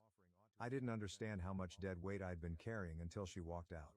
I could spend so much time and effort on myself. I resumed interests I had given up while in school. These pastimes allowed me to get back in touch with Zara. Zara chose to pursue painting as a career despite not attending my college. Even though it was somewhat of a covert pastime because it wasn't deemed masculine enough, I had always loved doodling as a child. I went since I was curious about the art show in my city. I discovered Zara there. We started chatting after she displayed a piece in the exhibition. I had broken up with Ruth a few months prior to this. When I asked Zara how things were doing, we struck up a conversation that we both found enjoyable. We agreed to get together once more, and she said she would notify me of any upcoming art events in the area. She did. After we reconnected, we gradually began to fall in love. I was already deeply in love with her when I finally asked her out a year later. When I tried to ask Jake about her, he told me that they hadn't spoken since she broke up with the guy from his school friend group. I won't go into all the specifics of my relationship with Zara because they aren't pertinent to this tale, but know that we have always been friendly and equal partners, and I knew she was the person I wanted to marry from a young age. Ruth made a few attempts to contact me during this time, but I always turned her down. Zara knew this every time it occurred, and she was confident enough to trust me. A year into our relationship, Zara and I were already considering marriage when I took her to supper with my family. That has never been a problem because my parents don't meddle in their children's private matters. Zara and my family got along well, and the supper was enjoyable. We were all discussing how amusing it was that life operates in weird ways and how my run-in with Zara again was entirely coincidental. At that point, Jake joked that he was shocked that his high school infatuation would end up becoming his sister-in-law. All those in attendance interpreted it as a light-hearted joke at the moment. Zara even claimed that the only person in their group who was even remotely engaging to converse with was Jake. I didn't give Jake's remark any thought, and the dinner was enjoyable. He also appeared to be really pleased with me. Even though he had been in several relationships, I had no idea that he had been harboring affections for Zara all these years. The problems began when the wedding was being planned. At the time, I didn't see it coming since I never imagined my own brother would do something like this. At first, it was minor infractions that might be explained by his general forgetfulness, such as failing to check in with the caterer or misjudging the time of the dress appointment. I now see that he purposefully caused a wedge between Zara and me in order to somehow call off the wedding. It didn't work. Even though we were both under a lot of stress, we were too resilient to be shaken by a few missed appointments. If anything, Zara's snippiness and short fuse with Jake simply made him feel worse. The wedding day was the last straw. Ruth and I hadn't communicated all this time. To be honest, I had no idea where she was, what she was doing, or how she was doing, and I had no interest in her. I had no idea that Jake had been communicating with her for months before the wedding. If nothing else worked, he intended to get Ruth to convince or pressure me into leaving Zara. He was hoping for some sort of intervention, like drama. Despite not being on the guest list, she arrived as Jake's companion. I was taken aback by this since we expected Jake's girlfriend to be present and everyone in the family had met her. I had a horrible feeling, but I didn't have time to ask him why Ruth was there. Fortunately, Ruth had not yet caught Zara's attention. Ruth got up and began yelling in front of everyone just before Zara was set to go down the aisle. She said that she was the love of my life, that she was willing to take me back, and that I didn't have to marry Zara. There was such a ruckus that Ruth began to weep and beat her feet like a spoiled kid. In all honesty, it was pitiful. Taking Jake by the collar, I rushed over to him and yelled at him to get out. He claimed that Zara and he were destined to be together and that Ruth and I were meant to be together, and that he had come to put things right. I was horrified by the ridiculous rubbish he continued to spew. I requested that my pals take him and Ruth out of there. Zara came out at this moment, and I'm not even sure if she understood what was going on, but she strolled calmly over to Ruth, blew her a kiss, slapped her in front of everyone and requested her bridesmaids to start the music. Never in my life have I witnessed anything so legendary. Ruth found it really humiliating, and rather than causing a controversy around me, she simply made a show of herself in front of everyone. Given the situation, the remainder of the wedding proceeded as smoothly as possible. I didn't hope for such a dramatic day, but there wasn't much I could do to change the course of events at that point. Immediately following the wedding, I blocked Jake. He had shown me plenty, and I had little interest in hearing his version of events. The fact that Zara and Jake had never even truly bonded made it all the more reprehensible and nasty. To be honest, he was dangerous to be around and possessed delusions. Above everything, I felt terrible for Violet, his lover. I called Violet a few days after the wedding to find out why she didn't go and why Jake didn't invite her as a guest. Before I chose to interfere in their relationship, I needed to know what type of story he had been telling her. She told me bluntly that I didn't have to act like I liked her and that she would much rather I just be honest with her. I quickly realized that Jake had prevented Zara from attending the wedding by using either Zara or me as an excuse. She urged me to stop acting when I questioned her about it, stating that Jake had already informed her that she wasn't invited, which is why he didn't receive a guest at the wedding. She claimed that she didn't mind him leaving or that we didn't like her, but she was really offended by the fact that the whole family acted as though they liked her when we actually didn't. I firmly informed her that Jake had deceived her and that none of that was real. I pleaded with her to keep our talk private from Jake and our parents for the next 2 weeks, and that Zara and I would meet her when we got back from our honeymoon. I had to provide her a picture of the invitation that was sent to Jake, which obviously contained a +1, because she claimed she wouldn't betray Jake on our behalf. I also validated her attendance with Jake by sending her screenshots of our chats. She claimed not to believe us, so I told her that I understood and that we weren't requesting her trust, but rather that she should remain silent until we could meet and address the misunderstanding. She consented, but I wasn't sure if she would follow through on it. I was eager to expose Violet Jake's true nature, but I could only hope that everything would go smoothly during my honeymoon. Update 1. I had no idea this story would become so well known. As I mentioned, I went on my honeymoon and didn't care to check Reddit, but my inbox is overflowing with requests for updates. Thankfully, nothing untoward occurred during the actual honeymoon. Jake didn't try to phone me, and he was still blocked. Violet texted Jake briefly to let him know that she hadn't discussed our chat and that she wanted to meet as soon as I got back from my honeymoon. A few hours had passed since the meeting. Violet didn't feel safe visiting our house, so we met at a cafe. At first, she was really protective, and it was obvious from her demeanor and body language that she didn't want to hear what we had to say. However, we thoroughly explained everything to her. She first didn't believe us and called us crazy for making such a false accusation against Jake. I did, however, ask some acquaintances if they had any wedding films while we were on our vacation. Although there wasn't a single video that showed the full experience, other people were filming, so we were able to piece the incident together in general. After showing Violet those movies, I gave her the rundown on Ruth's entire predicament. At that point, she began to trust us. When she inquired about any past interactions between her and Jake, Zara adamantly denied it. It was difficult for Violet to accept that Jake would be so naive about everything, particularly if nothing was happening. Zara claimed to be equally perplexed. She didn't know how or when Jake fell in love with her, and she thought that she had fallen for him. They had only interacted for 10 or 12 times at most. We informed Violet that we believed it was our responsibility to notify her of the situation and that she might use the information however she saw fit. Additionally, we informed her that we had blocked Jake and would no longer be communicating with him, and we didn't anticipate this changing in the near future.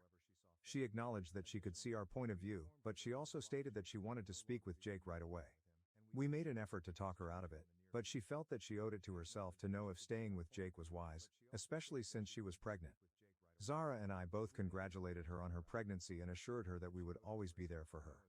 Violet stated that although she was certain she wanted to move forward with the confrontation, she would have to reveal that we had contacted her and told her everything. Zara and I understood that supporting Violet was the correct thing to do, even though it wasn't ideal because we both wanted to avoid getting involved in Jake's turmoil. We assured her that she had our undivided attention and that we would stop at nothing to support her. I am aware that this is not the end, but that was the only thing that transpired during the meeting. For Jake, everything is about to explode up, and he has no idea what's going to happen. Update 2. Although I am aware that this update will be released shortly, the situation has gotten out of hand. I hate accidentally starting this storm, and Jake is going to take a serious hit. Violet wasted no time in getting right to the point after speaking with us. She asked Jake if he was at work when she called him. She stormed over to his office at that precise moment and confronted him after he said yes. It became ugly. She asked if he had done the things we had told her about and walked right into his office, which she was given permission to enter because she had told them she was dropping off some files for him. Violet wouldn't have it when Jake tried to explain that it wasn't the right place to talk and that they would talk about it when he got home. HR had to be summoned up to his floor because there was a good deal of shouting going on. This is where Jake's situation becomes even better. Or worse. Violet identified herself as Jake's girlfriend and revealed that she was pregnant when the HR assistant asked her who she was and why she was making such a fuss.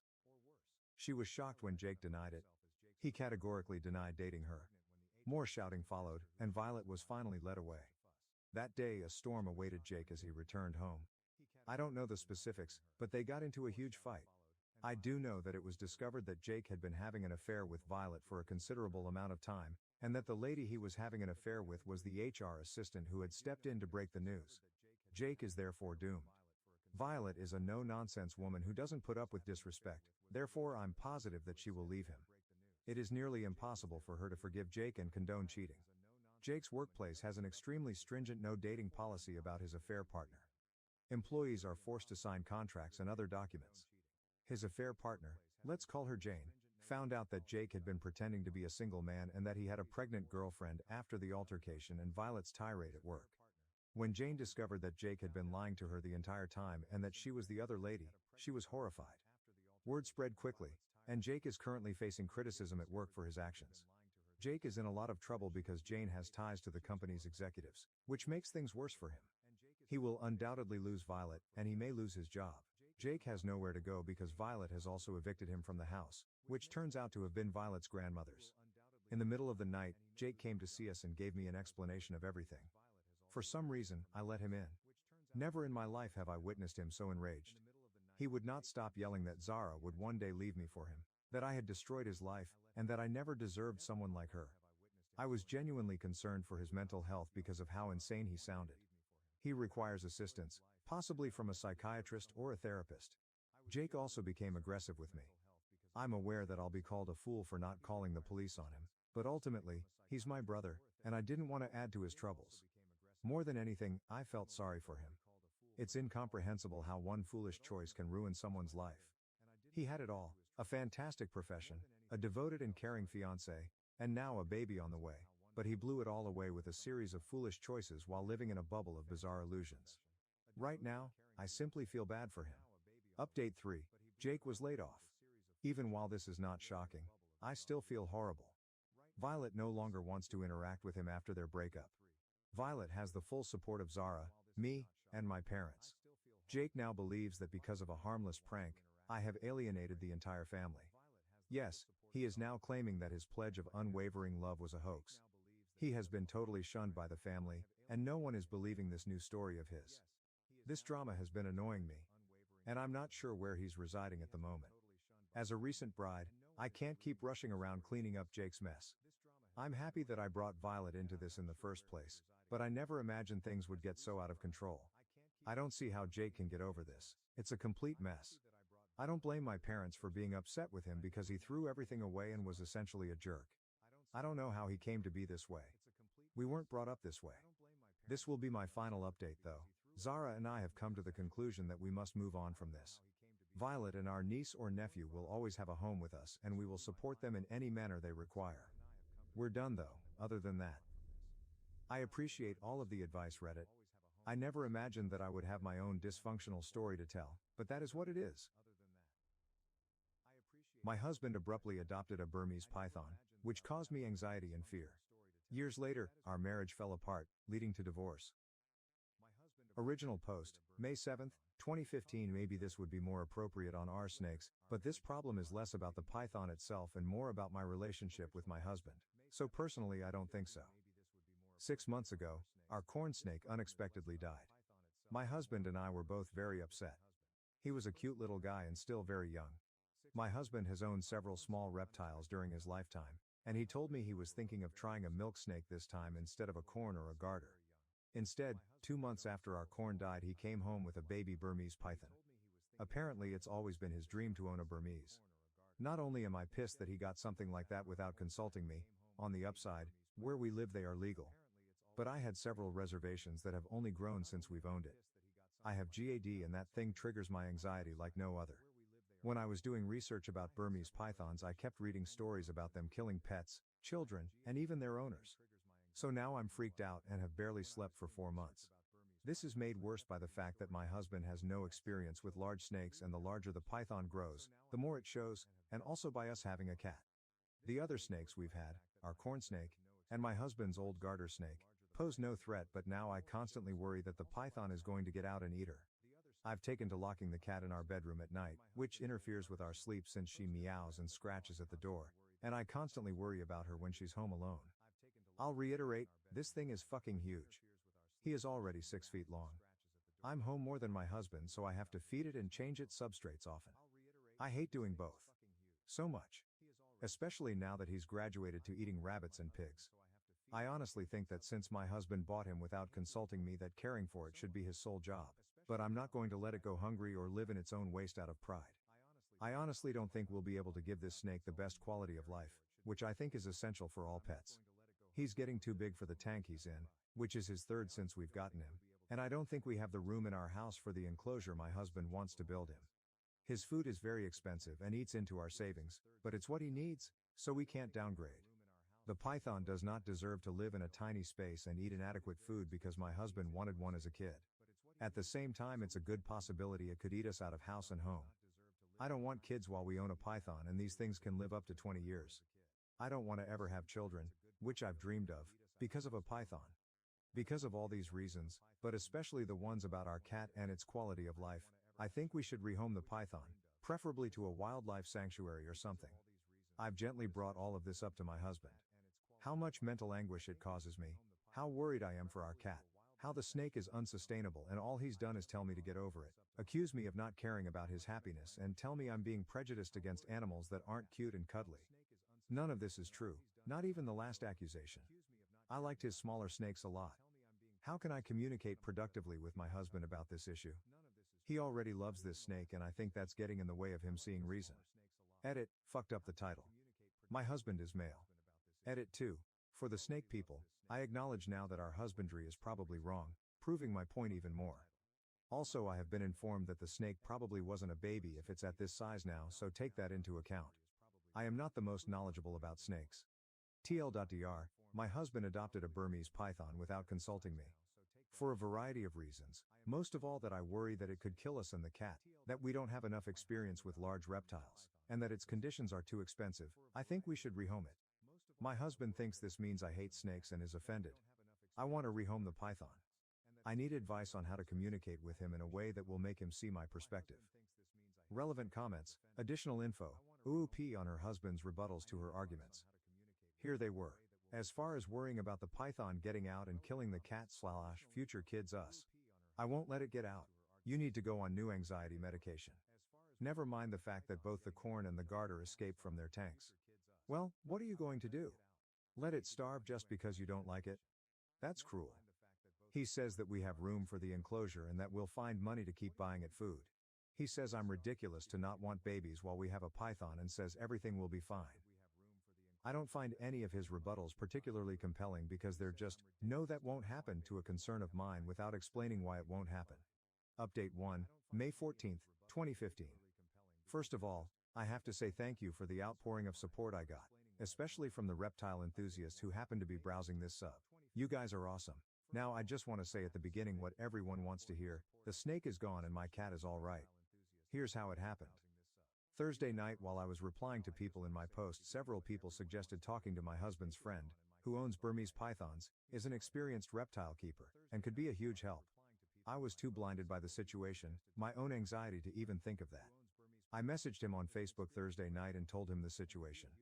He was shocked at just how bad things were, but apparently he tried to warn my husband that owning small snakes and then jumping to a burn is like thinking owning house cats makes you qualified to own a tiger. But my husband didn't listen. He's been busy going to reptile shows. Dude breeds venomous cobras. He's kind of a badass. So he only saw the snake in person once when we just got it and was immediately disturbed when I told him about the overfeeding.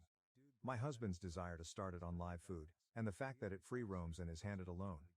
He told me he'd come over the next day, Friday, and give my husband a real talk, as well as do anything he could to help us rehome it. I decided I couldn't live another day in the house like that, and neither could my cat. So Friday morning I moved out to my mother's while my husband was at work. It was a bit sneaky, but I knew that if I tried to leave while he was home he'd try to convince me to stay. I called him on his lunch break though and told him I'd left until the snake was gone. He was very upset, but started accusing me of being so petty as to let a snake wreck our marriage. I had nothing productive to say to that, so I told him I'd talk to him later. Well, my husband's friend was so angry at what he saw of the snake that when he got to the house when my husband was home from work he gave him the tongue lashing of his life, and told him in plain terms that now that he saw how woefully inadequate we were as big snake keepers there was no way he was going to let the snake stay at our house. Being yelled at really affected him. When my husband drove over to my mother's to talk to me he looked like a kicked puppy. He broke down and told me that he loved me, that he was sorry for the hell he'd put me through, and that it had taken having reason yelled to him by an expert for him to really see what was going on and that he understood now that the snake could no longer live with us. I know that at that point that the sorrow he felt was due to having his snake taken away, not of real understanding, not yet.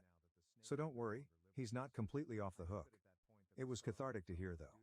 His friend contacted a herpetology society he works with regularly and then, a member of that society whose specialty is rehabilitating snakes that irresponsible pet owners get and then mistreat on his ranch. So the snake went yesterday to this guy's ranch, where he'll be fed the right food, and go on a diet, apparently, and live in a space big enough for him. My husband and I have talked a lot about this and he acknowledged that his fervent desire to fulfill his childhood dream made him careless and selfish, that he wasn't trying to be malicious towards me, but he just wanted the snake so badly he'd do and say anything to keep it. It still seems like, though, that he hasn't learned, which I'm not expecting this early but is still a bit disappointing. He talked yesterday about getting a ball python and I put my foot down. I don't think we should get another snake for a long time. On Sunday I sat him down and asked him to tell me the truth of how he got the python, because walking into a pet shop for a milk snake and just finding a Burmese was sounding more and more implausible the more I thought about it. He admitted that he arranged to get one with a breeder online while he was telling me he wanted a little snake, meaning he was actively lying to me. This breeder is also a state away, meaning my husband participated in something illegal when he met up with him to get it, since transporting Burmese pythons across state lines is against the Lacey Act. I'm very angry about this. I'm upset about his lies, and I'm upset that he blew me off for months. He admitted he lied just because he knew I'd say no, which shows such an immaturity that almost disgusts me. I'm upset that he broke the law. I'm upset that he only listened to what I told him when it came from someone else. Apparently he's been having a quarter-life crisis that he didn't tell me about, because he feels that he should have accomplished more with his life at 26. He never went to college. I feel sympathy for him. But that's no excuse to treat me badly. I moved back home with Kitty last night, but our marriage is in severe jeopardy right now due to the lying and the lack of respect my husband has shown me. But I made vows to stick with him and I don't take those lightly. We're going to be getting counseling, which I hope will make him really see what was wrong with what he did, rather than a knee-jerk response to being in trouble, so to speak, and will strengthen us. If not, well, I'll have to consider my options. P.S. People were saying in the other post that we were actually feeding the snake guinea pigs and that I was lying to make the snake look bad. Well, I was fudging the truth, but not the way. We were feeding it dead piglets. My husband's cousin owns a working ranch with several pigs, and my husband was buying them from him for a pretty penny. I didn't want to say it because I thought people would focus on the snake eating baby animals and start calling for its blood instead of offering me advice. TL.dr. I went to my mother's with my cat and my husband's reptile keeper friend caused him to see reason. The snake is gone, and I'm back with my very happy and healthy kitty. However, our marriage was severely hurt by this whole thing, and we're going to be getting counseling. Update to June 13, 2015. Hi, I'm back. The snake is still gone, but I guess I'm coming back out of desperation. People messaged me wanting to know how I was doing anyway. On the surface, therapy has been going well. My husband has been doing everything right. He's been contrite, open-minded, and treats me like a princess at all times. I can tell at home that he's making a conscious effort to listen to my opinions and thoughts, and incorporate our therapist's suggestions into our lives. I feel like the biggest bitch saying this, but I don't think it's enough. Over these past weeks I've had to come to terms with the fact that something about how I view my husband has fundamentally changed. And finally, After extensive soul searching a few days ago, I realized what it was. I have no respect for his intelligence anymore, after all this. That is very, very important to me. And now it's just gone and I don't know how it can come back without him getting a personality overhaul. It killed my physical attraction to him. I normally have a high libido and prior to all this we made love 4 to 5 times a week. Now, since all this went down we've been intimate 3 times. To be fair, while the snake was here we were down to 2 to 3 times a week, but it was still more frequent than this. Despite all the changes he's making he's still himself and I don't think I can like who I know him to be now. He's still his goofy, absent-minded self who needs me to balance the checkbook and pack his lunch. I can't respect that anymore. I don't want to be his mom or a naggy sitcom wife. I used to love doing these things for him. Throughout our relationship I've taken care of him, patched him up and helped him solve his problems. I always saw it as the ultimate expression of love. Now I'm just sick of it. He can tell something's still wrong. He's irritated about my lack of forgiveness and lack of a sex drive lately when he's objectively doing all the right things. But his lack of understanding towards my apprehension makes my feelings even more pronounced. I realized the other day that I love him dearly as a friend. I've known him since I was 9 years old but no longer as a husband. That devastates me. I can't believe I'm thinking divorce after less than a year of marriage. I feel like such a failure. I haven't broached these feelings in therapy yet, because they crystallized only a few days ago. But I don't know how to start because I know saying them will mean my marriage will be over. I have talked to my mom and friends about this, and they all tell me to wait longer, to stick it out, because I made vows. But I feel like I found out something fundamental about my husband that I wish I never had, and that nothing can be the same now. TL.er. I think I'm going to have to divorce my husband and it's killing me inside. Update 3 October 14th, 2024, 9 years later. Basically, my ex-husband brought home a Burmese python after telling me he wanted a milk snake. I was really scared of it and anxious and he was dismissive of my worries. I ended up getting the snake shipped off to a reptile ranch but it absolutely shook my trust in my ex because he was lying to me. It also made me realize he relied on me to do everything for him like a second mother and that I hated that. I really tried to work through the feelings I posted in the second update but after 3 months, we separated. It's totally okay if you judge me for this because I judge myself. After being separated for half a year, we ended up having sex. My grandma had just died. I was devastated. And he came to the funeral to support me and because he'd known her forever and loved her too. We went home together after the family lunch and we ended up having comfort sex. Neither of us wanted kids at that point, but my IUD had slipped into my cervix at some point before this and I ended up getting pregnant. Both of us were unsure about introducing a kid into our relationship, but decided to get back together and make another effort. I had always wanted to be a mom, and didn't want to abort. We found out pretty early into the pregnancy that it was actually a molar pregnancy, meaning that instead of a normal fetus, I was pregnant with a tumor. I had the mole removed, but I was one of those lucky people who develops cancer from their molar pregnancy. Luckily the cancer was caught when I was only at stage 2 and responded really well to chemotherapy. I've been cancer-free since 2016. However, my ex's behavior when I was extremely sick from chemo, we had stayed together after losing the pregnancy, caused me to put my foot down and want a divorce. He wouldn't or couldn't pick up the slack around the house and I couldn't deal with it anymore. I felt like I couldn't depend on him for anything, not even when I had cancer. Literally a week after I was told I was cancer-free, I told him I was moving out and wanted a divorce. I lived with my mom for a year while our divorce was being finalized and a bit after it, and then decided to get a job in a new city because I needed a new beginning. I also decided to fulfill a dream of mine I'd been mulling over for a while and went back to college to get my BSN in 2017. I graduated in 2019 because I was in an accelerated program for people who already have another degree, and I now work as a neonatal nurse. The job can be really wearing and difficult, but it's so amazing watching tiny and sick babies grow and thrive and eventually leave. I feel like I've found my calling. I also met a guy in my class when I went back to school. We were just friends for 2 years, because I didn't feel ready to date, and then in 2019 we started dating. That guy is now my husband. We got married in 2022. My current husband is the most amazing man and partner I could have ever asked for. I can fully lean on him, and him on me. And I don't have to ask him to please pick his socks up off of the floor. He even does most of the cooking because I hate cooking. Due to my cancer treatment, I went into premature ovarian failure, so we are going to start IVF in the new year with eggs I had frozen before my chemo began. We also want to adopt and/or foster at some point and have been looking into that as well. I know for sure my husband is going to be a wonderful support for me and an amazing father. At the time of my divorce, I had no confidence my ex would be either of those things. I don't want to just bash my ex though. He is doing much better since we got divorced. A month after I left for good, he attempted suicide and was put on a 72-hour hold at the hospital.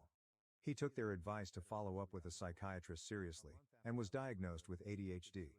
It explains so much about how he was when we were together. A little later on, he was also diagnosed with autism. I don't speak to my ex because it's too painful for both of us, but my mom is still close to his mom and has given me some updates. He's taking medication that's really helped his ADHD and was able to go to trade school. He has a much better job now and has been in a steady relationship. I wish him all of the best. I look back on my old posts and all I can do is shake my head. I was putting up with so much I would never put up with now. I also thought I was so grown up because I was 24 and married, but clearly I still had maturing to do. Part of me feels sad for my ex too, because he was struggling for so long and I was writing him off as unhelpful. However, even though he had a medical reason for being inconsiderate, I still had to do what's best for me, and I was at my breaking point. Considering his success, I think we're better off without each other. Oh, and I still talk to my ex's friend, the Cobra breeder, from time to time. Bucatini the Burmese python is still doing great in his new home. TLDR, I decided to finally leave after my ex was no help when I got pregnant with cancer. We're both doing great after the divorce, and splitting up was the best thing for both of us. When my son confessed his unspoken feelings, our once simple relationship became complicated beyond repair. On a calm evening, our quiet neighborhood was bathed in a beautiful orange glow as the sun started to drop behind the hills. The radio was humming softly in the background while I was in the kitchen making dinner. Eric, my son, had recently spent the weekend at home after attending college. The house exuded a serene, cozy vibe, the kind of tranquility that comes from familiarity. Eric had matured so rapidly. He was a child who followed me around the home and asked me a ton of questions about life, and it seemed like it was only yesterday. At 21, he had changed from the young boy I had known to a strong, self-assured, and occasionally unwittingly aloof young man. As he grew older, our relationship had changed, and I was still getting used to it. I called him from the living room when dinner was ready.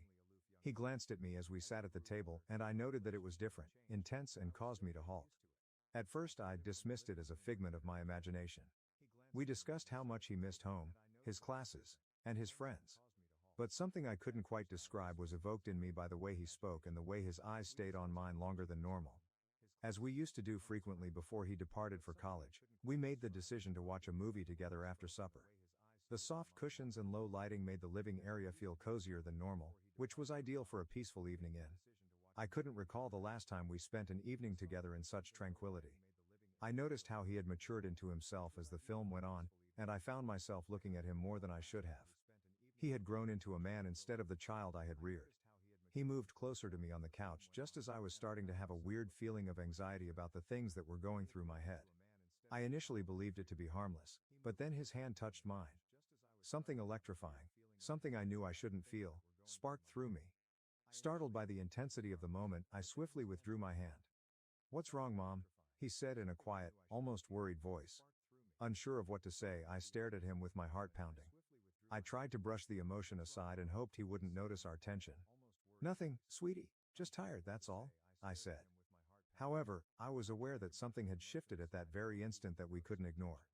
The distinction between mother and son had become hazy, and although neither of us had crossed it, there were many unsaid ideas in the air. The movie was playing in the background while we sat there in quiet, but neither of us was listening. I told him I had to get to bed early and got up, but as I was leaving, I couldn't get rid of the feeling that something had changed between us. That night, as I lay in bed, my thoughts were racing. I knew I couldn't allow this emotion to intensify. For the benefit of both of us, I had to stay away. But I secretly didn't know how. I felt uneasy when I woke up the following morning.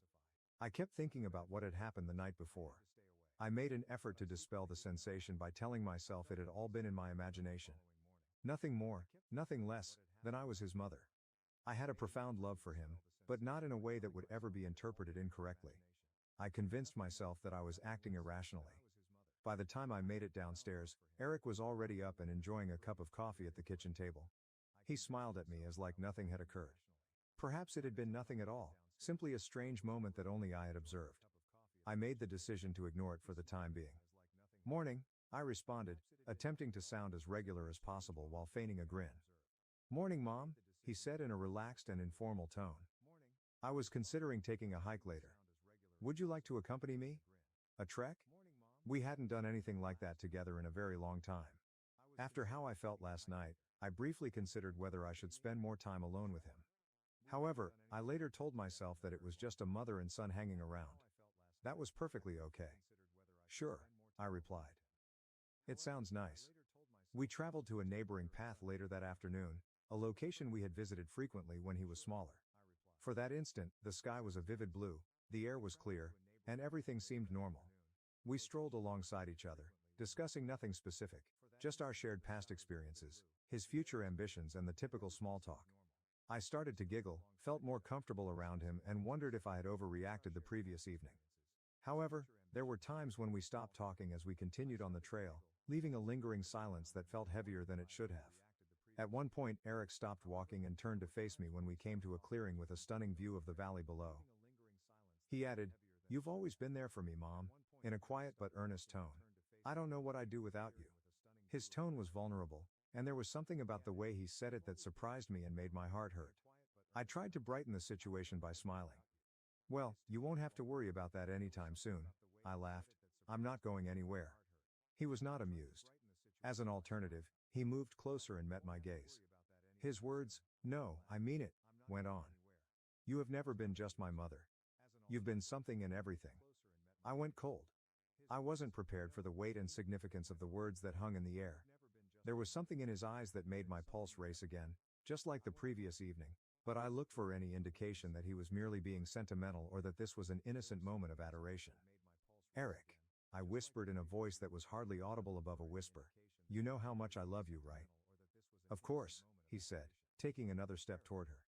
"I love you too, more than you realize." My heartbeat accelerated. This was not the proper way for a mother and son to look at one another or speak. My body felt immobile, even though my head begged me to take a step back and create some distance between us. I said, "I think we should head back," in a trembling voice. "It's getting late." However, he stretched out and softly touched my hand before I could move away. Even though the touch was harmless, I couldn't help but feel sick to my stomach because of the way he held on and the way his thumb softly touched my skin. "Mom," he whispered quietly, with a tone that I couldn't quite put my finger on. "I've been feeling something.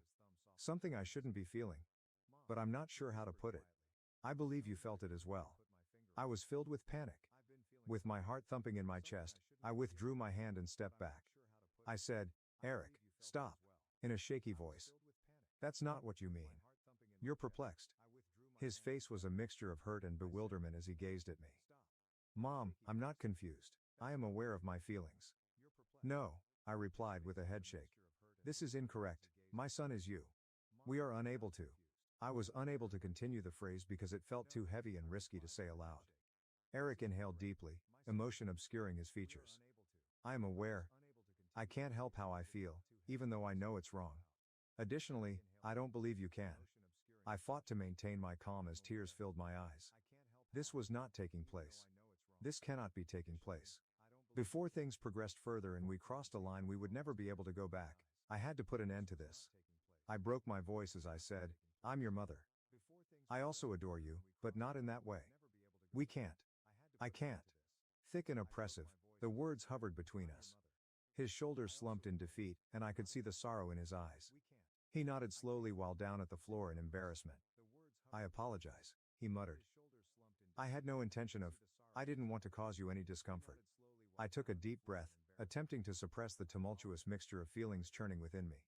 Though I wasn't positive, I answered quietly, "It's okay," and suggested that we simply head home. The silence on the way home felt oppressive. We both remained silent, Eric and I. Every second felt excruciatingly long because of the weight of what had been said on the trail hanging between us. My mind was racing as I tried to comprehend what had just transpired, but I kept my eyes on the road. His confession of feelings and the words that came out of his mouth astounded me. Everything I believed to be true about our relationship seemed to have been completely turned upside down. Upon arriving at the driveway, Eric murmured that he was heading to his room. He vanished up the stairs, and I did nothing to stop him. My body shook with the feelings I had been suppressing since the trail moment, and I fell onto the couch. I had no idea how to interpret any of it. He was my baby boy, my kid, But he was no longer a boy, and it was becoming frighteningly obvious that our connection had become more complicated than either of us had anticipated. The way he had looked at me and the way his palm had lingered on mine told me otherwise, even though I wanted to think that his feelings were only a phase, something temporary that would pass with time. I experienced a feeling of guilt, like if I had done something wrong. Perhaps I had been too close, too loving over the years. However, it wasn't correct, was it? It was expected of mothers to care for, love and support their sons. I had only ever done that. However, the odd tension that had developed between us now poisoned everything, and I was at a loss for how to resolve it. I tried to avoid him for the remainder of the day by keeping myself occupied with household tasks and anything else that would take my mind off of my feelings of perplexity. I was emotionally spent by the time evening arrived. Though I knew I couldn't escape it indefinitely, I didn't want to face what had happened. Eric and I couldn't continue acting as though nothing was wrong when it was so obviously not. I had been lying in bed for hours that night when I heard someone knock on my door. My heart fell. I recognized him. "Mom, can I come in?" Eric said in a quiet, almost tentative tone. My mind was screaming at me to say no, to put some distance between us, but I hesitated. But I knew I couldn't ignore him any longer. Despite how uncomfortable it was, I had to confront this. "Come in," I whispered softly as I sat up in bed and pulled the blankets up over my head, hoping that they would protect me from the impending mental storm. Eric entered, appearing just as torn and uncertain as I was. For a minute, unsure of what to do with himself, he stood at the edge of the room. He sat down on the bed's edge after a few seconds, but he remained at a distance. He said, "I'm sorry," in a regretful tone. What I said previously wasn't appropriate. I'm not sure what happened to me. Trying to think of the perfect words, I nodded slowly.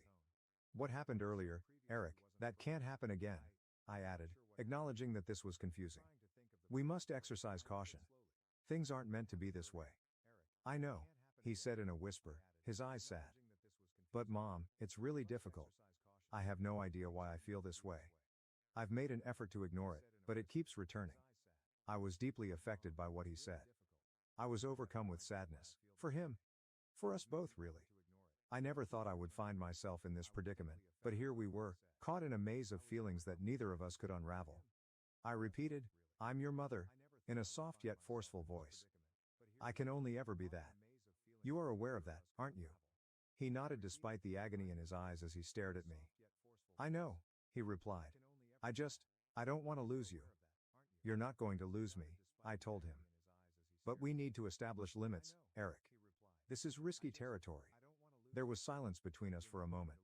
Though there was still the tension from earlier in the day, there was also an implicit awareness that things couldn't go on as they were. Even though neither of us wanted to admit it completely, we both knew it. I gently said, "Perhaps it would be best if you returned to school tomorrow. I think we both need some space to clear our heads." I could see the sadness in Eric's eyes, yet he nodded slowly. "Yeah," he muttered. "Maybe you're right." The air between us was heavy with unresolved emotions as I watched him pack his belongings the following morning. I wanted to give him a hug and reassure him that everything would be all right, but after everything that had transpired, I just couldn't bring myself to do it. The house felt more empty than it had in years when he eventually left. I tried to take it all in as I sat on the couch and gazed out the window. It wasn't any easier, even though I knew that setting some distance between us was the best decision for both of us. A mother and son's connection should be straightforward and unadulterated, but ours had devolved into something much more complex that neither of us could manage. I made an effort to get back into my routine as the days went by, but it wasn't the same.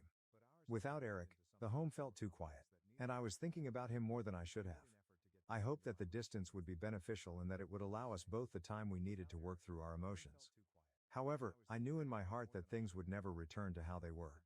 We couldn't reverse the change that had occurred between us, and I wasn't sure what was ahead for us. My wife cheated with my cousin and had a baby. My family kept it secret for years, and now they want back into my life as I've found success.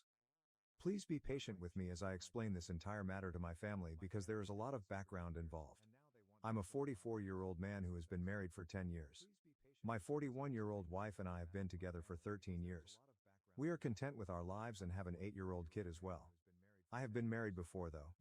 I married at the age of 22, but regrettably, for reasons I'm still unclear, our marriage ended in divorce 3 years later. Since middle school, my ex-wife, who I'll call Amy, has been with me. We were essentially childhood lovers. We made the decision to be married as soon as we were out of college and had respectable careers. For the first few years, everything was good between us, but then, for some reason, things started to go strange. After that, I felt as though she was not interested at all, despite my best efforts to maintain the spark. A few weeks before our third wedding anniversary, she handed me divorce papers and declared she was done, despite my best efforts to win her back. My goal was to improve our marriage.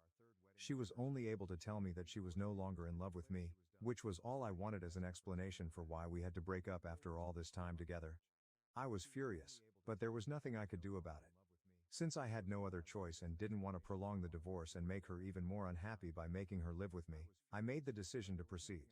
Because of the limited number of shared assets we had, the process was really simple. I never saw her again after that. After the divorce was finalized, she changed towns and shut off all communication, according to a few people I spoke with. Even my relatives stopped talking to me around the time of the divorce, which was incredibly odd, but this is usual. When I was going through a really trying time, they ought to have been there for me, but instead they began to distance themselves from me. I made a concerted effort to stay in contact with them once the divorce was finalized, but I discovered that I had been blocked everywhere. I even made a few attempts to go see them, but neither my sister nor my parents ever let me in. It all struck me hard because it was so weird and I was already going through a difficult period. I couldn't even bring myself to do anything for a few years following the divorce, so I quit my work and spent a few months at home without a job. But I'm really fortunate to have friends by my side who encouraged me to attempt to move on and do better even during such trying moments. After the divorce, my friends looked after me because my family was never there for me. I ultimately made the decision to open my own eatery. Although it had always been my ambition, I had put it off in order to accumulate sufficient funds because I also needed to consider Amy during our marriage. But because we were divorced, I made the decision to go ahead and do it alone. I also chose to call the restaurant the name my parents had recommended. My buddies helped me approach a few potential investors, secure their support, and begin developing a business plan. I opened my own restaurant a few years later. After the divorce, it took me about 4 years to get back on my feet. I met my current wife 2 years later. We started conversing after she told me she loved my restaurant at a function where we met through friends. I asked her to marry me after 3 years of dating because I wanted to give love another try. Here we are with our son 10 years later. My business life has also improved over the past few years, in addition to my personal life. In my career, I've done fairly well. It all began with a restaurant, but because of its success, we gradually started to grow. I am the CEO of my own hospitality firm at the moment, and we operate a chain of hotels and restaurants that are quite well liked. We intend to grow it even further in the hopes of gaining recognition outside of the state. I have put a lot of effort into getting to where I am now, but it has been a difficult journey. Since of this, I recently agreed to an interview since I felt it was an indication that I had truly made it. However, after seeing that interview on the television, my family decided to get in touch with me again, and I honestly had no clue that it would generate such a storm in my life. I didn't really think my family would have watched it because the channel that carried it was a somewhat popular one. Even if they had, I didn't think they would arrive at my workplace. My workplace's location isn't particularly discreet, so they must have had little trouble finding me. Still, it was highly improper of them to arrive at my place of employment and insist on seeing me while I was there. Regretfully, they did precisely that 3 days ago. Seeing them after all this time was really odd. The receptionist told me that my family was waiting outside when they arrived, even though I was working. I initially assumed she was referring to my wife and kid, which would have been strange given that my son was at school and my wife was at work. She went on to say that my sister and parents were present to see me. I was having trouble processing what was happening at the time. I informed the receptionist that they would have to be ordered to go for the time being, but I would see them later. Naturally, they persisted and were making a scene, so I had to step in. Before I could talk to them and find out what was going on, I didn't want security to eject them from the premises. I therefore walked to the lobby to see them. They immediately pretended that nothing had changed in the over 2 decades since I had last seen them. They started praising me right away, telling me how wonderful it was that I had achieved enough accomplishment to make the headlines and how motivational my tale was. They should have been included in that story as members of my family, so hearing them say it felt odd. They began discussing how they had seen my family, but I tried to dismiss it by telling them I had to return to work. I had mentioned in my interview how helpful my wife and son had been to me along the way. They were referring to certain family images that were also featured on the channel. Since they had been away from us for a while, they began to express a wish to meet my wife and their grandson as soon as possible. At that point, they said I should have done more to reach out to them after the divorce and chastised me for not trying hard enough. It dawned on me that I might at last be able to find out what had transpired at that time.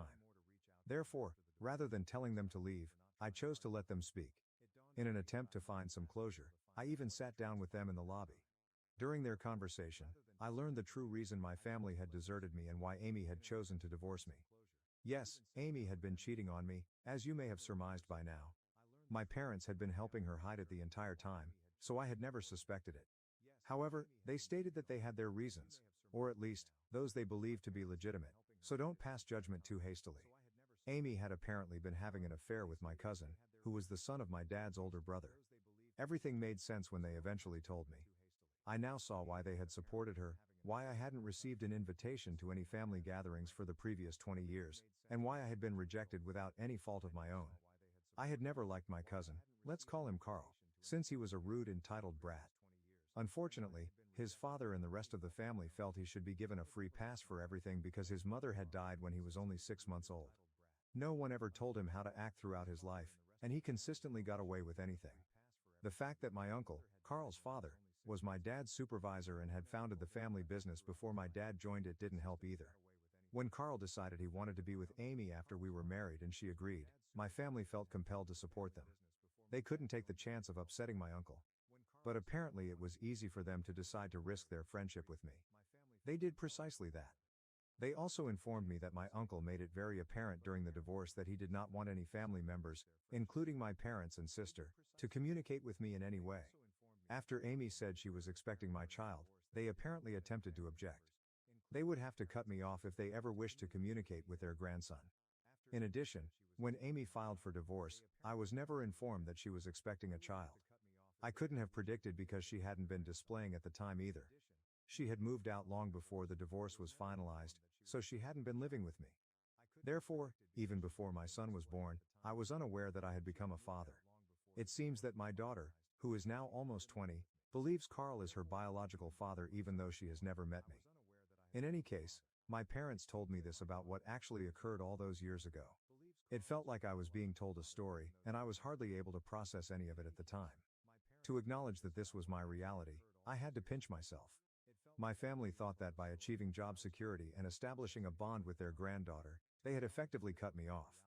They had cut me off because, in my opinion, they were simply cowards.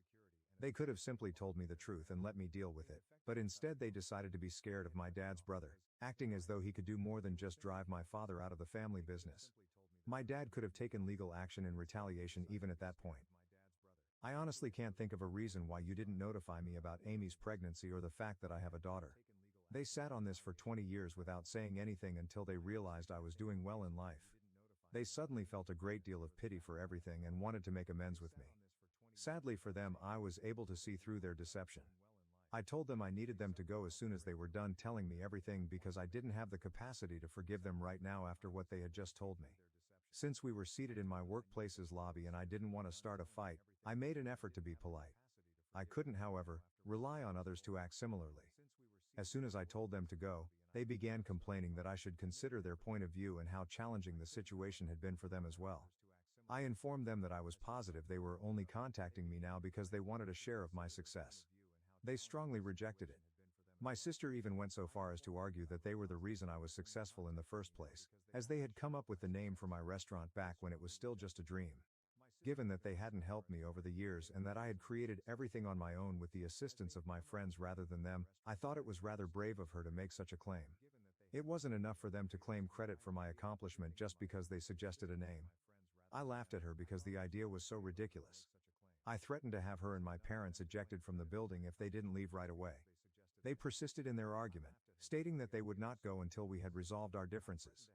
But I was not interested in carrying on the discussion.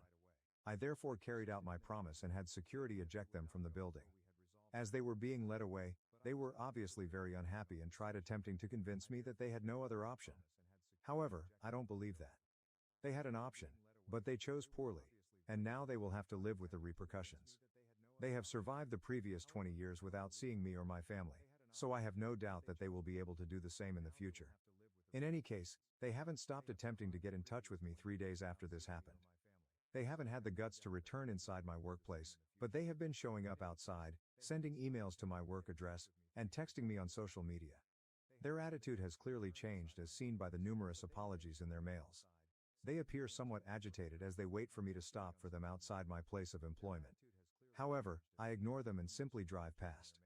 I almost feel sorry for them now because of how horrible things have gone.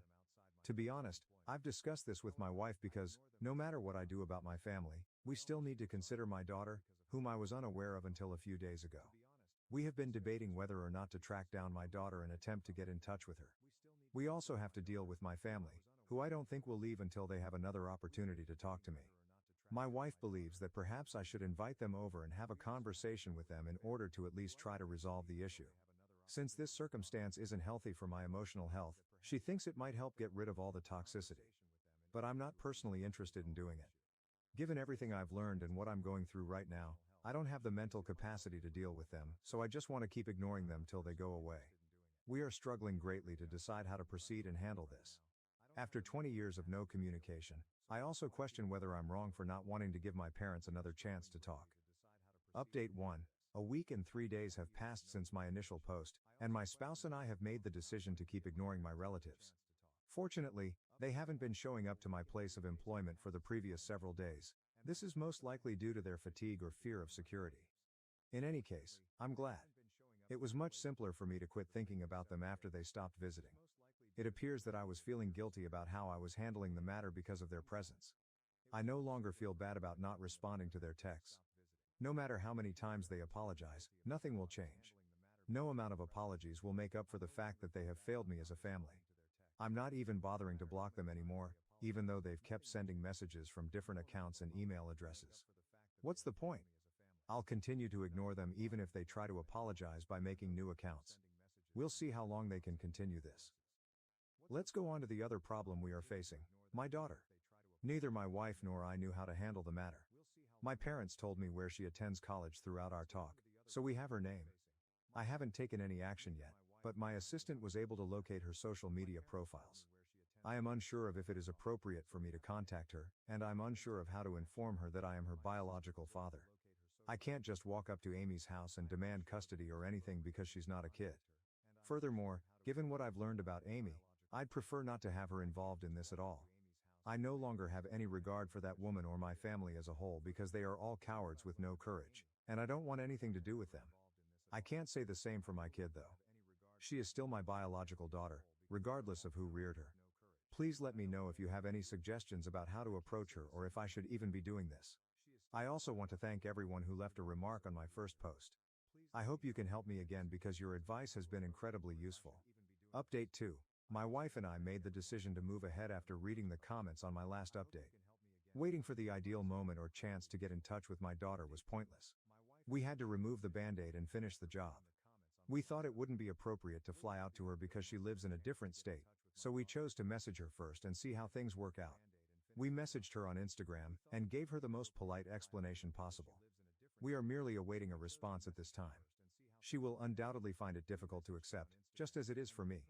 The fact that my wife has been so understanding of my efforts to reconnect with my long-lost kid from my previous marriage is beyond me. We're trying our best, but I'm sure it's bringing up a lot of complex feelings for all of us. I would love to establish a relationship with my daughter, therefore I sincerely hope she responds. My parents haven't visited my place of employment in a long time. They wrote me a lengthy email yesterday in which they expressed their sincere regret for everything and their want to mend our friendship. They only required one opportunity. Additionally, they indicated they would wait for me to get in touch with them before contacting me again. To be honest, I'm a little relieved that they finally understood that I don't want to talk to them at this time. The last thing I need is for them to add additional drama to my already full plate. All I can hope for now is that they follow through on their promise and don't get in touch with me again. I will talk to them myself if I feel ready or want to at any time. But at this point, it doesn't appear probable that this will occur anytime soon. The situation has only gotten worse now that I know the true reason they haven't spoken to me in 20 years. I don't think the feeling of betrayal and hurt will go away anytime soon. There was at least one positive outcome from this. I learned more about my daughter, and I'm hoping she will choose to give our relationship another shot. In case she doesn't want to speak with us, I haven't yet told my kid about her. I don't want to give him unrealistic expectations. But if everything works out, he might see her as a sister, and I might meet the daughter I never knew I had. Right now, I'm feeling a lot of different emotions, and I'm making a lot of effort to control them. Update 3. I made contact with my daughter on social media approximately 2 weeks ago. I messaged her, telling her everything about myself and our relationship. I finally got a response today after waiting for 2 weeks. She only mentioned that she had discussed me with her mother and that she had discovered that I am her biological father. She was shocked by this, of course. She had no notion that she wasn't Carl's daughter and had thought he was her biological father for the last 20 years. She also told me that she wanted to see me and my family after learning the real tale of how her mother and I got to be this way. Since she doesn't have the money to visit us at this time and isn't talking to her family, we are taking a plane to see her this weekend. She didn't go into too much detail, but Amy first attempted to deny the message when she challenged her about it. But in the end, she had to be honest with her.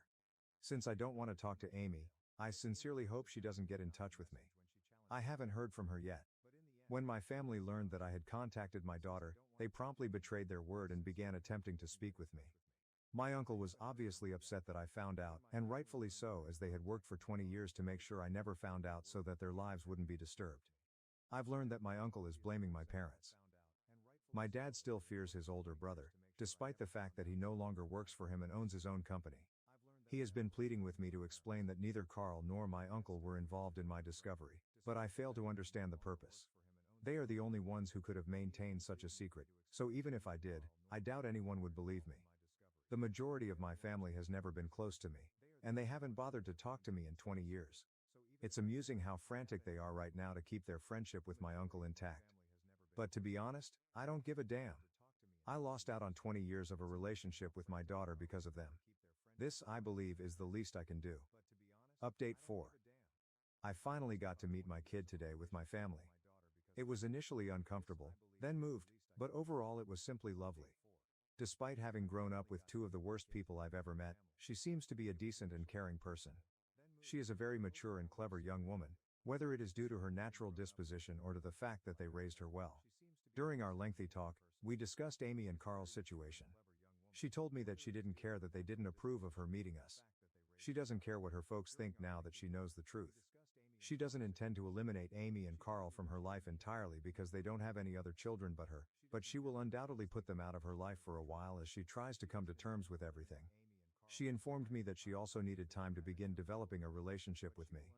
I completely understand that she's in a really strange mental state at the moment. She seemed to get along well with my wife and her half-brother, and we had a great day overall. During supper, we discovered that my parents, who are her grandparents, had maintained communication with her throughout the entire time. Given that they were her grandfather's brother's family rather than her biological grandparents, she always thought it was odd how sentimental they were about her. Now they understand why they were so devoted to her. But now that she has learned all of this, she and I both view them differently. Since I'm a lot older than her, I can probably relate to her feelings, but not totally. Having been deceived by those she thought were closest to her throughout her life, she is just 20 years old and is likely finding it much more difficult to cope. In any case, we will both need to work on this, and maybe things will improve in the future. We're going to make an effort to make it the greatest it can be, so I know it must be. The fact that the meeting went well and that my family and I both seem satisfied after everything makes me very happy. No matter what Carl, Amy, or my family have done, I'm also rather happy with the situation. The important thing is that we finally have an opportunity to put things right after all these years, and I'm going to take advantage of it. My sister attacked me and stole my boyfriend 6 years ago. Now, my parents are attempting to reconcile us by inviting my estranged sister to my bridal shower. My sister is 26 and I'm 28. After a horrible incident that I will describe in a moment, we haven't spoken for about 6 years. For whatever reason, my parents never discouraged the fierce sibling rivalry that existed between my sister and me as we grew up. They would really encourage us to compete more. In retrospect, I don't think that was a smart move because it caused us to become really envious of one another. Perhaps our relationship would have been better if they had taken care of it sooner rather than later. When we were younger, we could at least occasionally set aside our differences. But as we became older, our animosity for one another increased.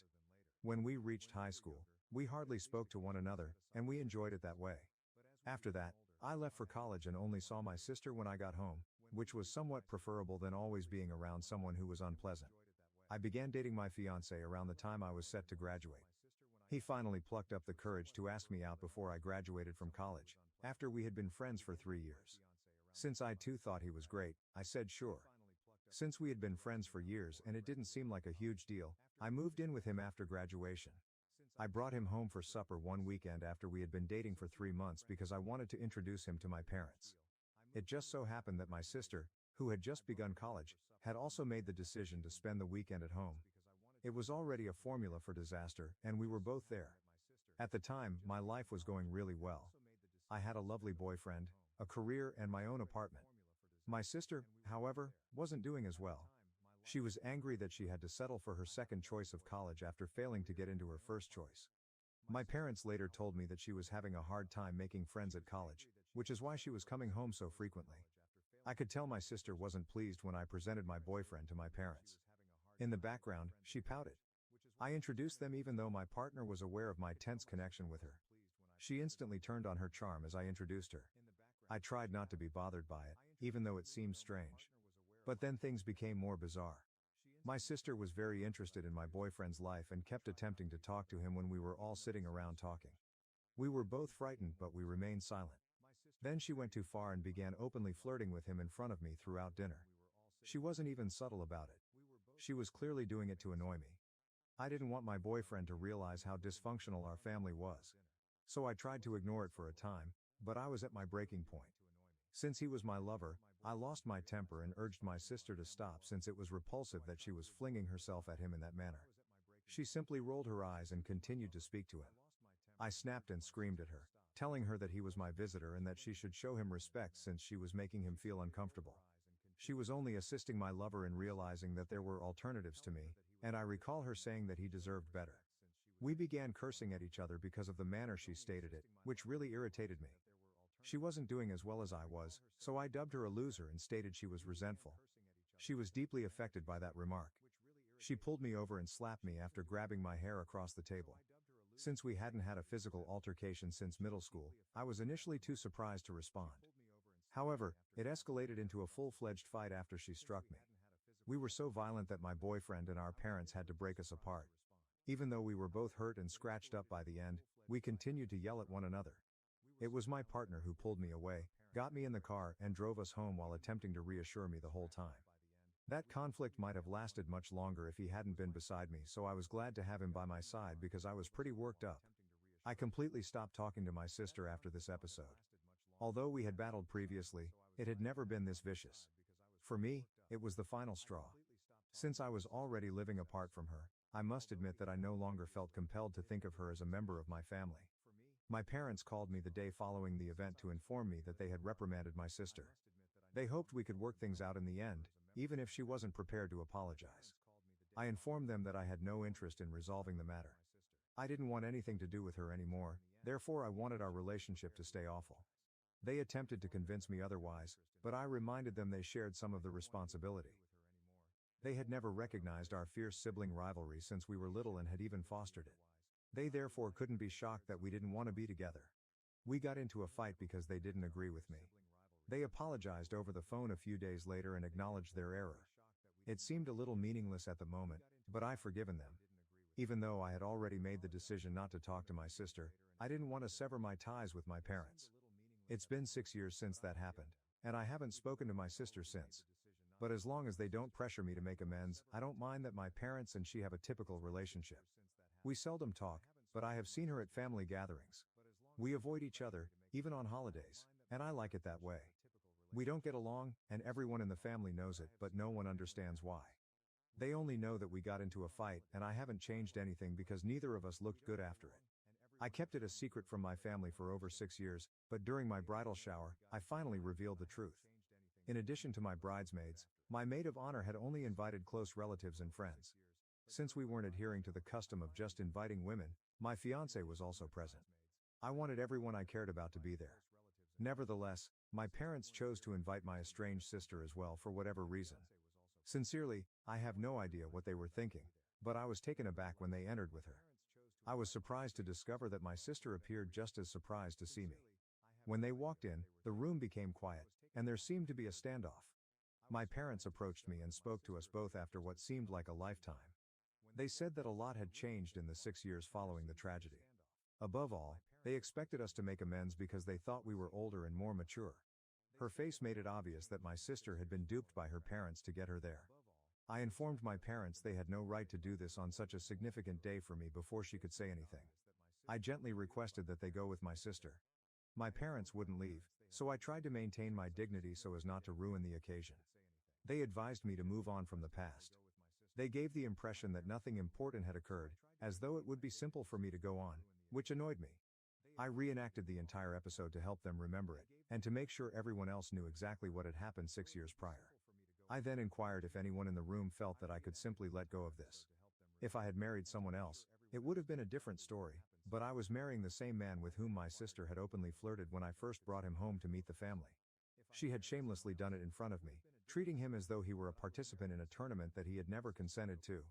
Above all, she attacked me first after doing all of that, simply because I called her out on her actions and labeled her a loser. I had never had someone attempting to physically harm me in that way before, so it was traumatic for me. Despite everything, she acted as if nothing had happened and never apologized to me in the previous 6 years. I didn't feel obligated to forgive her or move on from the past. I never allowed someone like her back into my life because I felt it was more vital to cling to the past. My parents' assumption that they could simply bring her to my bridal shower and expect us to comply was absurd. Fortunately, my sister realized her mistake and left before my parents could dispute much further.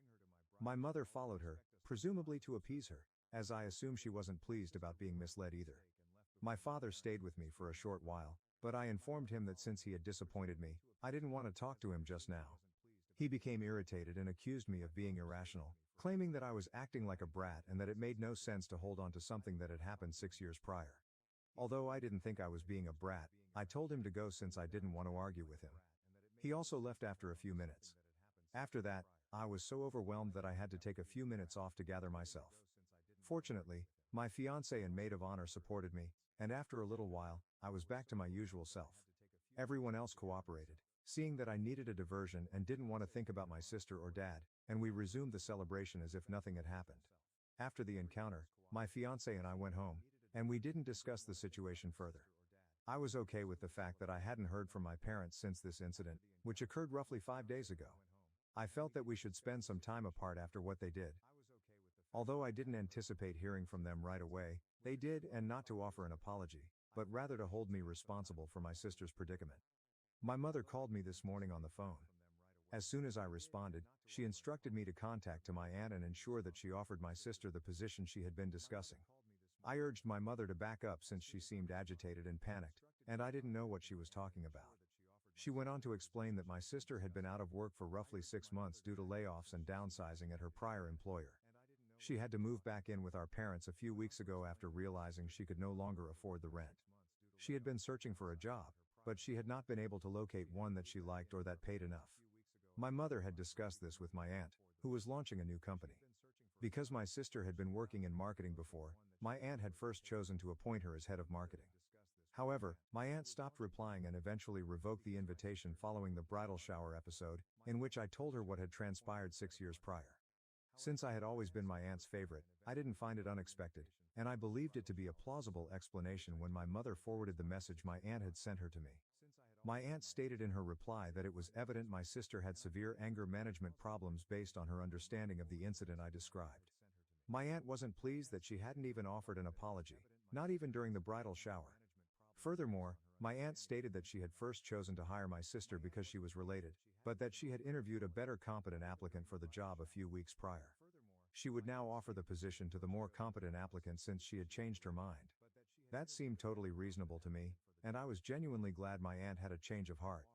I informed my mother that I couldn't do anything about it after reading her message because, as someone who has seen the negative effects of nepotism in the job, I didn't want my aunt to be the type of person who makes things worse. Otherwise, my sister would have been employed because of nepotism. The real reason my sister wasn't hired was that it appeared my aunt had discovered someone more suited for the position. Since this was my aunt's business life and I didn't want to cross any lines, I informed her I wouldn't talk to her. In an attempt to destroy my sister's reputation and image in front of the family, my mother began to lose her head and began screaming at me. Since I hadn't discussed the issue in years, she suggested I didn't need to bring it up during my bridal shower. Even though I had started the argument by calling my sister a loser, especially knowing it would hit her where it hurt, she thought I purposefully painted her as unstable and nasty in order to garner the family's sympathy and make myself appear to be the nice guy. For the record, I wasn't hiding anything when I recounted the incident. I had stated that I had labeled her a loser before to her attack. Even yet, I don't believe that calling her derogatory names excused her physical altercation. It was just unjust for my mother to say that I brought up the incident in order to harm my sister's reputation. I blocked my parents and hung up. After giving it some thought, I'm not sure if discussing the incident was a wise decision. My mother said over the phone that I hadn't given my sister a chance, despite the fact that she had evolved over the years. That was pretty rude of me, she said. I brought up my sister's attack on me 6 years ago, which resulted in her losing a job offer. Am I correct in bringing this up? Update 1. Hi, Reddit. Before I discuss the events that followed my initial post, I would like to express my gratitude to everyone who took the time to leave a remark. I appreciate your nice words and suggestions very much. Well, let's talk about what transpired after I blocked my parents. My parents were unable to reach me because my sister had been barred for the previous 6 years. They chose to come see me as they had no other method to get in touch with me. I truly don't have time to handle all of this because I'm getting married in a few weeks. I already have a lot on my plate. Since I had just returned from work and my fiancé and I needed to travel right away for a last-minute wedding dress fitting, I told them to leave when they arrived.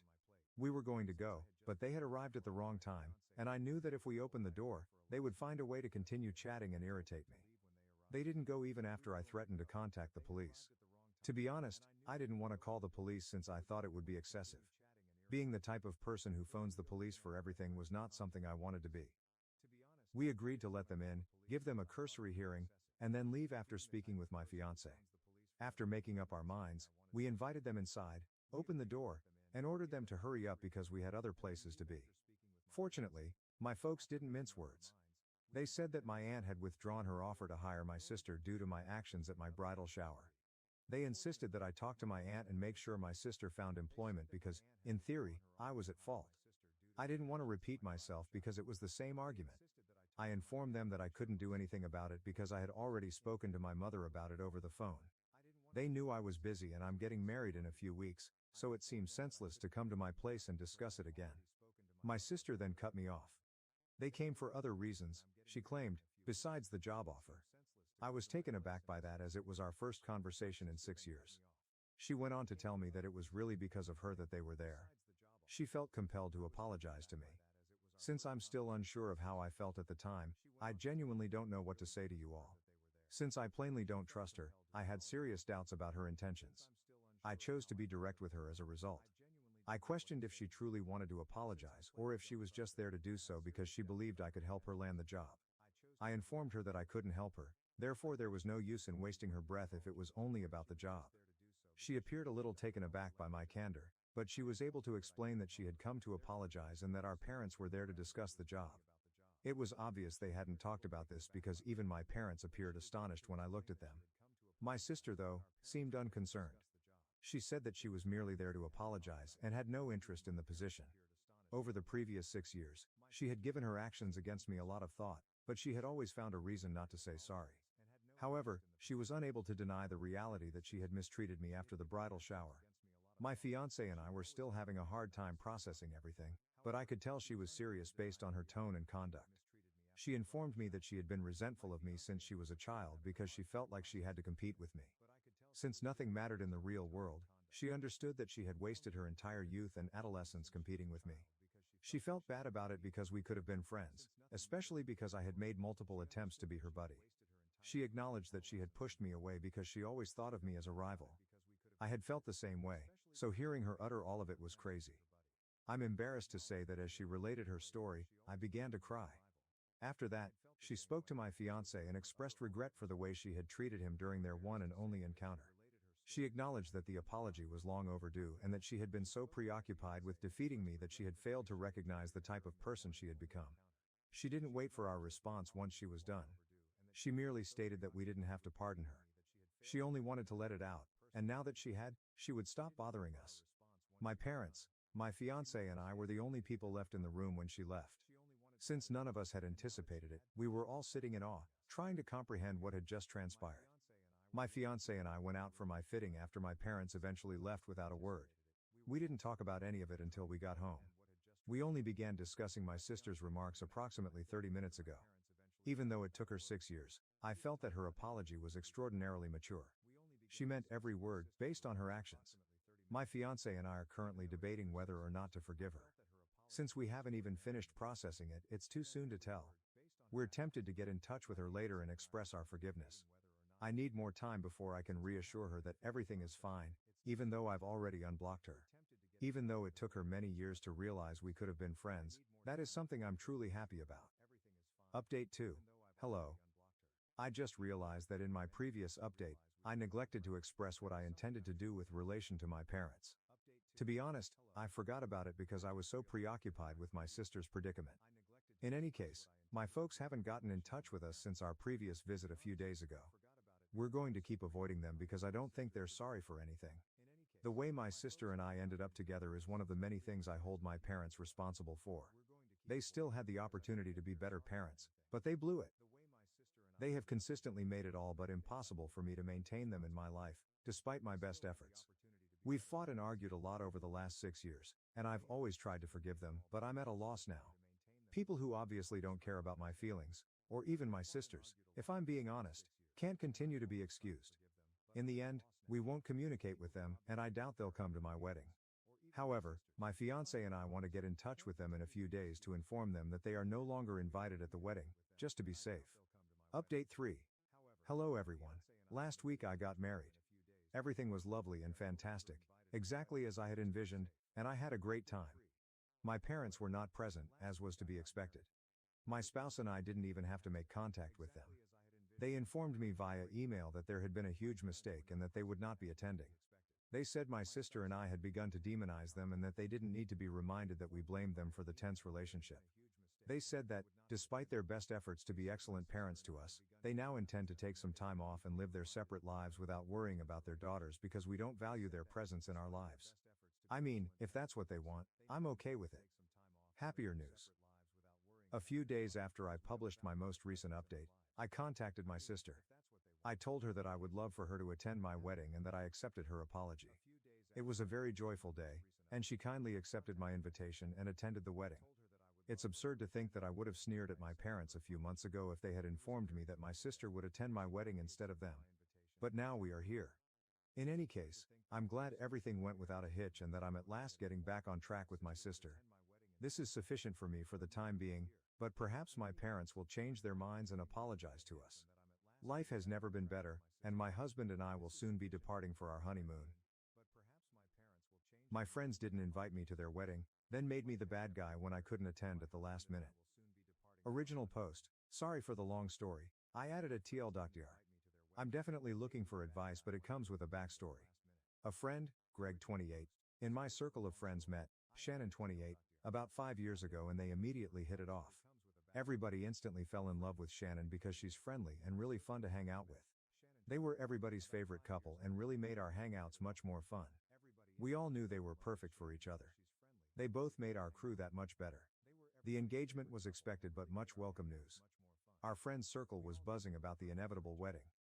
Then the invitations went out. You know those save the date magnets that people send out?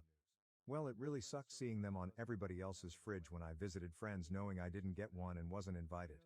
Feeling left out really sucks. But it gets worse. I completely understand how stressful wedding planning is and I believe nobody should feel that they have to invite people they don't want to their wedding.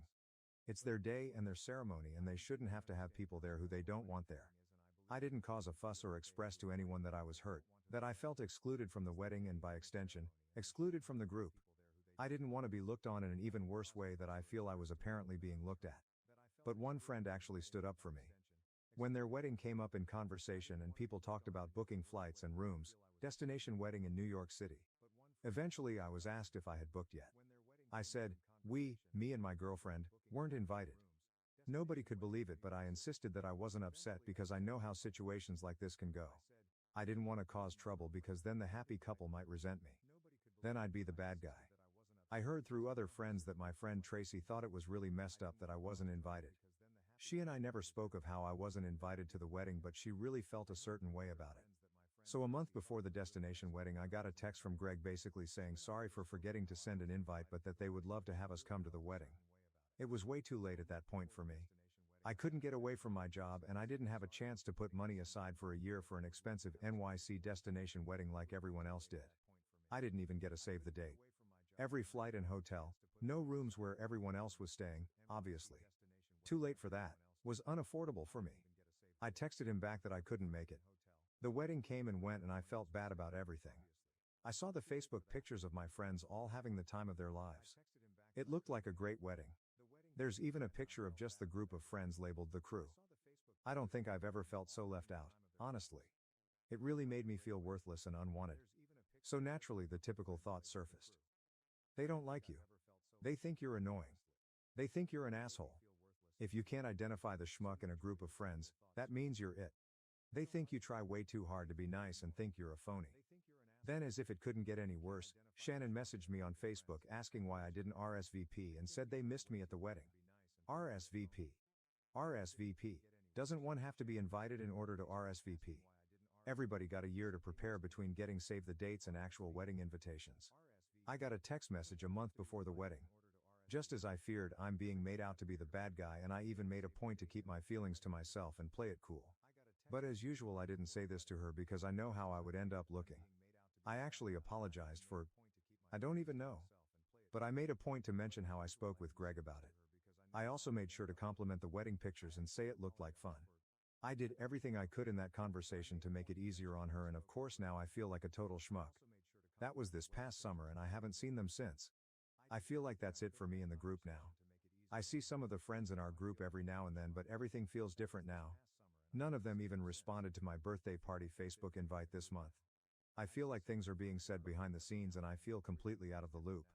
It felt like a passive-aggressive message that maybe Greg and Shannon never actually liked me. My fiancé gets along great with Shannon and she's just confused. Seeing her confusion just makes my heart break even more because she's a sweetheart who's never offended anybody in her life. I wish I could break it to her that I'm just the guy in the group that Greg and Shannon think sucks but I don't know how and I feel like a complete loser who deserves this. I'll always appreciate Tracy for sticking up for me. She may never know how awesome it feels hearing about how she told everybody it was messed up that I was left out. I haven't even spoken to her about how the whole thing made me feel, or anybody for that matter. Reddit, you are the first to hear about it, because I didn't want it to appear like I'm making a stink and become even more disliked. This whole thing just fucking sucks. I feel like I don't have friends anymore. And to make it worse, soon I'll have a wedding of my own and I'm afraid I won't have any friends there, except for Tracy of course. How am I supposed to handle who I invite so it doesn't seem like I'm leaving people out for petty revenge? How the hell do I navigate a toxic situation that I had no hand in creating? I still feel like I'm in the dark or could be overreacting. What the hell? TL.er, friends forgot or chose not to invite me to their wedding. After a friend stuck up for me I was invited via text message, with little notice, had to decline, then asked why I didn't RSVP and that I was missed. Soon I'll have my own wedding to plan and don't feel like I have any friends to invite, don't know if I should invite certain people, don't know how to even approach the situation I didn't create. Relevant comments, deleted. Dude, you clearly tell them you are not respected like the others. Cut them out, this is about self-respect. Find new friends, don't turn back. OOP, thanks for reading and responding. Yeah, I've been thinking, I guess I can have my younger brother be the best man and just not have groomsmen, considering the circumstances. It's just fucked how I did everything I could to avoid looking like the bad guy yet here we are. I'm the bad guy regardless of anything I did tilde doc. Just that totally sucks. I would be hurt too.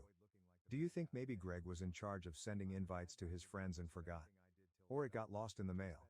I had an invite returned to me 1 month after I sent it, but thankfully I'd sent a save the date and sent my invite super early so it ended up being fine, but if I hadn't one of my cousins might have incorrectly thought she was excluded. It sounds like Shannon at least, thought you were sent an invite if she was upset you didn't RSVP.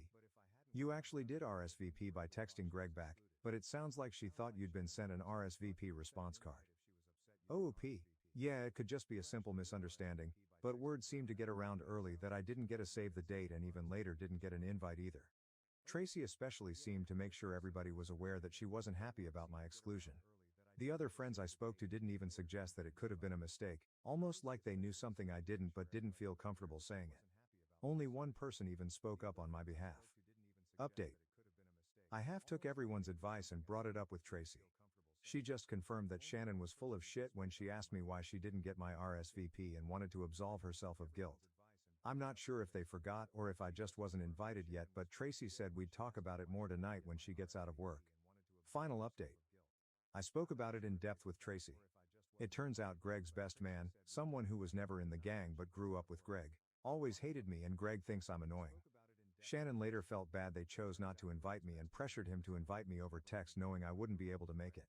Also, it wasn't only Tracy who thought it was wrong that I didn't get an invite, and the chatter is what made Shannon ask me why I didn't RSVP, to make it seem like my invite was lost in the mail. It feels better knowing this because, like I said, they don't have to have people they don't want at their wedding. But knowing Greg doesn't like me fucking hurts because I always thought we were friends. Turns out he's the phony. Unfortunately, everybody else, except for Tracy and a few others, liked Greg more than me, so they kinda felt like they had to choose a side after Tracy. And a few others, it turns out, brought up why I didn't get invited. Lots of people are feeling guilty about this, apparently. They still felt like they had to choose a side for whatever reason. Probably because most of them went to high school with Greg. Oh well, that's life. Thanks for the advice about being more assertive. Those of you who were polite about it were very helpful. Thanks. Relevant comments, deleted. Yeah, you don't need those two-faced assholes in your life. Congratulations on finding out before they borrowed money from you. When they get divorced, you can reach out to Greg and tell him that he deserves it. OP, it's funny you bring up borrowing money because they're the type who always want to split the check when they order the most expensive shit and always say, "I'll get you back." And I don't trust Venmo. I'll just give you cash when I go to the ATM, and don't. On the plus side, I don't have to pay for part of their steak and lobster dinners anymore. Will OOP invite Greg, Shannon and the best man to his wedding? I don't think it would be right to force anybody to choose sides, because that feels inappropriate to do to friends. I think everybody who stood up for me gets an invite. Greg can have his best man and be the cynical bastards they are together. Honestly, nobody really likes the best man all that much because he's always acted like an obnoxious asshole when he's been around us. They can have each other when told to talk to Greg directly and get it from the source, actually got confirmation, and an apology, from someone else. Not everybody was cool with it, but she's the only one who really has a spine and spoke up for me. Turns out they fucked up and caused all kinds of drama between people in the group. Some people wanted to keep me out of the loop so I wouldn't feel insulted. I kinda get it, but it just makes me appreciate Tracy more. Final comments from OOP Ryra Jin. In this situation, you aren't the bad guy from my perspective, and to be honest, a destination wedding is a dick move on your friend's part. The sheer inconvenience of one is like dick move supreme, especially the fact they chose NYC, WTF. Plus, some people turn into assholes after marriage, and statistically speaking, your married male friend is going to be spending more time with his wife now than his friends. In some ways, marriage is like high school. You go to it with your friends for a little while, then you start to drift away from another by barely communicating. OOP Shannon is from up there and she wanted to be closer to her family. Yeah, it turns out they didn't want me there and felt pressured once some of my friends realized. I guess it was easier to make the decision when it was just the two of them and they lost confidence in the choice when people found out. Ryra Jin, I feel it's best to let the consequences of this affect them, and just move on. OOP. Yeah. Hopefully they learn from this and aren't such assholes in the future. I don't see Greg ever changing from the cynical and negative guy he is, but you never know. My husband asked me to flash road workers. I did and he became furious and pushed me out of the car. Was he being a jerk? Original post. Been together 10 years, married for 6. The last 2 or 3 years he's started to show less and less interest in me. He does subscribe to a couple of OnlyFans accounts, which I'm not bothered about as it's no different to porn, so I know he still has sexual urges. I've tried talking to him a couple of times about this and told him I'm getting bored and frustrated and he knows I'm willing to try anything sexual, so if there's anything he wants to do to get him motivated, I'll try it. He just says duly noted, and carries on with his day, which is frustrating. A few nights ago we had friends round for tea and we got onto the subject of commutes and roadworks, with them saying how their commute has more than doubled due to a road they use having roadworks. Carol, the wife of the couple, then says we've found a way to make it more entertaining though, haven't we? To her husband, and they both started laughing.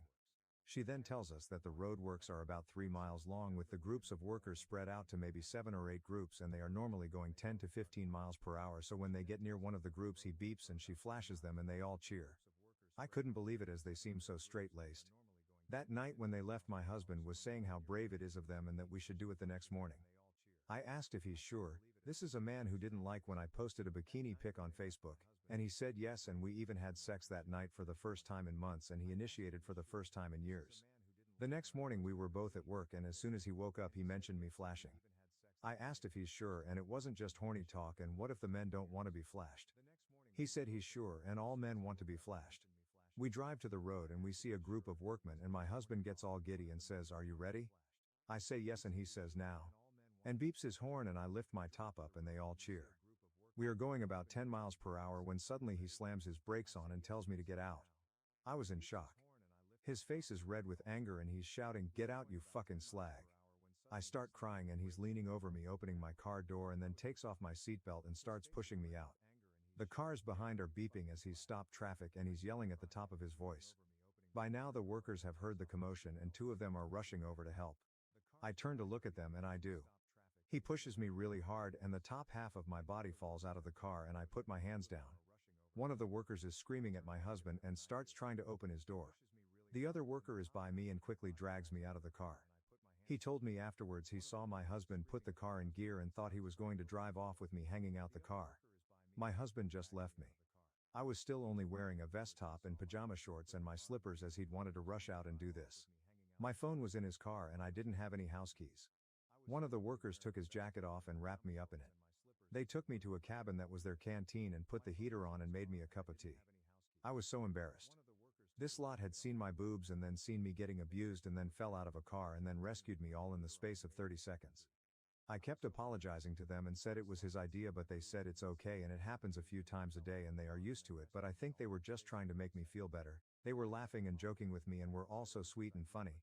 They asked if I wanted to ring anyone, but I don't know anyone's number apart from work, and I didn't want them picking me up wearing next to nothing from a building site. I asked if I could just ring a taxi, but they said I can't get in a taxi dressed how I am. The man, I'm assuming was their team leader, told one of them to drive me wherever I wanted to go, so I asked if I could go to my mom's house about 5 miles away. They gave me some spare work boots to walk across the mud to the van, and 2 of them drove me to my mom's, and they were really sweet and made sure I was okay and even walked me to the front door. When my mom answered, I was hysterical and crying, and they told her me and my husband had an argument and he left me by the side of the road. My mom offered them a drink and I tried to give them their coat and boots back, but they said it's okay. I told my mom we were driving to McDonald's and got into an argument. I didn't tell her about the pushing or anything. She drove me home and let me in with a spare key she has.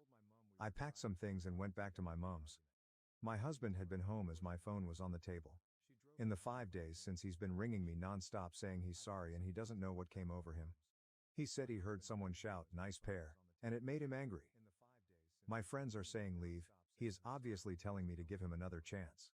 I'm 50-50, but if I do stay, I'm going to insist on couples counseling for us both and sex therapy, either for him or both of us.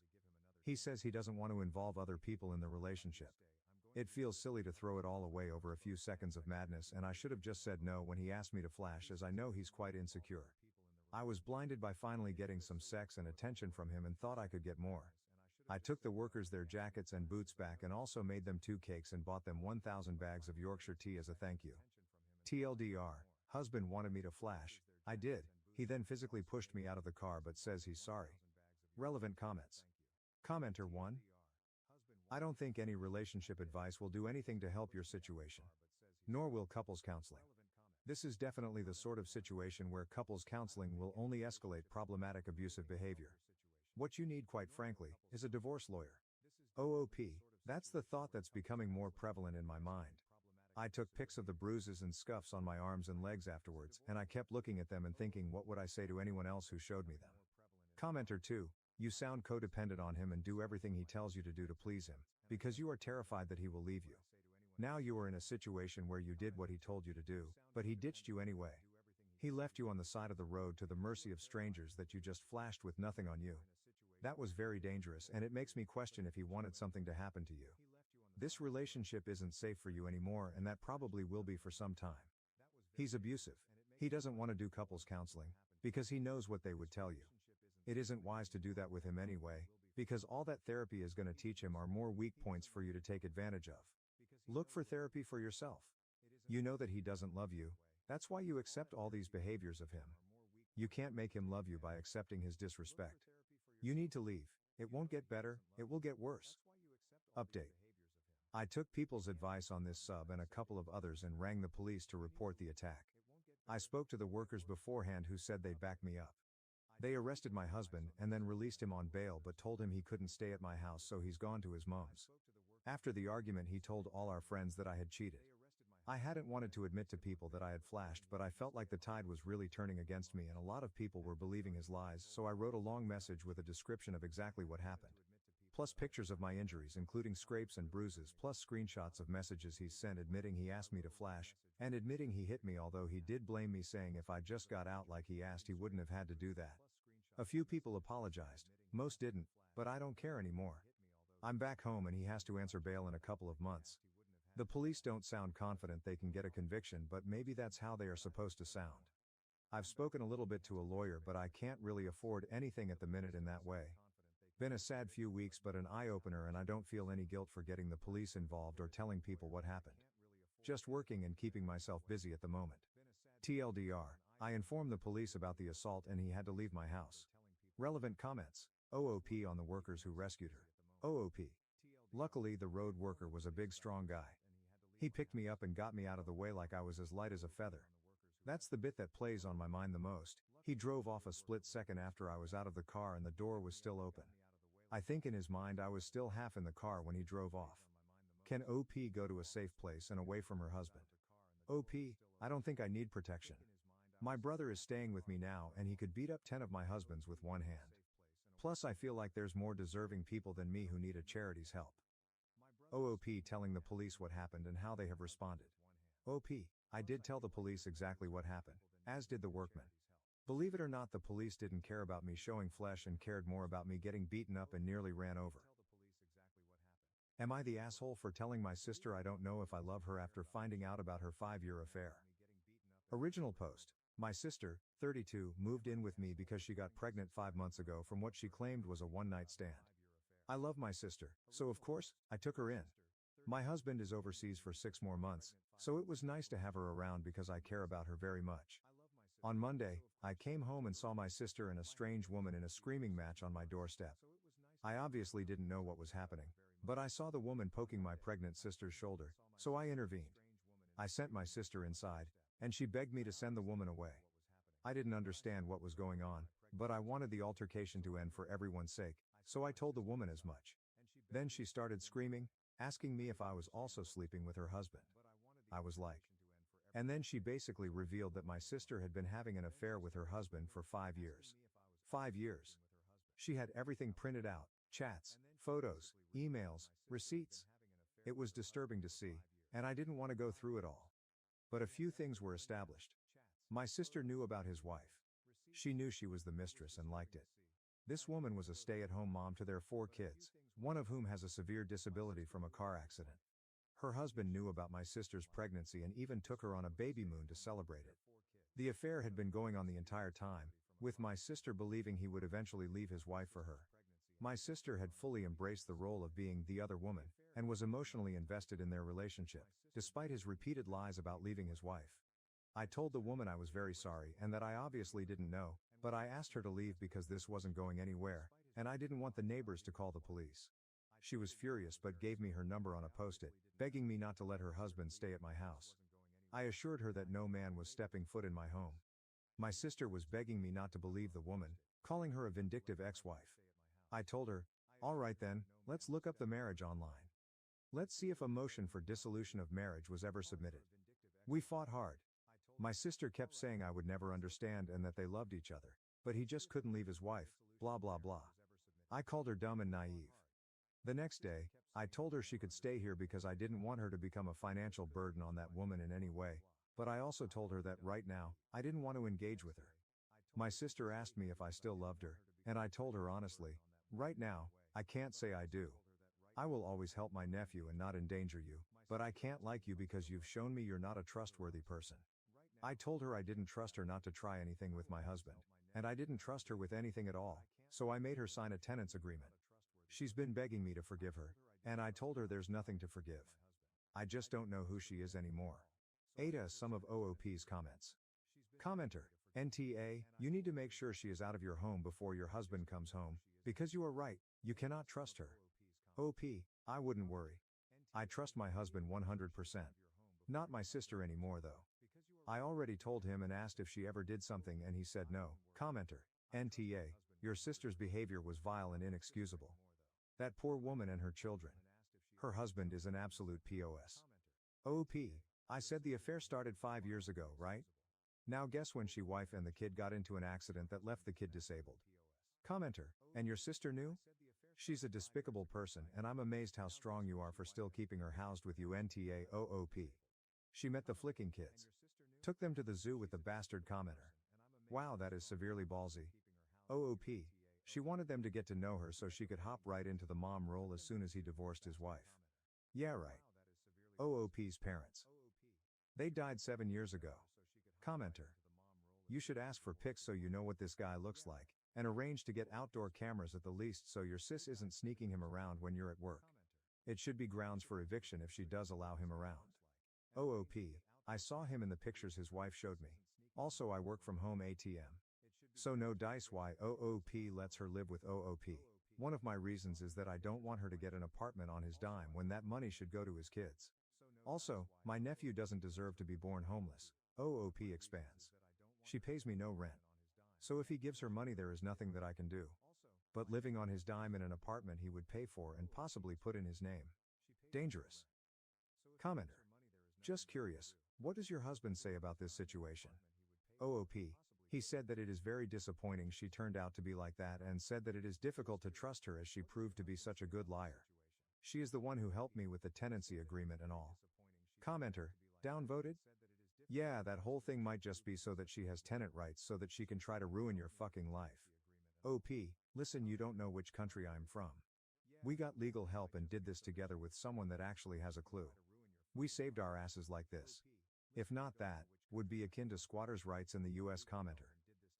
OP, what are you going to do once the baby is here? Assuming the dad wants to be in the kid's life at least somewhat, I think it's unreasonable to ban him from the house. OOP, if she wants him there she can get her very own apartment. If she still wants to stay and save up for the baby she has to adhere to my house rules. She is free to go and see and outside. To another commenter. I put up my rules. If she wants to stay she has to adhere to them. She has been told. She still has 4 months to make that decision. If she wants him physically with her after birth she can do that. But not in my house. How the wife got OOP's address. She got the address from Bis phone update post. First, I'd like to clarify a few things. I am not going to tell my sister to get rid of the baby. That's not my place, and I would never suggest such a thing. Also, I am not going to install tracking software on her phone or demand access to all her devices. That's invasive and wrong. I've been thinking a lot, and while I can't say that I don't love my sister, it's very hard to feel that love right now.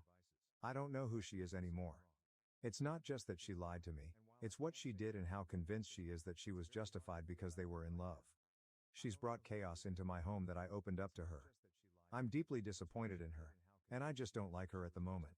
I'm letting her stay with me because I don't want her to become dependent on him.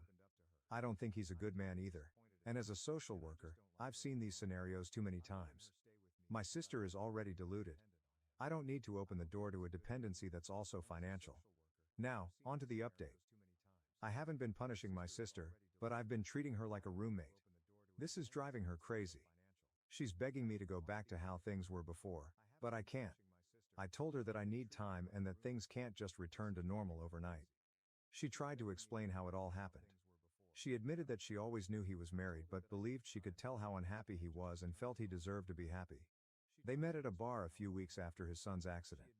He told her that his wife hadn't touched him since it happened and that he was about to explode. I asked her why she would involve herself with a married man, knowing the hurt it would cause. She said she wanted to be a wife and a good mom, and that included his kids. She had hoped he would divorce his wife so they could all move on and finally be happy together. I just stared at her, unable to comprehend how she could rationalize her actions. A few days later, he appeared at our house, claiming he had left his wife and wanted to be with my sister. I told him to leave immediately or I would call the police. My sister was furious with me, accusing me of ruining her chance at happiness. I made it clear to her. If he comes over again, I will evict her. She's free to date anyone she wants, but not under my roof. I also told her that if she plans to have him around after the baby is born, she'll need to find her own place. Word has gotten around our community about the affair. While we were grocery shopping, a woman even spat on my sister. Many of her friends have cut ties with her, calling her a home wrecker. Some are married themselves and don't want her near their husbands. I haven't said I told you so even once. We unexpectedly ran into his wife at a local cafe. My sister wanted to apologize and suggested that maybe they could all have a good relationship for the sake of the kids. The wife laughed coldly and said, "You made your choices, now live with them. Don't expect me to make this easier for you." My sister is devastated and has been lying in bed ever since. I'm taking care of her physical needs, making sure she eats, stays hydrated and attends her prenatal appointments, but I can't bring myself to comfort her emotionally. I just don't have it in me right now. OOP's comments. Commenter, is your sister mentally sound? She seems to be living in a fantasy world. NTA OOP, I don't think she is having a psychotic break. I think she is in too far, and now that she has destroyed her life, she is trying to make it work. Commenter, to get in this far she can't be a good person, and neither can he. They're both so insanely selfish that they put getting laid over destroying his kid's family and home. I feel horribly for that child. Its parents are trash. OOP, that has also been my thoughts. Commenter. I asked the last time and wasn't answered. How did your sister make it to like 32, IARC, and wasn't living with you? Was she working? Why did she immediately stop working the second she found out she was pregnant? If she didn't, why did she give up her apartment and move in with you? A 32 years old living alone had some way to support herself, and people don't just quit their jobs overnight because they got pregnant unless it's because they are in a stable relationship and the partner was willing to support them, in which case again moving in with you would not be necessary. You talk about not being financially dependent on him, but now she's financially dependent on you? Why would you agree to allow her to become financially dependent on you, and why would you accept the cost of caring for an adult and her child just because it's your sister? If she is not working, she should absolutely not have the kid, and you should absolutely not be bearing the brunt of her bad decisions. OP, I had quite a few, so I don't believe I read yours. Or at least not fully. I answered someone who asked something similar. Yes, she has a job. She moved in with me to save up for her baby. She is on maternity leave. Her job is not super high paying. I am not responding to the rest of the comment as it seems more aggressive than helpful. To a downvoted comment saying that's not how maternity leave works in the US, good thing we are not in the US. Neither the UK. To another, ruder commenter. Yeah, you get 100% of the pay for 6 months, after that 80% or something like that for 6 more months, and I think 50% if you go over a year. Also notice how I said not super high paying. Commenter, I was spit on multiple times growing up because I was a bastard. I received a lot of hate because my brother was an unwed teen mom. Random people, teachers, churchgoers, a good chunk of the so-called family. Small towns suck more than I can say. OP, they go pretty hard in the name of Jesus. Hypocrites of you ask me when asked where OP lives, I won't say. But we are quite religious here. Old women think they are the law and all that. Commenter, holy shit, someone spit on her? What are you people, Amish? OP. Catholic commenter. He appeared at our house, claiming he had left his wife and wanted to be with my sister. Sure, he left his wife after 5 years, coincidentally at the moment she discovered everything. I'm completely sure it's not the wife who dumped him. Per SOOP. I think the same thing. Commenter, your sister really is a piece of work. What did she expect would happen once news of the affair got out? If it weren't for the fact that she's pregnant, I wouldn't have put it past someone to do more than spit at her. The child is going to grow up hated by affair partners, soon to be ex and their children. OOP, I think worse is coming to her. I know our town. That's why she mostly stays in right now. Someone alleges OOP is only blaming the sister and not the affair partner. I blame him. He is a horrible man with no morals. He couldn't even wait for his son to be out of the hospital to start an affair because his ballpark wasn't getting scratched by his wife, who was also in the accident. I hate him. I hate him so badly that I resent that he exists. But he is not in my life. I didn't know him. He has no cards in my game.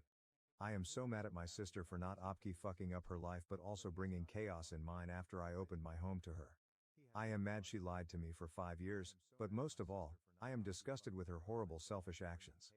She wasn't lured into this. She knew from the beginning that she was a mistress. She knew what she was doing. She knew it was wrong, and yet she kept doing it and lying through her teeth. I don't know who she is. New update. Post, my sister just won't stop talking about him. Every day it's the same story. Their perfect future together, the apartment they're moving into, how everything will be great once his divorce is done. She's completely lost in this delusion, acting like none of the lies and betrayal matter. I can't stand it. She made him write me letters. Yes, actual letters. As if that's going to magically make me approve of him. She leaves them around the house, thinking that if I just read them, I'll suddenly understand how sorry he is and how much he loves her.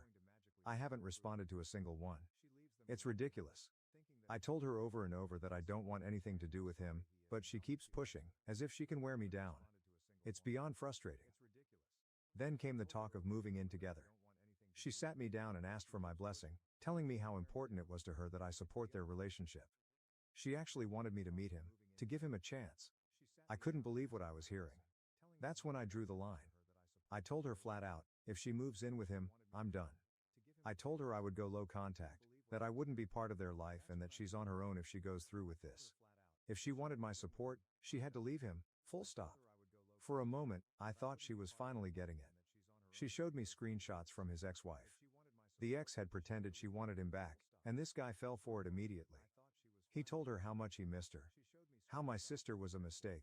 How he wanted to fix things with his family. My sister was crushed. She came to me with the screenshots, crying, and I thought, for a couple of days, that maybe, just maybe, she would finally see him for who he really is. I was hopeful. But then, as usual, he wormed his way back in. He told her he only said those things because he was afraid his ex would take the kids away. And of course, she bought it.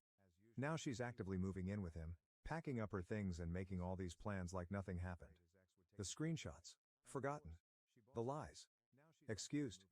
She's determined to be with him no matter what, and I'm done. I told her I'm not helping her anymore. No more driving her to appointments. No more checking on her. Nothing. I'm not going to pretend everything's okay while she's diving headfirst into this disaster. Now I barely talk to her. If she asks where the tea is, I'll tell her. If she wants to know if there's milk left, I'll answer. But that's it. I'm emotionally cut off, and I told her straight. I'll be here if things fall apart, if she's in danger, but I am not going to be a part of this train wreck. She's on her own now. The community backlash hasn't slowed down either. Everywhere we go, people are whispering, staring and judging. They're not just looking at her, they're looking at me too. People know she's living with me, and I've started hearing comments at work about why I haven't completely cut her off. It's affecting my life now, and I just can't carry her mistakes anymore. Her friends? All gone. The ones who were married have cut ties completely. She's isolated herself, but instead of waking up, she's clinging harder to him. Holding on to this fantasy that everything will work out. But I'm done caring. She's made her choice, and now she has to live with the fallout. This is the final update because I'm finished. I'm done trying, done caring, done dealing with the mess she's made. She can have her life with him, but I'm not going to be part of it. Some of OOP's comments. Commenter, NTA. Let her be, kick her out sooner. This started to affect your life more than her. OOP. She is leaving by the 23rd latest. To another commenter. Contracts have been terminated. She is out by the 23rd commenter. She'll lose him as she got him. You'll hear from her in the future when he cheats on her. OOP. I give it 3 months. Commenter. I don't blame you for being over this whole mess. As my mom would say, I won't be shitting out what you eat. Meaning, the consequences of your sister's actions are for her and her alone to deal with. You've been a good sister and done all you can to make her see the error of her ways. Now you just have to let the chips fall where they may. I'm nosy, can you come back and tell us her sob story when she comes crawling back? Oop, I like that idiom. I don't know. Maybe if I need to vent. But I hope that this is the last of my involvement. Commenter. Yeah, last update I predicted things wouldn't change and she would just start affecting you too, and now even indirectly she's affecting you socially. So I know she's not gonna leave without you kicking her out. Hopefully you see that sooner than later. Good luck. OP. I think she is thrilled about leaving to finally be with him. LOL. Commenter. I knew a woman like OP's sister. The man never left his wife. He never got a place with the woman I knew. She's alone, he's still with his wife. OOP. I don't think his wife is taking him back. Commenter. NTA. Your sister is reaching rock bottom, it's now up to her to get out or go further down. It's pathetic she can't face reality, maybe because she intentionally lost everything and everyone because of her selfish choices. For your sake it's best to maintain low to no contact. OOP. It's sad for my nephew. But he has 2 parents now. I am concentrated on my life now. OOP's final thoughts. Commenter. When it happens come back and tell us please. I want to see how things will fall apart. Don't delete your account, keep just for this, please. OP, I don't think I will. People are seriously unkind. I just got 2 death threats from my DMs. One for being a shifty sister and the other for housing a homewrecker. My family kicked me out because my sister falsely accused me of stealing her engagement ring. 3 years later, they discovered it in the garbage disposal. I never imagined I'd be telling this story, but here goes. I'm Elliot, 26 years old, and 3 years ago, my life was flipped upside down by a false charge made by my older sister, Gemma, 29. I grew up in a little Ohio town with my parents, John, 55M, and Lisa, 53F, and my sister, Gemma. We lived in a modest 2-story house that my parents purchased when they first married. It was not fancy, but it was home. My father worked as a high school math teacher, and my mother was a nurse at the local hospital. They weren't wealthy, but they made sure we got all we needed. Growing up, Gemma and I were quite close. We'd spend hours playing in our backyard, climbing the ancient oak tree and inventing complicated games. She was always the leader, making up the rules and plots, while I was content to follow along. As we grew older, however, things began to alter.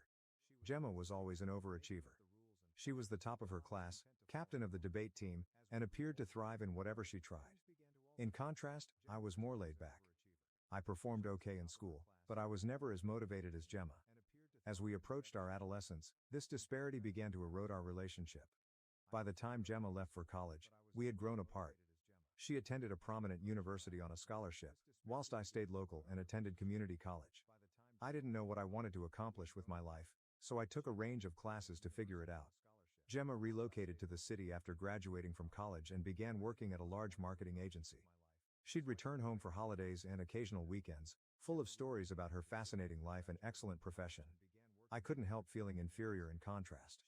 I was still living at home, working part-time at the local grocery shop, and trying to figure out my next step. Despite our differences, I always assumed Gemma and I were fine. We weren't as close as we were, but I assumed it was just part of growing up. I had no idea how quickly everything might fall apart. Gemma and her boyfriend, Tom, 31M, were engaged 3 years ago. They had been dating for 2 years, and everyone was ecstatic. Tom was a lawyer from a wealthy family, and my parents idolized him. He proposed with a stunning diamond ring that has been in his family for generations. Gemma was overjoyed and couldn't stop showing it off to everyone. The engagement celebration was a large occasion. My parents brought what seemed like the entire town to our house to celebrate. I recall feeling a little out of place among the rich people Gemma and Tom had invited from the city. I remained close to my old high school pals who were still in town, feeling more at ease with them than with Gemma's sophisticated set. A month after the engagement, all hell broke out. It was Tuesday afternoon and I had the day off work. I was in my room, playing video games and enjoying the quiet house. Gemma was visiting for a week, taking some time off work to begin arranging the wedding with our mother. I heard Gemma return home from a shopping trip with Mom. They were talking and laughing downstairs. I didn't think much about it and returned to my game. Around an hour later, I heard Gemma scream. I ran downstairs to check what was going on, and she accused me of taking her engagement ring. She explained that she took it off while doing dishes and left it on the kitchen counter. When she returned to grab it, it was gone. I was stunned and quickly denied taking it, but Gemma refused to listen. She kept shrieking that I was the only other one in the home, so it must have been me. She mentioned how I was always jealous of her success and how I probably wanted to sell the ring so I could finally move out and accomplish something with my life. Our parents arrived home in the midst of the chaos, and Gemma recounted her version of events. To my horror, they believed her wholeheartedly. My mother began to cry, questioning how I could have done such a thing to my own sister. My father merely looked at me with disappointment in his eyes. They began searching my room and turned everything upside down. They didn't find the ring, but they did discover some money I had saved from my job at the supermarket. It wasn't much, maybe a few hundred, but Gemma quickly picked up on it, claiming I must have sold the ring and that's where the money came from. I tried to explain that I had been saving for months and was considering taking some classes at the local community college, but no one listened. The following few days were a nightmare. My parents and Gemma repeatedly pressed me to confess and return the ring. They threatened to contact the police if I did not come clean. I was afraid and felt entirely alone. Nobody in my family believed me, and I was treated like a criminal in my own home. I tried contacting several of my pals, but the majority of them had moved away after high school. The few who remained in town appeared unwilling to become engaged in family strife. I felt more alone than ever. After a week of relentless accusations and threats, my parents made a decision that would alter my life forever. They told me I needed to go. They said they couldn't trust me longer and that I was putting shame on the family. They gave me 2 days to pack my belongings and leave. I was devastated. I had nowhere to go and didn't know what to do.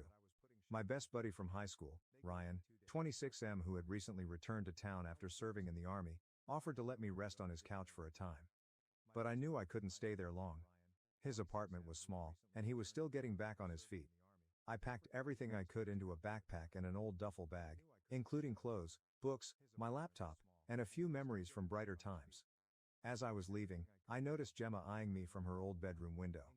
I thought I caught a glint of doubt in her eyes, but she quickly turned aside. Walking out of that house, the only one I'd ever known, was the most difficult thing I had ever done. I felt deceived and abandoned by those who were supposed to love me completely. The saddest part was that I had done nothing wrong. For the next 2 months, I alternated between Ryan's couch and cheap motels as I could afford them. I took on any odd jobs I could find to make ends meet. I've worked as a dishwasher, dog walker, and even spent a few weeks on a construction job. It was a challenge, but I was determined to prove my innocence and succeed on my own. Eventually, I got a solid job at a warehouse on the outskirts of town. The job was hard, the hours were long, but the pay was consistent. The salary wasn't spectacular, but it allowed me to rent a modest room in a shared house with some other warehouse workers. I gradually began rebuilding my life, but the grief of what had happened never went away. I'd lie awake at night, repeating the events in my memory and wondering how they had gone so wrong. How could my family have turned against me so quickly? How could Gemma, who had grown up with me and knew me better than anyone else, believe I would do such a thing? I cut all communication with my family. They attempted to contact me several times in the beginning. My mother would leave heartfelt voicemails urging me to come home and make things right. My father sent a few terse text messages indicating we needed to discuss. Gemma did show up at the warehouse once, but I declined to see her. I couldn't bear to speak with them after what they had done. They were no longer my family. For 3 years this was how I lived. I made new friends at work and in my shared home. We'd hang out after shifts, drink beer, and watch games. It wasn't the life I had envisioned for myself, but it was mine, and I had created it from scratch. I worked hard and was even promoted to shift supervisor at the warehouse. I started attending online classes to learn business management. I was slowly deciding what I wanted to accomplish with my life, but there was always a part of me that was outraged and wounded by what had occurred. I missed my previous life and family, but I couldn't forgive them for not believing me. Every holiday season was challenging. When I saw families shopping together or heard Christmas music, I felt a sense of sadness for what I had lost. Then last week, I received an unexpected email from my father. The subject line simply stated, "We need to talk." The message was brief, stating that they needed to meet with me immediately and that it was regarding the ring incident. At first, I was tempted to dismiss it, as I did with all of their previous attempts to reach me. But something made me hesitate. Maybe it was curiosity. Or maybe a small part of me still wanted a conclusion. After arguing with myself for hours, I decided to listen to them. I called my father, and what he said left me stunned. The ring had been found. Gemma had accidentally knocked it into the garbage disposal while doing the dishes. She only recognized this a few days ago, when the disposal began making unusual noises and they summoned a plumber to inspect it. My father claimed Gemma was upset when she understood what had transpired and that I had been telling the truth all along. He stated they all felt bad about what they had done to me and wanted to make things right. I hung up the phone, experiencing a swirl of emotions. On the one hand, I felt vindicated. I had always told the truth and now everyone knew it. However, I was angry. I was outraged that it took 3 years to find out the truth, that I had missed so much time with my family, and that I had fought alone for so long when I had done nothing wrong. Now I'm at a crossroads. My family wants me to return home. They claim they want to make things right. Gemma has been phoning and messaging nonstop, asking for forgiveness. But I'm not certain I can forgive them. They pushed me out without hesitation, chose to think the worst of me, and left me to fend for myself for 3 years. Part of me wants to send them all to hell and let them deal with the shame of what they did to me. But another part of me misses my previous life and wonders whether there is a way to rebuild what we've lost. I do not know what to do. Should I give them an opportunity to make amends, or should I continue living the life I've created for myself without them? I'm torn and could appreciate some outside insight on this whole situation. Update 1. It's been a week since my previous post, and a lot has happened. I'd want to thank everyone for their advice and support. It truly helped me go through my emotions and figure out what to do. After much debate, I chose to meet with my family. I believed I owed it to myself to confront them and seek closure, even if I wasn't convinced about reconciliation. We decided to meet in a neutral site, a modest coffee shop in the next town over. I chose it because it was far enough from our hometown that we wouldn't run across anyone we knew, yet close enough that anyone could get there without too much effort. I was quite nervous on the day of the meeting. I hadn't seen my family in 3 years, and I wasn't sure what to expect. I arrived at the coffee shop early and chose a table in the corner where we could enjoy some solitude. When they walked in, it was like a hit in the belly. Seeing them after 3 years was intense. My mother burst into tears the moment she saw me. She was older than I remembered, with more gray hair and creases around her eyes. My father appeared weary and tired, his shoulders drooping as if he were carrying a huge weight. Gemma couldn't look me in the eye at first. She appeared smaller and less confident than the sister I recalled. We sat down, and for a time, no one knew what to say. They all started talking at once, with apologies falling out. My parents said they had failed as parents by not trusting me and kicking me out. They admitted that they had regretted their decision every day since, but pride and humiliation had prevented them from reaching out sooner. My father, who had always been a man of few words, talked for hours about how he had repeated those days in his head, trying to figure out how he could have been so blind. He claimed he had always prided himself on being fair and reasonable, but that emotion had clouded his judgment when it counted the most. My mother, through tears, told me how she had preserved my room exactly as I had left it, hoping that one day I would return. She stated she would wake up in the middle of the night, thinking she had heard me coming home, only to realize what had transpired. Gemma burst into tears, stating she would never forgive herself for accusing me and damaging our relationship. She mentioned how she had always looked up to me when we were youngsters, even though I was younger. She admitted that she had been so preoccupied with her own life and troubles that she had lost sight of what was truly important. As they talked, memories of our childhood came flooding back. I remembered how Gemma stuck up for me when I was bullied in middle school. I reflected on all the times we had laughed together, exchanged secrets, and supported each other during difficult times. It made the betrayal hurt even more, but it also reminded me of the fantastic times we'd had. I heard everything they said, but I couldn't bring myself to forgive them just yet. The anguish and resentment from the previous 3 years were still too raw. I informed them that I needed time to comprehend things. They appeared to comprehend and did not push for more. My mom wanted to hug me before we went, but I backed away. I wasn't prepared for that kind of closeness yet. The hurt look on her face almost convinced me to change my decision, but I remained firm. I needed to protect myself emotionally. After the meeting, I returned to my apartment and carefully considered what I wanted. Did I want to go back to my previous life? Can I ever trust them again? Was it worth attempting to repair our relationship? I recognized that, while I missed having a family, I had also developed significantly in the previous 3 years. I had become self-sufficient, robust, and had created a life for myself from scratch. I wasn't the same person they'd kicked out 3 years before. I reflected about my warehouse work, my online education, and the friends I'd made. I had worked hard to reach where I was, and I was pleased with what I had accomplished on my own. The thought of abandoning that and returning to my old life felt awful. At the same time, I couldn't deny that seeing my family had triggered a variety of feelings. Despite everything, I still loved and missed them. I wondered if I could have a relationship with them while still keeping my independence. After a few days of deliberation, I reached a decision. I called my parents and explained that while I appreciated their apology, I was not yet ready to fully reconcile. I informed them that I needed more time and space to heal. I also established some boundaries.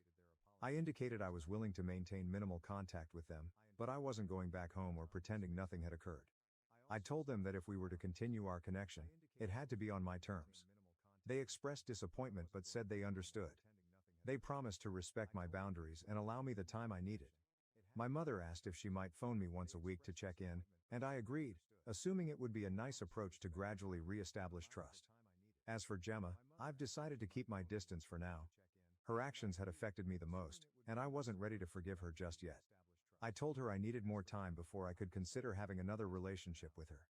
She was upset, but explained that she understood and would wait until I was ready. It's been a rough week, with many emotional highs and lows. I've had moments when I questioned my decision, wondering if I'm being too harsh or if I'm passing up an opportunity to reunite with my family. But then I recall how quickly they turned on me, and I realize I'm doing the right thing by taking things slowly. I've also started researching therapeutic possibilities. Many of you suggested it in the comments, and I believe it would be beneficial to have a professional to speak with while I navigate this tricky situation. I've never been to therapy before, so I'm a little nervous, but I think it could be beneficial to me. For the time being, my primary focus is on my job and studies. I have a huge project coming up at work, and I'm determined not to let all of this family drama distract me from my goals. I am also thinking about moving to a better apartment. I've been saving, and I think I'm ready for a place of my own without roommates. Thank you again for your support. It's comforting to know that there are individuals out there who understand and care, even if we've never met. I'll provide an update if anything substantial changes. Update 2. It's been almost a month since my last update, and I'd like to share some developments. I've been sticking to the boundaries I've established with my family. We've had a few phone calls and text messages, but nothing particularly intense. It's been okay, awkward at times, but not as painful as I expected. My parents have mostly respected my wishes. They check in every now and then, but they don't ask for more than I'm prepared to provide. I can tell they are working hard to rebuild trust, but it is a slow process. My mother calls once a week, as we promised. These calls were strained at first, with extended silences, but they are becoming easier. We usually discuss neutral issues, such as her employment at the hospital, the weather, and my online education. It's not much, but it's a beginning. My father has been sending me short emails, usually simply to check in or share something he thinks I'd be interested in. Last week, he forwarded me an article about a new business launching in our hometown. It was a little gesture, but it reminded me of how he would clip newspaper stories for me. When I was younger, Gemma struggled with the barrier I'd created between us. She sent me many long, emotional texts apologizing and pleading for the opportunity to make things right. I responded simply, stating that I need more time. It's difficult, but I'm holding firm on this. I know she's hurting, but I'm not prepared to deal with her feelings on top of mine. The big news is that I have started treatment. I discovered a counselor that specializes in family trauma, and we've had a few sessions thus far. It has been difficult to bring up all of the grief from the past, but I believe it is helping. My therapist is assisting me in resolving my anger and trust issues, as well as providing me with strategies for setting good boundaries. In our last session, we discussed how the incident with the ring was more than just the accusation, but also years of feeling like I didn't measure up to Gemma's accomplishments. It's made me recognize that there were difficulties in our family dynamic long before the ring incident and that healing will require addressing those as well. One unanticipated result of all of this is that I've become closer to my pals, particularly Ryan. They've been extremely supportive throughout the entire ordeal. Ryan even offered to accompany me to any future family meetings for moral support. It's taught me that family is more than just blood. It's about who supports you when things go rough. Work has been a welcome distraction. I've poured myself into my career and even received a modest promotion. I'm now in charge of inventory management for my shift, which means additional responsibility and a minor pay increase. It is nice to have something pleasant to focus on. In terms of my living situation, I've decided to stay where I am for the time being. It's not much, but it's mine and symbolizes the independence I've worked so hard for. My parents offered to help me find a better place, but I declined. I have to do this on my own. However, I began to carefully consider choices for furthering my studies. A state institution located approximately an hour distant provides night classes. I am considering applying to their business program. It would be a significant move, but I believe I'm prepared for it. Overall, I'm taking it one day at a time. Certain days are harder than others. There are times when I mourn our easy connection as a family, but then I recall how fast they turned on me, and I realize I can't rush this process. My therapist thinks it's good to have mixed feelings about everything. She encourages me to be patient with myself and not feel obligated to forgive before I'm ready. We're working on techniques for dealing with upcoming family gatherings and holidays, which are making me more apprehensive than I'd like to admit. For the time being, my priorities are recovering and creating a life I can be proud of, with or without my family. It's not easy, but I'm positive about the future. I'm learning that it's all right to put myself first, and that creating boundaries does not make me a horrible person. Thank you for your continuing support. Your comments and messages have provided me with strength during this process. It's comforting to know I'm not alone in coping with familial issues like these. Update 3.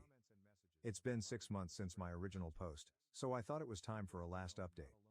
A lot has changed during the last few months. The biggest news is that I've decided to relocate to a different place in search of a new employment opportunity. It's a significant advancement in my profession, and I'm looking forward to the new opportunities. The job is with a logistics company, and the work is comparable to what I did at the warehouse, but on a much larger size. It's a management role, which I've been working toward for a while. The income is much higher than what I was making previously, and it includes benefits such as health insurance and a 401k plan. Before making this decision, I had a lengthy conversation with my therapist. We talked about how this move will influence my healing process and my relationship with my family. Finally, we agreed that this could be a good thing for me, an opportunity to fully stand on my own 2 feet and identify myself outside of the family drama. I informed my parents about the transfer last week. They were astonished and disappointed, yet they expressed their understanding. My mother cried a little, stating she had hoped we'd have more time to restore our relationship before my departure. My father was more stoic, but I could see he was disappointed too. They were both concerned about me being alone in a strange place, but I told them that I'd be okay. Gemma took it the hardest. After I told her, she showed up unannounced to my flat, pleading with me not to go. She admitted that she felt like she was losing me all over again. It was a challenging conversation, but I held my ground. I informed her that this was something I needed to do for myself, and that our relationship was not in a position where her opinion could influence my decision. Our relationship is improving, but it is not perfect. We've enjoyed several family dinners in recent months. They've been uncomfortable and awkward at times, but we're gradually learning to be around each other again. Trust is still a major issue. I sometimes question their motives, wondering if they truly believe what they say or if they are simply attempting to relieve their guilt. My therapist has been crucial throughout this. She has helped me analyze my emotions and create boundaries. She has emphasized that forgiveness does not imply forgetting or pretending that the trauma never happened. It's about letting go of my anger in order to find peace of mind. I've taken that to heart. While I don't believe I'll ever forget what happened, I'm attempting to forgive my family. Not for their sake, but for mine. It was hard to carry around all of my anger and bitterness, and I'm ready to let it go. As I prepare for this relocation, I've been thinking about everything that has transpired. 3 years ago, I thought my life was finished. I'd lost everything, including everyone I cared about. But now I see how much I've learned from that experience. I'm stronger, more independent, and have a better understanding of my own worth than I ever had. I don't know what the future holds for me and my family. We intend to stay in touch once I relocate, with weekly phone calls and visits during the holidays. It's a start. Perhaps, with time and distance, we will be able to create something new. For the time being, my attention is focused on the future. I'm excited about my new work, the new city, and the opportunities that await me. I've started looking for apartments online and researched the region where I'll be residing. It's a mix of excitement and trepidation, but I'm largely looking forward to this next chapter in my life. Whatever happens to my family, I'm confident I'll be okay. I've shown to myself that I can deal with whatever life throws at me, and I've learned the value of surrounding myself with people that believe in and support me, whether they're related or not. After my wife passed away, my sister-in-law tried to take my children. She called CPS on me, but the judge's decision left her completely shocked. I, 29M, lost my wife, Mia, 31F, in a horrific vehicle accident 6 months ago. We have twin sons, Ethan and Noah, 7M, and their transition to life without their mother has been extremely challenging. Mia and I met in high school. She was a senior and I was a sophomore. It was not love at first sight or anything dramatic like that. We were lab partners in AP biology, and at first we couldn't stand one another. Mia believed I was a slacker because I was often joking around, and I thought she was stressed because she was obsessed with obtaining perfect grades. However, as we worked together during the semester, things changed. I could see Mia was passionate about science, and her eyes lit up when she talked about her ambitions to work in technology. She recognized that, despite my joker demeanor, I was actually quite excellent at biology and cared about succeeding. We began hanging out outside of class, studying together, and those study sessions evolved into date nights. When Mia left for college, everyone assumed we wouldn't last. They believed high school relationships couldn't survive long distance, but we proved them wrong. We talked every day, saw each other as frequently as possible, and when I graduated 2 years later, I chose a college near her so we could finally be together again. We married just after I finished college.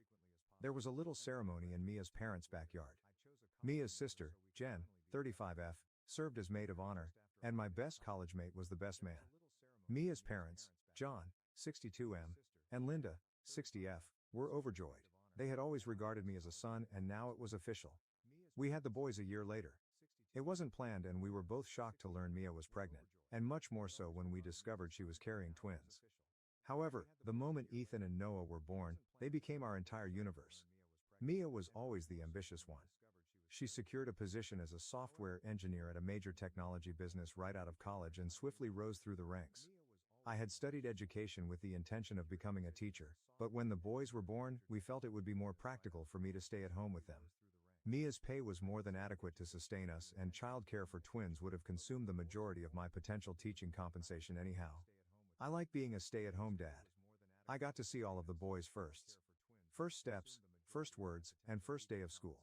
Mia would come home every evening, eager to hear about their day, and weekends were always spent with the family. We lived a lovely, happy life. Then 6 months ago, everything shifted. Mia was heading home after a late night at work. It had been pouring, the roads were slick, and a drunk driver had run a red light and damaged her vehicle. She was killed on impact. In a moment, our lovely little world was shattered. The first several weeks following Mia's death were a fog. I was in shock, going through the rituals of preparing the funeral and caring for the boys without fully absorbing what had happened. Jen and Mia's parents were quite helpful throughout that time. They essentially moved in, preparing meals, assisting with the boys, and taking phone calls from well-wishers. However, as the weeks passed into months, I began to feel suffocated. Jen, in particular, appeared reluctant to leave. She'd come over every day, frequently staying until late in the evening. At first, I was appreciative for the assistance. She'd cook meals, help with the boys' homework, and even begin teaching them how to play the piano, which Mia had always wanted to do but never had the time for. Jen's behavior did, however, become more controlling and judgmental over time.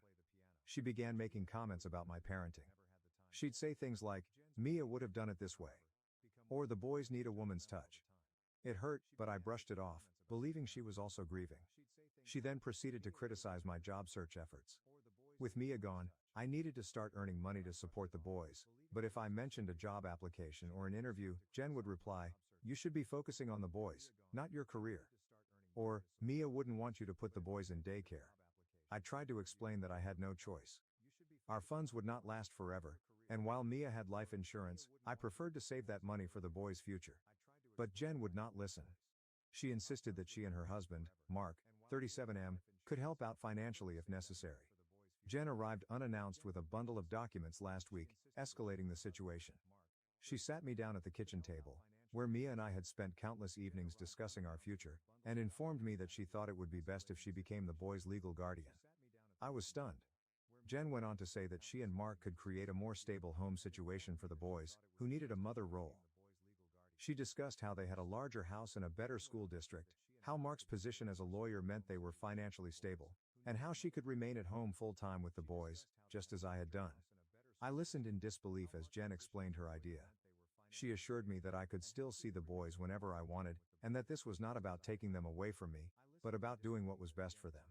She even proposed that I move in with them, at least temporarily, to aid with the transition. When I finally found my voice, I told her, "No, absolutely not. These were my children and Mia's children. We raised kids together and planned their futures together. I was fully capable of raising children on my own." Jen did not take my refusal well. She started ranting, accusing me of being selfish and not thinking about what was best for the boys. She brought up every minor error I'd made in the previous 6 months, such as forgetting to pack Ethan's lunch for a school trip or Noah receiving a low mark because I didn't assist him study for an exam.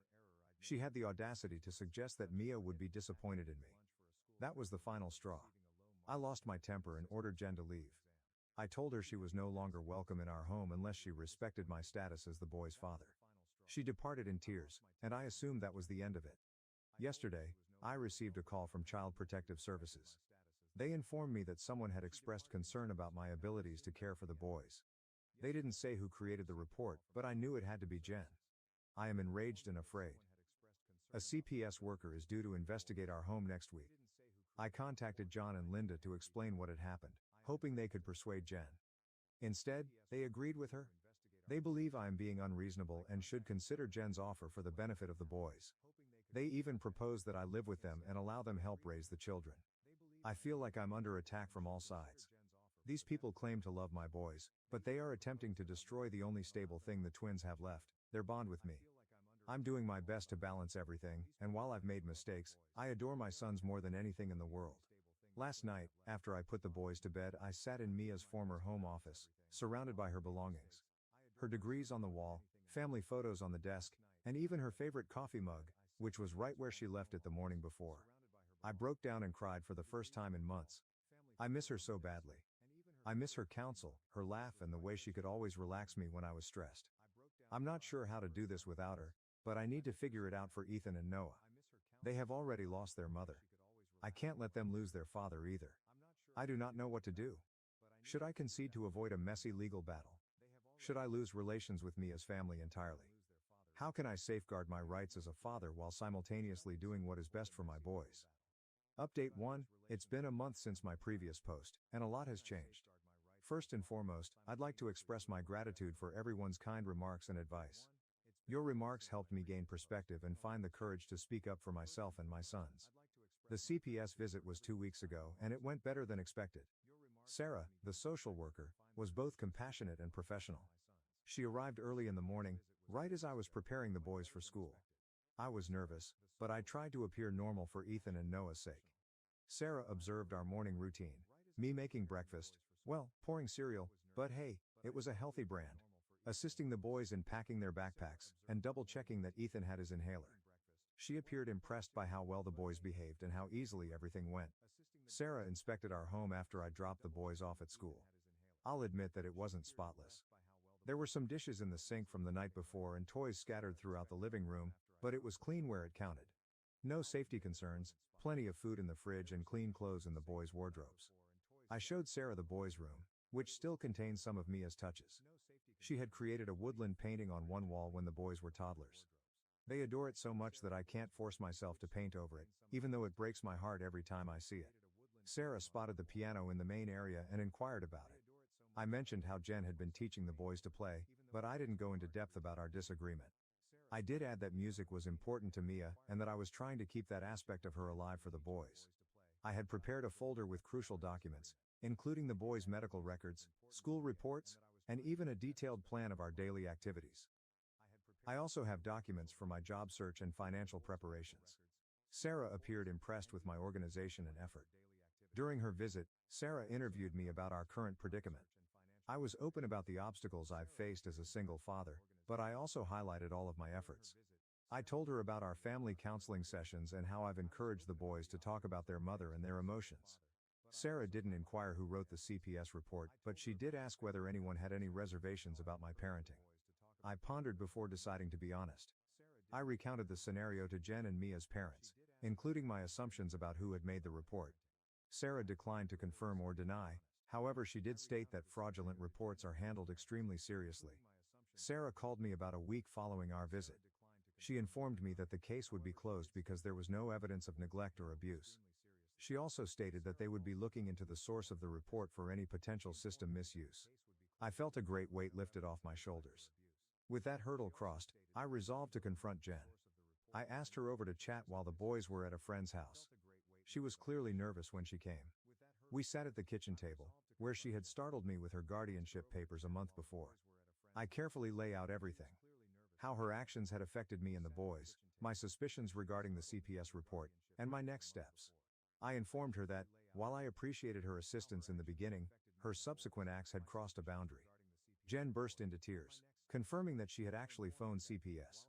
She said she was concerned about the boys and believed she was doing the right thing. She mentioned how seeing me struggle reminded her of when Mia and I first started dating, and how protective she had been of her younger sister.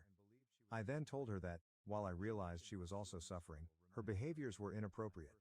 I stated that, for the time being, she would not be permitted unsupervised visits with the boys. She would only be able to view them if I was present. Jen did not take it well. She accused me of using the boys to punish her and threatened to sue for grandparents' rights on John and Linda's behalf. I held firm, warning her that any additional threats would result in her losing all contact with the boys. After Jen had left, I called John and Linda. I described everything that had transpired and my decision about Jen. To my surprise, they were more understanding than I anticipated. They admitted to being concerned, but later realized they had gone too far. They apologized for recommending that I give up custody and asked if we could work on repairing our relationship. We decided to start with brief, supervised visits. They came over last weekend, and it was fine. Not spectacular, but not bad either. The boys were delighted to meet their grandparents, and John and Linda appeared to make an effort to support rather than question my parenting choices. I've been honest with the boys about what's going on in an age-appropriate way. They miss their aunt, but they've shown incredible resilience. We've started attending a family counselor to assist us get through this difficult period. Noah confessed during our previous session that he sometimes feels upset at Mia for leaving us. It crushed my heart, but the counselor indicated it's a common reaction for children struggling with loss. On a good side, I was able to acquire a work-from-home position as a customer support representative for an online retailer. It's not ideal, and certainly not what I expected to accomplish with my education degree, but it allows me to be present for the boys while also earning a living. The hours are flexible, so I can work while the boys are in school and after they go to bed. I've also contacted out to other of Mia's former colleagues, who have been really sympathetic. Several of them have offered to serve as references for me, and one even assisted me in updating my resume. It's bittersweet. These are folks I used to see at corporate picnics and holiday parties, and now they're assisting me in finding work because Mia is no longer with us. It is still a battle. Every day I am overcome with emotion when I look at the boys and see Mia's eyes or grin, and it hits me all over again that she is no longer with us. But we're figuring out our new normal. Last night, as I was snuggling the boys into bed, Ethan asked if we could go to the park where Mia used to take them on Saturdays. It hurt, yet it felt good to recall those pleasant days. We're planning to go this weekend. I am more motivated than ever to be the father that Ethan and Noah deserve. Mia and I may not have prepared for this, but I am confident she would be pleased with how we are handling it. We'll be okay. Update 2. It's been 3 months since my previous update, and I wish I could say things had improved, but life seems determined to throw more problems at us. Jen reached out about a month ago to apologize. She explained that she had begun bereavement counseling and realized how improper her actions had been. She asked if we could begin mending our connection. I was cautious, but I agreed to let her observe the boys in supervised settings. We started with short visits to our residence. Jen would come over for supper once a week, and we'd play board games or watch movies together. It was awkward at first, but eventually things seemed more normal. The boys were overjoyed to have their aunt back in their life, especially since she started their piano lessons. Things were going nicely for a few weeks. Jen seemed to accept my boundaries, and there were times when I felt like we were reuniting as a family. She even helped me paint the boys' room. We preserved Mia's woodland mural while updating the rest of the walls to reflect the boys' current interests. But then, last week, everything crumbled again. I received a call from the boys' school in the middle of my work shift. Ethan experienced a severe asthma attack, and when they attempted to use his inhaler, they realized it was empty. I was horrified. I regularly check their inhalers and carry extras at school. I dashed to the school, my pulse racing the entire way. When I arrived, I found Jen in the nurse's office with Ethan. She was distraught, apologizing repeatedly. Ethan was pale and wobbly, but well. The school nurse was able to utilize a nebulizer to assist him with breathing. Jen had picked up the boys from school the day before, with my consent, and driven them to the park. Ethan had a slight episode, and they depleted his inhaler. Jen agreed to tell me so I could refill it, but she forgot. She was so embarrassed that she didn't say anything, hoping that I'd check it myself before the boys left for school. I was infuriated. Jen had not only endangered Ethan's life, but she had also violated my trust. In the heat of the moment, I informed her that she was no longer welcome in our life. I yelled some nasty things that I'm not proud of, but I was terrified and angry. The next day, I received a letter from an attorney. Jen and Mia's parents are seeking grandparents' rights and custody of the boys. They are saying that I am an unfit parent, citing the asthma event and the earlier CPS report as evidence. I am devastated and afraid. I cannot lose my boys.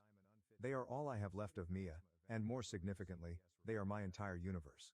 I have called a family lawyer, and we are planning to fight this. But I'm worried.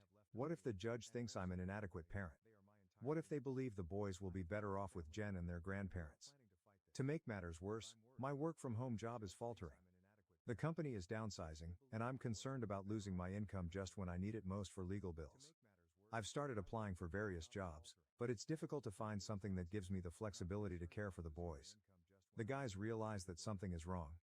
They have been asking about Aunt Jen and why they are unable to see her. I'm trying to shelter them from the legal battle, but it's difficult. Noah has begun to have nightmares, and Ethan's asthma appears to be flaring up more frequently, most likely owing to stress. Last night, I discovered Noah sitting in Mia's old office, gazing at images of her on her computer. He asked me if Mommy would be upset with him for missing Aunt Jen. It broke my heart. I sat with him and we went through the images, discussing our greatest recollections of Mia. I told him that Mommy would never be mad at him for his sentiments, and that it's okay to miss someone even if we disagree with them. I feel like I'm failing them. I strive so hard to be both a mother and a father, to care for them financially and emotionally, but it never seems enough. I miss Mia more than ever. She would know how to manage it. She always knew exactly what to say to make things better. Mrs. Rodriguez, our neighbor, has been a godsend throughout this. She is a retired teacher who lives next door and has been helping me with the boys after school. She has offered to testify on my behalf if the custody matter proceeds to court. It means a lot to know that someone notices how hard I try.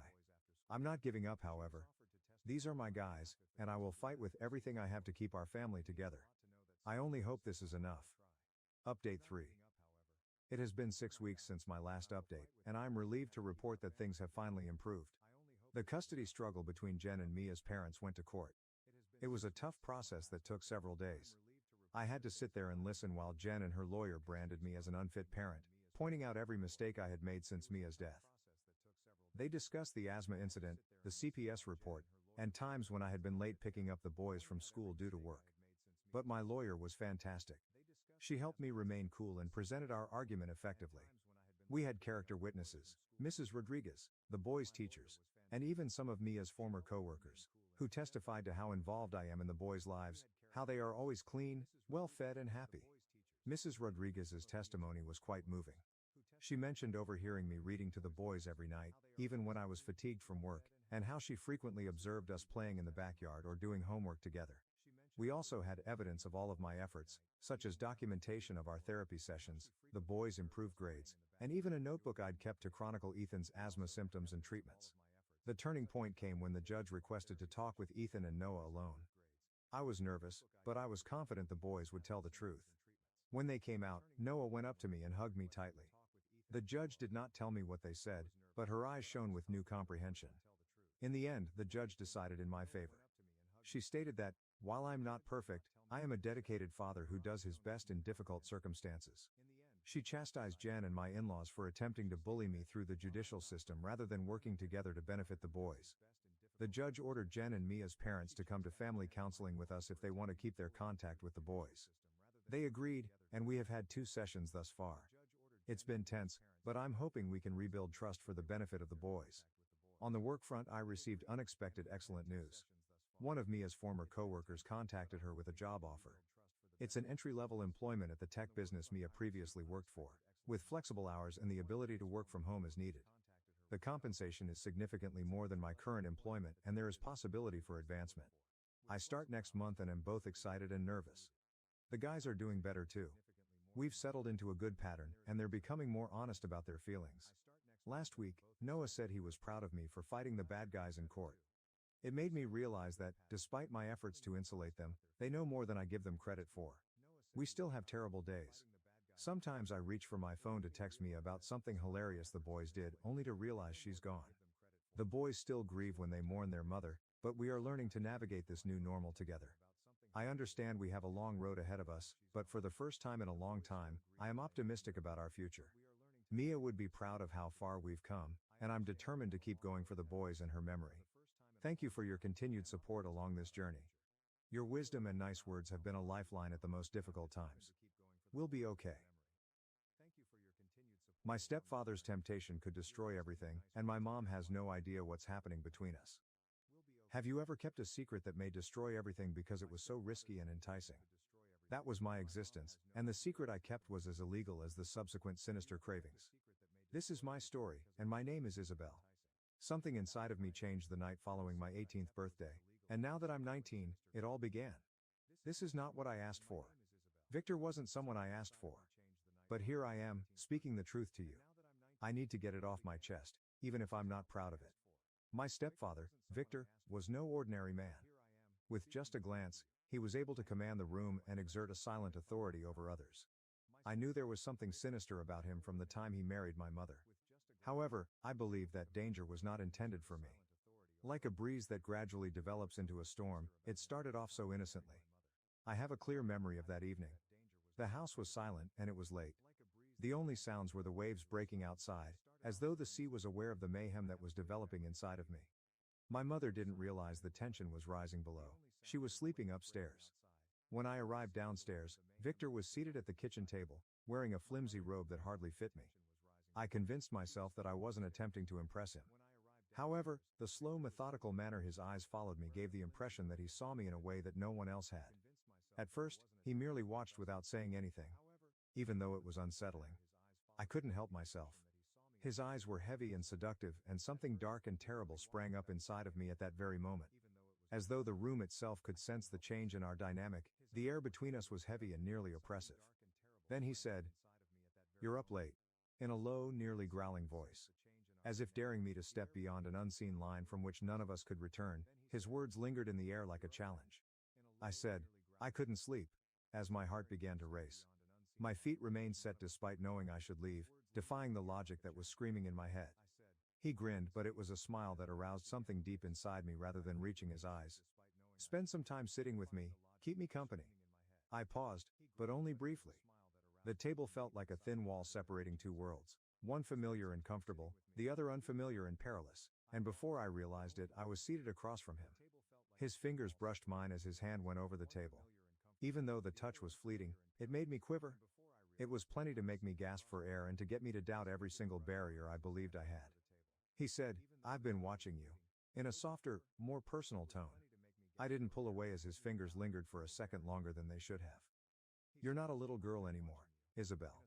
My chest was thumping with my heart. I ought to have said something, anything at all, but I was stuck in this weird, perverse moment.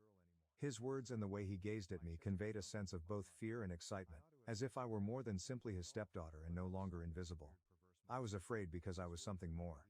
The tension-filled stillness that lingered between us was a result of unsaid wishes seething beneath the surface. My thinking begged me to flee and to put an end to whatever it was before it got out of control. However, my body ignored me. Despite my knowledge that it was improper, I felt a strong attraction to him. "Does it scare you?" As if he could read the struggle brewing within me, he inquired in a voice so silky it was practically a whisper. "The way I look at you?" I tightened my throat and swallowed hard. I was unable to respond. Rather, I found myself standing and moving toward him around the table as though I were unable to escape some unseen force. As I got closer, his body tensed and his eyes darkened. The heat of his presence and the way the air between us seemed to vibrate with expectation caused me to stop a few inches from him. I felt a shock of electricity as his hand extended and brushed across my arm's sensitive flesh. My body betrayed me once more, and I let out a quiet gasp. Even when I muttered, "You know this can't happen," I didn't believe myself. A different story was revealed by the way I shuddered under his touch. He whispered, "And yet here you are." As his hand moved up my arm and settled on my shoulder, I felt my body lean into his touch as his thumb touched the side of my neck, seeking it in a manner I couldn't quite put my finger on. I tried to ignore the guilt that was eating at me by closing my eyes, but it didn't help.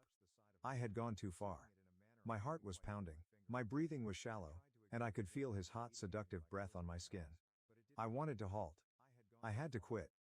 However, I was unable to. With his lips so close to mine that I could just taste the forbidden, he said, "What do you want, Isabel?" I opened my eyes and looked him in the eye. The same yearning that boiled within me was seen in his eyes. But before I could respond, the moment was cut short by the sound of footsteps coming from upstairs. Mom was up. I took a step back, the reality of what nearly happened rushing down around me, my heart thumping in my chest. Victor flashed a sly smile, as though he had just won a devious game.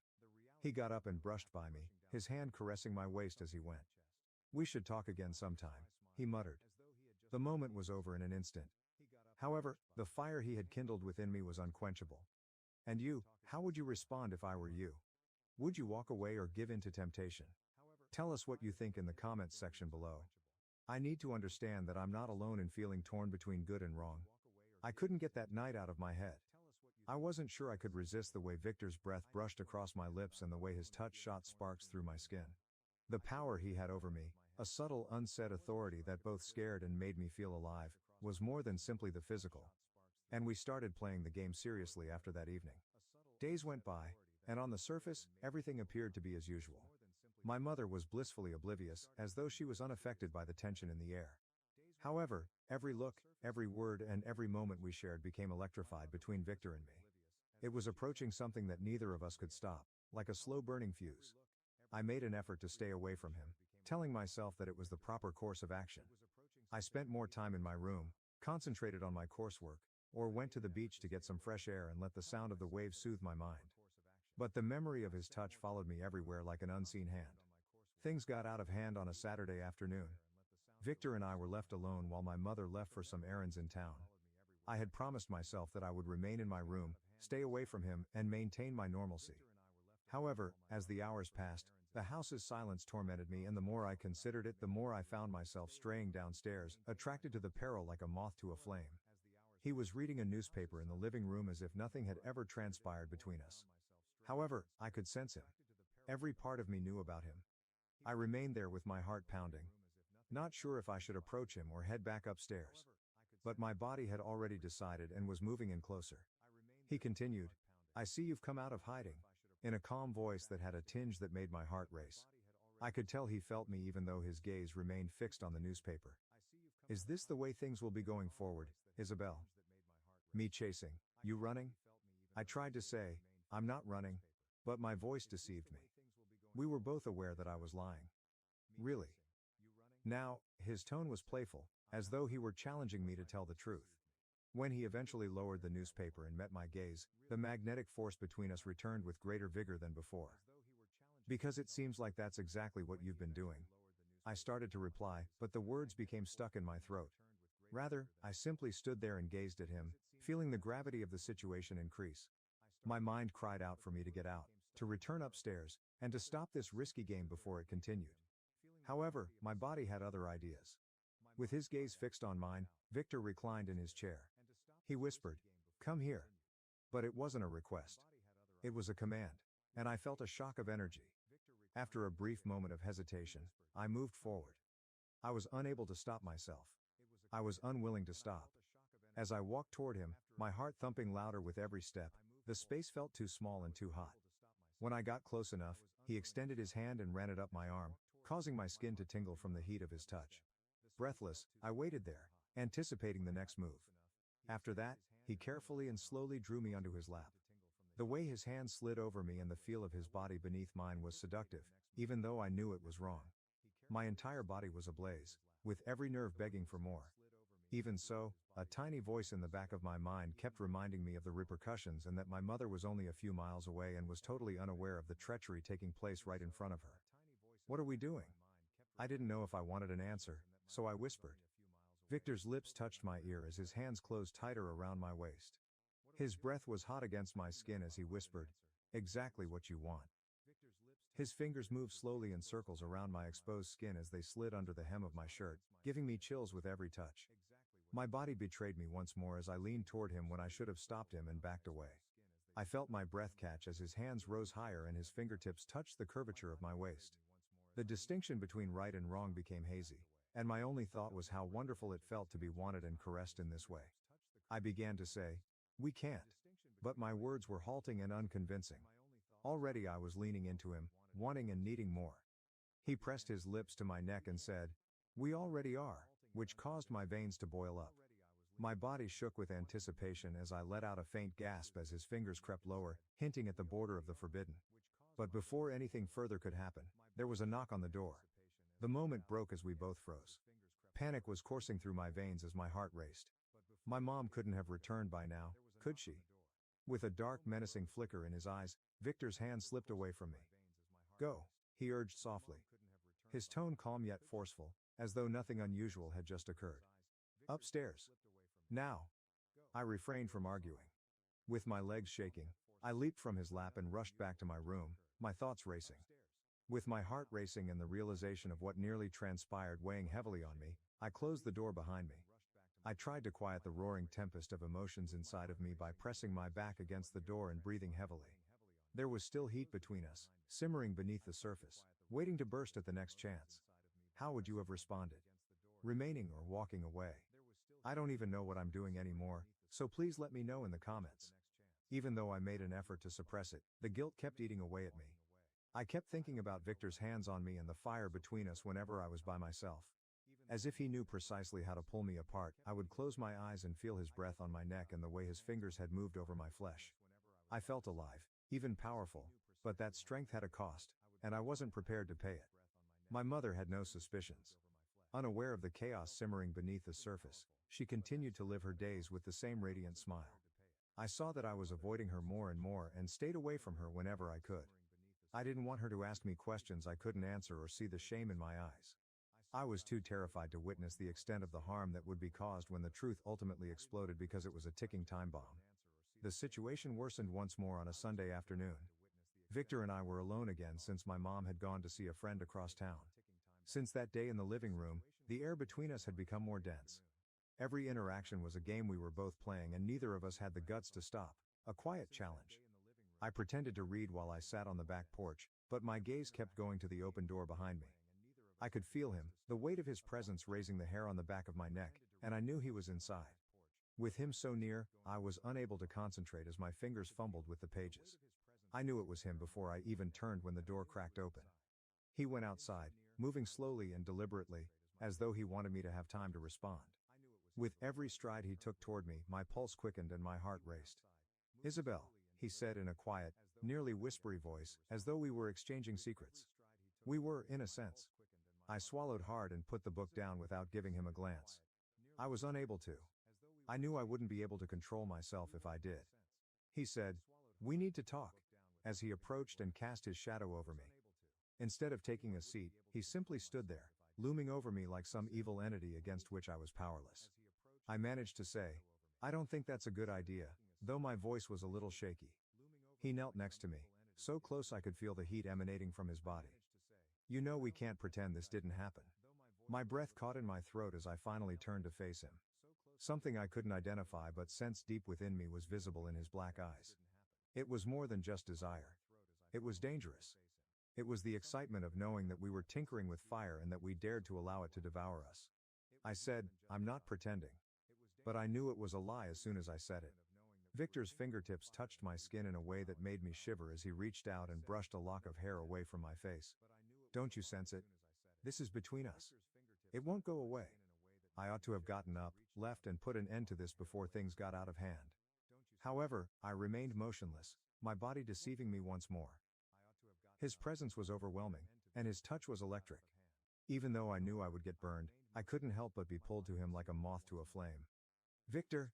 My voice trembled with a mixture of excitement and dread, barely audible. His breath was hot against my ear as he leaned closer. He muttered, "Tell me to stop," as his lips touched my flesh. "Tell me you don't want this." I ought to have said it. I ought to have told him to stop and go away. However, I didn't. I was unable to. As an alternative, I turned to face him, our lips almost touching. The tension between us was heavy and intolerable, and my heart was thumping in my chest. The words, "I can't," escaped my lips before I could stop them. I was pulled to my feet by Victor's hand as it moved down my arm and wrapped around my wrist. He held on tight. Standing so close that our bodies nearly touched, he held me there. As the attraction between us took hold, the outside world appeared to fade into the background. He said, "You don't want me to stop," in a confident tone, as though he knew me better than I did. "You've been considering it. It's visible in your eyes." My breath came in short spurts as I bit my lip. I detested his accuracy and ability to read me. I thought about him, what we could do and what we had already done whenever we were alone. The urge was stronger than anything I had ever experienced, yet the guilt was still present. I was drawn closer when Victor's hand moved to my waist. His body was pushed against mine, and I could feel the searing heat between us. He teased, taunted, and dared me to give in as his lips lingered over mine. My body desired this, but my head and heart were screaming for me to leave. "This is what I wanted." He whispered, "Tell me what you want, Isabel." His lips grazing mine, just barely touching. I was unable to talk. My mind was racing with contradictory feelings, and my throat felt constricted. I had no choice but to lean into him, close my eyes, and wait for the inevitable to come. However, a car pulled into the driveway before our lips could touch. The truth of what we were going to do hit me like a tidal wave, and I jerked away as my eyes snapped open. My mom was at home. Victor took a step back, his expression unreadable. The fire between us remained, simmering just below the surface, waiting for the next opportunity to explode, even though the time was past. If you were in my position, how would you respond? Would you turn away or allow yourself to sink further? Tell me in the comments below. I must understand that I am not alone in this problem. Long after the moment was over, I could still feel the heat of his touch. The tension between us was intensifying and taking over every silent moment, every look and every word spoken in private. In an exciting and terrifying way, Victor had a way of making me feel needed and seen. And suddenly the distinction between good and wrong became increasingly hazy with every day that went by. Everything changed that night. Victor and I were alone once more after my mother left for the evening. I made an effort to persuade myself that everything would be all right and that I could live with him in the same home without developing the same risky habits. However, I felt in my heart that I was deceiving myself. I heard him behind me as I was idly tidying up in the kitchen after supper. I felt that familiar thrill of eagerness when I heard his footsteps. I knew it was him without even turning around. Unspoken anxiety thickened the air as it shifted. Victor said, "You're quiet tonight," in his usual smooth and low voice. He drew nearer until I could feel his body heat behind me. As I dried a plate, my hand shaking, I lied and said, "I'm just tired." Naturally, he didn't believe me. His eyes were on me, waiting, watching. He was always able to tell when I was lying and when I was attempting to hide. However, it never succeeded. Even when I tried to pull away, Victor had a way of drawing me back in. "You've been avoiding me," he murmured quietly, with a hint of wicked humor in his voice. "Why?" I took a deep breath and tried to concentrate on the task at hand. I murmured, "I haven't." But even I thought the words sounded weak. He whispered, "Isabel." And I felt a chill go through me when I heard my name. I could feel his breath on my neck now that he was so near. "Observe me." I paused, holding the towel in my hands tighter. My body was deceiving me once more, pulling me toward him despite my knowledge that it was wrong, despite my mind's cries for me to move away and put as much distance between us as possible. I turned to him slowly, my heart pounding in my chest. I could see that same need, that same deadly intensity that prevented me from thinking clearly, when his dark eyes met mine. I was caught when he moved closer and pressed me up against the counter. The intense yearning that had been growing between us for weeks was trapped between him and me. He stated in a deep, confident voice, "You can't keep running from this. You sense it. I am certain that you do." He reached out and gently but purposefully brushed his fingertips on my cheek, causing my breath to catch in my throat. I felt the heat rising in my body and my pulse speeding as the touch gave me a shock of electricity. I said, "We can't." But even I found the words to be weak and unconvincing. "And yet," he whispered, drawing me in closer as his hand moved down to rest on my waist. "We're here." I ought to have shoved him aside. I ought to have urged him to cease. However, I didn't. Rather, my body betrayed every logical notion I had, and I stood there. I felt the air between us get thicker and heavier as his hand crept lower, following the curvature of my waist, as though the room itself knew we were about to do something we couldn't undo. With guilt still gnawing at me, I muttered, "I don't want to hurt her." Yet my body still leaned toward his touch, yearning for it. Victor's voice was a sensual whisper as his lips touched my ear. "She is not involved in this. This concerns us." I felt the tightness coil inside of me tighten as I closed my eyes. His hands were all over me, soft yet firm, and I could feel myself slipping, sinking more into the pit we had made. Like a fire that threatened to devour all in its path, the heat between us was intolerable. With his lips grazing the side of my neck, he muttered, "Tell me to stop," sending chills down my spine. "Tell me you're not interested in this." However, I was unable to. My hands went to his chest, and as I felt the hard planes of his body against mine, I pushed him closer rather than pushing him away. My senses were overwhelmed by the warm, musky, delicious scent of him, which impairs judgment and prevents me from thinking about anything but him. "I can't," I said in a tremulous but honest voice. "I am unable to stop." All he needed was that. It was as though the world vanished when his lips struck mine. Only we were there, and the heat was all-consuming and oppressive, threatening to suffocate us both. As our bodies crushed together, the tension between us finally broke as his hands tangled in my hair and drew me in closer. I could feel his breath catch. The illicit yearning that had been bubbling beneath the surface for so long had us engrossed in one another. His touch was all over me, burning my skin and causing pain I didn't know was conceivable. And I was unable to stop. I had no desire to. But then everything fell apart as fast as it had started. We both snapped out of the moment as we heard a creak of floorboards coming from the hallway. Our bodies remained squeezed together as we froze, breathing raggedly. Panic swept through me as my heart thumped in my chest. Were we spotted? Was there anyone who heard? There was a flash of something there. Something dangerous. But Victor was the first to pull away, his eyes dark and unreadable. The tension in the air was still heavy and oppressive, yet he straightened and smoothed his shirt as though nothing had happened. He said in a promising whisper, "We'll finish this later," and turned to leave me standing there, gasping for air and feeling as though the weight of what we had just done was bearing down on me. If you were in my shoes, how would you respond? Would you have allowed yourself to fall further, or could you have prevented it? I need to know that I'm not the only one having this problem, so please let me know in the comments. The ensuing days were a haze of yearning and shame. My intellect begged me to stop, but every time I saw Victor, my body tensed with anticipation. But after what had transpired in the kitchen, halting was no longer an option. I was too lost, too enmeshed in a web of passion and feelings that I was unable to break free from. The tension was intense every time we passed each other in the house, even though I hadn't talked to Victor since that night. Thick and oppressive, it hovered between us, a continual reminder of what we had accomplished. For the ones who know safety isn't a catchphrase, it's a culture. And the ones who help make sure everyone makes it home safe. For the safety-minded who watch everyone's backs, Grainger offers supplies and solutions for every industry, as well as safety assessments and training to keep your facilities safe and your people safer. Call, click Grainger.com, or just stop by. Grainger, for the ones who get it done. And what we still needed to do. My mother was too preoccupied with her